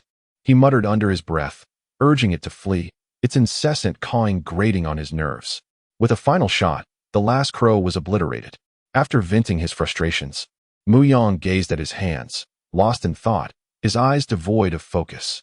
After a while, he finally roused himself, reflecting that his state of mind required further cultivation, for he had nearly succumbed to murderous intent. At that moment, the sun in the east began to rise slowly. Mu Yang cast a fleeting glance at it before propelling himself into the sky with a single step, vanishing into the clouds. Chapter 71. The Pillar meeting the following day. Early in the morning, at the headquarters of the Demon Slayer Corps, in the reception room of the Kanroji family, a solemn assembly of the Corps Pillar leaders was gathered. Each leader was lost in their thoughts, their expressions grave. Outside the corridor, a silver-haired woman escorted a man into the room. Upon his entrance, all the Pillar leaders stood in reverence, addressing him as Lord. The man they honored was none other than the current leader of the Demon Slayer Corps, Kanroji Waizai. Please, everyone, take your seats, Kanroji Waizai urged as the members settled down. I trust you all received the news from yesterday. At his words, the pillars fell into a heavy silence. Last night, several members of our Corps, including one of our Pillar leaders, met their demise in a mansion in Tokyo. Although I have not visited the scene myself, reports indicate that the battle was exceedingly brutal. The enemy's strength surpassed our expectations. Upon receiving word from Karasuma in Tokyo about a collective of demons, I dispatched the Serpent Pillar to investigate with the 2nd and 3rd squads, but tragically, they did not return. Kanroji Waizai sighed, overwhelmed with regret. The death of the Serpent Pillar was unforeseen. Alas, this is my fault. He bowed deeply, his sincerity palpable. I am truly sorry. Lord, you speak unjustly. This is not your fault, the forthright Rengoku Kaijuro interjected. Indeed, we should blame those vile demons, added the Wind Pillar. Shinazugawa Sanemi, his scarred face a mask of anger. Amidst the tension, Himejima-ju, with his stoic demeanor, remarked coldly, now is not the time to assign blame. We must identify that demon. Kanroji Waizai nodded in agreement. Ju is correct. I have already dispatched personnel to monitor the surroundings, but I must rely on you all for the rest. Rest assured, I will handle everything. The Sound Pillar, Yuzui Tenjin, responded cheerfully. Sanemi scoffed at Tengen's confidence. And after a few more exchanges, the meeting concluded, with the pillars departing the Kanroji residence to return to their respective regions for vigilance. At 2 o'clock in the afternoon, Mu Yang awoke from his slumber. Given his current constitution, he could easily forego sleep for an entire week without consequence. However, memories of late-night indulgences from his previous life lingered, prompting him to maintain a regimen of 7 to 8 hours of sleep each night. After freshening up in the bathroom, he instructed his servants to prepare a meal. Ever since merging with Saiyan genes, his appetite had grown insatiable, and food was scarce during this period. Fortunately, he had a reliable group of allies from whom he could procure sustenance without issue. Before long, a variety of dishes were laid out before him. As he ate, Mu Yang returned 3 talismans to Cheng Li, expressing his gratitude. Cheng Li, there is no need for thanks. Borrow the 12 talismans for as long as you need. Di Jiao, then I shall borrow them for 100 years. Cheng Li, are you trying to provoke me? Di Jiao, what of it? You can't defeat me anyway. Haha. Cheng Li, I have never encountered someone as shameless as you. Ao Chuang. Mu Yang, the confinement chamber you requested is ready. Shall I send it to you now? Mu Yang, so soon? Yes, please send it over. With that, Mu Yang swiftly devoured his meal and then stepped into the courtyard. Thinking to himself, claim. In an instant, several sealed containers resembling coffins appeared before him, alongside a portable USB and a universal capsule. Picking up the instructions, Mu Yang quickly comprehended their purpose. The USB contained a sub-artificial intelligence, while the capsule housed the laboratory he had mentioned. After securing his new acquisitions, Mu Yang prepared to visit Tamayo, but he recalled that she had not yet fully placed her trust in him. Her compliance was born out of fear rather than genuine allegiance, much like Shinobu Kocho initially felt. If he were to carelessly present Kibutsuji Musen for her examination, she might refuse, given her deep-seated hatred for him. Ultimately, it seemed he would have to undertake the research alone. However, with the assistance of artificial intelligence, he anticipated swift results. Mu Yang made his way to the basement, a space he had constructed during his leisure time. It was spacious and well-suited for his needs. After several hours, he had managed to set up a functional laboratory, powered by a second-generation arc reactor, clean, efficient, and devoid of radiation. Thud, thud, thud. The sound of footsteps echoed from the staircase behind him. He did not need to turn around to know who it was. The only person permitted to roam freely in his home, aside from Shinobu, was she herself. Strangely, he had not seen her since waking that morning. She had been absent for the entire day, and he wondered what she had been doing. Shaking his head, he acknowledged that everyone had their own thoughts. He could not control everything. His desire for control was not so overpowering. I'm back. Shinobu's gentle voice reached Mu Yang's ears. He paused his work, took a sip of his drink, and casually responded, "Welcome back. Have you eaten?" "I haven't eaten. I'll have the servants prepare something for you," she replied. At her words, Shinobu shook her head, her expression slightly subdued. "No need. I have no appetite today." "That won't do. Let me cook you some noodles," Mu Yang insisted. Rising to head to the kitchen, he could not allow his woman to go hungry. As he passed by her, she grasped his arm gently, causing him to halt and look back at her in confusion. "Is something the matter?" "I have something I want to discuss with you," Shinobu said, her gaze unwavering, determination evident in her eyes. Curious about what she wished to say, Mu Yang returned to his seat, meeting her gaze, and gestured for her to begin. "You went to Tokyo last night, didn't you?" "Yes," Mu Yang confirmed without hesitation, aware of what she was likely leading up to. Given her disappearance that day, it was easy to draw conclusions. As he anticipated, Shinobu's eyes narrowed. "The serpent pillar of the Demon Slayer Corps, you killed him, didn't you?" "Indeed," Mu Yang nodded, taking another sip of his drink. Shinobu's expression turned perplexed. "Why did you kill him?" "I had no intention of killing him at first. It was merely a case of someone overstepping their bounds, thinking themselves invincible." "Do you think I would let that slide?" Mu Yang retorted with a cold smile. "Besides, I am no saint. You ought not to have slaughtered a dozen individuals directly." Shinobu shot back, her anger palpable. Slowly, Mu Yang rose and approached her, locking eyes with her. Unfazed by her fierce glare, he grinned and wrapped an arm around her slender waist, pulling her close. Shinobu shivered slightly, her resolute demeanor replaced by a blush. With that, Mu Yang began to recount the events of the previous night. Upon learning that the Upper Moon 3 had audaciously attacked Mu Yang last night, Butterfly Kane couldn't help but feel a sense of tension. However, she soon heard that he had been subdued with ease, and through him, she discovered the whereabouts of Kibutsuji Musen. What followed was a fierce battle, culminating in an encounter with the serpent Hashira and others. With a clearer understanding of the sequence of events, she comprehended why the manor in Tokyo had been so utterly devastated. Chapter 72. Chicken Soup. Chapter 72. But you shouldn't have killed the other dozen members of the Demon Slayer Corps, Butterfly Kane whispered. Shifting his perspective, Mu Yang mused.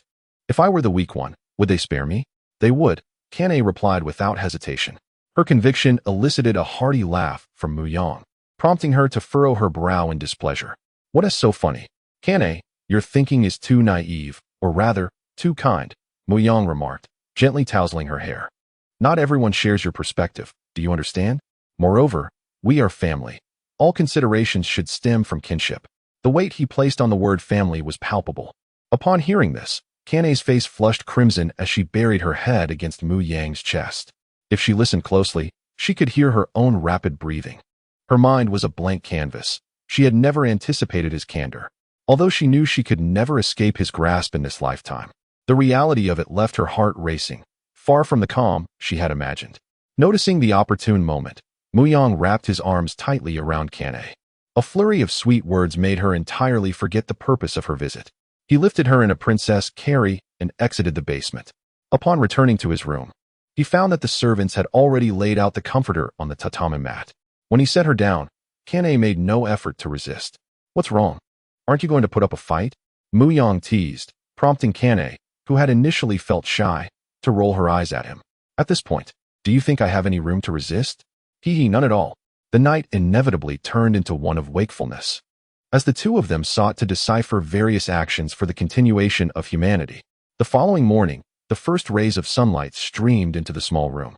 Mu Yang rose early and began bustling about in the kitchen. He waited until Kane awoke to place the freshly made chicken soup before her. "Drink it while it's hot. It will warm you up," Mu Yang gently urged. Kane responded with a soft lifting the small bowl to take a sip. Mu Yang sat by, watching intently, uncertain if it would suit her palate. He had researched extensively to prepare the best possible soup, using only the finest ingredients, as those in their circle did not lack for resources. "How does it taste? Is it to your liking?" he inquired, a hint of nervousness evident despite his calm demeanor. Kane savored the flavor, nodding appreciatively. "It's very good, quite delicious," she remarked, evoking memories of warmth from her own home. She looked up at Mu Yang and felt as though he had transformed into a different person today, more enthusiastic and caring than before. While he had occasionally shown concern, today felt different. As memories of last night's fervor flooded her mind, a blush crept onto her cheeks, and her heart raced. Seeing her reaction, Mu Yang misinterpreted it as a sign that the soup was unpalatable. He poured himself a bowl and took a sip. "Did I add too much salt?" he murmured to himself. Kane stifled a laugh. "Huh?" Mu Yang queried, puzzled. Kane waved her hand dismissively. "It's nothing. The soup is excellent. I really like it." "Oh, that's great to hear," he said, glancing at her bowl, encouraging her to finish it. Eventually, unable to consume any more, Kane set the bowl down. Observing this, Mu Yang decided to tidy up and prepare to leave. "Remember to rest well. I'll cook for lunch too. Is there anything you would like to eat?" "Just something simple. I'm not picky," she replied. "Understood. Take care," he said, preparing to leave her to rest. "Thank you, Mu Buqun," Kane called after him. Mu Yang paused, a smile creeping onto his lips. "Still calling me Mu Buqun? Shouldn't you be using a different title?" At that moment, Kane lowered her head, her hair obscuring her face, hiding her expression. "Husband." "Much better," Mu Yang beamed, stepping out and drawing the curtain. Kane sat alone, lost in her thoughts. Once he had completed his tasks, Mu Yang re-entered the basement. He opened the nearby hatch, and a surge of energy filled the space, illuminating the dim room. Looking around at the unfamiliar technology of this era, Mu Yang felt a whirlwind of emotions. Curiosity, nostalgia, and eagerness enveloped him. After a moment, he began to settle his thoughts. Approaching the server, he inserted a USB drive. The machinery whirred to life, and a large display illuminated with 4 prominent Chinese characters. Ouchuang technology. Quite a variety, he mused. A camera popped up on the screen, followed by a red light scanning the area. Identity confirmed. "Monday, welcome to your owner's usage." A feminine mechanical voice emanated from the server. "Hello, Monday. Prepare to unlock 3 confinement pods. I need to prepare them for occupants." "Understood." Mu Yang took a ceramic vial from his pocket and, after a brief glance, crushed it with a firm grip. Having mastered the magic sealing wave and knowing how to create talismans, the process was of little cost to him. As the vial shattered, 3 beams of white light shot forth and settled nearby. Once the light dissipated, 2 women and a small creature appeared before him. Daki appeared confused. "What is this?"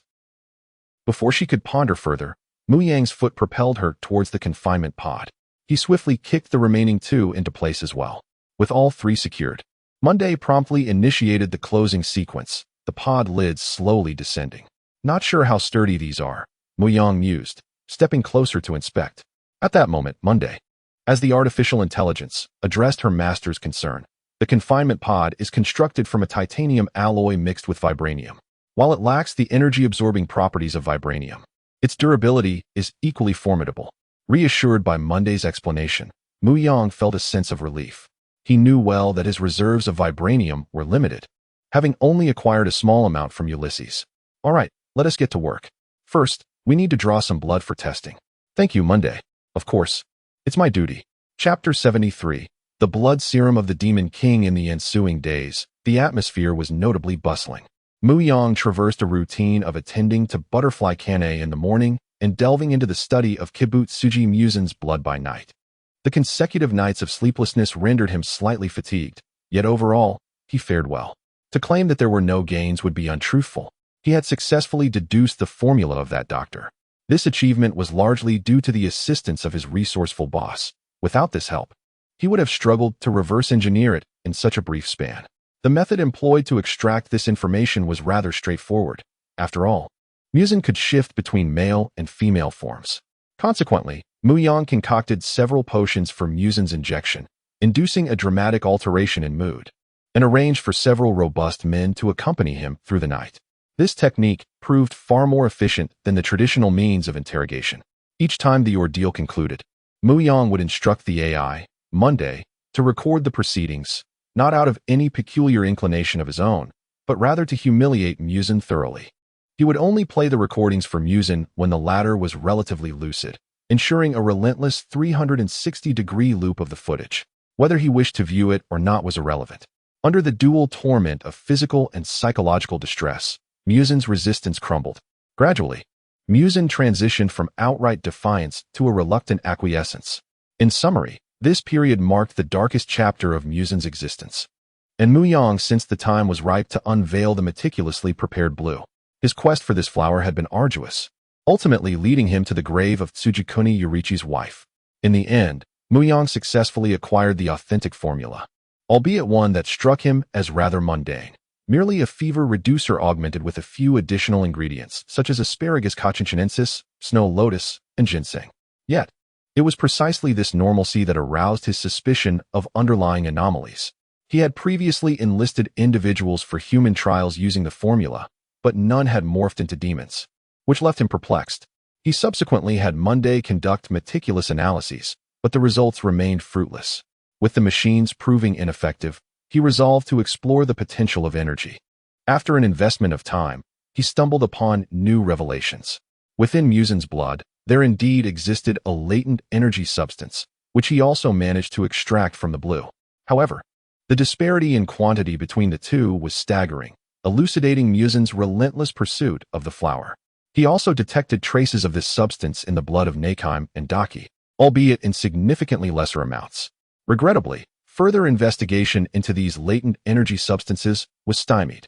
Firstly, Mu Yang was not a bona fide biologist or geneticist, rendering him ill-equipped to advance his research. Secondly, most of the work had relied on Monday's utilization of technology from the Marvel Universe, which, ultimately, was merely a machine with limited database capacity.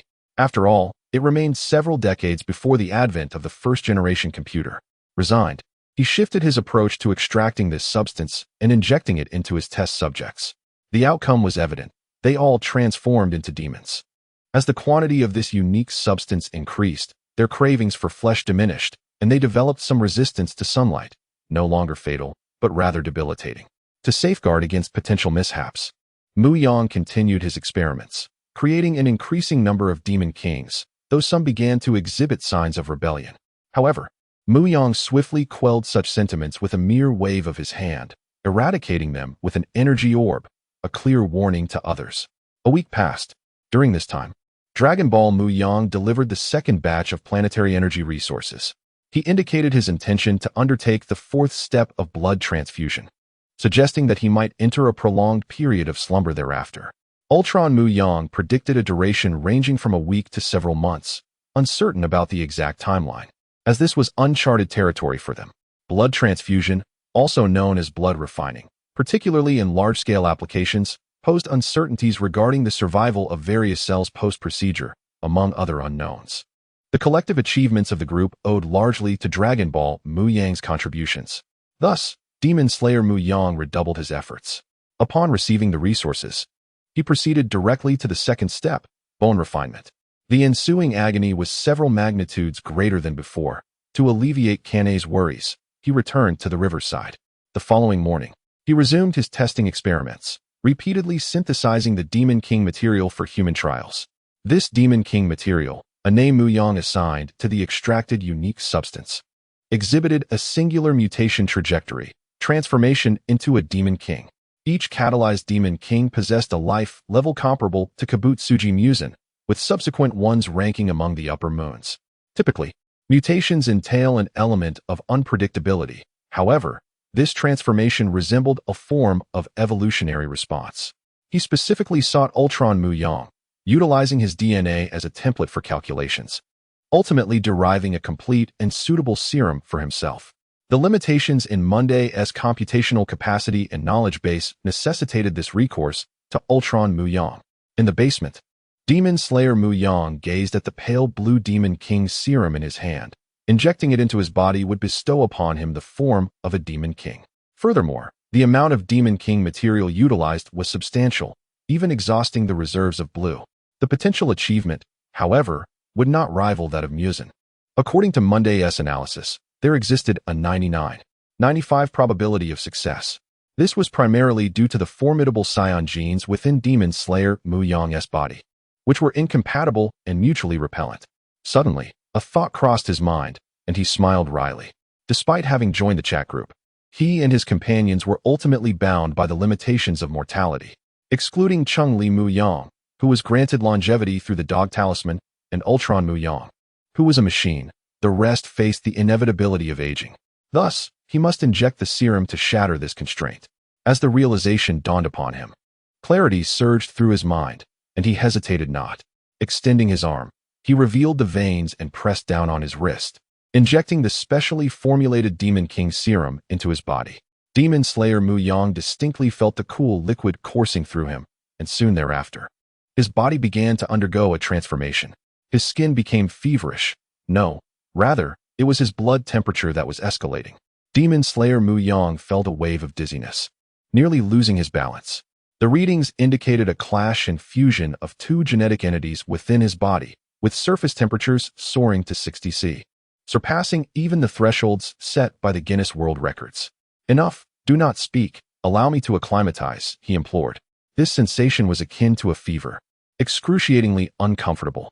Were he an ordinary individual, a body temperature of 50 C would have likely resulted in countless fatalities.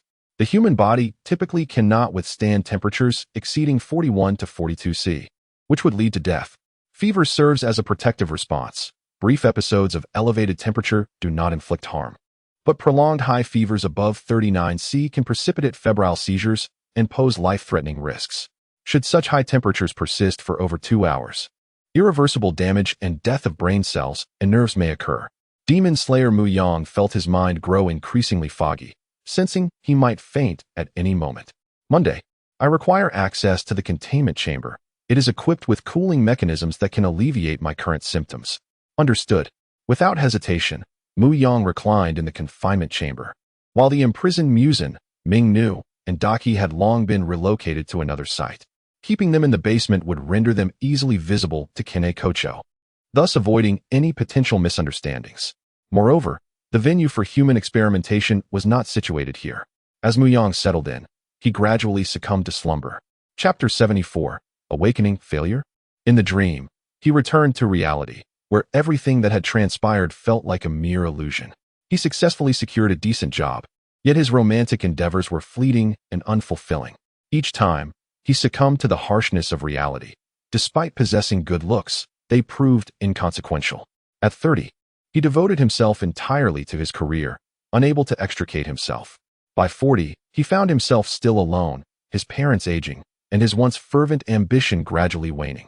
He lacked the inclination to seek a partner to accompany his elderly parents in their twilight years. At 45, he mourned the passing of both parents, left to navigate life alone.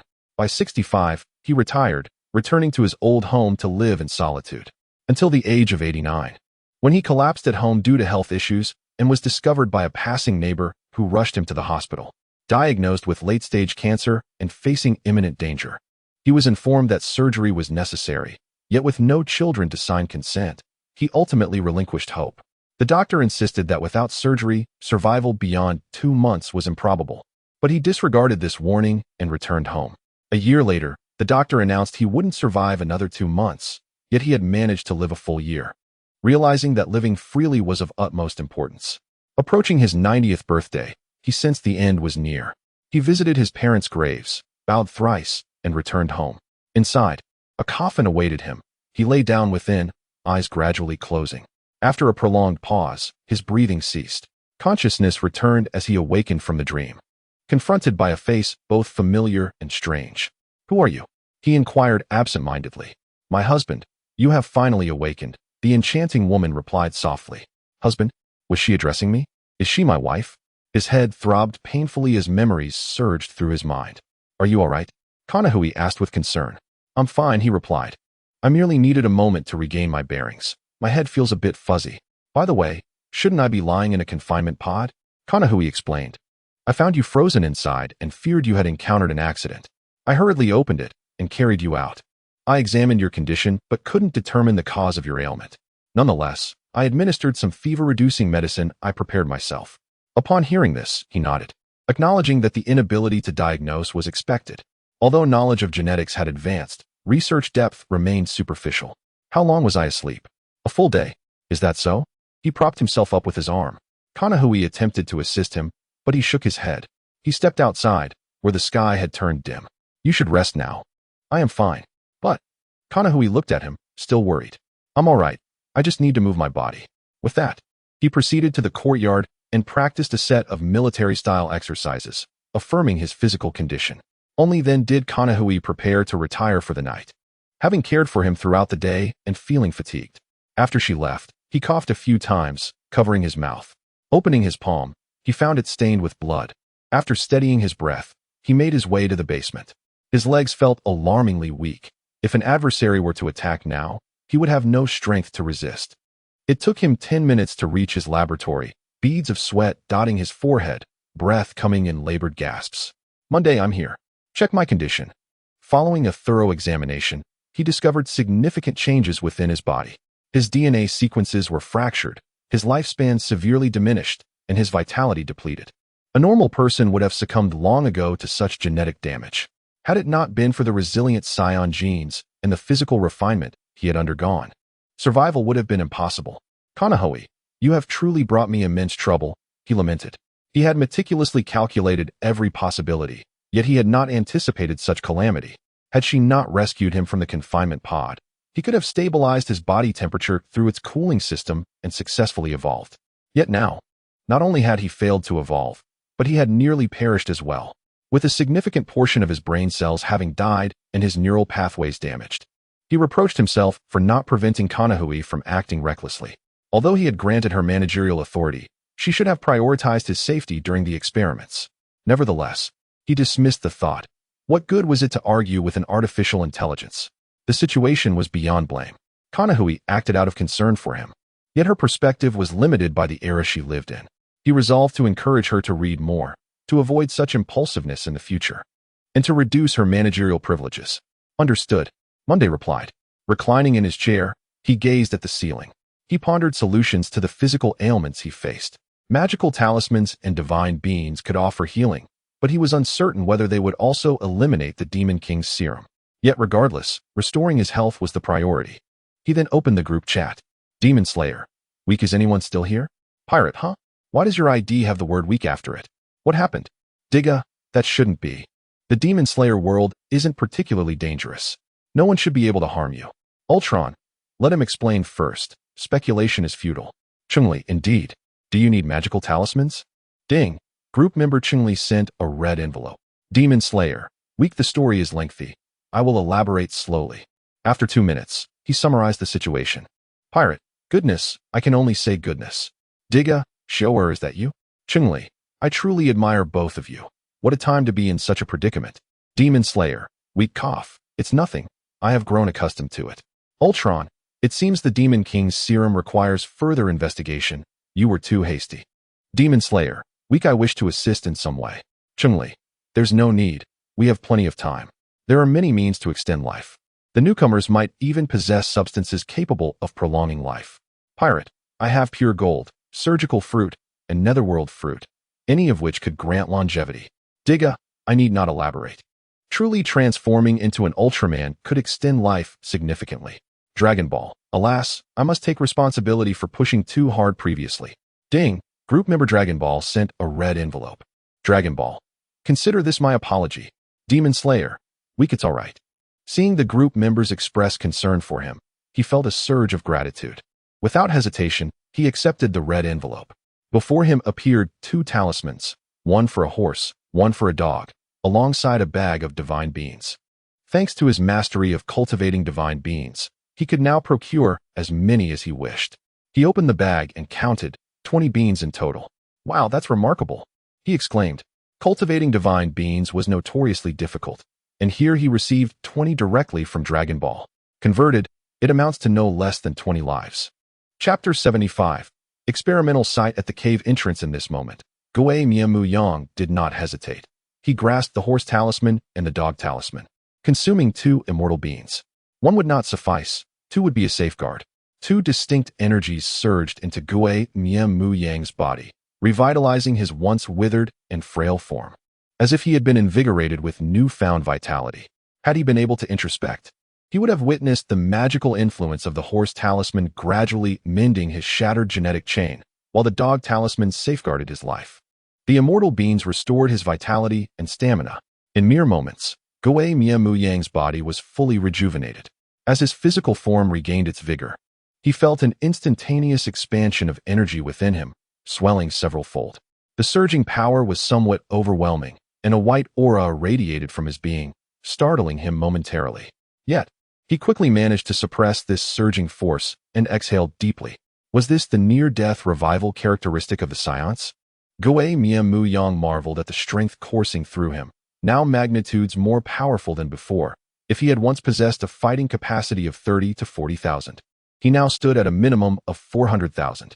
This intoxicating power was almost mesmerizing. After a while, he regained his composure, redirecting his gaze to his restored body. Truly, the horse talisman, dog talisman, and immortal beings were remarkable. Yue Mu Yang mused. Not only had they replenished his lost vitality, but they had also restored his genetic chain to its original state. Most importantly, the Saiyan gene and the Demon King gene had fused perfectly. Unbelievable. The mystical aspects of this world are indeed astounding. With a wry smile, he shook his head and opened the chat group, noticing a file ready for upload. Ding. Detected an uploadable file, body of the Demon King. Would you like to upload? Upload. After completing the upload, Yue Mu Yang exited the chat group. Gazing at his reflection in the mirror, he pondered the extent of his newfound abilities. Alas, how splendid it would be if the chat group could decipher this for him. With a sigh, he realized he must embark on the journey of discovery himself. After spending a couple of hours, he finally gained a clearer understanding of his current powers. The prolonged time was largely due to his flight to the west, where it was daylight. Although he knew sunlight might not pose a lethal threat to him, he could not shake off his unease without witnessing it firsthand. Standing on a cloud, he was directly illuminated by sunlight. His body underwent no changes, nor did he feel any fear of the light. He felt no insatiable craving for flesh, which he could easily overlook. Even consuming ordinary food sufficed to replenish his stamina. Of course, he could also partake of human flesh for nourishment, but that was contingent upon his willingness, which Yue Mu Yang lacked. Essentially, he possessed nearly all the skills typical of demons: rapid regeneration, the ability to imbue subordinates with blood, and absolute control. These were precisely what he needed. He harbored many secrets, and few could penetrate his inner sanctum. Unfortunately, he had not acquired the so-called blood demon techniques. Within a certain cave, Yue Mu Yang descended slowly from the sky, holding a torch. After surveying the surroundings and finding nothing amiss, he ventured inside. This was the place where Mu Yang had imprisoned a group of malevolent demons, serving as an experimental site. The cave was modest, taking only a minute to reach its end. At that moment, numerous weak demons lay sprawled on the ground, incapable of movement.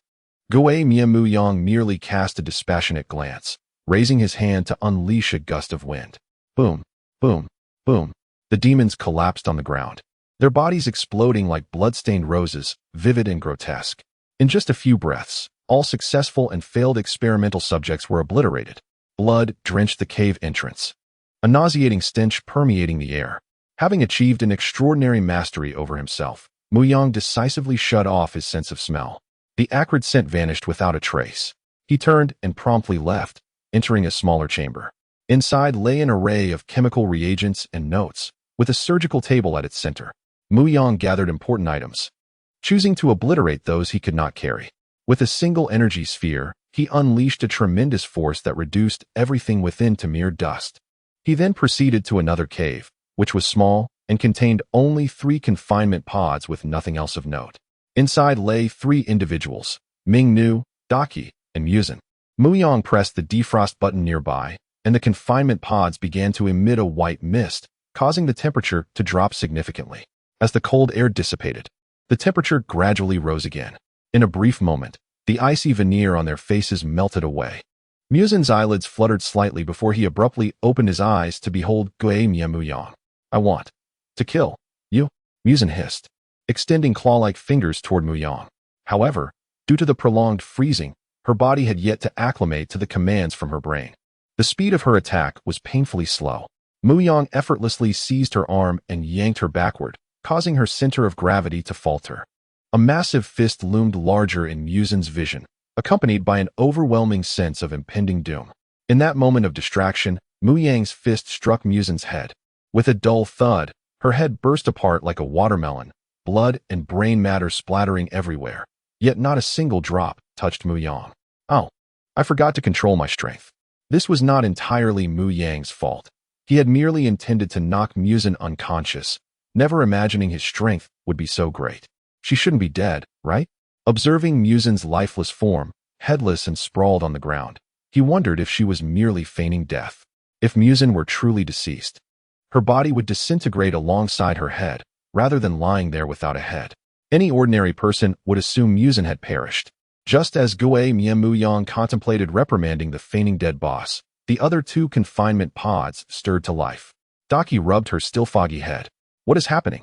Ming-Nu remained silent, sitting dazedly on the ground. Daki scanned the room and immediately spotted the last person she wished to see, Yue Buqun. "Well then, did you sleep well?" he asked with a squint and a grin, his smile radiating warmth like the sun. However, Daki perceived only a vicious criminal grinning at her. Instinctively, she attempted a blood demon technique to attack before fleeing, only to find her body too weak to comply. Long before imprisoning them, Yue Buqun had already siphoned their energy, leaving only what was necessary for survival. Even Muzan, the strongest among them, had barely regained any strength. Otherwise, she would not have become a headless demon lying on the ground in feigned death. "All right, I won't say much more. I offer you a choice. I will implant my blood into you. From this day forth, you shall serve me, not him." He gestured toward the headless Muzan sprawled on the floor and continued. "Of course, absorbing my blood comes with benefits.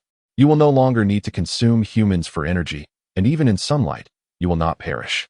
Your abilities will be greatly enhanced. As for how strong you will become, that remains to be seen." At his mention of surviving in sunlight, the headless demon Muzan's body involuntarily trembled. In response, Mu Yang merely smiled faintly, feigning indifference. "Soon, I shall see you truly play dead." Chapter 76. The transformation begins. As for another choice, one that you would undoubtedly refuse, I could send you to the depths of hell. With that, the imposing aura of Mu Yang from Demon Slayer pressed down on the 3, rendering their pallid faces even more ashen. Merely by unleashing a trace of his conqueror's haki, he left them gasping for breath, illustrating just how formidable Mu Yang had become. In this world, proclaiming him invincible would be entirely justified. The 2 female demons glanced at Muzan, prostrate on the ground, while Mu Yang cast his gaze upon her. Muzan thought, "Damn it, don't look at me. It makes me uneasy. I'm already dead. Just ignore me. Are you worried about this fellow?" Mu Yang inquired, as he placed his foot upon Muzan's body, continuously kneading it. This action infuriated Muzan, who wished nothing more than to eliminate Mu Yang at that very moment, yet he found himself utterly incapable. To put it bluntly, he lacked the strength to do so, with a staggering 99.99% chance of being countered. Previously, even when Mu Yang possessed merely 30 to 40,000 in combat power, he could render Muzan akin to an ant, easily squished at his whim. Not to mention now, his strength had multiplied tenfold or more. Had he not been restraining his power, Muzan would have likely perished countless times already. In the face of such overwhelming strength, the notion of self-healing became utterly futile. Rest assured, He won't have any objections. Do not forget that your lives lie within my grasp. Mu Yang remarked with a smile, reminiscent of a nefarious figure luring in the Na'vi. Consequently, the two female demons displayed no intent to resist. They had, in truth, no other options. Was there truly a choice between life and death? Moreover, he could forcibly implant his blood into them, binding them as blood slaves. This bears a striking resemblance to the Western archetype of vampires, one who drinks blood, the other who devours flesh. Both possess the ability to transform adversaries and share a certain aversion to sunlight. Seeing the two yield beneath his overwhelming presence, Mu Yang felt a sense of satisfaction, though he would never admit it was their appearance that prompted him to spare them. Absolutely not. He extended his finger, from which a droplet of blood emerged. Upon its appearance, the three demons before him reacted intensely. Daki and Nakeim's eyes widened, yearning to pounce and devour that droplet of blood. However, their will to survive firmly restrained them, bolstered by their prior experiences of enduring Mu Yang's torment. Yet, one among them could scarcely contain her impatience. It was Muzan, whose headless body began to tremble violently, attempting to break free from its constraints. Behave yourself. Mu Yang increased the pressure of his foot, and with a resounding thud, the ground caved beneath them by 2 to 3 centimeters, suppressing Muzan's form without resistance. Come forth. Nakeim and Daki approached Mu Yang, kneeling before him and parting their lips, especially Daki, whose movements were notably seductive. Nakeim, on the other hand, was somewhat more reserved, her dark hair concealing her face, revealing only her mouth. Subsequently, Mu Yang bestowed upon each a drop of his blood.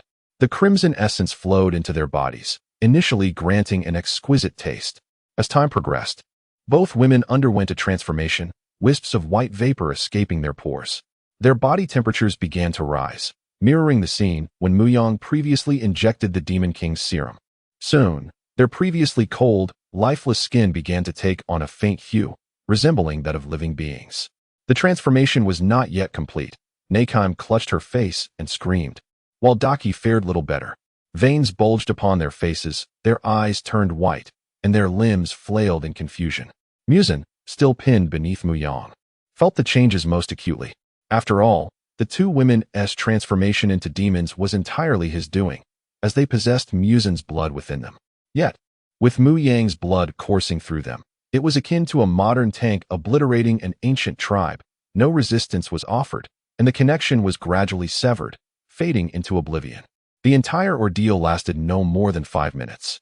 As the two women regained their senses, they became acutely aware of the changes within them.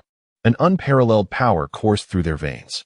Even Muzan trembled at their newfound strength. If previously they had merely possessed combat power of a few dozen, they now boasted figures around 500 or 600, far exceeding Muzan's meager combat power of merely over 100. How does it feel?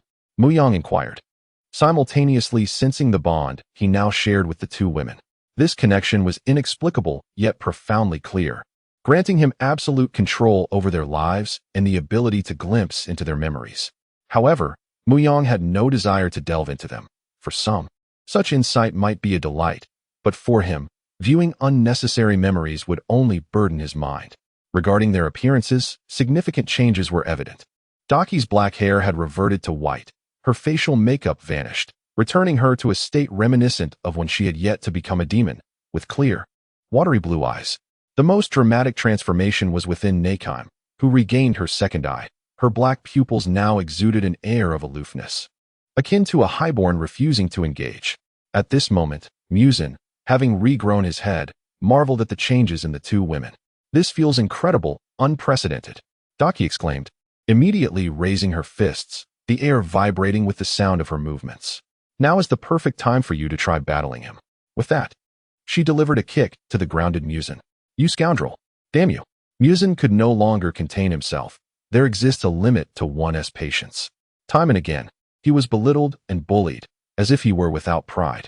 Muzan reverted to his male form, and with a resounding thud, he charged at Mu Yang. Mu Yang remained unmoved, his gaze calm as he regarded Muzan, as if observing mere air. This only served to intensify Muzan's rage, recalling his recent tribulations. He ground his teeth in fury. Even the likes of Kibutsuji Yurichi had never left such a profound impression on him. Mu Yang, you are the first and the last. Just as Muzin's attack was about to connect, a fleeting shadow moved faster than he could comprehend. In an instant, Daki appeared before Mu Yang, seizing Muzin's attacking claw. Hee, Muzin, I've longed to strike you down, Daki declared with a cruel smile. In a blur of movement, she kicked him away, causing his chest to cave in as his body flew like a cannonball, crashing through the nearby wall and landing in the hall. There, a pool of blood and flesh awaited. Muzin's eyes gleamed with delight as he began to absorb the surrounding blood and flesh. Daki stepped forward, watching as Muzin feasted upon the ground's remnants. She did not rush to intervene. Chapter 77. The taste of defeat at the hands of one's own subordinates. In the aftermath, Mu Yang and Ming Nu slowly emerged. The three of them cast their gaze towards the distance, where Muzin's body had grotesquely swollen into a monstrous mass. As he finished devouring the surrounding flesh and blood, his form shifted once more, reverting from the grotesque sphere back to a humanoid shape.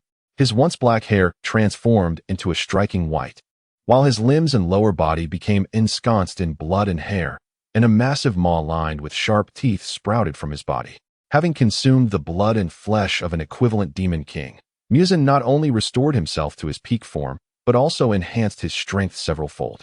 If he had previously possessed a combat power of over 100, he now surged to 400. Ming Nu, relocate us. This environment is unsuitable for battle, Mu Yang commanded. Yes, Lord Mu Yang, Ming Nu replied, bowing at a precise 45 degrees before raising her hand, causing doors of barriers to manifest in the surrounding space. Unbeknownst to whether it was intentional or not, one of the doors appeared directly beneath Muzin's feet. Caught off guard, he fell through without a moment's hesitation. The trio then stepped into another barrier door, returning to the Infinite City. However, this time, the Infinite City was even larger and more expansive than before. Infinite City? The moment Muzin landed, he sensed his surroundings and recognized the place immediately. You two dare to betray me, he bellowed in rage. Betrayal? How can that be? Lord Muzin, you abandoned us, and it was Lord Mu Yang who took us in. Daki corrected him sternly, then hurriedly ran to Mu Yang's side, wrapping her arms around his. Her two formidable weapons flanked him. Mu Yang felt an overwhelming softness and was taken aback by Daki's transformation. Nevertheless, he reminded her, be sure to assess your own strength. Understood. Reluctantly, she released him, her gaze shifting to Muzin, an undercurrent of resentment in her eyes. I will get serious now. With that, pink silk ribbons materialized around Daki, launching towards Muzin in a flurry of attacks. Observing this, Muzin began evading, moving swiftly through the space around him. Thud, thud, thud. Each ribbon that struck the ground left a gaping hole. Although the floor of the Infinite City was wooden, the strength of the wood was comparable to steel, thanks to Ming Nu's enhanced abilities. As Muzin dodged, his arms transformed into bone whips, striking back at Daki. Daki met his assault head-on, countering with her blood demon art ribbons. Upon their clash, a metallic sound rang out, accompanied by sparks. The two engaged in a fierce exchange of blows, with Muzin's hands turning into piercing whips aimed at Daki. Daki responded swiftly, and a series of clashes erupted, sending sparks flying as the bone whips and ribbons intertwined in a frenzied duel. Of course, Daki was not exerting her full power. Merely using two ribbons was sufficient to keep Muzin at bay. As time progressed, the balance began to tilt. While battling, Daki gradually acclimated to her enhanced abilities. Muzin's expression darkened, his gaze fixated on Daki. Once merely the weakest subordinate, she now fought on par with a being who had consumed numerous demon kings. This was supposed to be an overwhelming victory. The more Muzin considered it, the angrier he became. It felt akin to encountering a pay-to-win player in a game, experiencing an unjust disadvantage.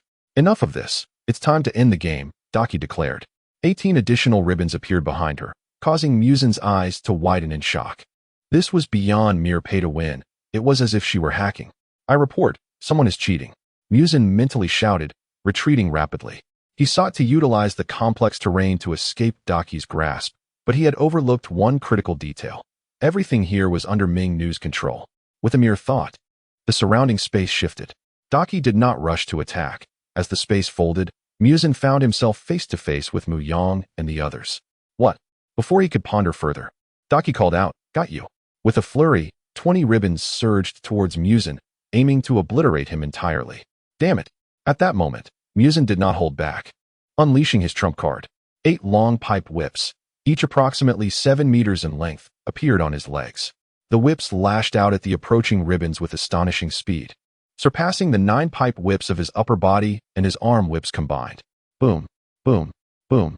The wooden floor shattered instantly, reverberating like a missile barrage, creating sonic booms that cracked the earth. The shockwaves from their clash obliterated the surrounding barrier doors. Daki was distinctly displeased. Muzan had managed to withstand that last attack. Mu Yang merely observed, already concluding that Daki would not be able to defeat Muzan in the short term.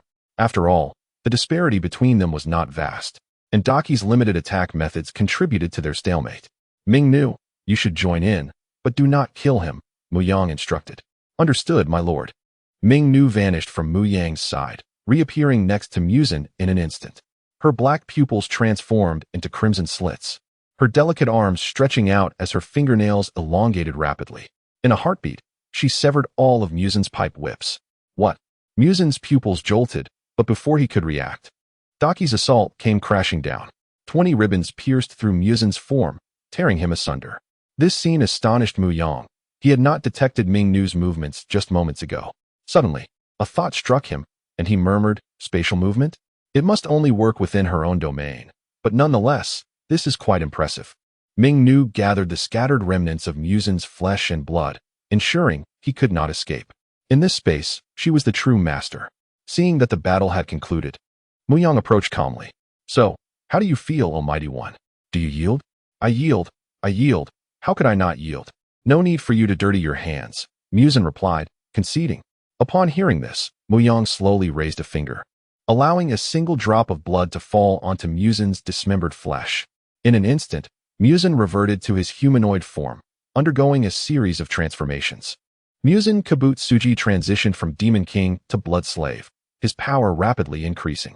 He no longer feared betrayal. Escaping his control was impossible unless one could surpass him in strength, something no one could hope to achieve. As Muzan felt the changes within himself, the enmity he once harbored vanished, replaced by elation. Very well, I accept you, but it is not without recompense. I will need you to undertake some tasks, Mu Yang stated. The three knelt on one knee in unison. Please, my lord, give us your orders. Daki glanced at Muzan, her eyes questioning. Why do you seem so at ease? Muzan rolled his eyes in response. None of your business. The task is simple. Continue to eliminate the Demon Slayer core, but with a flair for play. However, there is one individual you must kill for me. With that, Mu Yang relayed the name and location of the target through their mental connection, Yuta Kenroji. This was the very individual who had previously bullied him mercilessly. Mu Yang was not one to forget such slights. He had refrained from killing him before due to time constraints, but now that he had gathered his subordinates, it was time for his underlings to take care of it. Yuta Kenroji belonged to the Kenroji family, and he bore no signs of being affected by their bloodline. Understood. We shall proceed. In secrecy, one must keep a vigilant watch over the Ken household, ready to convert them all into allies if necessary. This task of Muzan is entrusted to you. Muzan respectfully replied, understood. As he consumed the blood of the Demon Slayer, he became acutely aware of the overwhelming pressure that accompanied the enhancement of his abilities. This sense of oppression was subtle, almost imperceptible, yet, once recognized, it starkly illuminated the insignificance of his own existence. A seemingly insurmountable chasm lay before him, one that he could never hope to traverse. Contemplating further, Mu Yang thoughtfully stroked his chin and continued, Next, I require you to reorganize the ranks of the demons. It would be preferable for them all to possess my blood, facilitating my control over them. Additionally, I need you to assist me in locating a few individuals. Instantly, 3 images flashed into their minds. The first was a girl with cherry blossom-colored hair, Kenroji Mitsuri. The second, a girl with black hair, Nezuko. And the last, Shinobu Kocho. I need their precise locations. Once located, they are to come to my residence to seek me out. Understood. Chapter 78. The News of Frisia. Chapter 78. You two may leave first. Muzan shall remain. Yes. The 2 women exchanged glances and promptly took their leave, leaving behind the sweating Muzan Kabutsuji. He was left bewildered, pondering the reason Mu Yang had chosen to keep him. Was it a desire for revenge? The more he thought, the more fear gripped him. If Mu Yang truly intended to strike, should he flee? Yet, it seemed his life was entirely in Mu Yang's hands. No matter where he ran, he would surely meet his end at his command. At that moment, Mu Yang stood with his hands clasped behind his back, presenting only his silhouette to Muzan. Do you know why I have kept you here? Ah, I do not know, my lord. Muzan quickly assumed a subordinate's demeanor. I need you to assist me in executing a particular plan. What plan? Muzan inquired, perplexed. To cultivate a destined protagonist. Mu Yang's gaze drifted towards the distant Infinity City, his thoughts concealed behind an inscrutable expression. A destined protagonist? Muzan was momentarily puzzled by this phrase. Did it refer to a person, or was it a title? Before he could delve deeper into his thoughts, Mu Yang continued. Once you locate Nezuko Kamadu, I shall reveal the details of this plan. Until then, act as you normally would. Organize both upper and lower moons as you see fit. With that, Mu Yang waved his hand, signaling Muzan could depart. Cautiously, Muzan exited, and Mu Yang lost interest in lingering there any longer. Narumi, open the portal and send me home. Mu Yang addressed the air, confident that Narumi could hear him. Almost instantly, a sliding door appeared before him, and upon its opening, he beheld the Mu residence in Asakusa. Without hesitation, he stepped inside, and as he did, the portal behind him closed, vanishing into a flurry of light. Mu Yang lifted his gaze to the sky, faintly sensing a pair of eyes watching him. Yet he could not discern from whence they came.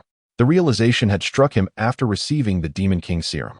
Shaking his head, he entered the house. Heavenly Chat Group. Cheng Li, I must say, the body of the Demon King suits me remarkably well. Dijia, is that even in question? A demon and a Demon King share more similarities than differences. Cheng Li, are you asking for a beating? Dijia, haha, as if you could ever touch me. Dragon Ball, are you all still children? Can't you stop this endless bickering? One Piece, exactly, the boss is right. Can you two not be as mature as I am? Cheng Li, mature? That doesn't suit you at all. Dijia, indeed, someone entered with thoughts of world destruction. TSK. That rebellious spirit. One Piece, damn it, I'm tempted to eliminate both of you. Dijia, haha. 3. Dragon Ball, I truly am at a loss for words with you. Demon Slayer, as long as you're happy, but speaking of which, boss, weren't you supposed to be completing the final step? Have you finished already? At this, the three fell silent, their gazes shifting to Dragon Ball Mu Yang. All eager to know. Dragon Ball, I originally planned to finish in the coming days, but unforeseen events have arisen. One Piece, what kind of unforeseen events? Dragon Ball, Frisia's forces are heading to Earth instead of Namek. Headache. JPG, Demon Slayer, quite a significant change indeed. Cheng Li, so, what do you plan to do next, boss? Dragon Ball, I'm not entirely sure. I had anticipated things would unfold as in the original story, with Frisia traveling to Namek and Goku and the others following suit, bringing everything back on track. However, I never expected Frisia would choose Earth. With the strength of the Z fighters, they stand no chance against Frisia. At that moment, on Earth within the Dragon Ball universe, Dragon Ball Mu Yang had returned with Bulma. They had been wandering the cosmos when they inadvertently encountered a minion of Frisia. After a brief confrontation, the minion divulged Frisia's plans, prompting their swift return to Earth. Seated in a grand chair, Mu Yang sipped his tea, displaying no signs of urgency. His gaze occasionally drifted towards the distance, where a group was approaching. Prior to their return, Bulma had informed the other Z fighters. One Piece, what do you intend to do? Dragon Ball, what else can I do? I will train them rigorously. According to the artificial intelligence's predictions, Frisia's army should arrive on Earth within a month. During this time, it is entirely feasible for Goku's strength to advance significantly. Dijia, boss, are you not planning to intervene? Dragon Ball, my involvement would merely be a one-sided affair. My base power has already surpassed 10 million, and in Super Saiyan form, it is at least 5 to 7 billion. There is no suspense in battling Frisia, who possesses only 13 million. I can wait until they are truly unable to win before I step in. I do not wish to be their bodyguard. Strength is essential to protect what you cherish. This is a lesson I often share with them, and it applies to you as well. As Dragon Ball Mu Yang's words echoed, the others fell into contemplative silence. In the Dragon Ball universe, Dragon Ball Mu Yang finished his tea and set the cup down on the table. He then rose, preparing to welcome the incoming group. Soon, figures appeared on the horizon. As they descended, Krillin, Tien, Kairatsu, and Goku along with his sons, even Piccolo, arrived. Greetings, everyone. It's been a while. Dragon Ball Mu Yang greeted. The familiar Goku responded, indeed, it has been quite some time. Tien then inquired, Mu Yang, did you summon us for a specific reason? Yes. Mu Yang replied, I received a call from Bulma at the Kame house. Something urgent has come up. Krillin scratched his bald head. What is it, then? There is indeed a matter at hand. A new enemy is approaching. What kind of enemy? Goku's eyes sparkled with eagerness upon hearing this. Beside them, Piccolo stood with arms crossed, his expression inscrutable, yet the twitch of his ears betrayed his curiosity. Frieza is coming to Earth, with the Dragon Balls as his target, Mu Yang stated solemnly. Frieza? The group exchanged glances, confusion evident. At that moment, Dragon Ball Mu Yang realized he needed to clarify further, tapping his forehead in realization. They were unfamiliar with Frieza, prompting him to explain once more. As Mu Yang elucidated, the expressions of the Z fighters shifted from stern to astonished. Krillin, now alarmed, broke a sweat. Frieza is Vegeta's superior? As I mentioned earlier, there are many like Vegeta in the universe, and Frieza undoubtedly stands among the foremost. Goku's face turned serious. How powerful is Frieza, and how great is the disparity between him and Vegeta? The group turned their gaze expectantly towards Mu Yang, holding their breath in anticipation of his response. The disparity? It transcends mere difference. It is a divine punishment. Of course, this was true only for ordinary beings. For Saiyans, surviving near-death experiences could bridge the gap. The latter part of his thought was merely a whisper in Mu Yang's mind. Ultimately, only Piccolo, Gohan, and Goku were the ones truly capable of standing against Frieza. As a Namekian, Piccolo's potential is not to be underestimated. However, he lacks the immense pressure that would compel him to advance swiftly. To illustrate with numbers, when Vegeta first arrived on Earth, his combat power was approximately between 10,000 and 20,000, while Frieza's power was a staggering 530,000. Upon hearing this, Krillin offered a wry smile, remarking that this doesn't seem overly alarming. Piccolo retorted coldly, calling him foolish, for he fully comprehended that the strength Mu Yang referred to undoubtedly encompassed far more than just these figures. Chapter 79, Information in Silence. Sun Wukong held Sun Wufan beside him. Mu Yang continued, I have yet to finish. The power of Frieza's first form is merely 530,000. He possesses 4 forms in total, each with uncertain strength. At this moment, Piccolo furrowed his brow and said, There's no need for suspense. You must know Frieza's full strength. Mu Yang waved his hand dismissively. I merely wish for you to grasp the disparity. Frieza's total power is estimated to be around 130 million. What? The revelation sent shockwaves through the group, their expressions transforming in disbelief, with Piccolo appearing almost green with fear. Oh, how ironic. He was already green. In contrast, Wukong remained calm, a mixture of astonishment and eagerness evident on his face. This did not escape Mu Yang's keen observation. Indeed, Wukong's life level was undergoing a transformation. Even Bulma had undergone a second round of body refinement.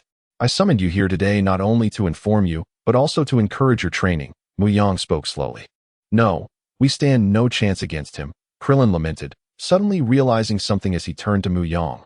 Mu Yang, you should possess the strength to handle them, right? Mu Yang merely glanced at him and shook his head. My strength is still quite feeble in comparison. Hearing this, Tien and Krillin wore expressions of despondency. Piccolo scrutinized Mu Yang with suspicion, clearly unsure of the truth in his words. Meanwhile, Sun Wukong stroked his chin, deep in thought. Frieza is unlike Vegeta. I hope you all can be adequately prepared when the time comes. With that, Mu Yang rose and departed the courtyard, leaving the others to their own devices. Fortunately, they did not linger long before each took their leave. Wukong, are you not planning to depart? Krillin inquired. I'll stay for a while. I have some questions to ask, Wukong replied. Ah, I see. Then I shall take my leave. Goodbye, Wufan. Uncle Krillin, farewell. Once the others had gone, only the father and son duo of Sun Wukong and Sun Wufan remained, along with Piccolo. They exchanged glances, seemingly pondering the reason for their continued presence. Come in. Mu Yang and Appo's voice beckoned them. Upon hearing this, the three slowly entered the house. Inside, they found Mu Yang voraciously devouring a lavish spread laid out before him. It's getting late. I assume you're hungry. Come, sit down and have something to eat, Mu Yang said between bites.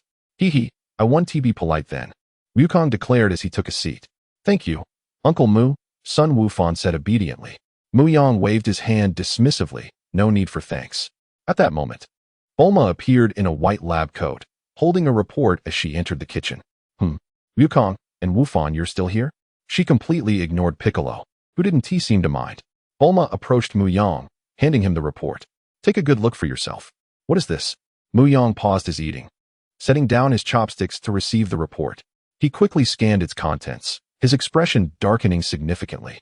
What are you thinking? Bulma asked playfully, crossing her arms as she observed him, eager to hear his reaction.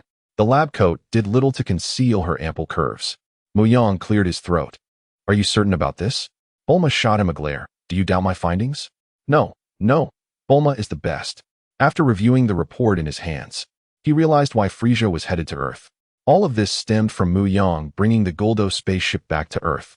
He had forgotten that every spaceship was equipped with a locator. King Cold must have discovered Goldo's disappearance and sent another son to investigate. What will you do next? Bulma asked, intrigued. Rest assured, this matter was instigated by me, and I shall resolve it, Mu Yang replied, shifting his gaze to the other 3 spectators. From tomorrow onwards, both you and Wufan will come to me for training. Is that for real? Wukong asked, his eyes sparkling with excitement. Is there any doubt? Mu Yang chuckled, then turned his attention to Piccolo. I can surmise your desire to remain here, but I regret to inform you that my methods may not enhance your strength. However, you might consider consulting the Elder Kai or seeking out Nail on Namek. He is a warrior of the Namekian race. At this, Piccolo fell silent. Seeking out the Elder Kai was not a feasible option for him.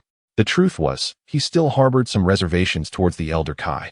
Although they were fundamentally one being, they were divided into light and darkness. Until this rift was resolved, the true Piccolo would not manifest. With a swift turn, he exited, vanishing with a loud thud from the courtyard. He truly desires to meet the genuine Piccolo, Mu Yang murmured. After all, the Piccolo from the Android saga and that from the Majin Buu saga could both be considered sages, among the few who remained lucid. With his presence, Mu Yang would not have to contend with as many complications in the future.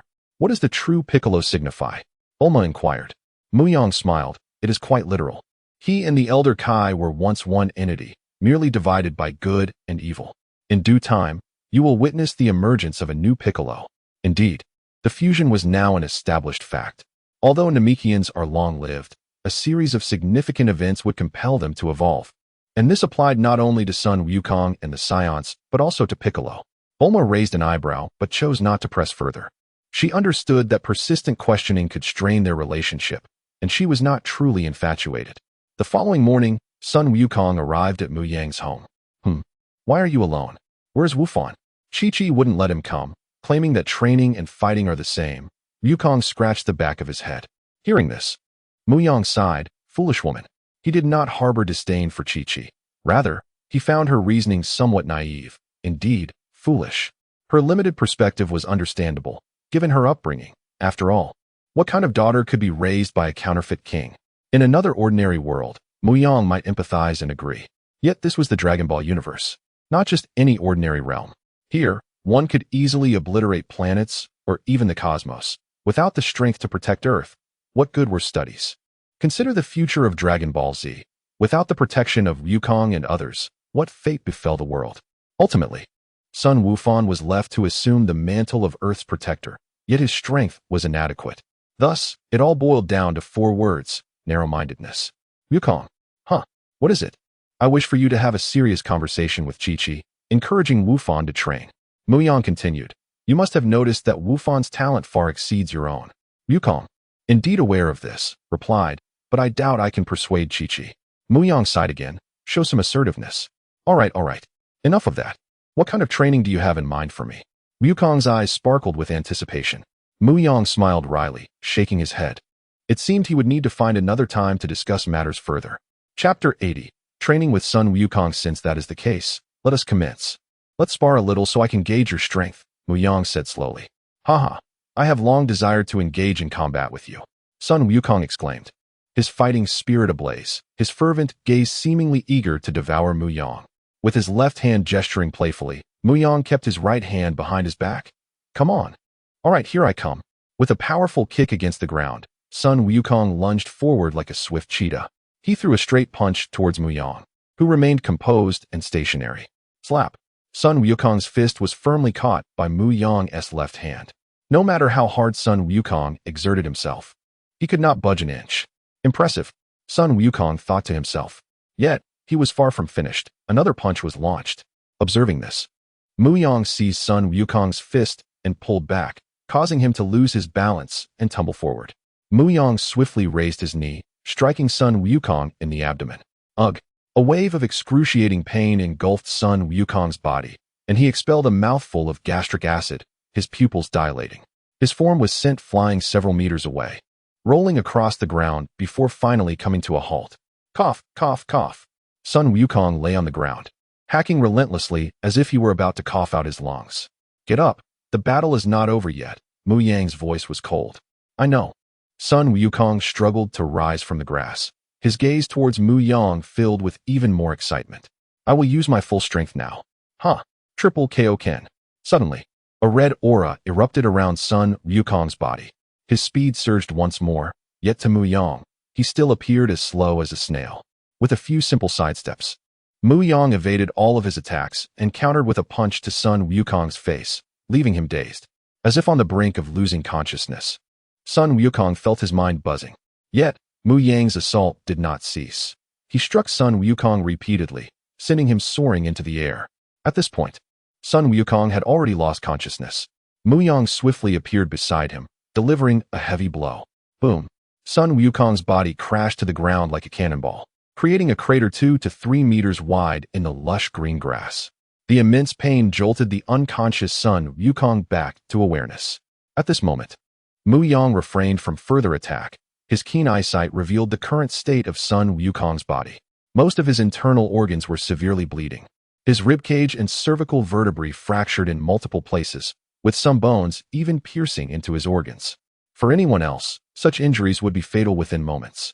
Mu Yang retrieved a magical bean from his pocket and approached Sun Wukong, assisting him in consuming it. As the bean entered his mouth, Sun Wukong's injuries healed instantaneously. Phew! I'm alive again. That was truly painful, Sun Wukong complained. This was not the battle he had desired. It was a complete one-sided massacre. Mu Yang produced a small pouch from his pocket and tossed it to Sun Wukong. Inside are magical beans. I hope you will consume one each time I bring you to the brink of defeat. No need. I wish to fight honorably, Sun Wukong replied defiantly. Huh? Do you believe you can defeat me? Mu Yang countered. I cannot win, but I can keep trying, Sun Wukong asserted. At this, Mu Yang chuckled, his voice serious. A true enemy will not grant you the luxury of attempts. You have but one chance. No amount of words could substitute the experience of combat. Thus, Mu Yang launched a fierce barrage of attacks, using instant transmission to shift the battlefield to a desolate wasteland. Bang! Bang! The sounds of impact echoed for dozens of kilometers, shaking the very earth. Sun Wukong found his bones shattered once more, struggling to breathe, knowing that another strike from Mu Yang would surely mean his demise. Mu Yang pried open Sun Wukong's mouth and forced a magical bean inside. After several more exchanges, Sun Wukong gradually adapted to Mu Yang's relentless onslaught. He began to resist, even managing to counterattack at times. Yet, unbeknownst to him, his own energy was visibly surging. What had begun as a power of merely 10,000 had now escalated to 600,000. Sun Wukong was thoroughly relishing the enjoyment of battle, or rather, being beaten, and was completely entranced. From day to night, the once flat wasteland had been transformed into a chaotic landscape, pockmarked with craters and scorched earth from the concentrated blasts. At this moment, Sun Wukong lay in a pit, battered and bruised, his face resembling that of a pig. Not a single piece of clothing remained intact. His upper garment had vanished entirely, while his trousers, though still somewhat intact, were riddled with numerous holes, over a dozen in total, rendering them utterly useless. Fortunately, Sun Wukong had an entire wardrobe of martial arts uniforms at home. Mu Yang, why do you insist on striking my face? Sun Wukong lamented helplessly. Mu Yang chuckled softly. Are you not aware? The head is the most fragile and vulnerable part of a person. As he spoke, he retrieved a universal capsule from his pocket and tossed it aside. With a loud pop, a small refrigerator emanating cold air appeared before them. Mu Yang opened it and retrieved 2 bottles of soda, delicacies from his previous life. He tossed one bottle to Sun Wukong, who, without a moment's thought, punched it open upon seeing it fly towards him. PFF. The intense collision caused the carbonated drink to erupt, spraying bubbles all over Sun Wukong's body. Mu Yang couldn't help but laugh. What are you doing? Ah, this. Sun Wukong was puzzled, instinctively reacting to protect himself from what had appeared before him. It was evident that Mu Yang found amusement in his reaction. With a sigh, Mu Yang handed Sun Wukong another bottle. This time, Sun Wukong managed to catch it without breaking it, opening it, and drinking eagerly. He gulped down the fizzy beverage, letting out a hearty burp that echoed into the sky. Burp. Well then, today's training comes to an end. Tomorrow, you should rest and properly adjust to your newfound strength, Mu Yang advised. One who cannot master their strength will merely become a slave to it, he added. Sun Wukong nodded in silence, his gaze drifting to his arms, marveling at the surging power within him. Meanwhile, Mu Yang had also experienced a degree of enhancement, though not as pronounced as Sun Wukong's. While his clothing remained unscathed, it had collected quite a bit of dust. Through this day's battle, Mu Yang had come to understand why Sun Wukong's growth was so rapid. With the right approach, an increase in power was not merely a matter of chance. Sun Wukong's innate talent was truly remarkable. From an initial power of 10 to over 100,000. The initial gains were substantial, but as time progressed, the increments began to dwindle. Now, Sun Wukong had just barely reached 1 million, meeting the prerequisites for transforming into a Super Saiyan. The two conditions were the S-cells and a combat power exceeding 1 million. At this point, Sun Wukong merely awaited the right opportunity, anger, to successfully transcend into a Super Saiyan. Once that happened, Mu Yang could once again relax. He had already devised a plan for his own body refinement in the universe, contemplating using the energy of a star to complete the fourth stage of his training. He eagerly anticipated what this fourth refinement would bring him, lost in his thoughts as Sun Wukong emerged from the pit. It's getting late. I should return, Sun Wukong stated.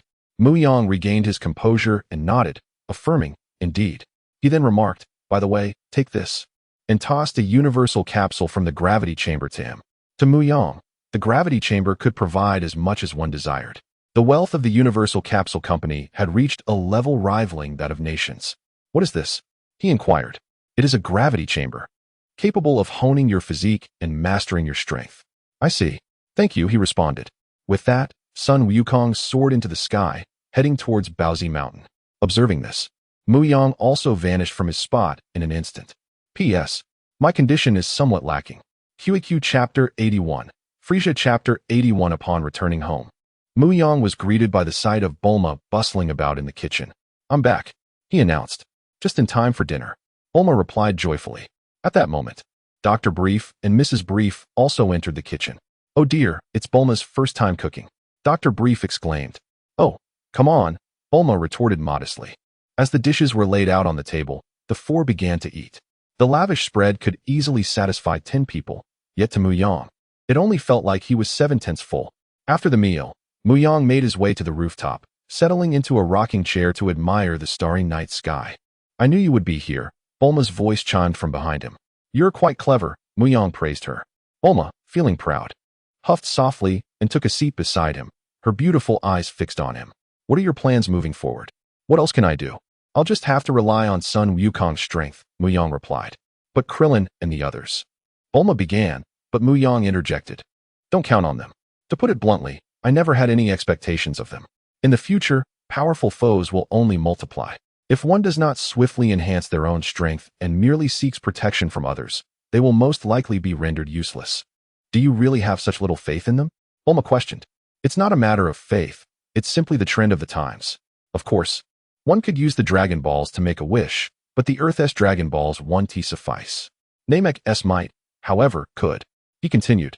Whether it's Dragon Balls, ninjas, pirates, or Shinigami, in the end, it all boils down to bloodlines. Without a strong lineage, it's truly a challenge.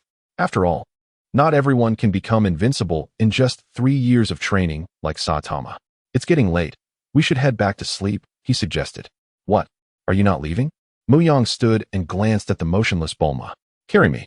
Ugh, women can be so troublesome. Despite his words, he obediently scooped Bulma into his arms and departed from the rooftop. In the depths of space, Frisia's army. In the command center's hall, Frisia lounged languidly in his hovering chair, flanked by his proud subordinates, Zarbin and Dodoria. Is there still no news from Captain Jinyu and the others? Frisia asked nonchalantly. Zarbin stepped forward, bowing slightly. My lord Frisia, there is still no word. Interesting, Frisia mused, rhythmically tapping his fingers on the armrest of his chair. They've been gone for so long without a single update. It seems they may have been eliminated by someone. What? Captain Jinyu has been defeated? Dodoria's face reflected shock. That's merely a possibility, Zarbon said, maintaining his composure. Forget about them. Their fate is of no consequence, Frisia declared, opening his mesmerizing crimson eyes to gaze at the cosmic expanse beyond the circular glass. Father commanded me to locate my foolish brother.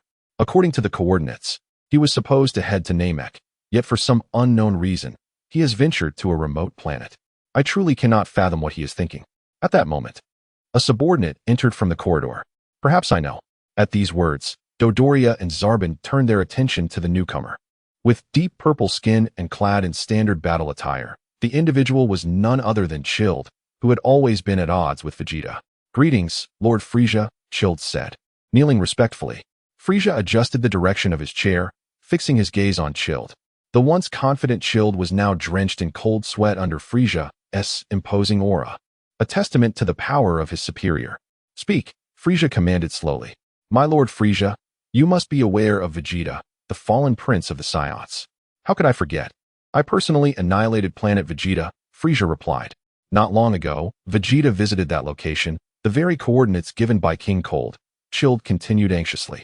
Oh, Frisia responded, intrigued. Go on. I've heard there is another Saiyan there, and supposedly, there exists a wish-granting orb that can fulfill the user's desire. Chilled divulged the information he had secretly gathered. The most pronounced reaction came from Dodoria, while Zarbon pondered. I have heard tales of a planet capable of granting any wish. I always thought it was just a myth. But to discover it is indeed real is astonishing. Frisia chuckled. I am somewhat aware. That object is referred to as the Dragon Balls, believed to be a product of Namek. Zarbon added. This explains why Lord Cooler ventured to Namek. He likely did not find it, and subsequently traveled to that distant place. Frisia nodded slightly at this explanation.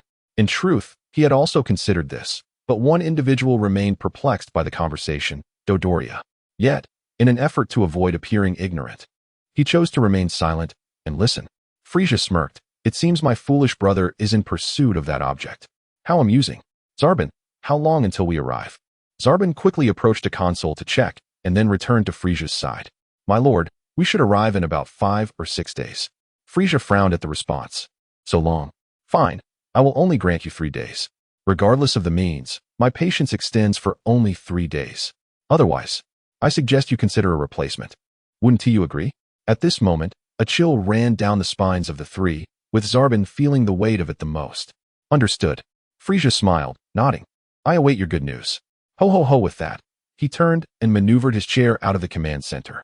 As Frisia departed, the previously oppressive atmosphere began to alleviate slightly. Damn it. Zarbon's expression darkened as he glared at Chilled, who had informed on him. Chilled feigned innocence, but dared not speak further, sensing Zarbon's growing ire. If there's nothing else, I'll take my leave, Chilled said hastily, turning to escape. He knew that remaining even a second longer would increase the likelihood of Zarbon taking his life. Watching Chilled retreat, Zarbon's fury intensified, transforming into a murderous intent. Dodoria, sensing the tension, instinctively stepped aside. In terms of power, both were nearly equal. Dodoria with a battle power of 22,000, and Zarbon at 23,000. As the two who understood each other best, Dodoria was aware that Zarbon could transform, significantly increasing his strength. With a sudden burst of speed, Zarbon vanished from sight, only to reappear directly in Chilled's path, radiating a palpable killing intent. Hey, wait. Let me explain. Explain? Because of you. My life is at stake for failing the mission. Do you honestly think I would let you off the hook? Zarbon bellowed. He swiftly seized Chilled by the neck, lifting him effortlessly. Chilled attempted to resist, but the disparity in their powers rendered him powerless. With a sharp crack, Chilled's eyes glazed over, his body succumbing to unconsciousness. Zarbon disdainfully discarded the lifeless body to the side.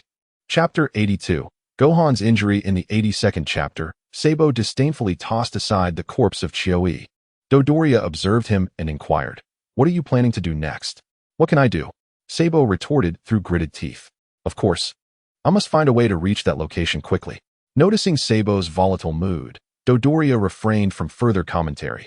It was wise to avoid provoking him at this moment. He shook his head and departed, taking Chioyi's body away from the control room. Left alone with several subordinates operating the ship, Sabo felt the urge to unleash his fury. Dodoria, as he left, could not suppress a quiet chuckle, which Sabo overheard. causing the veins on his forehead to bulge as he clenched his fists in anger. Damn it! I have devoted myself to serving Frisia, yet I find myself in such a predicament. Sabo yearned to obliterate everything in sight, but reason prevailed, reminding him that destroying the control room would render the ship incapacitated. If Frisia arrived in 3 days, he would undoubtedly execute a swift judgment upon him. The thought sent a chill down his spine. Alas, it seems I must devise a plan. On Earth, at Mount Bowsy, since Goku's return, he had been working on refining his energy. Early the next morning, he retrieved the gravity chamber gifted by Mu Yang. He immersed himself in training for 3 or 4 hours, completely absorbed until Chi-Chi's persistent pounding on the door interrupted him, demanding he join her for a meal. Emerging from the chamber, Goku felt the surge of power within him, confirming Mu Yang's words about his newfound strength. Goku, honestly, can't you spare some time for the family? Chi-Chi complained, her discontent palpable. Goku could only laugh sheepishly, scratching the back of his head. Aware that even if he explained himself, Chi-Chi would continue to press him, he opted for silence and accepted his fault. With a huff, Chi-Chi retreated into the kitchen. Goku then called for Gohan to join him for dinner. Despite Chi-Chi's numerous grievances, she prepared a lavish meal, understanding well the appetites of both Goku and Gohan. In a typical household, such a meal would be unsustainable for Saiyan appetites, yet Chi-Chi, as the mountain's queen, possessed the means. However, when compared to the capabilities of the Capsule Corporation, her resources seemed modest. After their meal, Goku ushered Gohan into the gravity chamber. Initially, Gohan was overwhelmed by the 300-fold gravity, feeling immense discomfort. This was the same level at which Goku had trained, and Gohan, with a battle power below 10,000, acutely felt the strain. Upon noticing Gohan's struggle, Goku promptly adjusted the gravity to 10 times, allowing Gohan a moment to breathe, though he remained prone on the floor, pale and weak. Realizing he may have overdone it, Goku rushed to help Gohan up. "How are you holding up, Gohan?" he asked. "Dad, my body hurts so much," Gohan replied, his expression filled with agony. At that moment, Goku abandoned any thoughts of training and quickly propelled Gohan out of the chamber. Upon seeing her injured son, Chi-Chi erupted in fury, causing the entire house to tremble. Her fierce demeanor sent even the battle-hardened Saiyan Kakarot reeling. With great tenderness, she cradled Gohan and laid him upon the bed, preparing to call for emergency assistance. "Wait, I remember Mu Yang has some senzu beans," Goku interjected. "Then why aren't you getting them for me?" Chi-Chi shouted, her voice startling the birds in the trees. Without hesitation, Goku sped towards West City, employing his instant transmission technique to breach the sound barrier and arrive in just a minute. Bulma, tending to her garden, sensed Goku's arrival. Goku? Bulma, where's Mu Yang?" Goku asked urgently. "He should be sleeping. Try his room," Bulma suggested. As Goku approached the door, a voice called from behind, "What brings you here?" Mu Yang appeared, gazing at him quizzically. He had been preoccupied with a corpse he had recently acquired when he sensed Goku's energy and used instant transmission to appear beside him. "Mu Yang, do you still have senzu beans?" "Of course," Mu Yang replied, pulling out a small bag filled with numerous senzu beans. Having learned the cultivation methods, he had begun to mass-produce them, yielding a greater quantity than that of the Kirin Tower's production. However, he still considered the output insufficient. "Am I being greedy?" Mu Yang mused. "What happened?" he asked, noticing Goku's anxious demeanor. Goku quickly explained the situation, prompting eye rolls from both Mu Yang and Bulma. Mu Yang sighed, realizing he had overestimated Goku's intelligence. Outside of combat, Goku often fell short compared to others. Would Goku really face a lonely existence without Chi-Chi? "Never mind, I'll accompany you," Mu Yang declared, urging Goku to hold on. "All right." Knowing Mu Yang could use instant transmission, Goku nodded. "Be back soon," Bulma cautioned as they vanished from West City. Reappearing at Mount Bowsy, the environment had transformed significantly over the years. Mu Yang, captivated by the scenery, quickly regained his focus. "We should save Gohan first," Goku reminded him. "Oh, right," Mu Yang replied, following Goku into the house. Inside, they found Chi-Chi in tears, cradling the unconscious Gohan. Without delay, Mu Yang fed Gohan a senzu bean. And as it took effect, Gohan's pallor began to fade. "Goku, honestly, couldn't you have been more careful?" Chi-Chi scolded. "Yes, I admit it was my fault," Goku said sheepishly. Scratching his head, Mu Yang set aside a few senzu beans on the table. "I'll keep some as a precaution. The North Kai has likely warned you of Frisia's terror. I understand the urgency to grow stronger, but strength cannot be achieved through relentless suffering alone. Except for Broly, whose growth defied logic. Goku remained silent, while Chi-Chi continued to shake Gohan, calling his name. Let Gohan rest, Mu Yang advised. His daily workload is enough to drain countless brain cells. Chi-Chi, feeling defensive, retorted, what do you know? Gohan is destined to become a scholar. Mu Yang grimaced, finding it tiresome to deal with someone so stubborn, unconcerned with the consequences of her actions or the opinions of those around her. Chapter 83. Thoughts are scholars truly formidable? Mu Yang retorted. Chi-Chi, with unwavering conviction, declared, of course. As long as Gohan can become a scholar, he will be able to help our family earn a substantial income. Unlike Goku, who does nothing at home, merely knows how to fight, and has contributed no income whatsoever. Goku, standing nearby, yearned to voice his thoughts. Yet the words remained unspoken on the tip of his tongue. The reality was that their family was not particularly affluent, especially in the absence of a stable income. In the past, Sun Wukong could participate in the World Martial Arts Tournament and earn a ranking, which brought in money, though meager. It was sufficient to sustain them for a while. However, for reasons unknown, the tournament had not been held in recent years, depriving Goku of his source of income. A fact that could not be denied. Mu Yang continued, I understand your desire for your child to achieve greatness. But have you considered that if the world were to encounter an unstoppable foe, much like the former Demon King Piccolo, what would happen if Son Goku were not there to protect it? Chi-Chi responded, how would I know? I simply want Gohan to become a scholar. I care not for anything else. Mu Yang asserted, while many may aspire to safeguard their own little piece of land, one must also possess the strength to protect it. If Son Goku were to perish or vanish, who would guard your home? Could you stand against the former Demon King Piccolo? Do you believe that studying alone can vanquish him, or that knowledge can save the world? Let us not forget who has brought peace to this world for so long. With that, Mu Yang turned to leave, pausing at the door to add, Goku is a Saiyan, and Gohan shares the blood of a Saiyan. Conflict is inescapable. Evading it serves no purpose. All it does is exacerbate the harm. At that moment, Chi-Chi was left in a daze, beginning to question whether her approach had indeed been misguided. Tears welled up in her eyes, and though Goku wished to console her, the words failed to materialize. In a fit of anger, he stormed out of the room, intent on confronting Mu Yang. Fortunately, Mu Yang had not departed. He seemed to have anticipated Goku's emergence. Are you very angry? Mu Yang queried suddenly, rendering Goku speechless. Anger is warranted. If you are not angry, then I have misjudged you. Now that you have grown, it is time you grasp certain truths. My intention in speaking so was for her understanding. That does not justify your harshness, Goku replied solemnly. Without addressing the crux of the matter, she may never realize Mu Yang turned. Eager to gauge Goku's sincerity in caring for his family.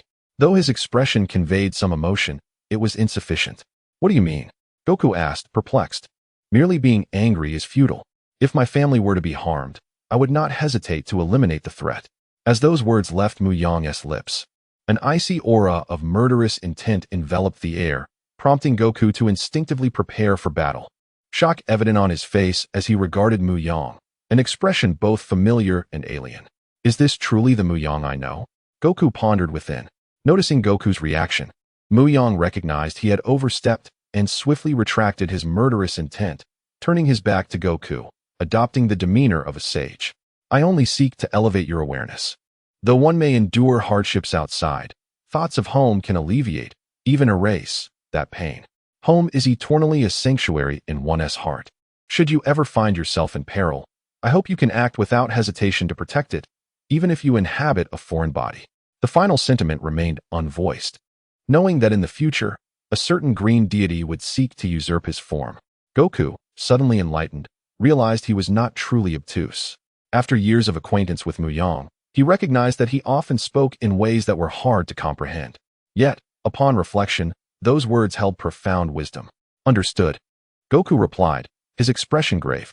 At that moment, Chi-Chi, eavesdropping at the door, stifled her mouth in fear of unwittingly revealing her presence. Perhaps one need not prioritize combat above all else. One might consider exchanging the positions of battle and family. As he spoke, he retrieved a card from his pocket. This card holds a modest sum, merely several billion, but it represents my goodwill. You should not feel embarrassed. You have done so much to protect the earth, and this money is rightfully yours. Very well, I must take my leave now. With his aim accomplished, the villain departed. In the original narrative, Sun Wukong and Chi-Chi spent little time together. They married, had Gohan, and soon encountered Raditz. Following a near-fatal battle, Wukong was guided by the deities to King Kai's planet. Upon revival, he returned to Earth shortly thereafter, only to embark on a year-long journey to Namek, leaving Chi-Chi alone at home. Most others would have remarried or divorced, yet she endured. After 3 years of tranquility, the Cell saga commenced, leading to Wukong's demise once more. Chi-Chi gave birth to Goten, and it was not until 7 years later that Wukong returned. In the original tale, Wukong indeed neglected his family, and Chi-Chi's anger was justified. Nonetheless, one could only admire Chi-Chi's immense strength in persevering alone, a testament to the greatness of maternal love. He also hoped that while he was still present, both could confront each other sincerely, recognizing the challenges they faced, and gradually dispel misunderstandings, without Chi-Chi placing all her focus on Gohan. After Mu Yang's departure, Goku gazed at the sky, inhaling deeply before pushing the door open and stepping inside. A few paces in, he found Chi-Chi seated on the sofa in the living room. He joined her, and they sat in silence, each desiring to speak, yet hesitant to break the stillness, hoping the other would initiate the conversation. Minutes passed until, with a sigh, Chi-Chi finally spoke. Over time, Goku's mindset began to shift. He was no longer solely a warrior consumed by battle and training. Chi-Chi, too, relinquished her insistence that Gohan study daily, yet he was still expected to complete his assignments. Reflecting on Mu Yang's words, she realized some held merit. Being a scholar was commendable, but such pursuits were suitable only for peaceful times. Should a formidable enemy threaten Earth, lacking the requisite strength to protect, it rendered all discussions moot. Moreover, Gohan's recent brush with death had catalyzed a remarkable surge in his power, elevating his combat strength to surpass 10,000, making him stronger than the current Piccolo. On the third day, Mu Yang, as was his custom, finished breakfast and began to warm up, preparing for some light exercise. Noticing Bulma idly lingering, he figured it was the perfect opportunity to engage her in training. "What? You want me to train?" Bulma exclaimed, her eyes widening in disbelief as she gazed at Mu Yang. "Indeed. Though I have enhanced your body, you must still learn to harness your energy. Should a villain come knocking while I am away, you will need to defend yourself," Mu Yang replied earnestly. "I refuse," Bulma vehemently protested. "I am a delicate and beautiful lady. Why would I want to train? Wouldn't it be more delightful to be a decorative vase?" The thought of becoming a muscular figure made her shudder, and she quickly dismissed the notion from her mind. Mu Yang scrutinized Bulma intently, causing her to feel somewhat self-conscious. "Why do you gaze upon me in such a manner?" Chapter 84. Guiding Bulma's chi for a considerable time. Mu Yang discerned the primary reason behind Bulma's reluctance to cultivate her abilities. "Rest assured, you won't become a muscular woman," he reassured her. Bulma stood frozen, utterly astonished that her thoughts had been so easily perceived. Instantly, her cheeks flushed crimson as she lowered her gaze in silence. "I encourage you to practice solely to help you harness the chi within your body. It does not equate to focusing on muscle development." The two pursuits diverged significantly, Mu Yang elucidated. Upon hearing Mu Yang's clarification, Bulma no longer resisted the notion of training. "When shall we commence?" she inquired. "Right now? Follow me," he replied, taking her hand and leading her away. They arrived in the backyard, beneath a grand tree. Here, a tea table and chairs rested, where Mrs. Brief often invited friends for afternoon tea. Adjacent to this was a garden adorned with flowers, all cultivated by Mrs. Brief, an ideal environment for relaxation. Practicing here would yield remarkable results. Upon reaching this serene spot, Mu Yang promptly moved the tea table and chairs aside, clearing a space for them to sit cross-legged on the grass. After considerable effort, he finally arranged the area. Fortunately, Mrs. Brief was away today, allowing Mu Yang to undertake this task without interruption. "All right, let us begin," he declared. Bulma mimicked Mu Yang's seated position on the grass. "As you may know, the energy within us is referred to as chi." Bulma nodded. Though her understanding was limited, her friends had imparted some knowledge on the subject. Chi, as the name suggests, is a form of energy or power that resides within each individual. While everyone possesses it, not all have recognized or cultivated it. It is akin to the superpower of dumplings, a different manifestation of chi, yet fundamentally, energy derives from the chi within. "Do you grasp this explanation?" Mu Yang asked. Bulma nodded, likening it to how electrical appliances require electricity to function.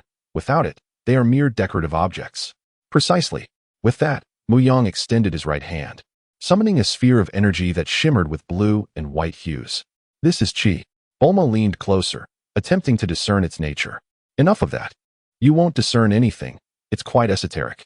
He continued, I will infuse Qi into your body, awakening the latent energy within you. For others, this process might pose challenges. Do not be misled by the original tale of Vegeta frequently transferring Qi to Goku. Their robust physiques allowed them to accommodate each other's energy. Furthermore, they had previously fused using the Patera earrings, eliminating any rejection during their energy exchange. If Vegeta were to transfer Qi to someone else, that individual must possess strength equal to or greater than his own. Otherwise, their body would struggle to absorb the overwhelming energy, potentially leading to catastrophic consequences. Qi is a unique power inherent to every individual, yet it manifests in diverse forms, much like DNA.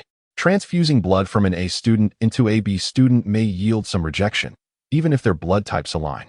The energy Mu Yang transmits is not his own Qi, but rather a life force. He is acutely aware of the potency of his Qi, which is far beyond what an untrained individual could withstand. Even a mere fraction of it could pose a risk of detonation for someone of Krillin's capability. Of course, Mu Yang could opt not to alter the recipient's body, akin to a minor creature from the Moro arc that gained immense power from Moro's infusion of energy, only to perish due to its inability to sustain such strength. Close your eyes and attentively feel the energy I am imparting, Mu Yang instructed, channeling more life energy into Bulma. Some of the energy that did not enter her body dispersed into the surrounding flora, enhancing their vibrancy and releasing a delicate fragrance. Bulma gradually immersed herself in this experience, while Mu Yang vigilantly monitored her condition. Suddenly, a surge of white energy erupted from Bulma's body, creating a significant wave of Qi. As she opened her eyes, she felt an overwhelming sense of power, captivated by her newfound strength. It feels as though I possess boundless energy. Is this? Indeed, you have succeeded. My dear Bulma, you are remarkable. Mu Yang praised her. Of course. Do you not know who I am? Bulma retorted, brimming with pride. Then, a mischievous thought crossed her mind, and she glanced at Mu Yang with a playful smirk. Sensing her intentions, Mu Yang immediately realized she was plotting something. Little Mu, since I've just mastered this power, I'm still a bit inexperienced. Would you mind sparring with me? But you mustn't retaliate. I cannot match your strength. Bulma mischievously suggested. Ah, woman, if you wish to strike me, just say so. There's no need for subterfuge. Very well, if you wish to use me as a punching bag, let us see how you can breach my defenses. Mu Yang stood, brushing off non-existent dust from his clothes. Here I come. With a powerful push from the ground, Bulma shot forward. Unperturbed, Mu Yang sidestepped gracefully, effortlessly evading her attack. However, Bulma struggled to control her newfound strength, leading her to overshoot and crash into the ground, rolling several times before coming to a stop. Her attire was now soiled, and her face bore remnants of grass and dirt. Mu Yang could not restrain his laughter upon witnessing Bulma's disheveled appearance. What are you laughing at? I'll come at you again, she declared defiantly. As a top student, she believed mastering her powers would be simple. Once more, she charged at him. Yet, not only did she fail to touch Mu Yang, but she also left her clothes tattered and dirted, resembling someone emerging from a sewer. Mu Yang maintained an air of amusement, while Bulma seethed with frustration. Observing the ire in Bulma's eyes, Mu Yang mused, this is the outcome of your desire for me to serve as your human punching bag. Humph. Dodging doesn't count as being a punching bag. If you're so confident, don't evade. Very well, I shall not evade. Come at me. Mu Yang spread his arms wide, inviting her assault. Bulma's face brightened with a cunning smile as she unleashed her full power without reservation. Even Mu Yang was taken aback, astonished by how quickly she had mastered her strength. Bulma's petite, fair fist hurtled toward Mu Yang's face, and he recognized the mischievous glint in her eyes. Anticipating her intent, he raised his hand, fingers splayed to intercept her blow. The moment their hands met, a substantial wave of Qi erupted, bending the surrounding plants. So, you wish to strike my face? He inquired. Indeed. Your visage incites my desire to strike, Bulma retorted, launching into a flurry of playful attacks. While none caused harm to Mu Yang's skin, they did shred his clothing. Bulma erupted into laughter at Mu Yang's predicament, reveling in the moment. Finally, she was not the only one in such disarray. Mu Yang felt a mix of exasperation and amusement. At your age, you still behave like a child, he remarked lightly. Mind your own business. Chapter 85. The arrival of Frisia. Time passed swiftly, and before they knew it, noon had arrived. It was nearly time to continue their training in the afternoon.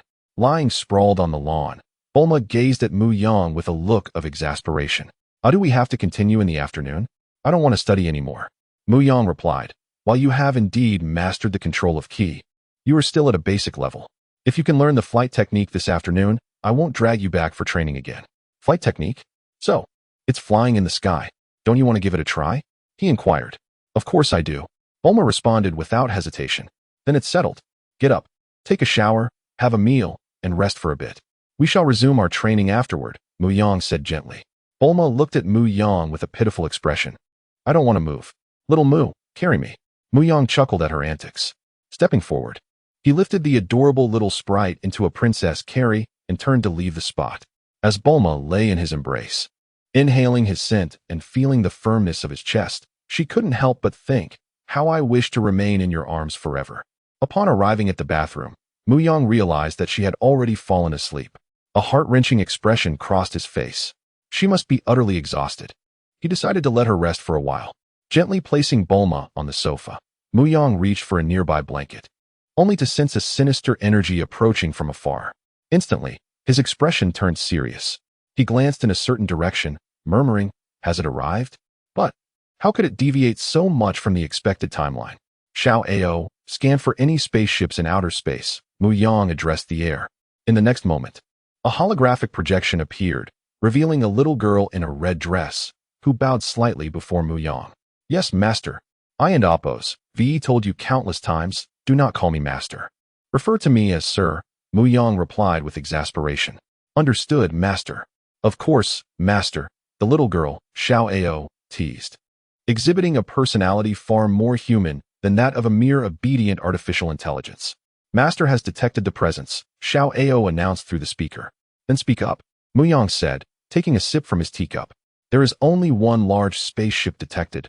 No other vessels are visible. Oh, Mu Yang raised an eyebrow. Project it for me to see.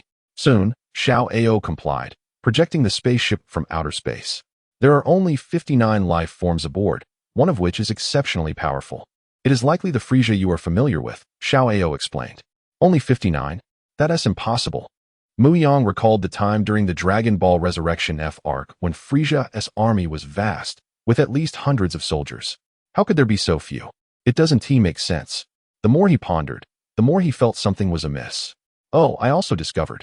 Before she could finish, Mu Yang interjected, displeased. Could you please convey your thoughts in one go next time? Isn't it more fun to surprise you? Xiao Ao replied playfully. Mu Yang rubbed his forehead, wishing he could unleash a ki blast in frustration if Xiao Ao were not an artificial intelligence. I rescanned and found that their spaceship has over a dozen engines. Mu Yang was puzzled. Xiao Ao elaborated. Upon closer inspection, you can see numerous scratches on the surface of their spaceship, all caused by constant acceleration. It's remarkable that their ship hasn't disintegrated, indicating their urgency in reaching Earth. Upon hearing this, Mu Yang furrowed his brow even deeper.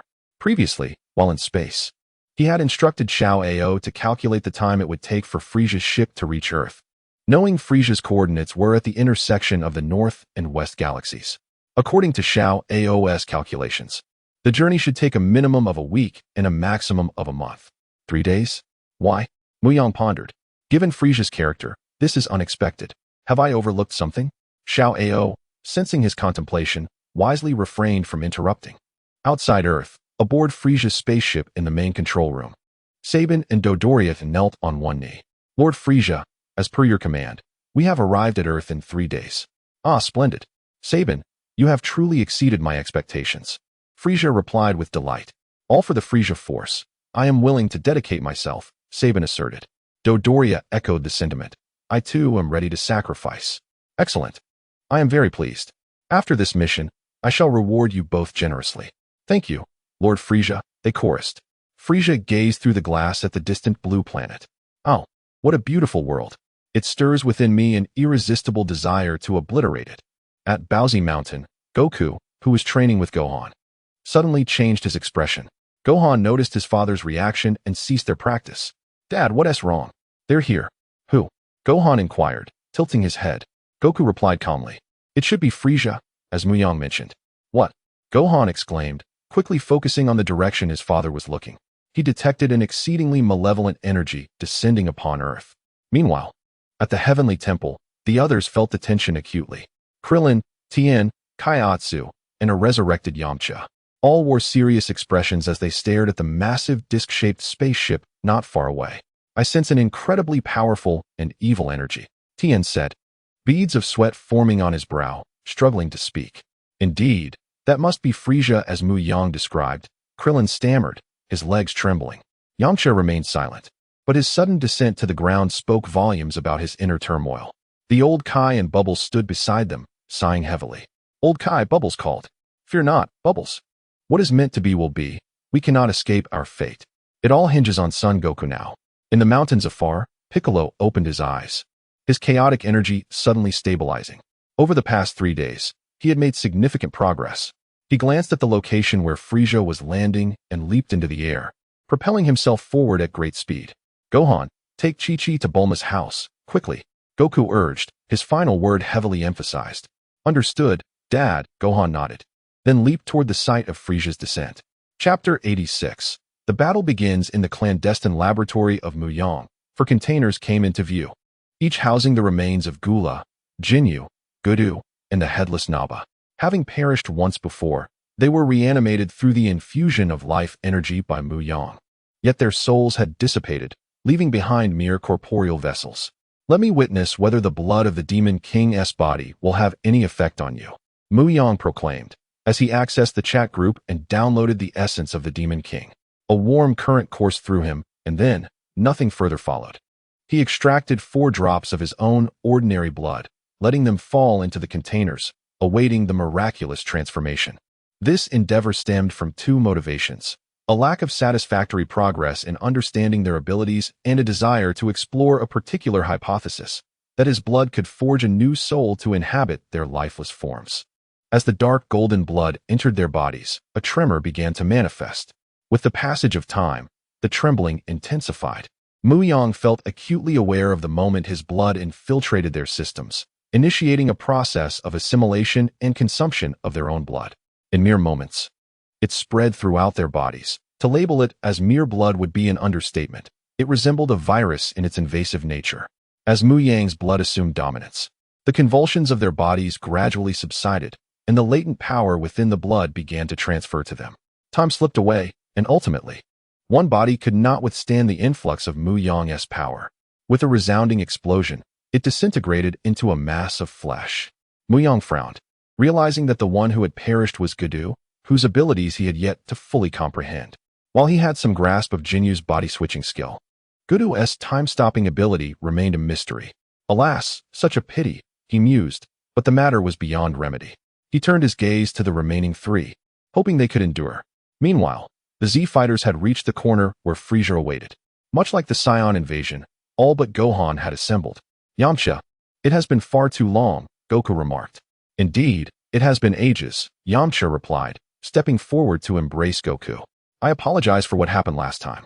If I had arrived sooner, you wouldn't have died, Yamcha said, waving his hand dismissively. It's all in the past. What is the point in holding on to it? Yet, the past was not so easily forgotten for Yamcha. He bore no ill will toward Goku, but his resentment was firmly directed at Mu Yang. During his resurrection, Krillin and Tien had recounted the events leading to their demise. Mu Yang had merely spectated from a distance, possessing immense power yet opting not to engage directly, claiming it was an opportunity for them to grow stronger. The more he contemplated this, the deeper Yamcha's animosity toward Mu Yang grew. As Goku departed, Yamcha's gaze darkened, scanning the surroundings for Mu Yang's presence. By the way, where is Mu Yang? As a member of Earth, surely he wouldn't be attempting to evade this conflict. At his words, the others turned their attention to him. Is there something wrong with what I said? Fool, Piccolo retorted coldly, his eyes fixed on Yamcha as if he were a corpse. Goku, Krillin, and Tien, who were most familiar with Mu Yang, furrowed their brows. They understood Mu Yang's temperament. He was not one to tolerate insult or mockery, and would not hesitate to eliminate anyone who dared to provoke him. Piccolo had learned this firsthand, hence his disdainful gaze. Krillin? I understand, Krillin nodded, hurrying over to cover Yamcha's mouth, whispering urgently, Yamcha, I know you're feeling distressed. But please refrain from speaking such words in the future. And no moral high ground, understand? Given Yamcha and Krillin's relatively good rapport, Krillin felt compelled to offer this warning. Huh, what is wrong with what I said? Yamcha asked, bewildered. It's not that it's wrong. But such discussions should remain private, Krillin continued, glancing around nervously. If Mu Yang hears you, he may very well kill you. What? How dare he? Yamcha began, but was swiftly interrupted by Krillin. He truly would do it. If you wish to survive, it's best to remain silent. Krillin's grievances toward Mu Yang were undeniable. Yet he adeptly concealed his emotions, opting for subtle expressions of discontent. If one did not provoke him, being friends with Mu Yang was hardly problematic, which explained Krillin's choice to maintain their friendship despite his reservations. The others shared a similar sentiment. Given Yamcha's limited interactions with Mu Yang, his ignorance was understandable. They're coming, Goku stated solemnly. With that, the group set their focus on the pressing task of thwarting Frieza. Their gazes turned skyward as a spaceship descended, stirring significant turbulence that rustled the garments of the Z fighters. Prepare yourselves, they are upon us, Piccolo warned, as the circular spaceship opened its central hatch, unleashing a swarm of aliens. In the command room, Frieza was observing their power levels with a scanner. Oh my, each one exceeds 10,000. Frieza exclaimed. Lord Frieza, these minions are inconsequential. We can use them to tire out our foes before inquiring about the Dragon Balls, Zarbon suggested. An astute proposal, it is approved. Thus, the swarm of aliens rushed forth, and the Z fighters steeled themselves for the impending confrontation. Zarbon's orders, let us eliminate them all. Brothers, charge.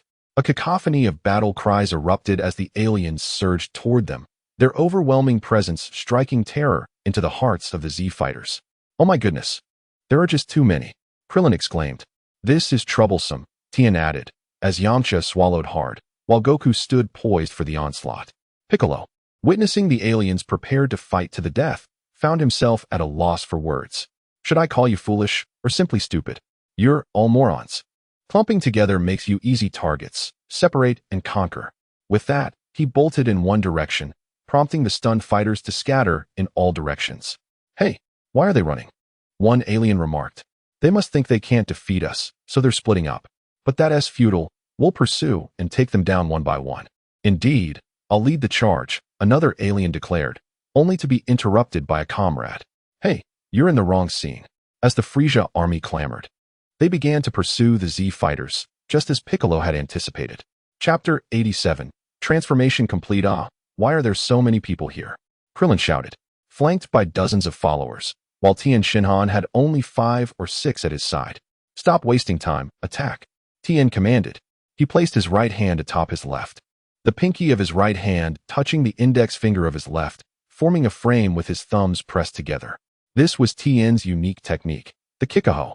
His illustrious achievement included briefly suppressing the second form of Cell years later, providing androids 18 and 16 a chance to escape. A brilliant stream of yellowish-white energy erupted from the frame of his hands, and the pursuing Frieza Force soldiers attempted to evade the attack, but it was too late. In a single strike, Tien decimated the majority of his pursuers, leaving only a couple of large cats behind. Seeing this, Tien did not continue to flee but turned to launch an offensive. The pursuers, just regaining their senses from the explosion, were utterly unprepared for Tien's ruthless aggression. They began to wail in despair, and within mere 20 seconds, he had eliminated those behind him. He then surveyed his surroundings and noticed Krillin still shouting fervently.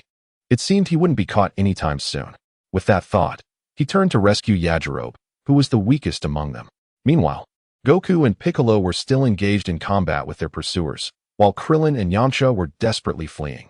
Krillin, due to the overwhelming numbers, and Yamcha out of fear. After the last battle, Yamcha had developed a newfound appreciation for life and was unwilling to turn back to fight. This evasion lasted for over 10 minutes as they circled back. Ultimately, with Goku and Piccolo's combined efforts, they eradicated all foes. Krillin and Yamcha, drenched in sweat and feeling utterly drained, landed heavily on the ground, gasping for air. I'm exhausted, Krillin remarked. Indeed, Yamcha concurred. Krillin, though silent, couldn't help but wonder why Yamcha had fled as well, despite him having taken down 5 or 6 enemies. Yamcha, at a loss for words, pondered whether he should admit his fear of death. How could he, the proud Yamcha, confess to such a weakness? Enough chatter. The main event has arrived, Piccolo said solemnly. At that moment, several figures emerged from a spaceship, and the Z warriors stood ready, gazing intently at the descending individuals. The leader, seated on a levitating chair, was a diminutive figure clad in armor, with crimson eyes, dark purple lips, and two streaks resembling blood tears beneath his eyes. His purple shell gleamed, and a tail swayed behind him. Is that little guy Frisia? Yamcha questioned, unimpressed. Krillin retorted, keep your comments to yourself. Can't you feel the energy radiating from him? Upon hearing Krillin's words, Yamcha noticed Frisia's overwhelming aura. Without mastering energy control, one's own energy was always on the brink of explosion, which explained why the Frisia force could easily detect their battle power. Goku stepped forward and shouted at Frisia, "Hey, you must be Frisia? Why have you come to Earth? Watch your tone, boy. This is the mighty Frisia, the Emperor of the Universe, not someone you can address casually," Dodoria admonished. Goku was momentarily silenced by Dodoria's booming voice. He had merely sought to inquire about their purpose on Earth. Zabon, Dodoria, Frisia commanded, go test their strength. I sense they are concealing their true power. Understood.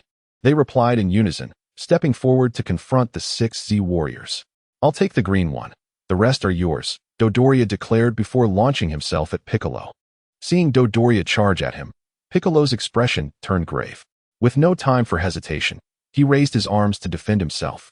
A thunderous impact echoed as Piccolo was sent flying several meters, carving a deep trench in the ground. Shaking his aching arms, Piccolo regarded Dodoria with newfound disdain. Was this all he had? Dodoria, noticing Piccolo's dismissive demeanor, was infuriated, his volatile temper flaring. With a mighty roar, he unleashed a barrage of energy blasts from his mouth. Watch out. Goku attempted to intervene, but was blocked by Zabon. Where do you think you're going? Zabon sneered, causing Goku to frown as he watched the attack approach. Without restraint, Goku surged forward, catching Zabon off guard, and, in a flash, appeared before Piccolo, swatting the incoming energy ball away. The blast struck a nearby mountain, resulting in a resounding explosion that obliterated the entire peak. Piccolo, witnessing the devastation, could not help but marvel at the sheer power of the attack. He had underestimated it. Meanwhile, on the other side, Mu Yang observed as another of the transformed individuals, the Saiyan Nappa, exploded. He felt a twinge of regret, but took solace in the fact that the remaining 2 had completed their transformation and exhibited a significant increase in strength. Mu Yang retrieved the device developed by Bulma to assess their powers. The strongest was still Gula, who had increased from 470 million to 600 million. His own transformation into a Super Saiyan had only marginally enhanced his power, as his usual strength remained at 15 million. And the Super Saiyan multiplier brought it to 750 million, leaving a gap of 150 million.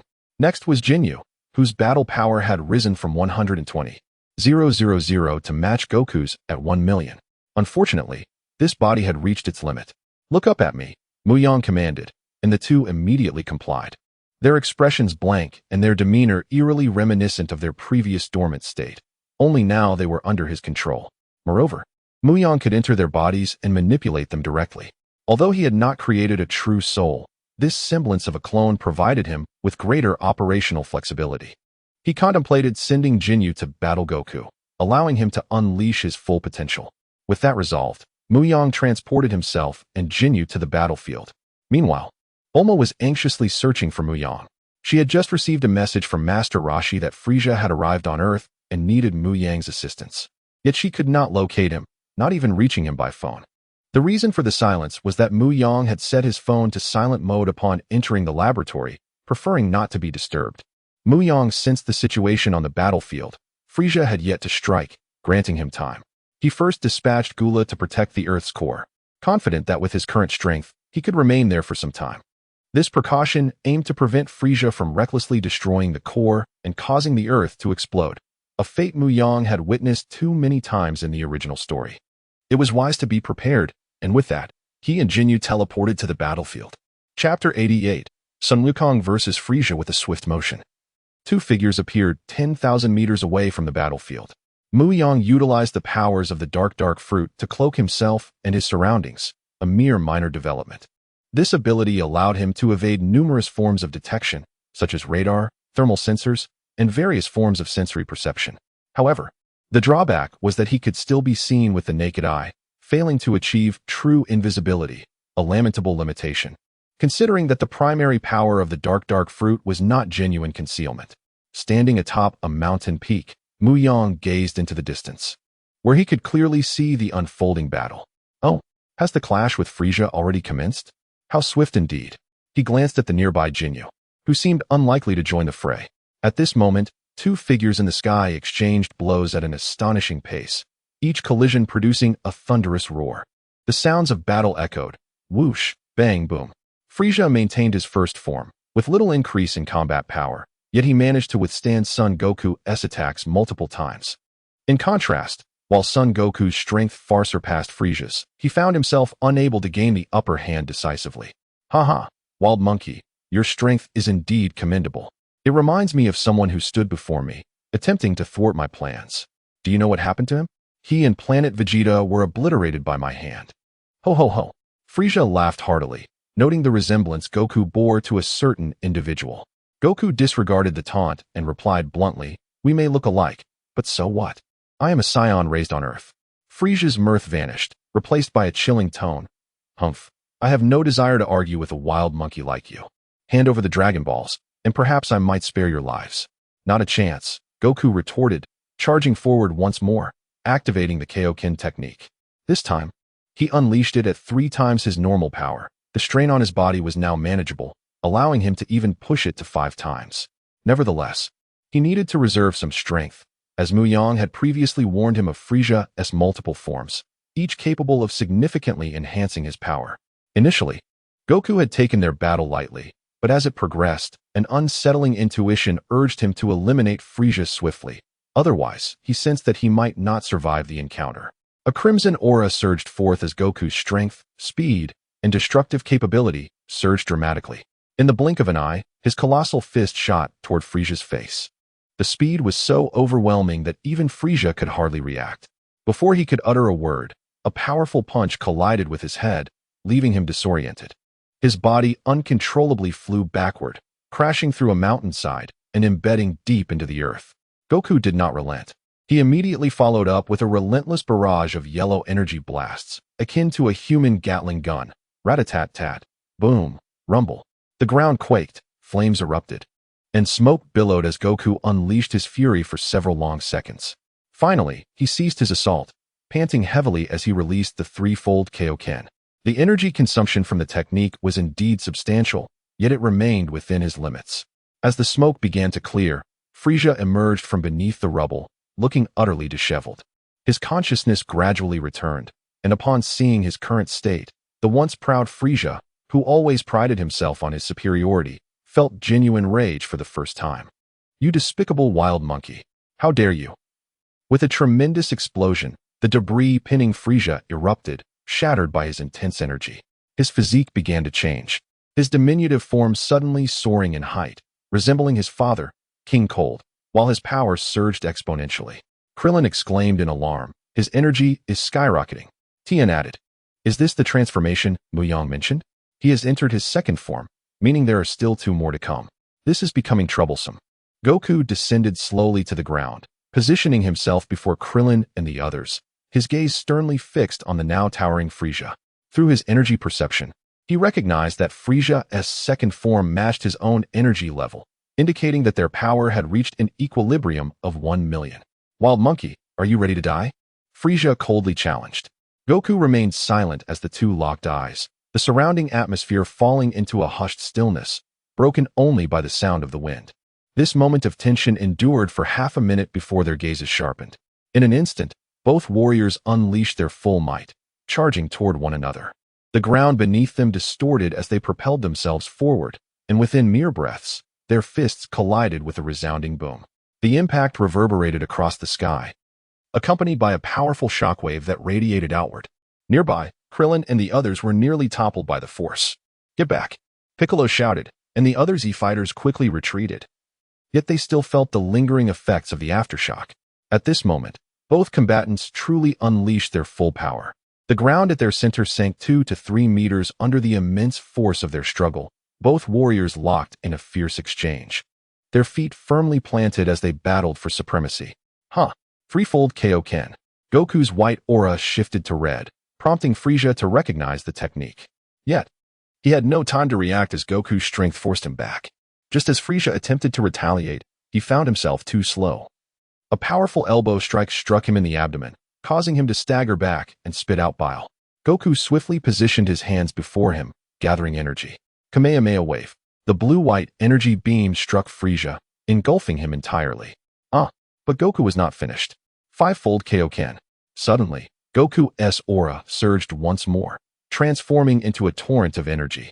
His muscles expanded dramatically, doubling in size. The Kamehameha wave continued its relentless path, obliterating the mountains behind Frieza and carving a colossal chasm into the earth. From a distance, Mu Yang smiled. Excellent, you have progressed. Facing an unbeatable foe, you have finally mustered the resolve to strike decisively before he unleashes his full power. However, Frieza will not be so easily vanquished. Chapter 89. Frieza's final form. In the original narrative, Goku has often engaged in numerous questionable maneuvers, which can be described as benevolent, yet more often they appear foolish to an extreme degree. It is certainly not a typical line of reasoning. During the first Saiyan invasion, allowing Krillin to release Vegeta was somewhat justifiable, considering that Vegeta's powers subsequently proved formidable, making him a perennial second-in-command. In the second encounter on Namek, Goku ultimately defeated Frieza but inexplicably provided him with a portion of his energy, enabling his survival. The subsequent invasion of Earth would have led to dire consequences had it not been for the timely arrival of future Trunks. This is not the only instance. During the Cell saga, after significantly depleting Cell's energy, Goku foolishly offered him a Senzu bean and sent his son to face Cell, resulting in a brutal beating. Such recklessness has become synonymous with Goku's character. However, it is precisely this mindset that has allowed him to encounter fewer obstacles in his training journey and achieve perfection in the Ultra Instinct technique. There are both advantages and disadvantages.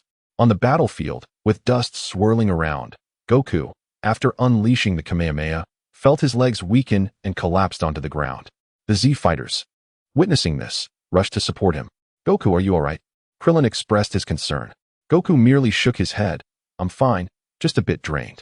A short rest will suffice. Meanwhile, Piccolo and Tien Shinhan scanned the surroundings, searching for Frieza's corpse, but after a fruitless search, they found no trace. At that moment, Yamcha confidently declared, "He must have been obliterated by Goku. I never expected him to be so weak. He certainly isn't as powerful as some have claimed." Sitting on a stone platform, Goku replied, "No, you must engage him to understand his true strength. He harbors even greater power that he has yet to unleash. If it weren't for his carelessness, I wouldn't have been able to defeat him so easily." Yamcha retorted, "Goku, spare us your modesty." Krillin added, "Indeed, if it weren't for you, Earth would have faced certain doom." Yamcha concurred, "Exactly, unlike someone who only chooses to flee." Goku simply chuckled, unsure of what to say, primarily due to his need for rest. The side effects of the Kaioken technique had left him significantly fatigued, his muscles aching painfully. Without Senzu beans, recovery in the short term would be challenging. As the others shared light-hearted banter, a hand emerged from the ground, fingers glimmering with a hint of purple light. Mu Yang observed the scene with clarity, hearing their discussion distinctly. Fleeing? How intriguing, he mused with a cryptic smile. Just then, whoosh, a purple laser pierced through Yamcha's chest before anyone could react. Time seemed to freeze as all gazes widened in shock. Yamcha stared in disbelief at the gaping wound in his chest, and then glanced at Goku and the others. Blood erupted from his mouth as his eyes glazed over, and he collapsed lifelessly to the ground. As the laser faded, its wielder emerged from the earth. "You insignificant insects dare to mock me, the great king? You shall pay dearly." Frieza, battered yet fierce, crawled from the mound, his gaze sharp and menacing. Goku, alarmed, sprang to his feet, readying for battle. He swiftly retrieved a small pouch from his pocket and tossed it to Krillin. "Krillin, I have some Senzu beans. Give one to Yamcha immediately." "Ah, yes." Krillin responded, startled by the number of beans inside the pouch, but before he could ponder further, a laser beam shot towards him. "Watch out." Goku pushed Krillin aside, taking the brunt of Frieza's attack himself. Boom. Goku was propelled several meters back, his hands scorched and bleeding. "TCH, Frieza sneered, displeased that his attack had not struck the intended target. His gaze turned increasingly hostile. "Wild monkey, you persistently obstruct my path, believing I cannot eliminate you? Allow me to demonstrate my true power." Frieza was done playing games. he transitioned directly from his second form to his final form. Though his battle power would temporarily diminish, it would gradually restore over time. The purple aura around Frisia surged, expanding aggressively, as he emanated a faint luminescence. The earth trembled, and the sky darkened as lightning crackled around him. Waves of energy radiated outward, causing the Z fighters to feel an overwhelming sense of despair. Yet, Frisia's power continued to escalate, accompanied by a flicker of purple light. He completed his transformation into the final form, a visage familiar to many Dragon Ball fans, his body compact and streamlined. Unlike before, his form now resembled that of a human, devoid of any protrusions or intricate patterns. At first glance, he seemed deceptively ordinary, akin to an unclothed human, yet his cold glare perpetually exuded an aura of oppression. Frisia surveyed the gathered warriors, and with a mere exchange of glances, they felt a chill creep down their spines, as though a monstrous predator were watching them, rendering the atmosphere eerily silent. Krillin, poised to administer a senzu bean to Yamcha, became pale and trembled uncontrollably, unable to proceed. That pouch contains beans capable of healing you, a voice echoed in Frisia's mind. Who? Frisia bellowed. This outburst jolted the Z fighters back to reality. The ethereal voice continued to resonate within Frisia's mind. Simply focus on your thoughts. As for my identity, it is of no concern to you. Humph. Why would the great king heed the words of a cowardly rat hiding in the shadows? Frisia dismissed the notion with disdain. Whether you listen or not is irrelevant. The voice belonged to Mu Yang, who observed from a distance, intending to leverage Frisia to eliminate Yamcha once more. In this moment, not only was Mu Yang communicating with Frisia, but the North Kai was also transmitting words to Goku. Goku, why are you still dawdling? Now is the time to strike Frisia. Do not squander this opportunity. Goku, momentarily stunned, recalled the overwhelming power Frisia had just unleashed. He had momentarily forgotten that Frisia's forced transformation would inevitably weaken him. Quickly regaining his composure, he activated the Kaioken technique and charged at Frisia. The others merely perceived a streak of red light as Goku appeared before Frisia. He launched a powerful kick aimed at Frisia's face, but Frisia merely raised his arm to block. Bang! Frisia absorbed the full impact of Goku's kick, feeling as though he had struck solid steel. Wild monkey, if you seek death, I shall gladly oblige. Chapter 90. The arrival of Jinyu in the vastness of space. A circular spaceship was hurtling towards Earth, carrying none other than the perennial second-in-command, Vegeta. After suffering defeat at the hands of Goku, he had fled in disgrace, returning to the Frisia force to recuperate. After a prolonged period, he finally emerged from the healing chamber, inadvertently learning that Frisia was en route to a planet called Earth. Anxiously, Vegeta realized the significance of Earth, home to the Dragon Balls. Given Frisia's nature, should he wish for eternal life, Vegeta would forever be unable to surpass him. Without hesitation, he commandeered a circular spacecraft and set his course for Earth. Regrettably, Frisia's ship traveled at speeds several times faster than his own. However, knowing that Frisia departed from the intersection of the northern and western galaxies, he felt confident about arriving on Earth first. Vegeta was determined to make his wish before Frisia's arrival. Little did he anticipate that Frisia's spacecraft would reach Earth in just over 3 days, while he himself still had an hour to go. Meanwhile, on Earth, Goku was once again engaged in a fierce battle with Frisia. Their clash was nothing short of cataclysmic, shattering mountains in their wake. Goku, despite his injuries, was no match for the formidable Frisia. The disparity in their base power was insurmountable. Even as Goku's Saiyan traits began to amplify, it proved futile. Mu Yang, well-versed in the nuances of near-death recovery, understood that while the initial enhancement of power was pronounced, its limits were evident.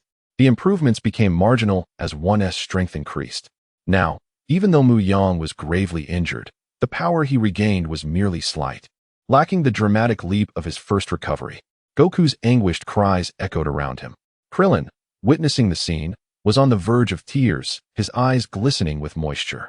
Goku, he shouted, fists clenched in desperation. If this continues, he will be killed. I must find Mu Yang, Krillin declared, attempting to rush towards West City. However, he was swiftly restrained by Piccolo. What are you doing? Calm down and look over there, he said, gesturing towards 2 figures standing on a distant peak. Is that Tian Shinan? Mu Yang? When did he arrive? Why can't I sense his energy? Krillin inquired, bewildered. Piccolo replied, I'm not entirely sure. He seems to have been here for a while. If it weren't for the recent tremors, I wouldn't have noticed him. Then what are we waiting for? Let us get in to help, Krillin urged. Meanwhile, Yamcha, fully recovered, remained silent, lost in thought. In the distance, Mu Yang sensed the gazes of the Z fighters upon him. Oh, have I been detected? No matter, he mused, turning his attention back to the ongoing battle where Goku was being mercilessly beaten by Frieza. Frieza was capable of ending Goku's life at any moment. His relentless assault was merely a means to vent his fury, with Goku serving as an excellent outlet due to his resilience. After a moment of contemplation, Mu Yang resolved to assist them. Go, he commanded. Jinyu, who had been standing motionless beside him, suddenly surged forward. Mu Yang began channeling energy into him, elevating his power from 1 million to 10 million. If he continued to infuse Jinyu with energy, he would become a walking powder cake. Noticing this, Frieza turned to see Jinyu approaching. Jinyu, what brings you here? He questioned, momentarily taken aback. Before Frieza could ponder further, Jinyu erupted with a dark red aura, dispersing the clouds around him. Is that the one who was with Mu Yang? Tian Shenhan remarked. Does this mean Goku has a chance? Krillin exclaimed, elated. However, Piccolo doused his optimism with a cold reality check. No, it's not that simple. His power still doesn't team-match Frieza's. Ah, Captain Jinyu. It's been a while. And your strength has increased tremendously, Frieza chuckled, though a murderous intent simmered beneath his facade. He was displeased by the prospect of anyone nearing his power, especially someone like Jinyu, who could potentially switch bodies with others. Jinyu remained silent, his vacant gaze fixed on Frieza. Suddenly, a glimmer of crimson flashed in his eyes, and his aura shifted. Closing his eyes, a portion of Mu Yang's consciousness entered Jinyu's body, taking control. Time to take the stage, he declared. After a brief period of acclimatization, Jinyu began to stretch, shaking off the stiffness from inactivity. Frieza, frustrated and perplexed by Jinyu's demeanor, recalled how the former Jinyu would bow to him, calling him Lord Frieza. Now, Jinyu's indifference stoked Frieza's ire. Did Jinyu truly believe he had become so powerful that he could disregard his superior? As Frieza's mind raced with thoughts, Mu Yang quickly adapted to Jinyu's body. In mere seconds, he observed Goku, who was struggling for breath, his face turning purple as Frieza tightened his grip. Without hesitation, Mu Yang charged forward, his arm enveloped in a dark, ominous energy, armament hockey. Frieza snapped back to reality, first in shock, then in fury. He aims to kill me and take my place, he surmised. Unaware of Frieza's turbulent thoughts, Mu Yang's pitch-black fist loomed larger in front of him, while Frieza remained stationary, launching his own punch in response. The collision unleashed an explosion of energy equivalent to hundreds of tons of dynamite, the shockwave capable of tearing a person apart. Goku, caught behind Frieza and benefiting from his considerable resilience, was merely sent flying. Frieza's irritation peaked as he watched Goku break free from his grasp, his disdain for Jinyu intensifying. Jinyu, you've impressed me. Very well, he snarled. I am now inclined to kill you. But before he could finish, Mu Yang, controlling Jinyu's formidable fist, struck again. Frieza had no choice but to raise his hand in defense. The pain was unavoidable. Why waste words? I don't see you as particularly formidable, Mu Yang retorted. Frieza's forehead pulsed with veins, his fury escalating. So, everyone thinks they can disregard me today, do they? Then perish. Frieza's anger reached a boiling point, while Mu Yang's observation hockey continuously warned him of impending danger. A white tail sliced through the air, prompting Mu Yang to evade just in time. Had he hesitated, this tail would have easily shattered his new body. Now fully alert, Mu Yang focused on mastering Jinyu's form, eager to hone his combat experience. After all, his last encounter with Gura had highlighted his lack of fighting prowess. However, it must be acknowledged that the ability to perceive the world through the lens of observation is indeed a remarkable skill. Mu Yang skillfully evaded several direct assaults from Frieza, all the while delivering counterattacks. Although the damage inflicted by Mu Yang upon him was minimal, it was not entirely negligible. Every little bit adds up over time. The crux of the matter remains Frieza, who is still in a wounded state, with his power now barely reaching 100 million. Chapter 91. Utter defeat. In the wake of his defeat, Sun Wukong had been nourished back to strength by Krillin's use of the magical beans. Who is that fighting Frieza? Sun Wukong inquired. That individual, who just stood beside Mu Yang, must be a friend of his, Krillin clarified. Observing the fierce battle overhead, Sun Wukong urged. You must leave this place at once. Remaining here poses a grave danger to your lives. At his words, Tien and Krillin fell silent, their spirits dampened. Indeed, this conflict had escalated beyond their capacity to intervene. Yet, Krillin hesitated, wanting to voice his concerns, but was met with Sun Wukong's unwavering gaze, which seemed to convey a message of reassurance. Leave everything to me. This look instilled in Krillin a sense of comfort he had not felt in a long time. Truly, Wukong, you have not changed at all. With a resolute gaze fixed upon them, Sun Wukong spoke solemnly. I understand your worries. Rest assured, I shall handle everything. If it becomes too dire, Mu Yang is also here. His strength surpasses my own. With a collective sigh, they exchanged brief words of encouragement before departing the battlefield. Once they had left, Wukong turned his attention skyward. At that moment, Jinyu was panting heavily. Though he bore few visible injuries, his armor was in tatters, a testament to the efficacy of his rapid regeneration. Without it, he would have likely been torn apart by now. One could not help but admire Sun Wukong, the child of destiny, who had withstood a prolonged battle with Frisia, suffering only superficial wounds and a few internal injuries, yet remained intact. In contrast, Jinyu had suffered severe losses, his left arm and right leg severed, his right arm mutilated 4 times, his left leg twice, and even his head had been struck once. This was all following his consumption of Mu Yang's blood, which had altered his condition. Otherwise, he would have perished within mere rounds of combat. Of course, Frisia, as Mu Yang's adversary, had also endured considerable harm. Externally, he appeared relatively unscathed aside from prior injuries, but a closer inspection would reveal a more precarious state, evident in his labored breathing and trembling form. Over the course of their exchanges, Mu Yang had mastered the ability to imbue his attacks with haki, enabling him to infiltrate both objects and living bodies, wreaking havoc from within. The exterior may seem resilient, yet that does not imply the interior is equally strong. Frisia's internal organs were likely suffering from significant hemorrhaging, rendering him incapable of exerting his full strength for the time being. If one were to analyze Frisia's battle power with a detector, it would be clear that his strength had diminished 2 or 3 times. As for Mu Yang's mastery of haki, if categorized into beginner, intermediate, and advanced levels, his armament haki had reached an advanced status, while his observation haki was at the pinnacle of the intermediate level, only a few steps away from advancement. Upon achieving the advanced tier, he would be confident in awakening the ability to foresee the future. His conqueror's haki was still in its nascent stages. Such mental assaults could be countered if one possessed sufficient willpower, particularly when employed against opponents of equal caliber, rendering it ineffective for domination. As for the advanced stage of conqueror's haki, it could be combined with armament haki, resulting in compounded damage that exceeded simple addition. However, those matters would be addressed in due course. The reason he had refrained from utilizing Conqueror's haki thus far was twofold. He lacked the requisite mastery, and there was a significant risk of awakening Frisia's own Conqueror's haki. The oppressive aura emanating from Frisia was undeniable. Mu Yang had no doubt that he possessed the qualities of a ruler. Engaging in such a thankless endeavor was not something Mu Yang would willingly undertake. As both combatants took a moment to catch their breath, a figure suddenly appeared beside Mu Yang. It was Sun Wukong. Oh, it is a pleasure to meet you for the first time. I am Sun Wukong. You must be a friend of Mu Yang. Upon hearing this, Jinyu merely nodded. I suppose so. Since you have recovered, let us join forces.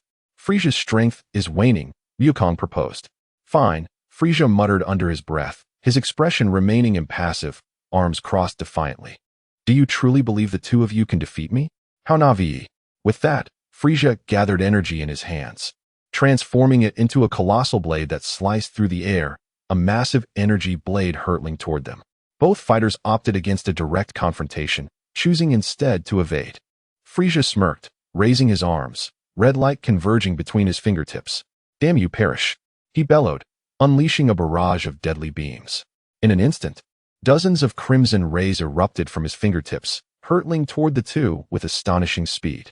As one of Frisia's signature techniques, it was not only swift but also potent and penetrating, capable of piercing through foes or inflicting non-fatal injuries.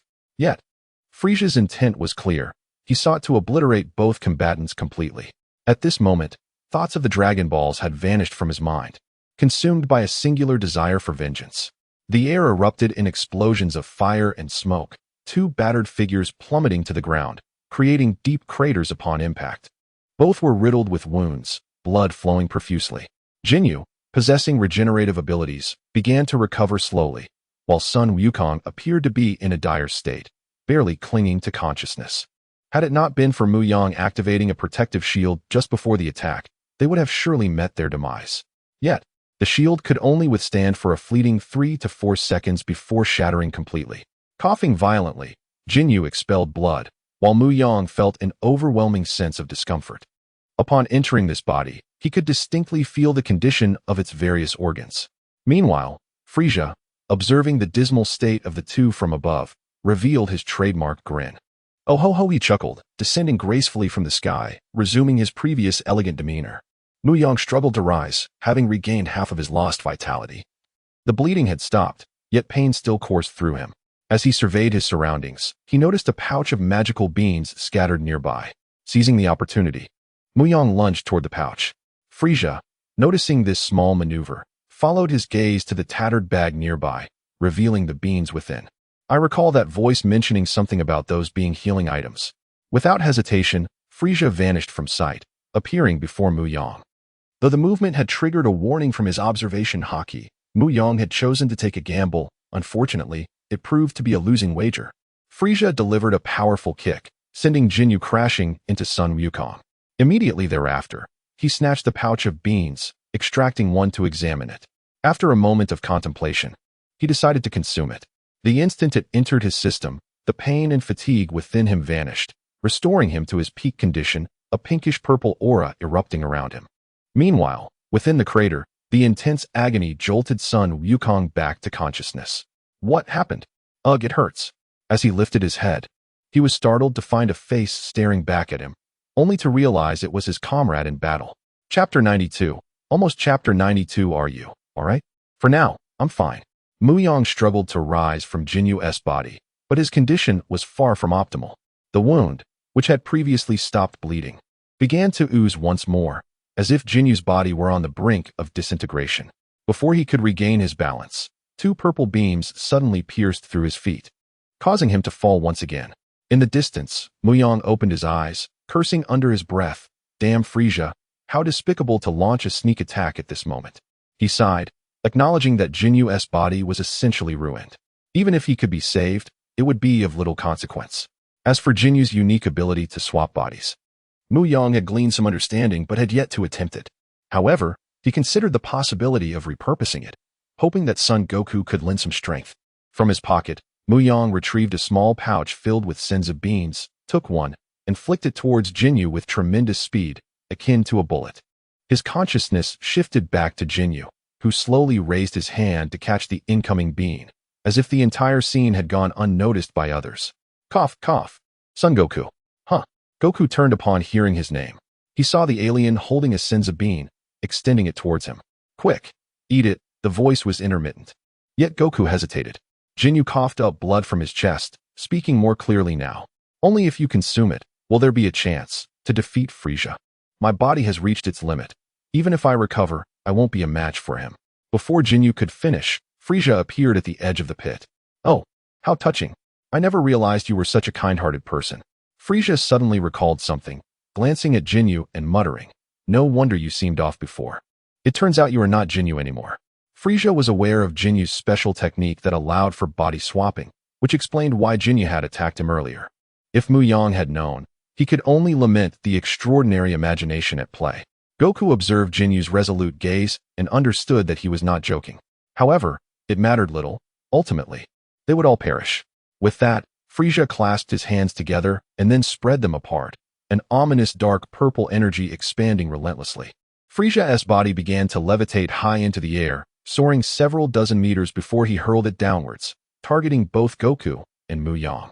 Without waiting for Goku to speak, Mu Yang, with the last of his strength, forced the senzu bean into Jinyu's mouth. He then stood up, using his remaining power to shield Goku. Boom! A deafening explosion shook the earth, flames instantly engulfing a radius of 100 meters. The shockwave spread for miles, birthing a small mushroom cloud. Ha ha ha, finally dead. Frisia laughed heartily, hands on his hips. As the smoke cleared, only Goku remained in the pit. While Jinyu had been obliterated by the earlier explosion, Goku's injuries had healed, but his eyes were devoid of life. This state did not last long.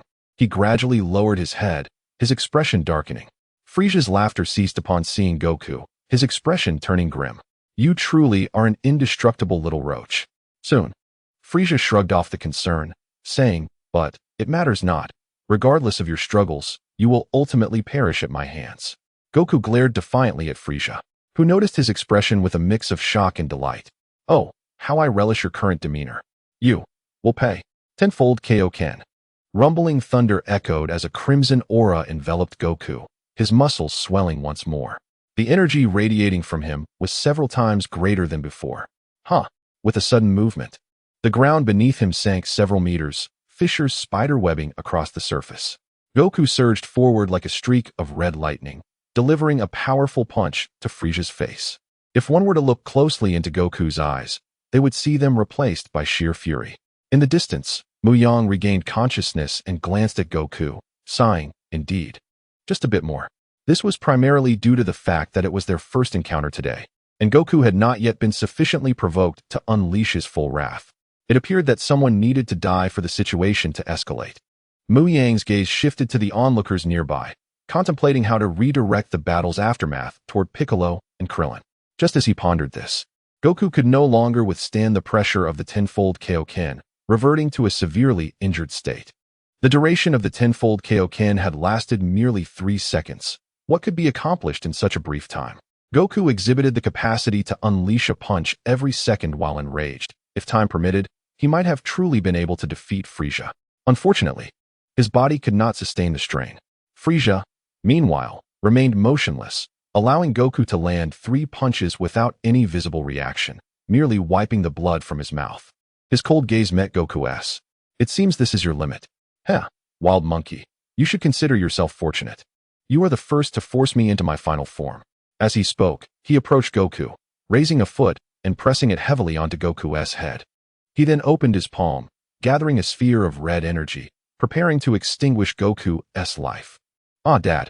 Upon seeing his father beneath Frieza's foot, Goten rushed forward, only to be restrained by Krillin. Stop, Goten. Rushing in will only lead to your demise. No. I must help, Dad, Goten cried, tears streaming down his face. Krillin, witnessing Goten's anguish, felt a profound sorrow himself. Goku, as his dear friend, being trampled by an enemy ignited a fierce anger within him. Yet he understood his limitations. Charging in would be futile. Is there truly no way out? Meanwhile, Kaiatsu and Tien Shinhan remained silent, while Piccolo observed the battle, occasionally glancing in Mu Yang's direction, eager to see what he would do next. On the other hand, Mu Yang was still contemplating how to lead Krillin toward a fatal confrontation when he turned to see Goku on the verge of death. With no time to lose, he stepped forward and executed instant transmission, appearing directly before Frieza and seizing his arm to halt the energy output. At this moment, Vegeta was still en route to Earth aboard his spaceship. Chapter 93, Infinite Impact, Instant Annihilation. In the 93rd chapter, a sudden figure appeared, interrupting Frieza's intention to eliminate Son Goku.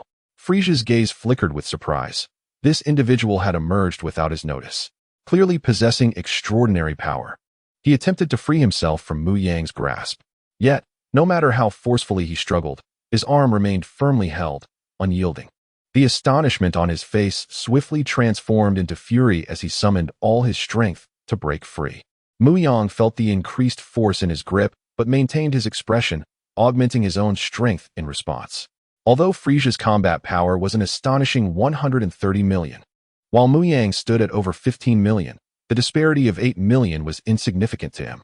Even against the formidable Gula, boasting over 400 million in power, Mu Yang could hold his ground, let alone against Frieza's 130 million. Damn it, let go. Frieza bellowed, frustration evident in his voice. Do you think I would simply release you upon your command?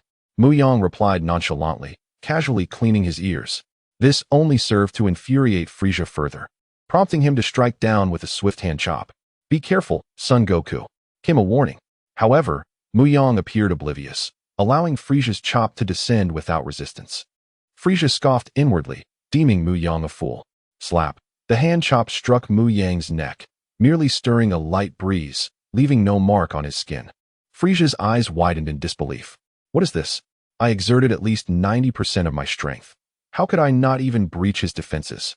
This must be an illusion, Frieza thought, grappling with disbelief. He was not alone in this. Son Goku, who had witnessed the entire scene, was equally astonished. Mu Yang tilted his head. Are you merely tickling me? How dare you belittle me? Frisia roared, and suddenly, a violet-pink aura erupted forth, collapsing the ground around him. Frisia glared at Mu Yang and once more attempted to free his captured arm, but to no avail. He shifted tactics, forming a fist with his other hand and unleashing a barrage of furious blows against Mu Yang. Ah! Boom, boom, boom. The air crackled with the sound of impact, shockwaves radiating outward. Son Goku, lying on the ground, struggled to keep his eyes open as his clothing whipped about violently. After enduring a series of punches, Mu Yang finally reacted, seizing Frisia's arm as he prepared to gouge out his eyes. You truly are insidious. The eyes have always been humanity's most vulnerable point. One who resorts to such tactics reveals a tainted heart. Though Mu Yang's own eyes had been tempered, capable of deflecting bullets, blocking an attack from someone like Frisia was another matter entirely. Realizing his ploy was uncovered, Frisia did not express anger, but rather a sense of regret. Humph, so close, what a pity. Mu Yang furrowed his brow slightly. Pity? He tightened his grip, and a sharp crack echoed. Frisia's face contorted in pain as his arms bent at unnatural angles. Return the favor, as you have struck me so many times, Mu Yang declared. Suddenly, his eyes glowed a vibrant red, and from their depths surged faint crimson pulses directed at Frisia. In an instant, Mu Yang was before Frisia. Before he could comprehend, a crimson fist struck his body with such force that Frisia's skin caved in, his eyes bulging. This attack was not singular. It was a barrage of strikes, a manifestation of Mu Yang's infinite impact. The onslaught was swift and devastating, and within mere moments, Frisia lay gravely injured. His body riddled with purple wounds, blood flowing profusely. His eyes clouded over, and he succumbed to unconsciousness. Seeing Frisia rendered insensate, Mu Yang shook his head. Indeed, Frisia has grown far too weak. He turned his attention to Son Goku. Are you all right? I'm fine, Goku stammered. Mu Yang produced a senzu bean from his robes and tossed it to him. Your training is insufficient. You failed to unleash your potential in that moment. Goku, swallowing the bean, looked at Mu Yang with confusion. Unleash? What do you mean? Unleash your potential and ascend to Super Saiyan, Mu Yang explained. Super Saiyan. New terminology bewildered Goku's mind. It is a transformation unique to Saiyans, amplifying one's strength 50-fold. Let me demonstrate, Mu Yang said, suddenly raising his aura. A golden flame enveloped him, his black hair transforming to a brilliant gold, eyes gleaming with a cold and noble demeanor. In the next moment, he dispelled the golden flames, reverting to his original form. Just like that. Impressive. The onlookers, initially approaching, halted in their tracks, cold sweat trickling down their faces from the overwhelming aura Mu Yang had emanated. Even the two divine beings observing from afar, as well as King Kai of the North, were drenched in perspiration. In the divine palace, the deity's sweat had not ceased, his trembling staff betraying his unease. What is the matter, Mr. Bobo? The kind-hearted attendant inquired. Nothing, Bobo. I simply witnessed something astonishing, the deity replied. Truly remarkable. You just mentioned this is a transformation for Saiyans? Goku asked. Mu Yang nodded. Indeed. My intention was for you to break through and transform during this battle, but alas, you have disappointed me, though he refrained from voicing this sentiment. What must I do to transform? Goku asked, his earnest, yearning gaze prompting Mu Yang to sigh. It is quite simple. You need a surge of intense anger to trigger it. Your foundational strength has reached the mark. You merely require a catalyst. However, this may prove to be a formidable challenge for you, Mu Yang mused, regretting his intervention.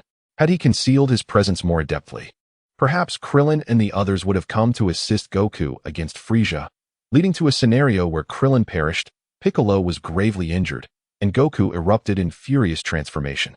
Yet, with Mu Yang present, Krillin and the others would surely hesitate, believing he would intervene at the last moment to save Goku. As anticipated, Mu Yang could not bear to watch Goku perish. Regardless of their relationship, he would never stand idly by while Goku faced death. Such a misunderstanding would undoubtedly arise with Bulma. Even if he explained, a rift would remain. Mu Yang would not allow such a situation to unfold. If he had remained hidden, he could have justified his absence. Alas, this is a headache, he lamented, his plans disrupted, leaving him somewhat disgruntled. His gaze towards Goku bore a semblance of disappointment. You can't transform unless a companion dies, can you? Goku, misinterpreting Mu Yang's somber expression, queried, Mu Yang, are you unwell? Shaking his head, Mu Yang replied, I am fine.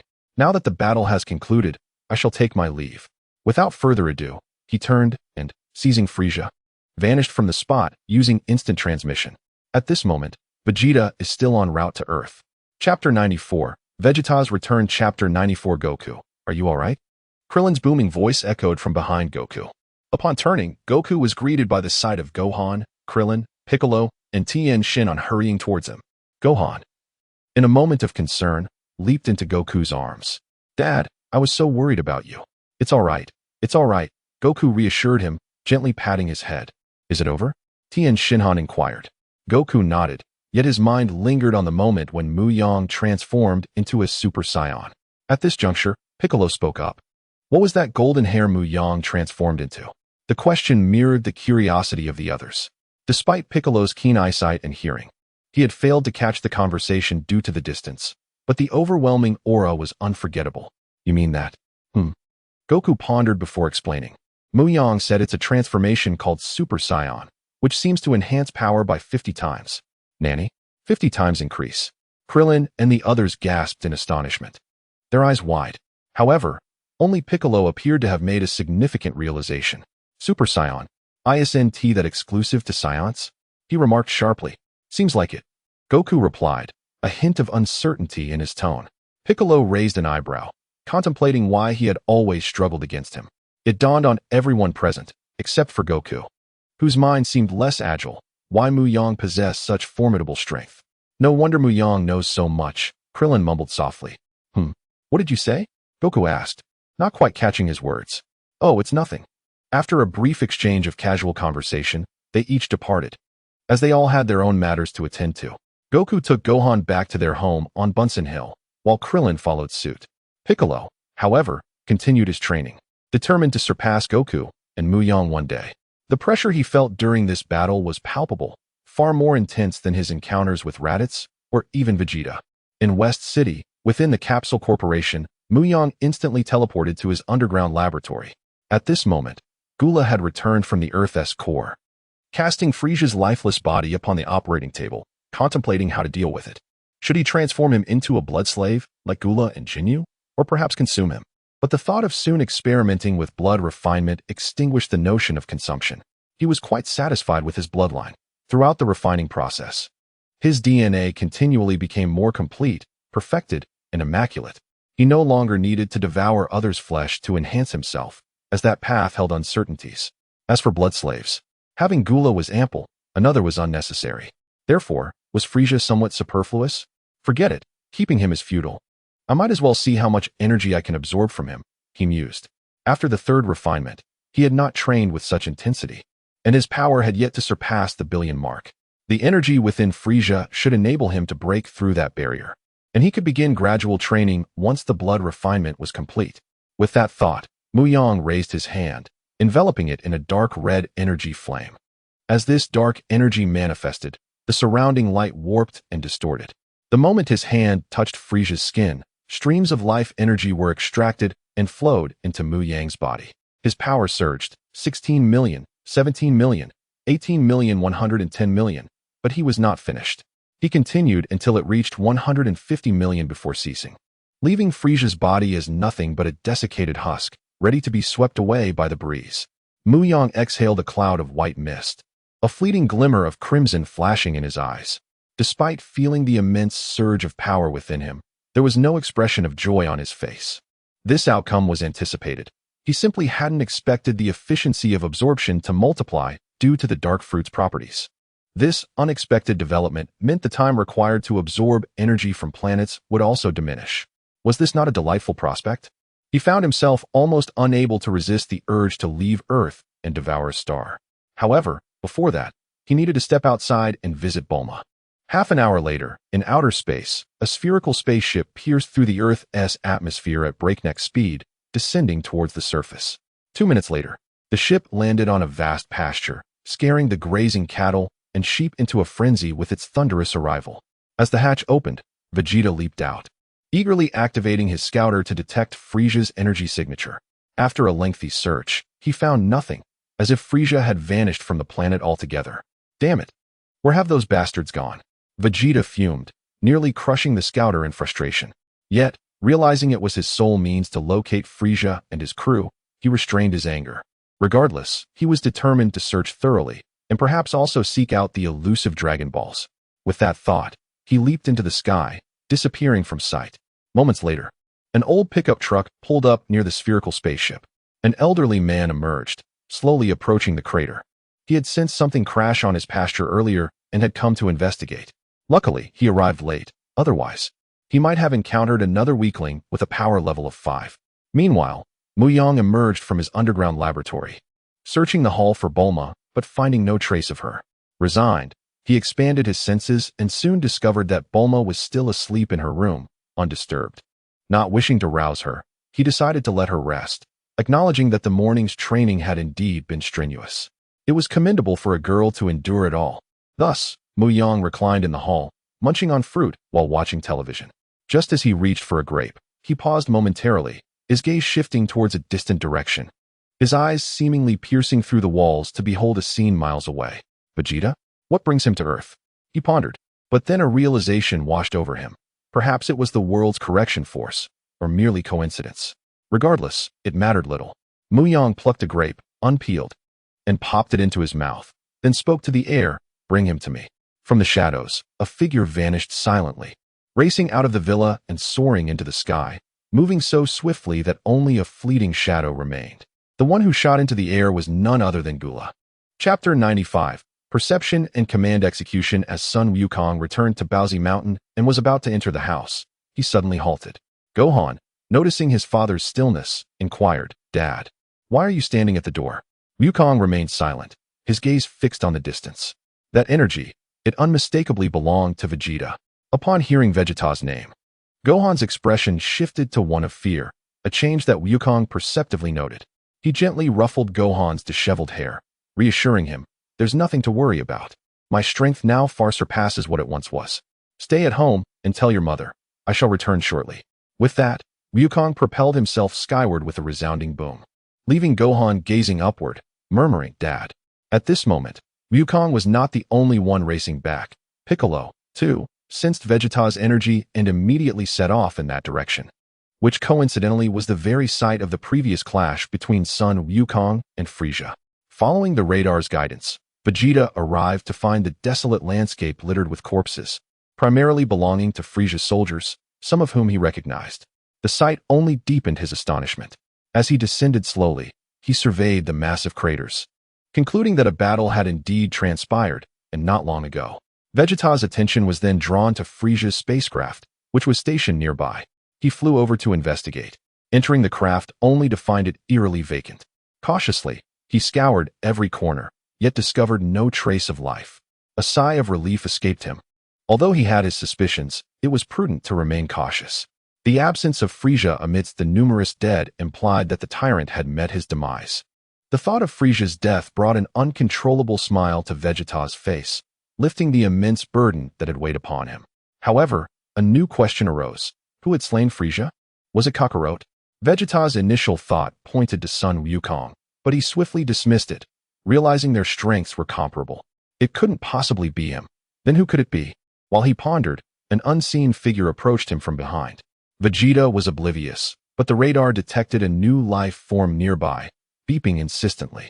Startled, Vegeta instinctively leaped aside and unleashed an energy sphere towards the source of the disturbance. To his astonishment, the figure bore a striking resemblance to Frieza, yet showed no intention of evading the incoming attack. The energy blast collided with him, creating a tremendous explosion and billowing smoke. Vegeta, his demeanor serious, activated his radar to assess the situation, but after several scans yielded no results, confusion crept in. As the smoke cleared, the spot was devoid of any presence. Suddenly, a cold, emotionless voice resonated from behind him. "Are you looking for me?" In an instant, Vegeta reacted, delivering a powerful punch backward with blinding speed. To his shock, the figure caught his fist effortlessly. "What?" Vegeta attempted to retract his hand, but found himself firmly ensnared. "Who are you?" he demanded. "My master wishes to see you." "You must come with me," the figure replied, devoid of warmth. "Master?" Vegeta was momentarily taken aback. Regardless, as the prince of all Saiyans, he would never comply willingly. With a fierce growl, he summoned all his strength to break free from the figure's grasp, swiftly distancing himself and escaping the spacecraft. The figure, now revealed as Gula, approached the shattered window, his gaze cold and unyielding. Vegeta glared at his reddened palm, his eyes icy as he scrutinized this stranger. Who could he be? And why did he resemble Frieza so closely? Was he perhaps another member of the Frost Demon lineage? Vegeta recalled that the Frost Demons were exceedingly rare. Yet their power was formidable. To date, he had encountered only two, Frieza and his father, King Cold. Rumor had it that Frieza had a brother named Gula, but he had never laid eyes on him until now. I will say this once more. Return with me to meet my master, or I shall take matters into my own hands, Gula stated, his expression unwavering. In Gula's mind, obedience to his master was paramount, even if it required personal sacrifice. How dare you presume I would follow you? Vegeta retorted, infuriated. You think I would simply accompany you? What an affront to my dignity. With that, Vegeta began to gather his energy, preparing his most powerful technique, the Gallic Gun. This technique, akin to the Kamehameha, involved channeling energy into his palm, albeit with a different orientation. While the Kamehameha charged on the right, Vegeta's Gallic Gun charged on the left. A faint arc of electricity crackled around him as a purple energy sphere grew larger in his hand. Gula remained motionless, appearing as an excellent target. Vegeta had initially feared that Gula might seize the opportunity to attack during his charge, but it seemed this concern was unwarranted. Once fully charged, Vegeta unleashed the attack without hesitation. The force was immense, exponentially greater than before. As his energy intensified, so too did the power of the energy wave. If this strike were to impact Earth, it would pierce the ground to the very core, resulting in a cataclysmic explosion. The purple energy beam erupted forth, obliterating everything in its path. Faced with the onslaught, Gula's expression remained unchanged as he slowly raised his hand. Do you truly believe this will stop me? Vegeta thought, incredulous. To his astonishment, when Gula's palm met the Gallic Gun, there was no explosion. Instead, he halted the attack in its tracks, preventing any further advance. Vegeta instinctively redoubled his efforts, yet the Gallic Gun remained firmly in Gula's grasp, even causing the energy sphere to swell slightly. In a moment of realization, Vegeta decided against adding more power. Instead, he chose to detonate the energy sphere. If it could not advance, he would let the explosion consume his opponent. Chapter 96. Stunning Vegeta and subsequent plans. In an instant, Vegeta attempted to detonate his energy, yet the anticipated explosion failed to materialize. Instead, the severed energy wave transformed into a colossal purple energy sphere, firmly held in the grasp of Cooler. How could this be? He never fathomed that he would be unable to detonate his own energy sphere. A closer inspection would reveal that Cooler was enveloped in a sphere of energy, obstructing the progression of the Gallic Gun and severing Vegeta's connection. With a swift kick, Cooler propelled the purple energy sphere into the sky. The next moment, as the chaotic energy within the sphere erupted uncontrollably due to the loss of Cooler's influence, the entire sky was shrouded in a violet-white haze, accompanied by a cacophony of sound and shock waves. The explosion startled Goku and Piccolo, who had just arrived on the scene.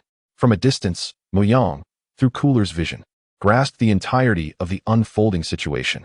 Goku and the others are nearing. We must act swiftly, Mu Yang murmured. This voice resonated within Cooler's mind, prompting him to hold nothing back. Vegeta, momentarily dazed, felt a flash before him, followed by an intense pain. Cooler materialized before Vegeta, delivering a powerful punch to his abdomen. With a spurt of blood, Vegeta collapsed, the excruciating pain coursing through his body, his pupils dilating as consciousness slipped away. He was utterly defeated by this single blow, unable to rise again. The disparity in their powers was insurmountable. One possessed a mere tens of thousands in battle power, while the other boasted 600 million. Such a gap, a staggering thousandfold, could not be bridged easily. Cooler seized Vegeta by the collar and vanished without hesitation. By the time Goku and Piccolo arrived, the scene was devoid of any presence. Goku furrowed his brow. Vegeta's energy has vanished. Piccolo remarked, my concern lies with the individual who engaged Vegeta. During their journey, both had sensed another powerful and malevolent energy alongside Vegeta's, a malevolence rivaling that of Frieza and far exceeding it in strength. They landed beside the spaceship, where Piccolo observed a shattered pane of glass. According to his recollection, the ship should have remained unscathed, yet they decided to investigate. With that thought, Piccolo stepped inside.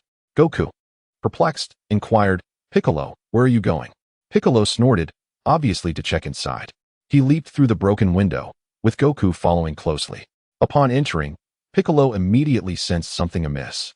Hastening forward to examine the black ash on the ground. Touching it confirmed its recent disturbance. Sherlock Piccolo is on the case. This is merely the residue of the explosion. A battle has recently transpired here. However, it must have been brief, likely resulting in a swift defeat, Piccolo muttered to himself. Goku, listening nearby, suggested, "Why not consult Mu Yang? Perhaps he knows something. Whenever I encounter a challenge, seeking Mu Yang is always a reliable option." Piccolo glanced at the nonchalant Goku. Unsure of what to say, Goku's intent in coming here was to engage in another bout with Vegeta, as their previous encounter had not yielded a decisive victor. Now that Goku had grown stronger, he yearned for a rematch. Piccolo, however, was more concerned about the enigmatic figure who had battled Vegeta. This day was indeed peculiar. First Frisia's invasion, followed by the emergence of an unknown adversary. Piccolo felt overwhelmed. In West City, at the Capsule Corporation, the day had turned to dusk. Cooler transported the unconscious Vegeta to Mu Yang's underground laboratory, confining him within a nutrient chamber and administering a sleep-inducing agent. This was all part of Mu Yang's instructions to ensure Prince Vegeta rested well, postponing their meeting until the following day. Meanwhile, Bulma had awakened. Upon noticing Bulma was awake, Mu Yang entered the kitchen to prepare a meal. Although his culinary skills paled in comparison to those of renowned chefs from gastronomic realms, he was nonetheless a master in the mundane world. Having come from a nation celebrated for its cuisine, he was familiar with various dishes. As he was preparing the second course, sensing her presence, he smiled without turning his head and remarked, "Have you awakened?" At that moment, Bulma, clad in her nightgown, entered the kitchen, her fair skin exposed, a sight to behold. She responded with a soft hum, rubbing her sleepy eyes. "Where did Mom and Dad go?" Bulma inquired. Mu Yang turned on the faucet to wash his hands, then replied, "They left this morning and have yet to return." "Do you think they might be in danger?" Bulma asked, concern evident in her voice. "You need not worry. I have already arranged for their protection," Mu Yang assured her, gazing out at the night sky. "They are likely attending some gathering. There is no cause for alarm." "Very well," Bulma conceded, trusting Mu Yang just as he trusted her. "I'll prepare 2 more dishes, and then we can eat." "Sounds good." After their meal, Mu Yang disclosed his intention to temporarily leave Earth. Bulma looked at him with worry. "Have you truly considered this?" "Yes, if I wish to grow stronger, this step is essential." Seeing the determination in his eyes, Bulma found herself at a loss for words. "Rest assured, everything will be fine." To claim there is no risk would be disingenuous, yet Mu Yang withheld this from Bulma. Absorbing energy from ordinary planets was manageable for his body, but stars posed a different challenge. The differences in size and energy intensity were profound. A miscalculation could lead to dire consequences. However, he had devised a strategy, utilizing clones for preliminary trials before applying the energy to his true form. This method would undeniably require more time, as energy from different stars varied significantly, some abundant, others scarce. A night of silence passed, and the next day, Mu Yang awoke early, completing his morning routine and heading toward the underground laboratory.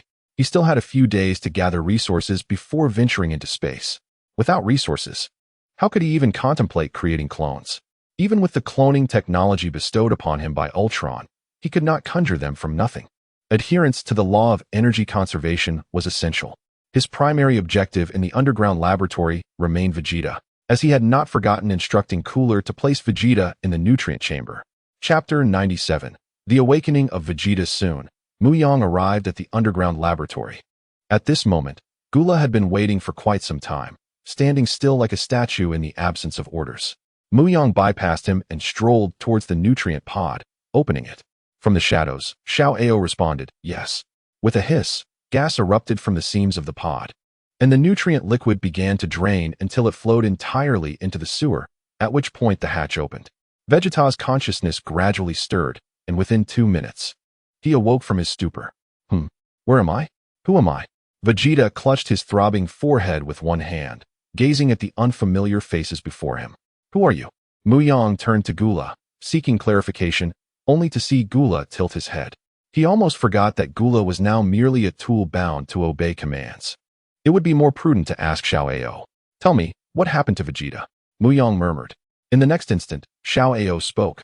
"Master, it appears that the dosage of the hibernation drug was excessive, causing Vegeta to temporarily lose his memory. How long will it take for him to recover his memory? It could be as quick as a few minutes, or take several hours, at worst, a week. However, considering he is a Saiyan, whose physical constitution vastly exceeds that of ordinary individuals, this amnesia should last no longer than a few minutes. Mu Yang frowned at the first statement, but felt relieved at the latter. After all, amnesia is neither trivial nor insignificant. If Vegeta truly lost his memory, his purpose for bringing him back would be rendered futile. The primary reason for capturing Vegeta was to provoke Goku. Due to certain personal reasons, Goku's power had indeed increased significantly, yet his awareness of danger remained insufficient.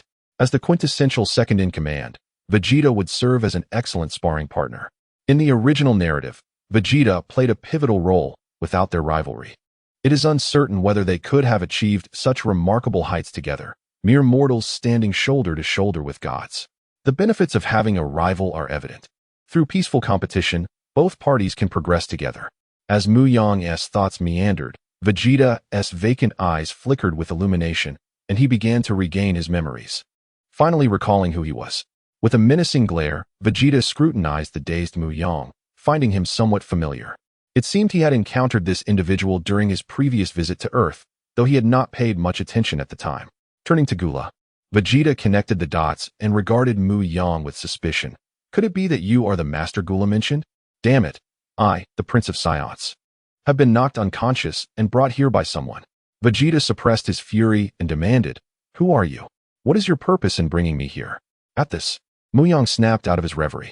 "Apologies, I forgot to introduce myself. I am Mu Yang, the son-in-law of the Capsule Corporation. Perhaps that means little to you. Enough.